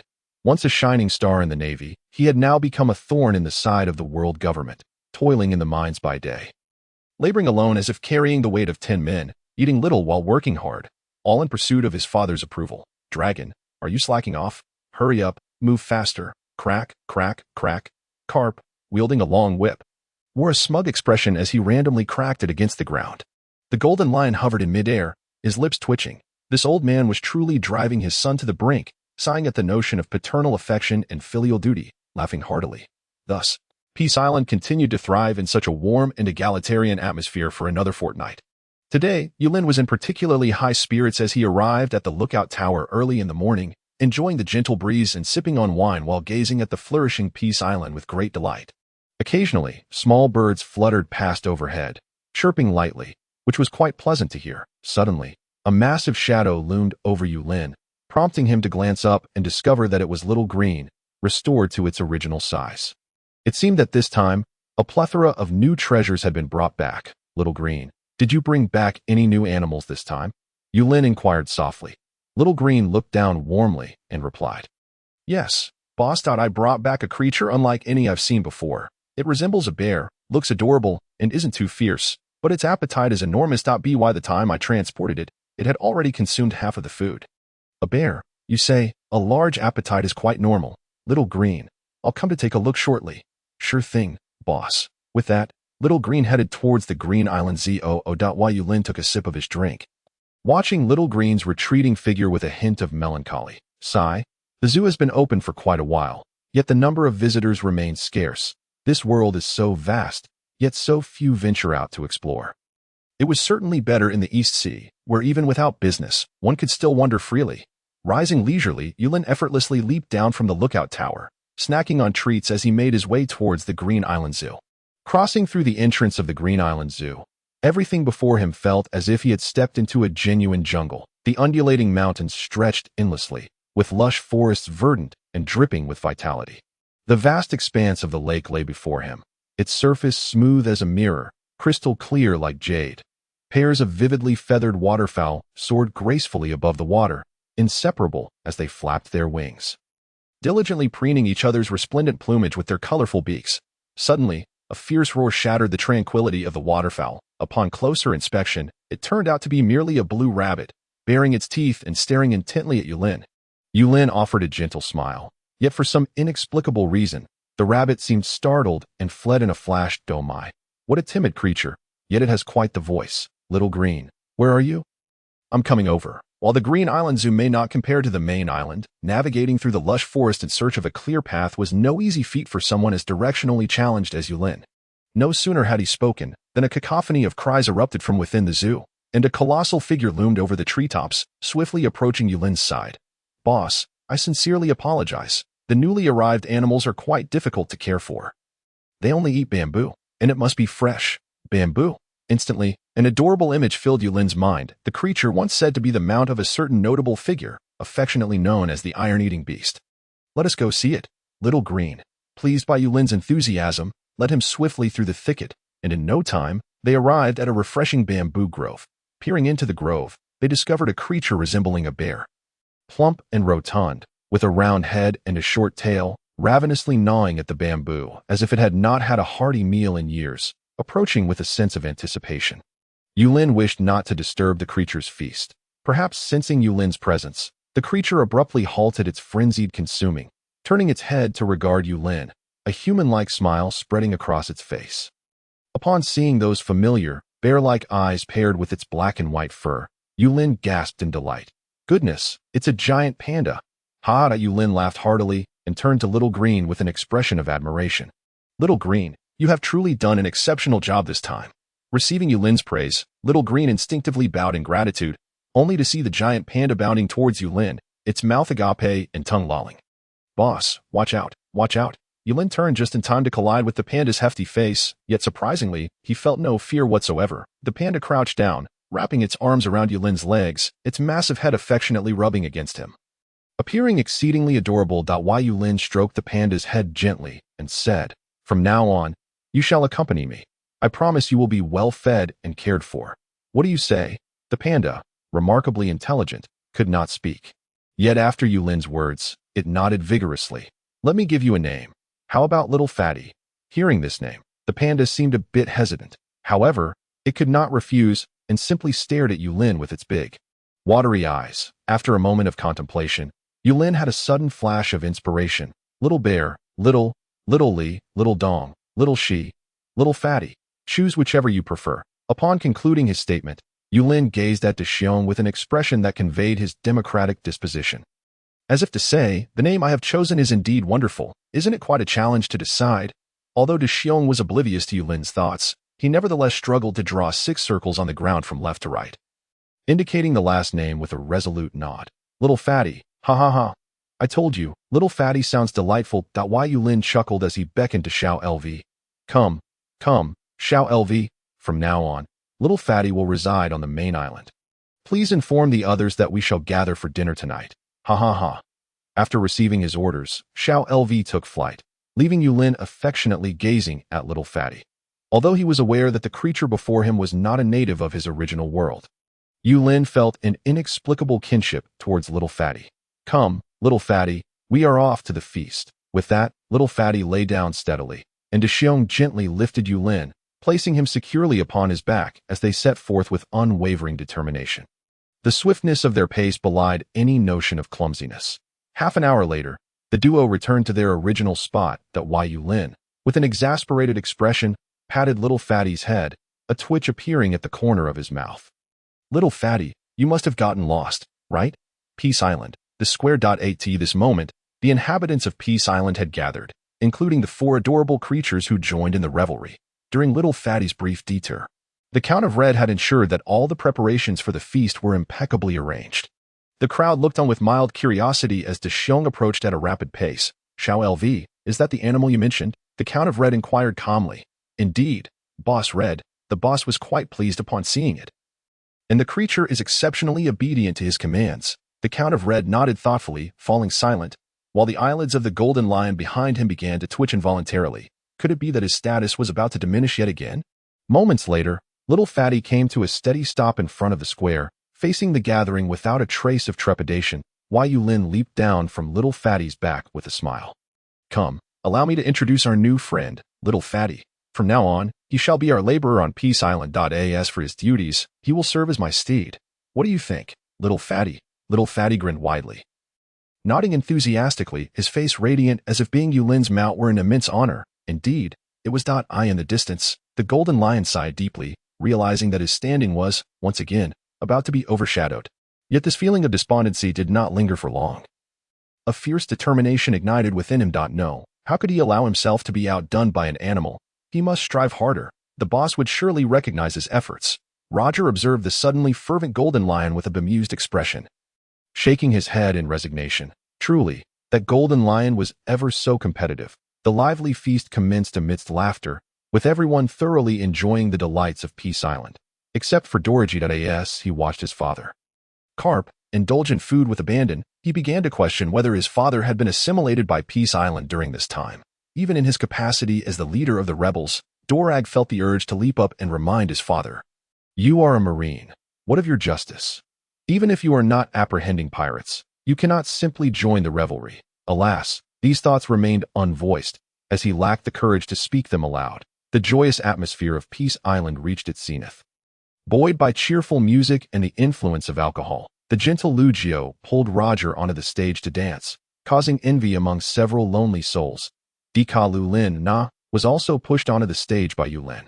Although shy, she felt immensely touched that in a place that seemed an invincible fortress within the big MOM pirate crew. She was surprised to feel cared for and valued that moment. Dika Lulin was profoundly grateful to Charlotte Ling Ling for bringing her here. Yulin watched the scene unfold before him, reveling in the beauty of his experiences in this world. Suddenly, little Fatty stood up slowly. Despite his somewhat rotund figure, his movements were surprisingly nimble that he approached Yulin with a glass of wine in hand. And, to the astonishment of the onlookers, he bowed deeply before Yulin, lowering his massive head to the ground and presenting the cup with both hands. My goodness, the golden lion exclaimed in disbelief, hastily covering his mouth. Fortunately, no one was paying attention to him. Yulin rose to accept the cup, smiling as he helped little Fatty back to his feet, aware that little Fatty understood his words. Little Fatty, you must work diligently on Peace Island from now on. We are all one family now. Go and greet everyone. Little Fatty nodded earnestly, turning to face the crowd with a smile, just as everyone anticipated who little Fatty would greet first. He walked once more towards Yulin's side. The four beasts, who had been happily feasting, looked at little Fatty in surprise. They exchanged glances, wondering what he was up to. Little Fatty stood before the four beasts, fixing them with earnest eyes, and bowed 4 times in front of them. In the square, everyone except Yulin stood frozen in shock, the four beasts included. Xiaohei stared blankly at little Fatty as he turned to leave, his mind buzzing. Does this creature sense our strength? Little Fatty's astonishing gesture captured everyone's attention. In no time, he approached the Count of Red, scrutinizing him closely before sincerely extending his right paw. The Count of Red instinctively grasped it, and little Fatty nodded in acknowledgement. As the golden lion prepared to engage with little Fatty, he noticed that little Fatty merely nodded in his direction. Next, little Fatty scrutinized Roger and Ralco, lingering on them longer than he had on the golden lion. Finally, after expressing gratitude to Xiao LV, he cast a glance at Mihawk, Lugio, and Dika Lulin before heading towards Carp. The golden lion's expression darkened immediately. He could accept being outshone by the 4 divine beasts, and even by the Count of Red, the esteemed steward of Peace Island. He could even tolerate being slightly inferior to Roger and Ralco. However, why should he be outdone by Carp? Why did little Fatty choose to approach Carp? 1 step, 2 steps, 3 steps. Each of little Fatty's steps tugged at the golden lion's heartstrings. Carp beamed upon seeing little Fatty approaching, reveling in the thought that surely he was the most impressive of them all. Outshining Roger, Mihawk, and the golden lion, little Fatty halted before Carp, remaining still for a moment. Carp hesitated but ultimately extended his hand with a broad smile. Hello, little Fatty. I am Carp. My favorite is sweets. Cookies. Before Carp could finish, little Fatty reached out and tapped Carp on the shoulder, unexpectedly shoving him aside as he strode towards a large barrel filled with bamboo. Time seemed to freeze at that moment. The next second, a wave of uproarious laughter erupted from Peace Island. Roger and the Golden Lion mercilessly pointed and laughed at Carp, and even Mihawk could not contain his mirth. The only one in the crowd who remained silent was likely Dorak. He felt too embarrassed and had no desire to be lectured by his father. Although he was formidable in his own right, he knew all too well how painful it could be to be on the receiving end of his father's affectionate punches. Oblivious to the laughter surrounding him, little Fatty continued to devour his food near the barrel, but upon seeing the smile on Yulin's face, he couldn't help but smile as well. Carp, feeling dejected, sat on the ground and, without warning, landed a left hook on Dorak's head, pulling the cookies and fruit wine from his grasp and indulging heartily. All that remained was the sight of Dorak's glum expression. As night fell, Peace Island returned to tranquility. In the depths of the mountains, the Count of Red stood in a daze beside the devil fruit tree, his mouth agape as he observed little Fatty communicating with the tree. What kind of terrifying creature has Xiao LV brought back? In the heart of Peace Island, beneath the silvery glow of the moonlight, the Red Count felt, for the first time, as though he were an outsider. The devil fruit tree and the chubby creature were engaged in a silent exchange, while he remained oblivious to their communication. Behold, the devil fruit tree began to tremble gently, its leaves quivering as if emitting melodious laughter. The chubby creature sat beneath the tree, tenderly caressing it, and in that moment, both tree and beast erupted into joyous laughter. Shall I take my leave? The Red Count felt a pang of abandonment wash over him. Just as he turned to depart, he noticed the devil fruit tree extending a branch towards him. It securely wrapped around him and drew him back to its side, seating him next to the chubby creature. In that instant, the weight upon the Red Count's heart began to lift. The chubby creature flashed a smile at him and casually plucked 2 fruits from the devil fruit tree, one black and one white. Both being the Jinjin fruit, the black fruit was offered to the Red Count, while the chubby creature retained only the white fruit for himself. The Red Count smiled faintly, sensing the chubby creature's goodwill.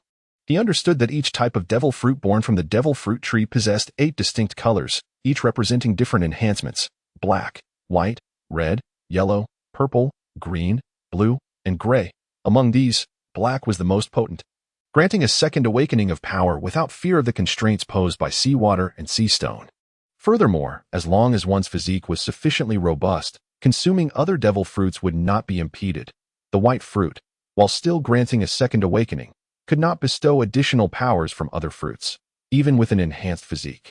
The red fruit offered merely a single awakening, similarly unbound by seawater and sea stone. The yellow fruit eliminated the drawbacks of seawater and sea stone, but whether one could awaken depended on individual development capabilities. The purple fruit represented the ordinary devil fruit, devoid of any enhancements. The subsequent green, blue, and gray fruits merely diminished the power gained from the purple fruit in a gradual manner. Indeed, for Peace Island, the last 3 colors were utterly superfluous. The Red Count waved his hand dismissively, encouraging the chubby creature to consume the fruits himself. After all, he had already attained the abilities of the Jinjin fruit. Consuming another would yield no further advancement. The chubby creature, undeterred by the Red Count's polite refusal, eagerly devoured both fruits, letting out a satisfying burp before leaning against the devil fruit tree and drifting into slumber. The following morning, the Red Count stood early at the threshold of Yulin's abode. As Yulin emerged, stretching towards the rising sun, he inquired, "Is there something you need, Xiao Hong?" "Boss, Whitebeard and Charlotte Lingling are on their way here," Yulin replied, momentarily taken aback by the simultaneous arrival of these 2 characters. "Oh, you know the reason for their visit?" "Boss, Charlotte Lingling has nearly sold out the vegetables from her last procurement and wishes to acquire another batch." While Whitebeard mentioned he was coming for a meal, the Red Count paused before continuing. "However, I suspect that his visit is also related to the vegetables." Yulin smiled nonchalantly, recognizing that if Whitebeard was indeed coming for procurement, it was to be expected.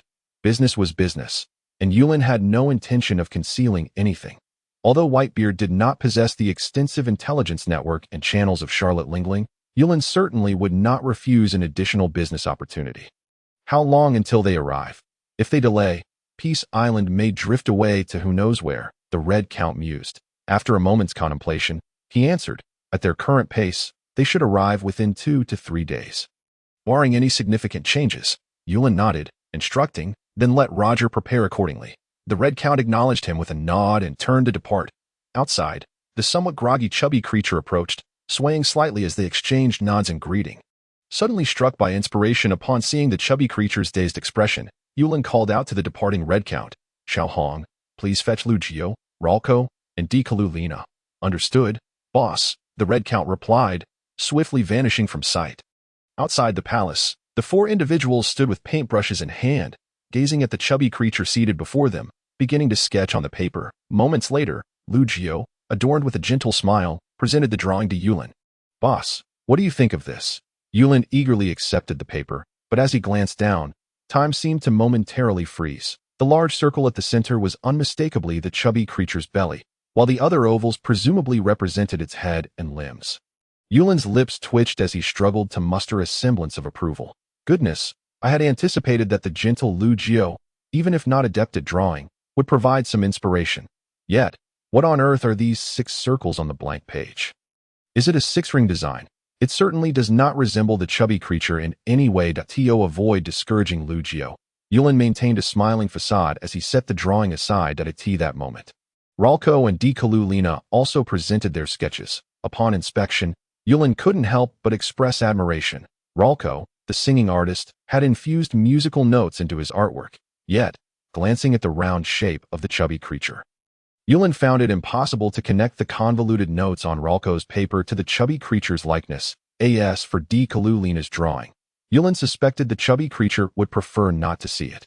As no creature wished to be depicted as a meal on a table, holding the 3 drawings in hand, Yulin felt a wave of frustration wash over him, yet upon glancing at the blank sheet in his possession, he realized he was not much better off. Resting his chin on one hand, he gazed pensively at the sky. Just then, the golden lion, busy transporting supplies, happened to soar overhead, instinctively glancing down at Yulin. "Ah!" Yulin sighed heavily, overwhelmed by his vexation. Meeting Yulin's gaze, the golden lion, momentarily mistaking Yulin's expression for a call, swiftly descended.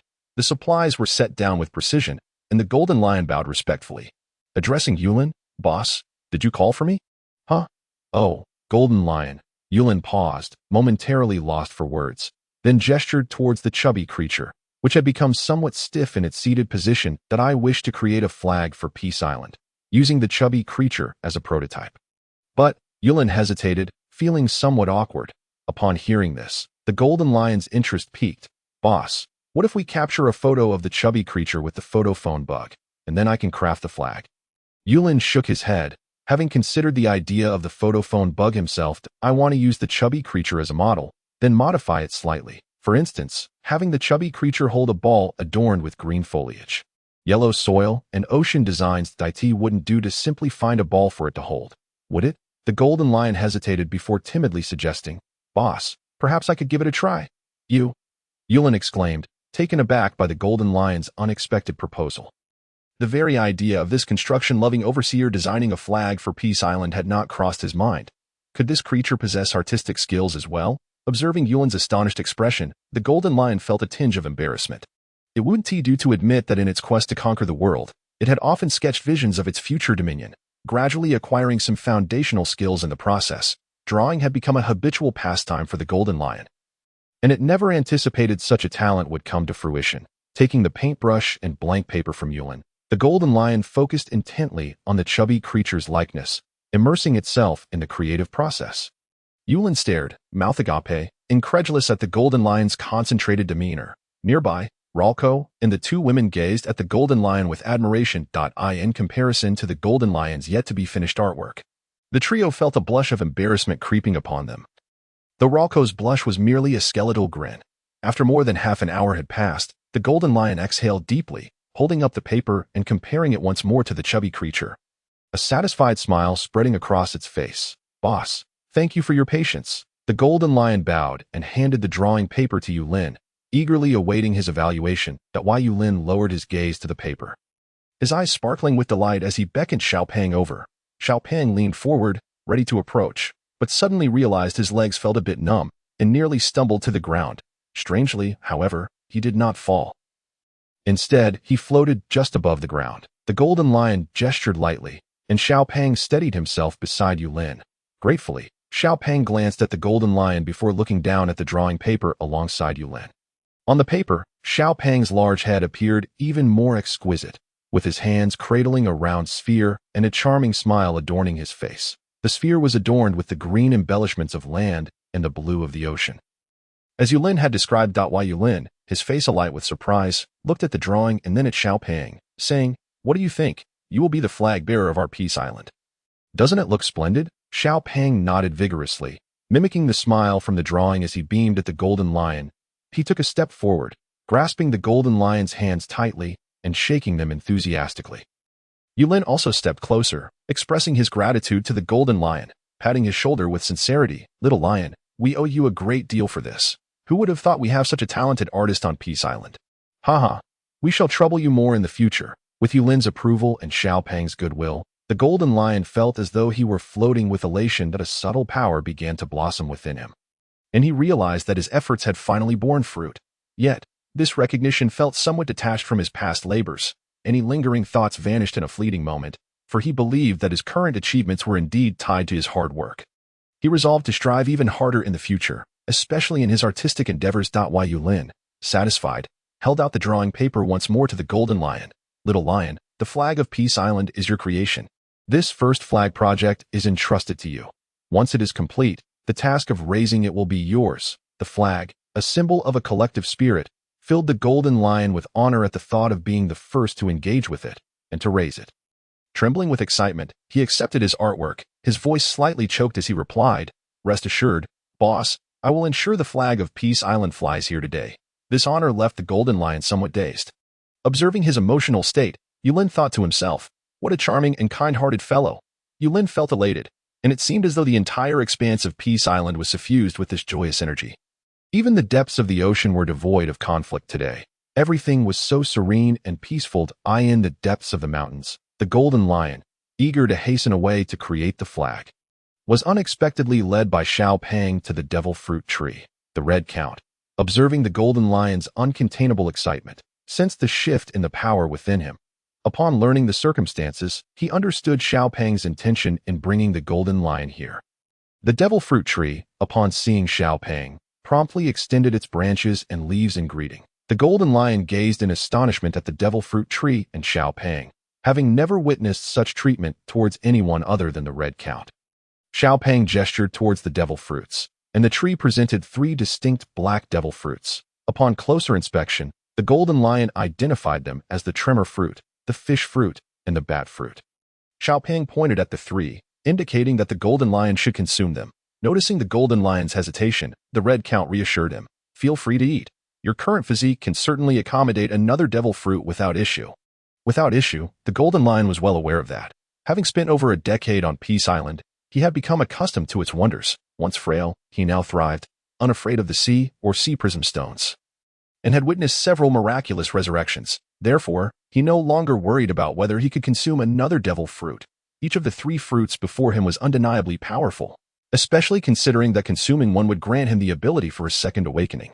With the powers of the float fruit, if he were to consume either the tremor or fish fruit, he could significantly enhance his combat abilities. However, the golden lion desired to eat the bat fruit, for it would bestow upon him unparalleled speed, thus saving him time in his future endeavors. Still, reflecting on how the Red Count had spurned his float fruit in the past left him somewhat vexed. If he chose the bat fruit, would it not seem rather undignified? Xiao Pang, observing the golden lion's prolonged indecision, casually plucked a fruit from the devil fruit tree. Just as the golden lion was about to voice his objection, Xiao Pang swiftly shoved the fruit into his mouth.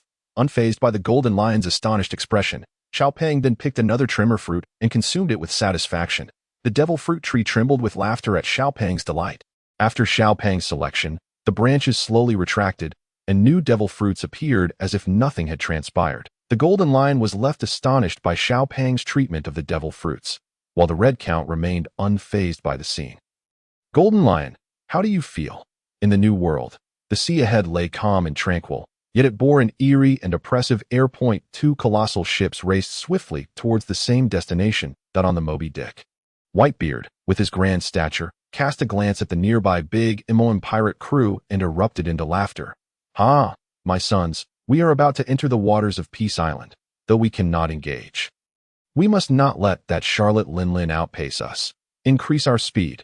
The Moby Dick was filled with cheers as they pushed forward towards Peace Island. Charlotte Linlin, her brow furrowed, commanded coldly, "Charge ahead.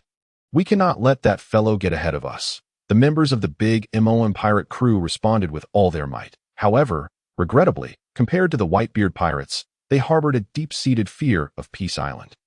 Despite Charlotte Linlin's orders, their bodies instinctively resisted the island's aura. This fear caused the big MOM pirate crew to lag behind the Whitebeard pirates, arriving at the harbor of Peace Island just a moment too late. The setback in speed left Charlotte Linlin in a foul mood, causing her crew to tremble in apprehension, had it not been for the knowledge that combat was prohibited on Peace Island. She would have likely vented her frustration by targeting two unfortunate souls. Whitebeard disembarked slowly, accompanied only by Marco, marking the first time he brought his crew to the terrifying land of Peace Island. Marco followed eagerly behind Whitebeard, having only heard tales of the island's wonders from his captain. Today, he would finally set foot on its shores as the harbor gates opened. The Golden Lion observed Whitebeard and Charlotte Linlin with calm composure. "Welcome back to Peace Island. Please, come in." "Ha ha ha, Golden Lion, it has been a while. You've grown stronger," Whitebeard remarked casually. It was evident that Whitebeard could not sense whether the Golden Lion's power had increased. But he understood that any formal worker on Peace Island, no matter how simple-minded, would have undergone remarkable growth over the years. After all, the Golden Lion was already a formidable force of the sea. What had begun as a mere pleasantry now served as a source of motivation for the Golden Lion. Could it be that Whitebeard, like Red, could sense the changes within me? It seems I still have much to strive for. With a hint of doubt lingering in his mind, the Golden Lion ushered Charlotte Linling and Whitebeard inside. Casting a sidelong glance at Marco, secretly amused, "This fellow is bound to attract the attention of red-haired Shanks." This moment, the square of Peace Island was adorned with tables and chairs, brimming with a plethora of delectable dishes. With Myhawk, the esteemed chef, and the fruit harvesters present, the culinary standards of Peace Island were ascending to remarkable heights. Yulin casually settled into a chair and began to indulge in the feast, while the others showed no inclination to wait for Whitebeard and Charlotte Linling. Moments later, the Golden Lion led the trio to the square, where Whitebeard, familiar with the surroundings, approached Yulin and casually chose a spot to sit, his gaze flitting to the peculiar bear before returning to Yulin. "Boss, I've brought Marco here to broaden his horizons." "Dining, are we?" Yulin replied with a smile. Whitebeard, well-versed in the protocols, quickly assured him. "Rest assured, boss, I understand the rules. That I merely wish to discuss a few minor matters with you. That time, I will settle all expenses from my ship at the agreed price. Is that agreeable?" Yulin nodded, tossing a large barrel of fruit wine to Whitebeard. "Here, give it a try. It's brewed by Roger S. Wife." "Roger S. Wife?" Whitebeard looked surprised, glancing towards Roger, who was cozied up with his partner. His lips twitching slightly, he wasted no time in savoring the wine in hand. "Excellent wine, splendid wine," he exclaimed, laughing heartily at Yulin before suddenly halting. A gentle and pure energy began to circulate within him, swiftly healing the wounds sustained from recent battles. "Is this for sale, boss?" Yulin observed Whitebeard's eager expression and felt a shiver run down his spine. "Not for sale, at least not at this moment." Whitebeard appeared somewhat disheartened. If only this wine were plentiful, their battles would be far more unrestrained. Alas, the boss was unwilling to part with it, leaving him with no recourse. "Well then, boss, may I purchase some vegetables? After all, as you can see, Charlotte Linling has some, right?" "Certainly, that's no issue. Vegetables are in abundance. Since you're an old friend, I'll offer you the same price as Charlotte Linling. How does that sound?" Yulin readily agreed, as it was merely a sale, and it mattered not to whom. Seeing Yulin's swift agreement, Whitebeard expressed his gratitude, lifting the wine barrel in a toast. "Thank you, boss, to you." "Ha ha, Whitebeard, you are simply a wine enthusiast." They both laughed heartily and shared a drink, after which Whitebeard retreated to a corner, lest the portly woman trailing behind him unleash her ire once more. Although Whitebeard held no fear of her, being entangled with her was indeed tiresome. In the distance, Charlotte Linling glared at Whitebeard in frustration, having been momentarily halted by the Golden Lion, waiting for Whitebeard to finish his conversation before it was her turn. When had she, as one of the four emperors, ever experienced such an unequal treatment? Reflecting on past neglect, she recalled a similar experience on Peace Island. With resignation, Charlotte Linling accepted her fate, for here, one could scarcely afford to offend even the formidable Black Bull on the other side of the mountain. regaining her composure. As she saw Whitebeard depart, she quickly donned a stiff, artificial smile and approached Yulin, determined to maintain a facade of cordiality. While she could afford to show Whitebeard disdain, she dared not do the same to Yulin. Observing Charlotte Lingling striding towards him, Yulin held no contempt. After all, they were partners, and he would need this individual to run errands for him in the future. Come, have a seat. Charlotte Lingling surveyed the space around her. Though she was only slightly taller than Whitebeard, her stature made it quite challenging to occupy the space he had just vacated. As for attempting to displace the Red Count and the four beasts beside Yulin, that was beyond her wildest imagination. Even the large, plump bear was not to be trifled with. After all, it was joyfully tossing balls with the four adorable creatures. Who knew if it might turn out to be another great terror?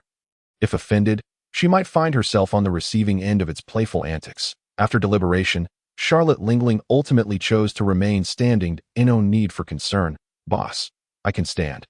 Very well. Did I hear you've come to procure goods? With Yulin addressing the matter directly, Charlotte Lingling wasted no time in responding. Yes, boss. This time, I require 50,000 vegetables. Bailey is prepared to deliver them to you at any moment. 50,000. It seems your territory consumes a great deal. With business flourishing, Yulin felt a surge of joy, and this news was particularly significant for him. It appeared he would need to carve out time for Carp to come out and stretch his legs. As night fell, the bonfire on Peace Island blazed with unyielding vigor. As honored guests and partners of Peace Island, Yulin ensured that Whitebeard, Charlotte Lingling, and the others were well-fed and well-watered. They had paid their dues and run their errands. If he failed to satisfy their hunger, it would weigh heavily on his conscience. With everyone satiated, Whitebeard approached Roger to foster their camaraderie, hoping to procure some fruit wine to take back for his own enjoyment. Leaving aside its unique properties, the mere taste of the fruit wine captivated Whitebeard. Unfortunately, after entangling himself with Roger for a considerable time, he ended up with nothing but a mouthful of dog food. In the distance, Charlotte Lingling sat to one side, munching on Carolina's cookies, her heart brimming with indignation. Whose talent was it that brought this girl here? Just wait until I return. I shall devour you whole.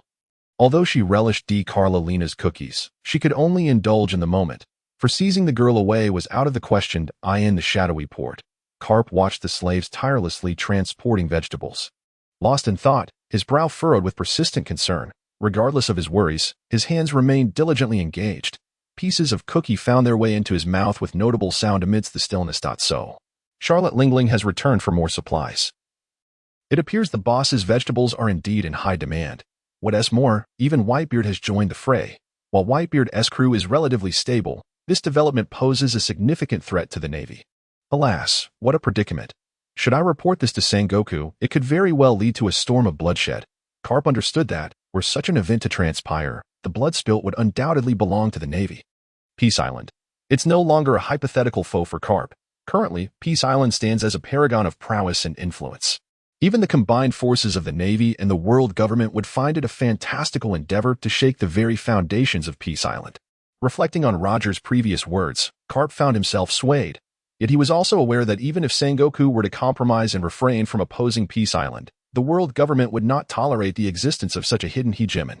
When that moment arrives, war would be inevitable, kingdoms would fall, the Navy would be vanquished, and the world government would crumble. At that point, the entire world would plunge into an abyss of chaos. The more Carp pondered, the heavier his heart grew, beads of sweat forming on his brow, his throat parched. Sigh. Carp exhaled deeply, at a loss for what to do. His dear old dad also worried about Peace Island. Ah, Drago, you're here too. Carp scratched his head, having forgotten Drago's presence. Drago, sporting a grim expression, hesitated before speaking again. The strength of Peace Island is indeed formidable, be it Red Count, Golden Lion, or the resurrected Roger. All are formidable adversaries. Carp nodded thoughtfully, acknowledging Drago's perspective. Seeing this, Drago continued with his line of reasoning. Peace Island is currently closely tied to the Four Emperors and Mihawk, the high-caliber combatants. Dismantle Peace Island. We must first divide and conquer. Father, you could sow discord and isolate Peace Island. In that case, the Navy could join forces with the world government and the Celestial Dragon's elites. It wouldn't be without a fighting chance. Indeed, Carp responded. Although his words of agreement did little to assuage Drago's unease, suddenly, a resounding thud reverberated. A fist filled with affection solidified Drago's suspicions. A fighting chance. I might as well fight for a father instead. Are you trying to get your old man killed? It seems you harbor aspirations of obliterating the world government and the Navy, all for your own amusement. What a fanciful dream. Bang, bang, bang. Carp's powerful fist landed squarely upon Dorag's head, rendering him momentarily dazed. Indeed, his father would not be easily deceived. Yet, unbeknownst to Dorag, Carp had never contemplated opposing Peace Island. Furthermore, Dorag remained oblivious to the true horrors lurking within Peace Island. After all, he had been knocked out by the red count on both of his previous visits and was presently preoccupied with mining, leaving him no opportunity to comprehend the terror that Peace Island harbored. Carp let out a resigned sigh, grasping one of Dorag's legs and heading towards Death Island. Oh, Dorag, you wretched son, you have no inkling of the dread that Peace Island entails. And you dare to meddle? That's a skill of that old schemer Sengoku. One I cannot master. As Carp strolled, he began to contemplate. While I may not meddle, surely I can intervene discreetly. I shall seize all the business with Peace Island and claim it as my own secret. Sengoku cannot object if I remain silent. Who could touch me, as long as I don't speak? My only concern is that Sengoku and that little crane might send someone to watch over things, which could complicate matters. No, I must return and devise a plan. Who should I consult? With that thought, Carp glanced back at his son, whom he was dragging along by the leg, and muttered in exasperation. At a critical moment when I need your input, why are you still unconscious? Such a frail body. Where did you inherit that from? The vibrant atmosphere of Peace Island continued unabated as Carp finished dealing with Dorag and began to leisurely stroll around. Although he had little fondness for that hefty Charlotte Lin, he found everyone else quite agreeable. Yu Lin noticed Carp's silent approach and exchanged a knowing glance with the Red Count. The Red Count and Gold Lion Roger shared a brief look before naturally shifting their positions towards Carp. Nearby, the Red Count gestured towards Whitebeard and addressed Roger and Gold Lion, saying, "This time, Whitebeard intends to procure 50,000 vegetables. Given the volume, the price will be the same as with Charlotte Lin. Roger, can you prepare this batch tonight?" Roger feigned hesitation for a moment, but ultimately nodded in agreement. "Rest assured, Red Boss, our vegetables on Peace Island grow rapidly. A single order of 100,000 is certainly manageable. However, if the quantity increases in the future, the subsequent customers may have to queue. After all, I must ensure Peace Island's daily needs. If guests arrive and food runs short, the boss will be quite displeased." The Red Count nodded in acknowledgement. No problem. For now, we will proceed as discussed. Any future orders will be queued. Gold Lion, you will have to work a bit harder tonight to ensure all the vegetables are loaded onto the ships. Gold Lion confidently patted his chest and replied, "Don't worry, Red Boss. Our slaves on Peace Island are all exceptional." Ahaha. The Red Count nodded, and when he noticed a shadow darting past, the three exchanged glances, their lips curling into triumphant smiles. They had taken the bait. The following day, the port of Peace Island bid farewell to a triumphant Whitebeard and Charlotte Lin, while Yulin once again reaped 30 billion berries. Within the Whitebeard pirates, no one knew why Marco had been in a stupor for an entire night. Yet the Red Count was well aware that the demon fruit trees of Peace Island had yielded yet another rare fruit. At Death Island's mining area, the events of the previous day had left Carp sleepless, and to secure the Navy's supplies while preventing conflict with Peace Island, he arrived early that morning to discuss matters with his son. "Carp, what brings you here again?" Gold Lion remarked, exasperated, as Carp seemed to wander about aimlessly in his pursuit of teaching Dorag a lesson, though it was not particularly disruptive, merely annoying. Gold Lion, "Don't be so fierce. I'm not hindering your work. If you have something to say, hurry up." Gold Lion replied resignedly. Carp approached, leaning towards Gold Lion conspiratorially, and said, "You see, I believe Dorag has been performing admirably lately." "Don't you think? Performing admirably? While it is true that Dorag's conduct on Death Island has been commendable, following the boss's previous instructions, he could have left long ago. Instead, Carp insists on subjecting him to a lesson, stubbornly preventing his departure. Very well, no problem. The boss has already stated that Dorag can leave at any time."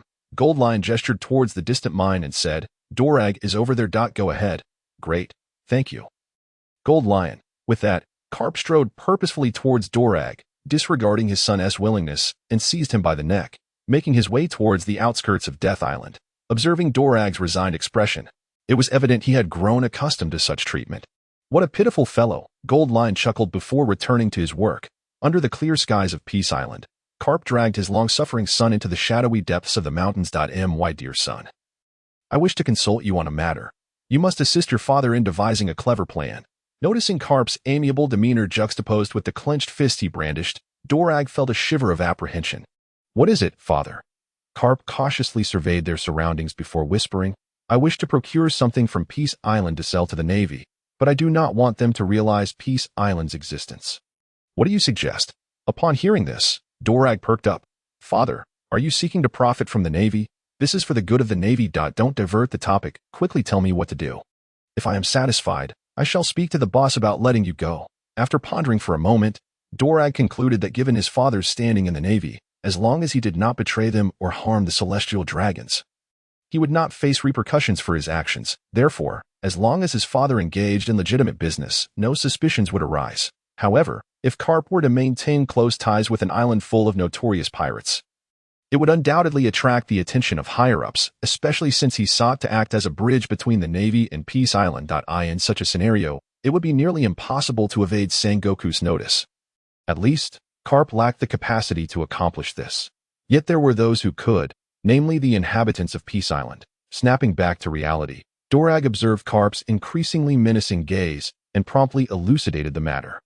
Father, if you only engage in such dealings once or twice, you could likely outsmart Sengoku.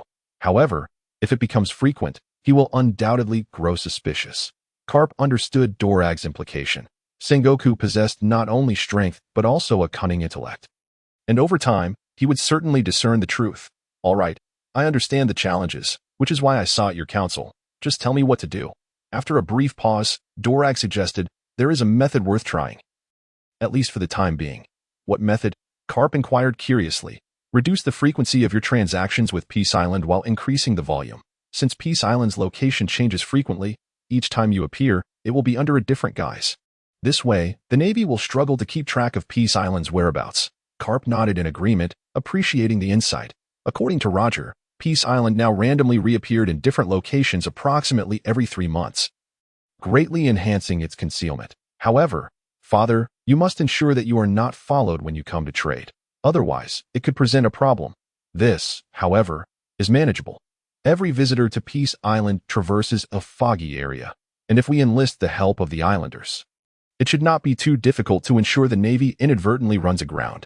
Unbeknownst to him, Dorag often contemplated the inevitable friction between the Navy and Peace Island, though tinged with a hint of personal desire. He understood that no matter how deeply concealed, the truth would eventually surface, for there existed an inherent contradiction between the Navy and pirates, a primordial sin. By the way, Father, what do you wish to trade with Peace Island? Minerals, or perhaps sea stone. Oh, it is a type of vegetable that can enhance one's strength, and both Whitebeard and Charlotte Lingling have procured a considerable amount. Carp did not conceal this fact, as it is no secret within Peace Island. Even if Carp remained silent, with Dragon's capabilities and intelligence network, he would eventually find out. Vegetables. Are they the very same ones we witnessed the slaves transporting yesterday? Dragon's eyes widened in astonishment. This was the first time he had heard of vegetables that could bolster strength. Typically, he and the slaves consumed meat to sustain their energy, and the occasional fruits and vegetables they obtained were sourced from outside. He never anticipated that the produce from Peace Island could possess such fortifying effects. Reflecting on it now fills him with profound regret. Since his arrival at Peace Island, he had attended 3 banquets. The first 2 were merely for Carp to tease him, allowing him only to watch without partaking. And when Whitebeard arrived, he was further dragged to the port to keep watch. Calculating it now, he realized he had yet to enjoy a proper meal on Peace Island, which felt like a tremendous loss. Remembering how he had just suggested to Carp about nurturing the Navy's strength, Dragon felt an urge to slap himself. No, this simply cannot stand. In this world, whether it be the world government, the Navy, or the pirates, they are all fundamentally adversaries of the Revolutionary Army. To forge a beautiful and equitable world, one must never allow the enemy's power to surpass their own. Observing Carp deep in thought, Dragon could not help but inquire, Father, what do you think about engaging in trade with Peace Island? Carp lifted his gaze to meet Dragon's satisfied smile. Sounds good, just as Dragon was about to rejoice. Carp delivered a playful punch to his head. How dare you compete with your old man for business? Under a clear sky, with a gentle breeze and warmth, the sea was calm, seabirds soared above, and fluffy clouds drifted lazily. Yulin sat on a rocking chair by the shore, holding a slender fishing rod, sipping green fruit wine, and nibbling on snacks, with Daika Lalina standing beside him, fanning herself. Being the island master, conducting business is essential, but what truly matters is having loyal and intelligent employees and diligent slaves. This is the essence of life, being well-fed, carefree, and content. Is there anything more delightful than this? No. Absolutely not. Ha ha ha ha. Yulin, in high spirits, gazed into the distance. The tranquil waters here were a far cry from the new world, instilling a sense of security. What a splendid world it is. Yulin stood, slightly raising his head to look towards the horizon, shouting towards the sea. Reflecting on the cautiousness he felt upon first arriving, Yulin now felt utterly relaxed. Lalina smiled knowingly. Her boss was remarkably amiable, showing no signs of looking down on her due to her status. Even the mining slaves treated her with kindness. In this vast ocean, she was aware that several individuals on Peace Island were infamous overlords. Yet within the confines of Peace Island, they were all diligent workers. The chief steward, Red Count, would periodically inquire about the needs of various positions. Gold Lion was tirelessly engaged in transportation and supervision daily. Roger had once spent an entire day patiently discussing with her about improving a certain fruit to create a biscuit effect. Had it not been for Sister Lugio taking him away at night, Roger might still be there. Then there were Ralco, Little Green, and Mihawk, each dedicated to their work. In Peace Island, one reaps what they sow. Diligence yields rewards. Lalina looked at Yulin with deep gratitude, and, as she lowered her head to refill his drink, her gaze caught sight of a small boat approaching in the distance. Boss, look over there. It seems there's a boat. A boat? Yulin followed Lalina's pointing finger and saw a dilapidated small boat heading towards Peace Island. On board, 2 or 3 figures were vaguely discernible, seemingly in distress. Soon, the small boat crashed onto the shore where Yulin Saturday. The vessel was stained with blood, and a tall man leaned against it, his head drooping slightly, his right arm cruelly severed at the elbow. Lay still. As the boat steadied on the shore, he slowly closed his eyes. The other pair aboard had already succumbed to unconsciousness. Xiao Na, go find someone. Today Xiao Hong and Xiao Shi seem to have gone out to procure supplies. And I wonder who else is around. Understood, boss. Lalina responded and quickly dashed towards Peace Island. Yulin approached the small boat, unfazed by the blood and unknown stains on it. Justice? Yulin regarded the half-tattered cloak, stained with blood, bearing the same insignia as Carp's. Moments later, Carp, who had been entangled with Roger, was called over by Lalina. Upon seeing the man with the severed arm, Carp, usually jovial, was instantly engulfed in rage. Rushing forward, gently lifting the man, Carp cautiously examined him. Zifa, how could this happen? Who did this to you? Zifa seemed to awaken at Carp's voice, his eyes fluttering open for a brief moment, catching a glimpse of Carp's relieved expression before slipping back into unconsciousness. Let us get him back to the island first, Yulin remarked calmly. Carp nodded, carefully placing Zifa onto the boat and firmly grasping the side as he headed towards the island. In a clean room. Although Zifa had consumed the green fruit wine, he remained in a state of unconsciousness. The severed arm had begun to staunch the blood flow, and his wounds were slowly healing. Carp finally breathed a sigh of relief once he saw Zifa's condition stabilize. Yet his furrowed brow showed no signs of easing. Who could have inflicted such harm upon Zifa? The 4 emperors? Carp shook his head. Whitebeard and Charlotte Lingling had only recently departed from Peace Island, and were likely still in the New World. Moreover, the red-haired rarely clashed directly with the Navy, let alone severely injuring Zifa. Could it be Kaido? Lost in layers of confusion, Carp fell into deep thought. Yulin stepped into the room, observing the unconscious Zifa, internally lamenting. A severed arm. Why do both humans and animals around here have such a penchant for targeting people's arms? What an unfortunate quirk. Casting a glance at Carp, who wore a frown, Yulin casually reassured him.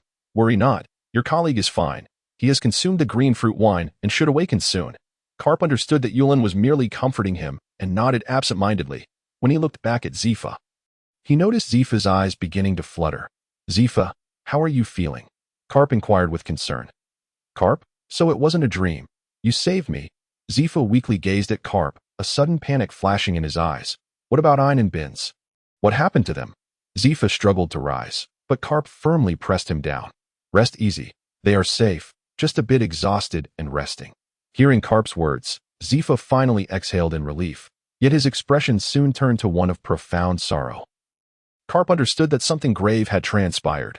Otherwise, Zifa would not have been so severely injured or sought survival aboard such a small boat. However, even the typically carefree Carp did not wish for the injured Zifa to recount those painful memories just yet. Boss, do you think Zifa's arm can be saved? Carp was acutely aware that losing an arm would drastically diminish Zifa's strength, a significant blow to him. He knew that the only one capable of saving Zifa was this remarkable boss. Yulin nodded calmly, as this was within his expertise. A severed arm, just need to eat some meat, right? Watching the two exchange words, Zifa looked on in astonishment. He did not recognize the young man before him. Yet the respect Carp held for him left Zifa puzzled about his identity. A celestial dragon. Impossible, absolutely impossible. Not only did Yulin's appearance lack any trace of a celestial dragon-esque traits, but Carp would never display such respect to one. Regardless, upon receiving Yulin's assurance, Carp beamed at Zifa. Rest easy, Zifa. The boss says your arm can be restored, and you'll be well again soon. Zifa nodded slightly, though he held no doubts about Carp's honesty. He understood that healing his arm was not a task to be accomplished overnight. Just as Carp was reveling in joy, Yulin, speaking softly from behind, remarked, when Xiaohong returns, have him catch a fish. A taste in the evening will suffice. Rest assured, products from Peace Island are of exceptional quality. Carp nodded vigorously, looking at Yulin with gratitude, exclaiming, Boss, you truly are a remarkable person. A remarkable person? Yulin shook his head without hesitation. This is merely business. Don't forget the price. 1 billion. 1 billion. Carp and Zifa gasped in unison, turning their gaze towards Yulin. Who on earth was this individual? To casually mention a billion, it felt as if they were being robbed. Or perhaps it was an attempt to extort a naval hero and the chief instructor of the Navy. While exchanging a billion for his arm was undoubtedly worth it, Zifa, in his current plight, had not a single belly to his name. Carp hardly appeared to be in possession of such wealth either. Observing the perplexed expressions shared between Carp and Zifa, Yulin couldn't help but feel a twinge of disdain. It seemed that in this world, pirates were indeed wealthier than the Navy. Whitebeard would casually spend 1 billion for a meal without batting an eyelash. How could these two be so impoverished? Alas, it wouldn't be appropriate to leave the Navy stranded as mere laborers. That would certainly cast a poor light on matters. Yet, Peace Island also couldn't suffer losses. What a headache. You two may discuss amongst yourselves. I shall check on the other two, Yulin declared, turning to exit the room and leaving Zifa filled with questions as he gazed at Carp. Carp, what is this place? Who is that young man?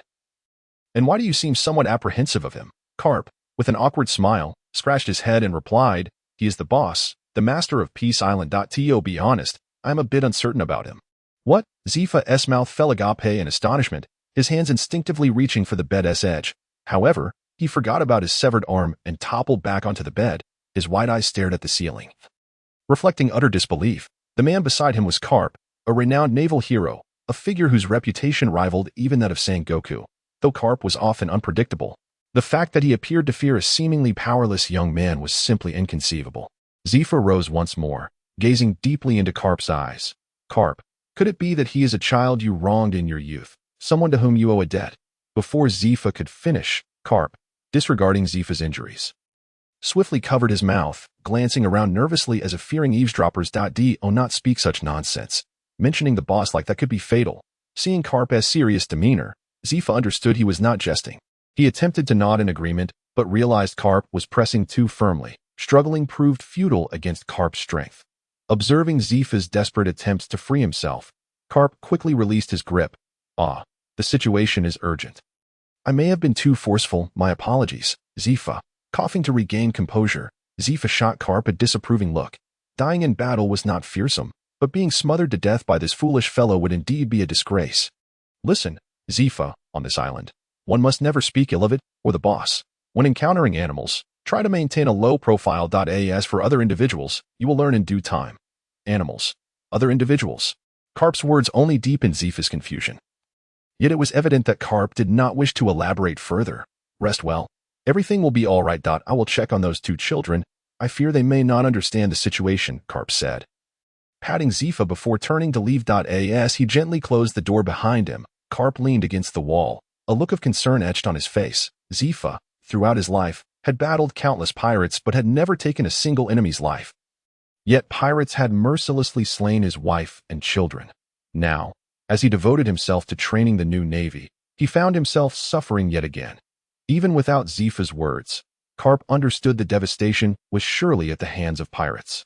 The current Zifa was no longer the man who refrained from killing, but rather a warrior determined to annihilate every pirate. Faced with a peace island comprised entirely of pirates, Carp was at a loss regarding how to help Zifa accept this reality. Especially since his life had been saved by Yulin, the leader of these very pirates. Sighing heavily, Carp made his way toward the rooms of wine and bins. Upon entering, the first sight that greeted him was a back adorned in black and white. It appeared warm and soft, yet Carp knew this individual possessed strength rivaling his own. Hey, Xiaopeng, I'll just be a moment, Carp said with a smile. Xiaopeng made no movement, just as Carp was about to speak again. Yulin's voice resonated from within. Let him in. No sooner had the words left his lips than Xiaopeng deftly moved aside, allowing Carp to enter. Inside, Ein and Binz had awakened, both leaning against the wall. Seemingly shaken, struggling to regain their composure. They were like this when I arrived. Alas, poor children, Yulin remarked, his gaze lingering a moment longer on Ein, a silent acknowledgement of her beauty. Carp, they're your navy. I leave them in your care. If Zifa is willing to pay $1 billion, please inform me in advance. Understood, boss, Carp nodded, beckoning Xiaopeng. Come on, Xiaopeng. Let us go play. Xiaopeng grinned widely, following Yulin out the door, leaving Carp with a sense of helplessness as he regarded the two children. I truly do not know what Zifa and the others have encountered to leave these children so deeply traumatized. Just then, Zifa, leaning against the door frame, entered. Zifa, why aren't you resting properly?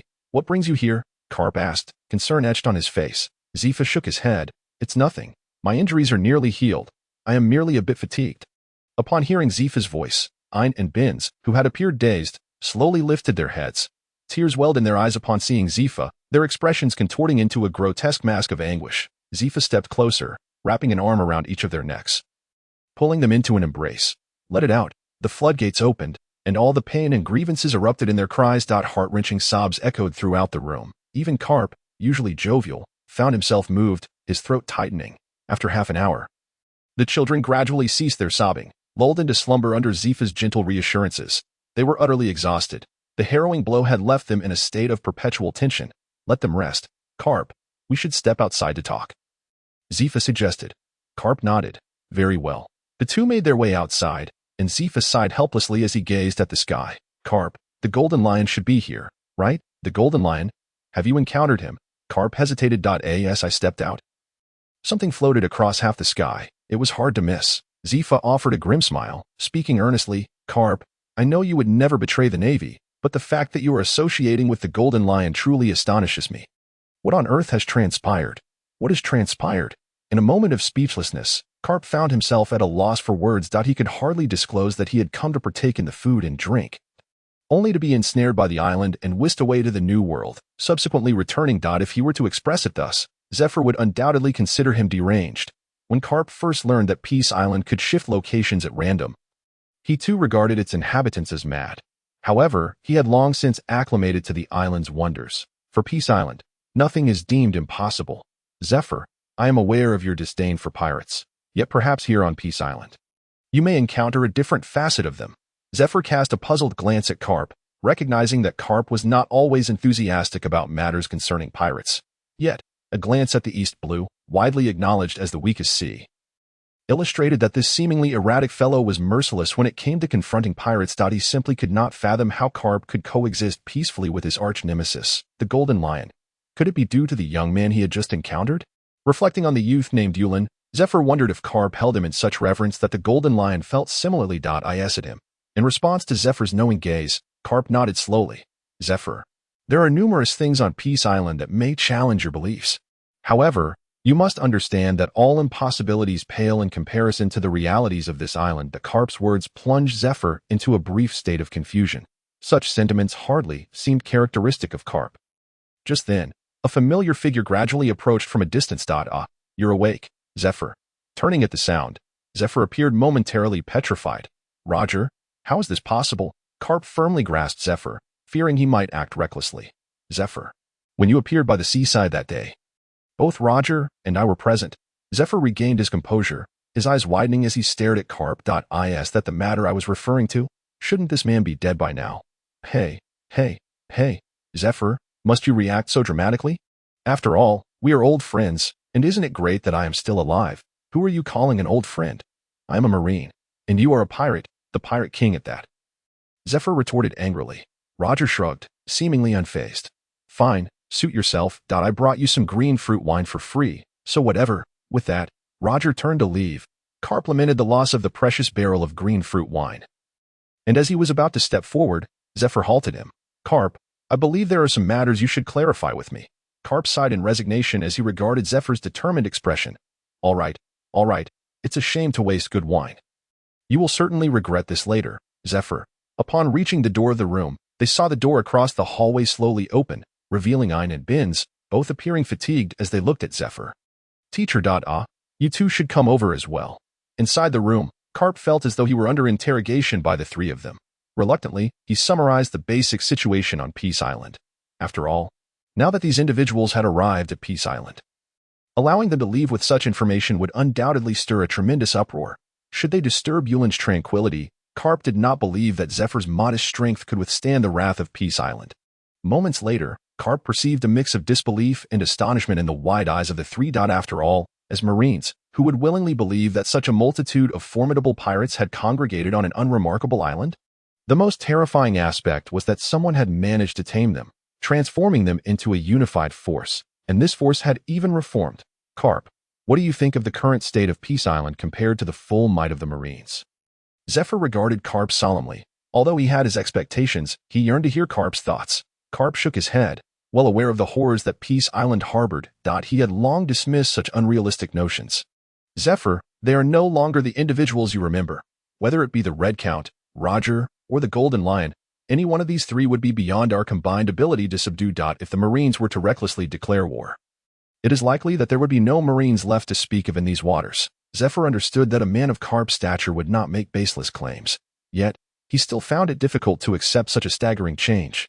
His wife and children had been brutally slain by pirates. Nearly all of his cherished students, aside from Ein and Binz, had been slaughtered by pirates, and even his own forearm had been severed. Ironically, it was the very leaders of these legendary pirates who had saved him. Even if they had remained silent and ceased their malicious deeds for nearly a decade, the sins of their past would forever remain etched in Zephyr's heart. Observing his students, Zephyr discerned a similar confusion mirrored in their eyes. After a moment of contemplation, Zephyr straightened himself and addressed Carp. Carp, please convey to Boss Yulin that his act of saving us will not be forgotten. However, as Marines, it is our dereliction that we cannot apprehend pirates. We shall not linger on this island any longer. Ein, Binz, let us depart. Yes, teacher. The two rose promptly, disregarding their injuries. Just as Carp was about to interject, Zephyr interrupted him again. Rest assured, I will not divulge anything about Peace Island. The 10 billion berries will serve as compensation for our rescue. Once I procure it, I will trouble you to deliver it. Without awaiting Carp's response, Zephyr strode purposefully towards the door. Carp stood in stunned silence, fully aware of Zephyr's nature. He had anticipated such a scenario. Initially, Carp had intended to wait until Zephyr's arm was treated before allowing him to leave. However, it seemed he had underestimated Zephyr's stubbornness. Nevertheless, Carp pursued him. Are you trying to stop me, Carp? Zephyr regarded Carp with seriousness. Carp shook his head. Zephyr, you are unaware of the rules of Peace Island. If you intend to leave, you must first inform the boss and obtain his consent. Inform him? Carp realized that it would be challenging to explain to these three obstinate individuals, so he opted for a different approach. You may understand it as the island possessing a devil fruit ability. If the boss does not permit you to leave, you cannot exit. Do you understand? A devil fruit that restricts entry and exit? Although Zephyr had not heard of such a thing, the vast array of devil fruits allowed for acceptance. All right, then let us go and greet the boss. Lead the way. Carp, weary of the situation, looked at Zephyr. Go where? Peace Island belongs to Yulin, not me. He is the boss. How would I know where he is? Let me inquire. With that, Carp quickly headed in the direction of the orchard, within the entirety of Peace Island. If one were to determine who had the most stable position, it would undoubtedly be Roger. Absent instructions from Yulin, Roger would merely traverse between the orchard and his home, never venturing elsewhere. As expected. Upon Carp's arrival, he found Roger tending to the fruit trees, accompanied by Mihawk, the worker, and the Golden Lion, who stood obediently beside Yulin. Carp hurried over, and before he could speak, Yulin inquired first, what brings you here? Are your colleagues well? They're fine now. However, they are preparing to leave, so, oh, very well, let them go. Carp was taken aback. He had not anticipated that the usually avaricious boss would permit Zephyr and the others to depart without even a question. Thank you, boss, I will escort them out. With that, Carp turned to leave. The Golden Lion took a bite of the fruit Roger had offered, and, with a confused expression, looked at Yulin and asked, Boss, are you truly just letting them go? Yulin sighed, shaking his head. Let it be. Those Marines seem rather destitute and unlikely to yield any profit, so there is no need to waste time. By the way, Little Lion, why hasn't Little Red returned yet? In the deep, Dark night, a swift figure soared through the sky, bathed in the bright moonlight. Two pairs of crimson wings were mesmerizing. In the air, the Red Count clutched a photograph tightly, which depicted many individuals. Yet, among them, a blurred visage stood out conspicuously. Robin, the young lady who had ventured forth in pursuit of her dreams from Peace Island for 2 long years, finally had news. However, gazing upon that rather unkempt countenance, the Red Count was plagued by a sense of foreboding. Oh, Robin, please be safe. The Red Count hastened away, fully aware that Yulin had been deeply concerned for Robin throughout these years. At that moment, within the palace of Yulin on Peace Island, Yulin was devoid of any sleepiness, scrutinizing the photograph handed to him by the Red Count. Despite the years that had passed and the photograph's slight blurriness, Yulin recognized it was indeed Robin. But why did she appear so frail? Yulin, filled with worry, glanced at the photograph and then at the Red Count, inquiring, "Little Hong, where was this discovered?" The Red Count rose and replied, "Boss, this was found on UG Island, the closest to us. From the looks of the photograph, it seems Robin has joined a certain pirate crew." A pirate crew. Yulin studied the photograph with great concern. Aside from Robin, he recognized none of the individuals captured within it, yet they all bore an air of impending doom. An unsettling restlessness gripped Yulin, and he resolved to locate Robin without delay. "Little Hong," he commanded, "immediately contact all intelligence points around Charlotte Lingling. I must learn of Robin's latest whereabouts. Also, inform everyone that we shall be working overtime tonight." The Red Count stood tall, his expression resolute as he assured Yulin, "Do not worry, boss. I will ensure the mission is accomplished." With that, the pairs of wings behind the Red Count unfurled, and, with a subtle tremor, he vanished from sight. In an instant, Peace Island was illuminated as if by 1,000 lanterns. The Red Count stood at the center, solemnly briefing the gathered individuals. "Jean Shitsi, you will scout the waters surrounding UG Island. If you spot the pirate crew from the photograph, intercept them immediately. There are 2 other islands nearby that we cannot overlook. Shao, take Roger, Rolke, and Eagle Eye, and conduct a search in groups. Everyone, once you have news of Robin, contact via the snail phone. Ensure Robin's safety, and deal with any enemies encountered along the way." "Understood. Understood." As the crowd dispersed, Carp slowly emerged from behind a nearby tree. "Robin, I feel I've heard that name before. Who could she be? It seems we've stirred a hornet's nest, as everyone is mobilizing." The scene shifted to a cake shop on UG Island, where the Red Count sat composedly as Charlotte Lingling's associates diligently sought information regarding Robin's pirate crew. Moments later, a trembling man presented the intelligence to him. "Sir, this is all we have on the Ghostblade pirate crew in UG Island." The Red Count lowered his gaze to the information. "Ghostblade pirate crew, Captain Ghostblade, 2-sword style. Bounty amount, 53 million. Crew members, 3-sword, Ghost Spirit, Dona." The Red Count scoffed, lifting the snail phone to speak with Jean Shitsi. "Jean Shitsi, the target is the Ghostblade pirate crew. They departed UG Island a day ago. Estimate their location at sea." "Understood, Red Boss." Jean Shitsi stowed away the snail phone and ascended higher into the sky. "Departing for the distance. Ghostblade pirate crew, your granddad Jean Shitsi is coming for you." Ha ha ha. The Red Count set down the snail phone, pondering the distances to the other 2 islands, before dialing Roger's snail phone. "Roger, the target is the Ghostblade pirate crew. You proceed directly to the nearer Badongdi Island while I survey Erlisili Island." "All right, Red Boss, leave it to me." Roger hung up and instructed Shao. "Shao, full speed ahead to Badongdi Island." With that, a green figure swiftly darted into the night. Under the pale moonlight, a grand ship adorned with 2 long swords and a skull flag surged swiftly across the sea. A tall, slender man clad in black stood at the bow, 2 shark-toothed swords fastened at his waist. A cold voice, ghostly in its tone, whispered to the woman bound upon the deck. "I hope you don't deceive me this time, or I shall have no qualms about severing our ties, Dona, or should I say, Nico Robin, a bounty of 79 million berries, even higher than mine." Ha ha ha. Robin gazed coldly at Ghostblade, her mind racing with plans for the impending situation. Although she had no intention of lingering with the Ghostblade pirate crew, she had nonetheless undertaken many tasks for them over the past year. Little did she expect that Ghostblade, upon discovering her true identity, would take advantage of her unguarded moment to restrain her with sea stone to escape. Robin had to deceive him into believing that a mysterious devil fruit awaited at Badongdi Island to lure this despicable man. Familiar with Badongdi Island, Robin knew that within its scorching expanse lay a slumbering beast. Within the Ghostblade pirate crew, a sense of desolation prevailed as the ship raced through the night. Badongdi Island now within sight. Docking ashore, Ghostblade grasped the chain tethering Robin as he inquired, "So, which way?" Robin lifted her gaze to the distant mountains, the heat becoming increasingly palpable. "There lies a devil fruit. But my abilities alone were insufficient to secure it last time." Ghostblade scrutinized Robin with suspicion. After a couple of menacing gestures of his shark-toothed sword at her throat, he erupted into laughter. "Ha ha ha, cherish your life, Robin. Men, our target is the mountain. If there are any surplus devil fruits, they are first come, first served. Charge!" The members of the Ghostblade pirate crew surged forward with fervor from the lush woods ahead. Several beasts emerged, only to be cut down amidst the chaos of battle. The crew pressed on relentlessly, many blinded by bloodlust, sometimes disregarding the lives of their comrades in their thirst for more kills. Blood paved their path, and bones formed their bridges on this treacherous road to strength. None could escape unscathed. Countless lives were lost along the way, unable to attain the heights of power they sought. All for the allure of the devil fruit. Suddenly, a thunderous roar echoed from the distant mountains, causing the entirety of Burgeoning Island to tremble. Yet, the Ghostblade pirate crew felt no fear. The devil fruit beckoned them. Once consumed, they would wield immense power. Under such immense temptation, no one could resist. Ghostblade reveled in the booming roar, for it indicated the presence of a mighty beast, suggesting the likelihood of treasures nearby. "Indeed, Nico Robin, it seems the Marines deemed you worthy of such a high bounty.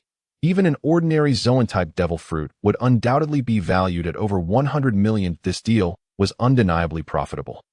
In high spirits, Ghostblade led his crew further toward the mountain. Unbeknownst to them, a force of death had quietly enveloped all of Burgeoning Island. In the skies above Burgeoning Island, Roger dialed both the Red Count and Gene Sheetsy's snail phones in succession. "The Blackblade pirate crew has been located. At Burgeoning Island, the Ghostblade pirate crew has arrived at the foot of the mountain." The parched earth had turned all surrounding flora into desiccated husks. Aside from the intermittent roars emanating from the mountain's peak, no other life could be found. Ghostblade tugged forcefully at Robin, his gaze fixated on the mountain, consumed by desire in his eyes. The devil fruit was already within his grasp. Clenching the chain with one hand, he raised his shark-toothed sword and shouted, "Everyone, ready your weapons. Charge, charge." The crew of the Ghostblade pirate crew advanced with their weapons drawn. Fiery red magma erupted from the mountainside, searing heat engulfing their foes, silencing their anguished cries before they even began. Ghostblade, guiding Robin, deftly evaded all obstacles. Just as they neared the peak, a colossal crimson figure erupted from the volcano, a magnificent fire dragon igniting the sky with its insatiable heat. Ghostblade bellowed, "Attack! Strike now!" The resounding crack of gunfire echoed across the heavens, as countless bullets rained upon the fiery dragon. Yet it exhibited not the slightest reaction. Enraged, the fire dragon swooped down, unleashing a torrent of flames akin to molten lava towards the people below. The inferno ravaged mercilessly, leaving the Ghostblade pirates utterly defenseless, with over half of their crew grievously harmed in the blink of an eye. Sensing the peril, Ghostblade dragged Robin onward towards the mountain's peak. "The devil fruit, my devil fruit. With the power of the devil fruit, I shall vanquish this dragon. Ha ha ha." The fire dragon seemed to sense something amiss, its colossal form twisting in the air, rapidly heading towards Ghostblade. Its scarlet claws surged forth with a fierce howl. Without a moment's hesitation, Ghostblade yanked Robin and hurled her towards the dragon. Armed with dual blades, Ghostblade, consumed by his lust for power, felt no fear whatsoever. Suspended in mid-air, Robin, bound by sea prism stone, struggled desperately, yet to no avail. The searing heat of the fire dragon drew ever closer, causing Robin's heart to tighten. She had yet to uncover the true history, had not fulfilled her mother's wish, nor had she returned to see her brother Yulin. "I cannot die. I must not perish." With a fierce cry, Robin's voice pierced the air, and in an instant, the once clear sky seemed to be shrouded by ominous clouds. A chilling cold abruptly engulfed the searing heat. For reasons unknown, the massive fire dragon abruptly halted mid-air, retreating as if in panic towards the volcano's mouth. As it fled, Robin gazed ahead in confusion, only to be startled by the realization that she was inexplicably floating in mid-air. In the distance, a golden figure approached swiftly, its voice laced with a teasing chuckle. "Ha ha ha. Roger, your conqueror's hockey technique has gone awry. You couldn't even take down a little dragon. Ha ha ha. Come on, give it a try. If you had harmed Robin even slightly at such a close distance, you'd return to your boss to face the music, wouldn't you?" Roger raised an eyebrow, gesturing toward the fleeing dragon, and continued, "Or do you not care about Robin's fate?" "Just kidding. Ha ha ha. I'm obviously jesting. Roger, you mustn't put me in a bind. Please don't speak carelessly upon returning to Peace Island that I wish to live a few more years. The golden lion hastily flew to Roger's side, clutching his shoulder and beginning to appease him. Recalling the time when Robin had left, he shuddered at the thought of having to face the boss's wrath again, having been made to plow the fields by Kaido for merely laughing. Though he no longer had to toil in the fields, he might still end up mining with his face. The more he pondered, the more he trembled, and he implored Roger, "Brother Luo, I'll treat you to a meal upon our return." Roger shot a glance at the golden lion, urging him impatiently, "Let us get to the point. Robin is still tied up below." "All right." Robin gazed up at the vast green dragon obscuring the sky. Her curiosity piqued. Several figures descended swiftly from the air, with the little green dragon twisting in mid-flight and darting towards the volcano's mouth. Could it truly be Uncle Roger? Upon recognizing that familiar face, Robin's heart surged with joy. Though she remained unaware of how this pirate king had returned from the dead, she only needed to know he was Uncle Roger of Peace Island and her brother Yulin. Roger approached Robin with a bright smile. "Robin, it has been ages. You've grown quite a bit over these years. Uncle Roger, is it really you? How did you come to be here?" Roger chuckled as he moved beside Robin, effortlessly slicing through the sea prism stone binding her. This notoriously hard stone of the sea was as pliable as the fruits he usually consumed in the hands of the monsters of Peace Island. I wonder where you've been all these years. The boss has been searching for you for quite a while. If it hadn't been for the discovery of your photograph by red-haired Shanks, we might still be unaware of your whereabouts. At the mention of Yulin, Robin's eyes glistened with unshed tears. Throughout her years of wandering, every time she faced hardship, she would reminisce about the beautiful moments spent on Peace Island. Yet, she understood there were matters left unresolved. Her life bore the heavy burden of the hopes of many who had perished. "All right, it's all over now." Gently patting Robin's shoulder, as Roger turned his gaze towards the Ghostblade pirates. His warmth transformed into piercing coldness. "Now, it's your turn." A tremor coursed through Ghostblade as he beheld Roger's gaze. His dual blades began to tremble uncontrollably. "Roger, the Pirate King Roger? You truly did not perish. Ha ha ha. You must have obtained the legendary treasure, right? It has to be so. I will too. I shall claim it as well." Observing the almost frenzied Ghostblade, Roger felt no spark of interest. Such a petty minion was not worthy of his attention in the past. Let us just finish this swiftly and return. Just as Roger prepared to strike, a familiar voice resonated through the sky. That of the Red Count. "Robin, it has been a long time." Hearing the voice, Robin looked up in surprise, only to see the Red Count already standing on the ground. "Uncle Red, you've come too?"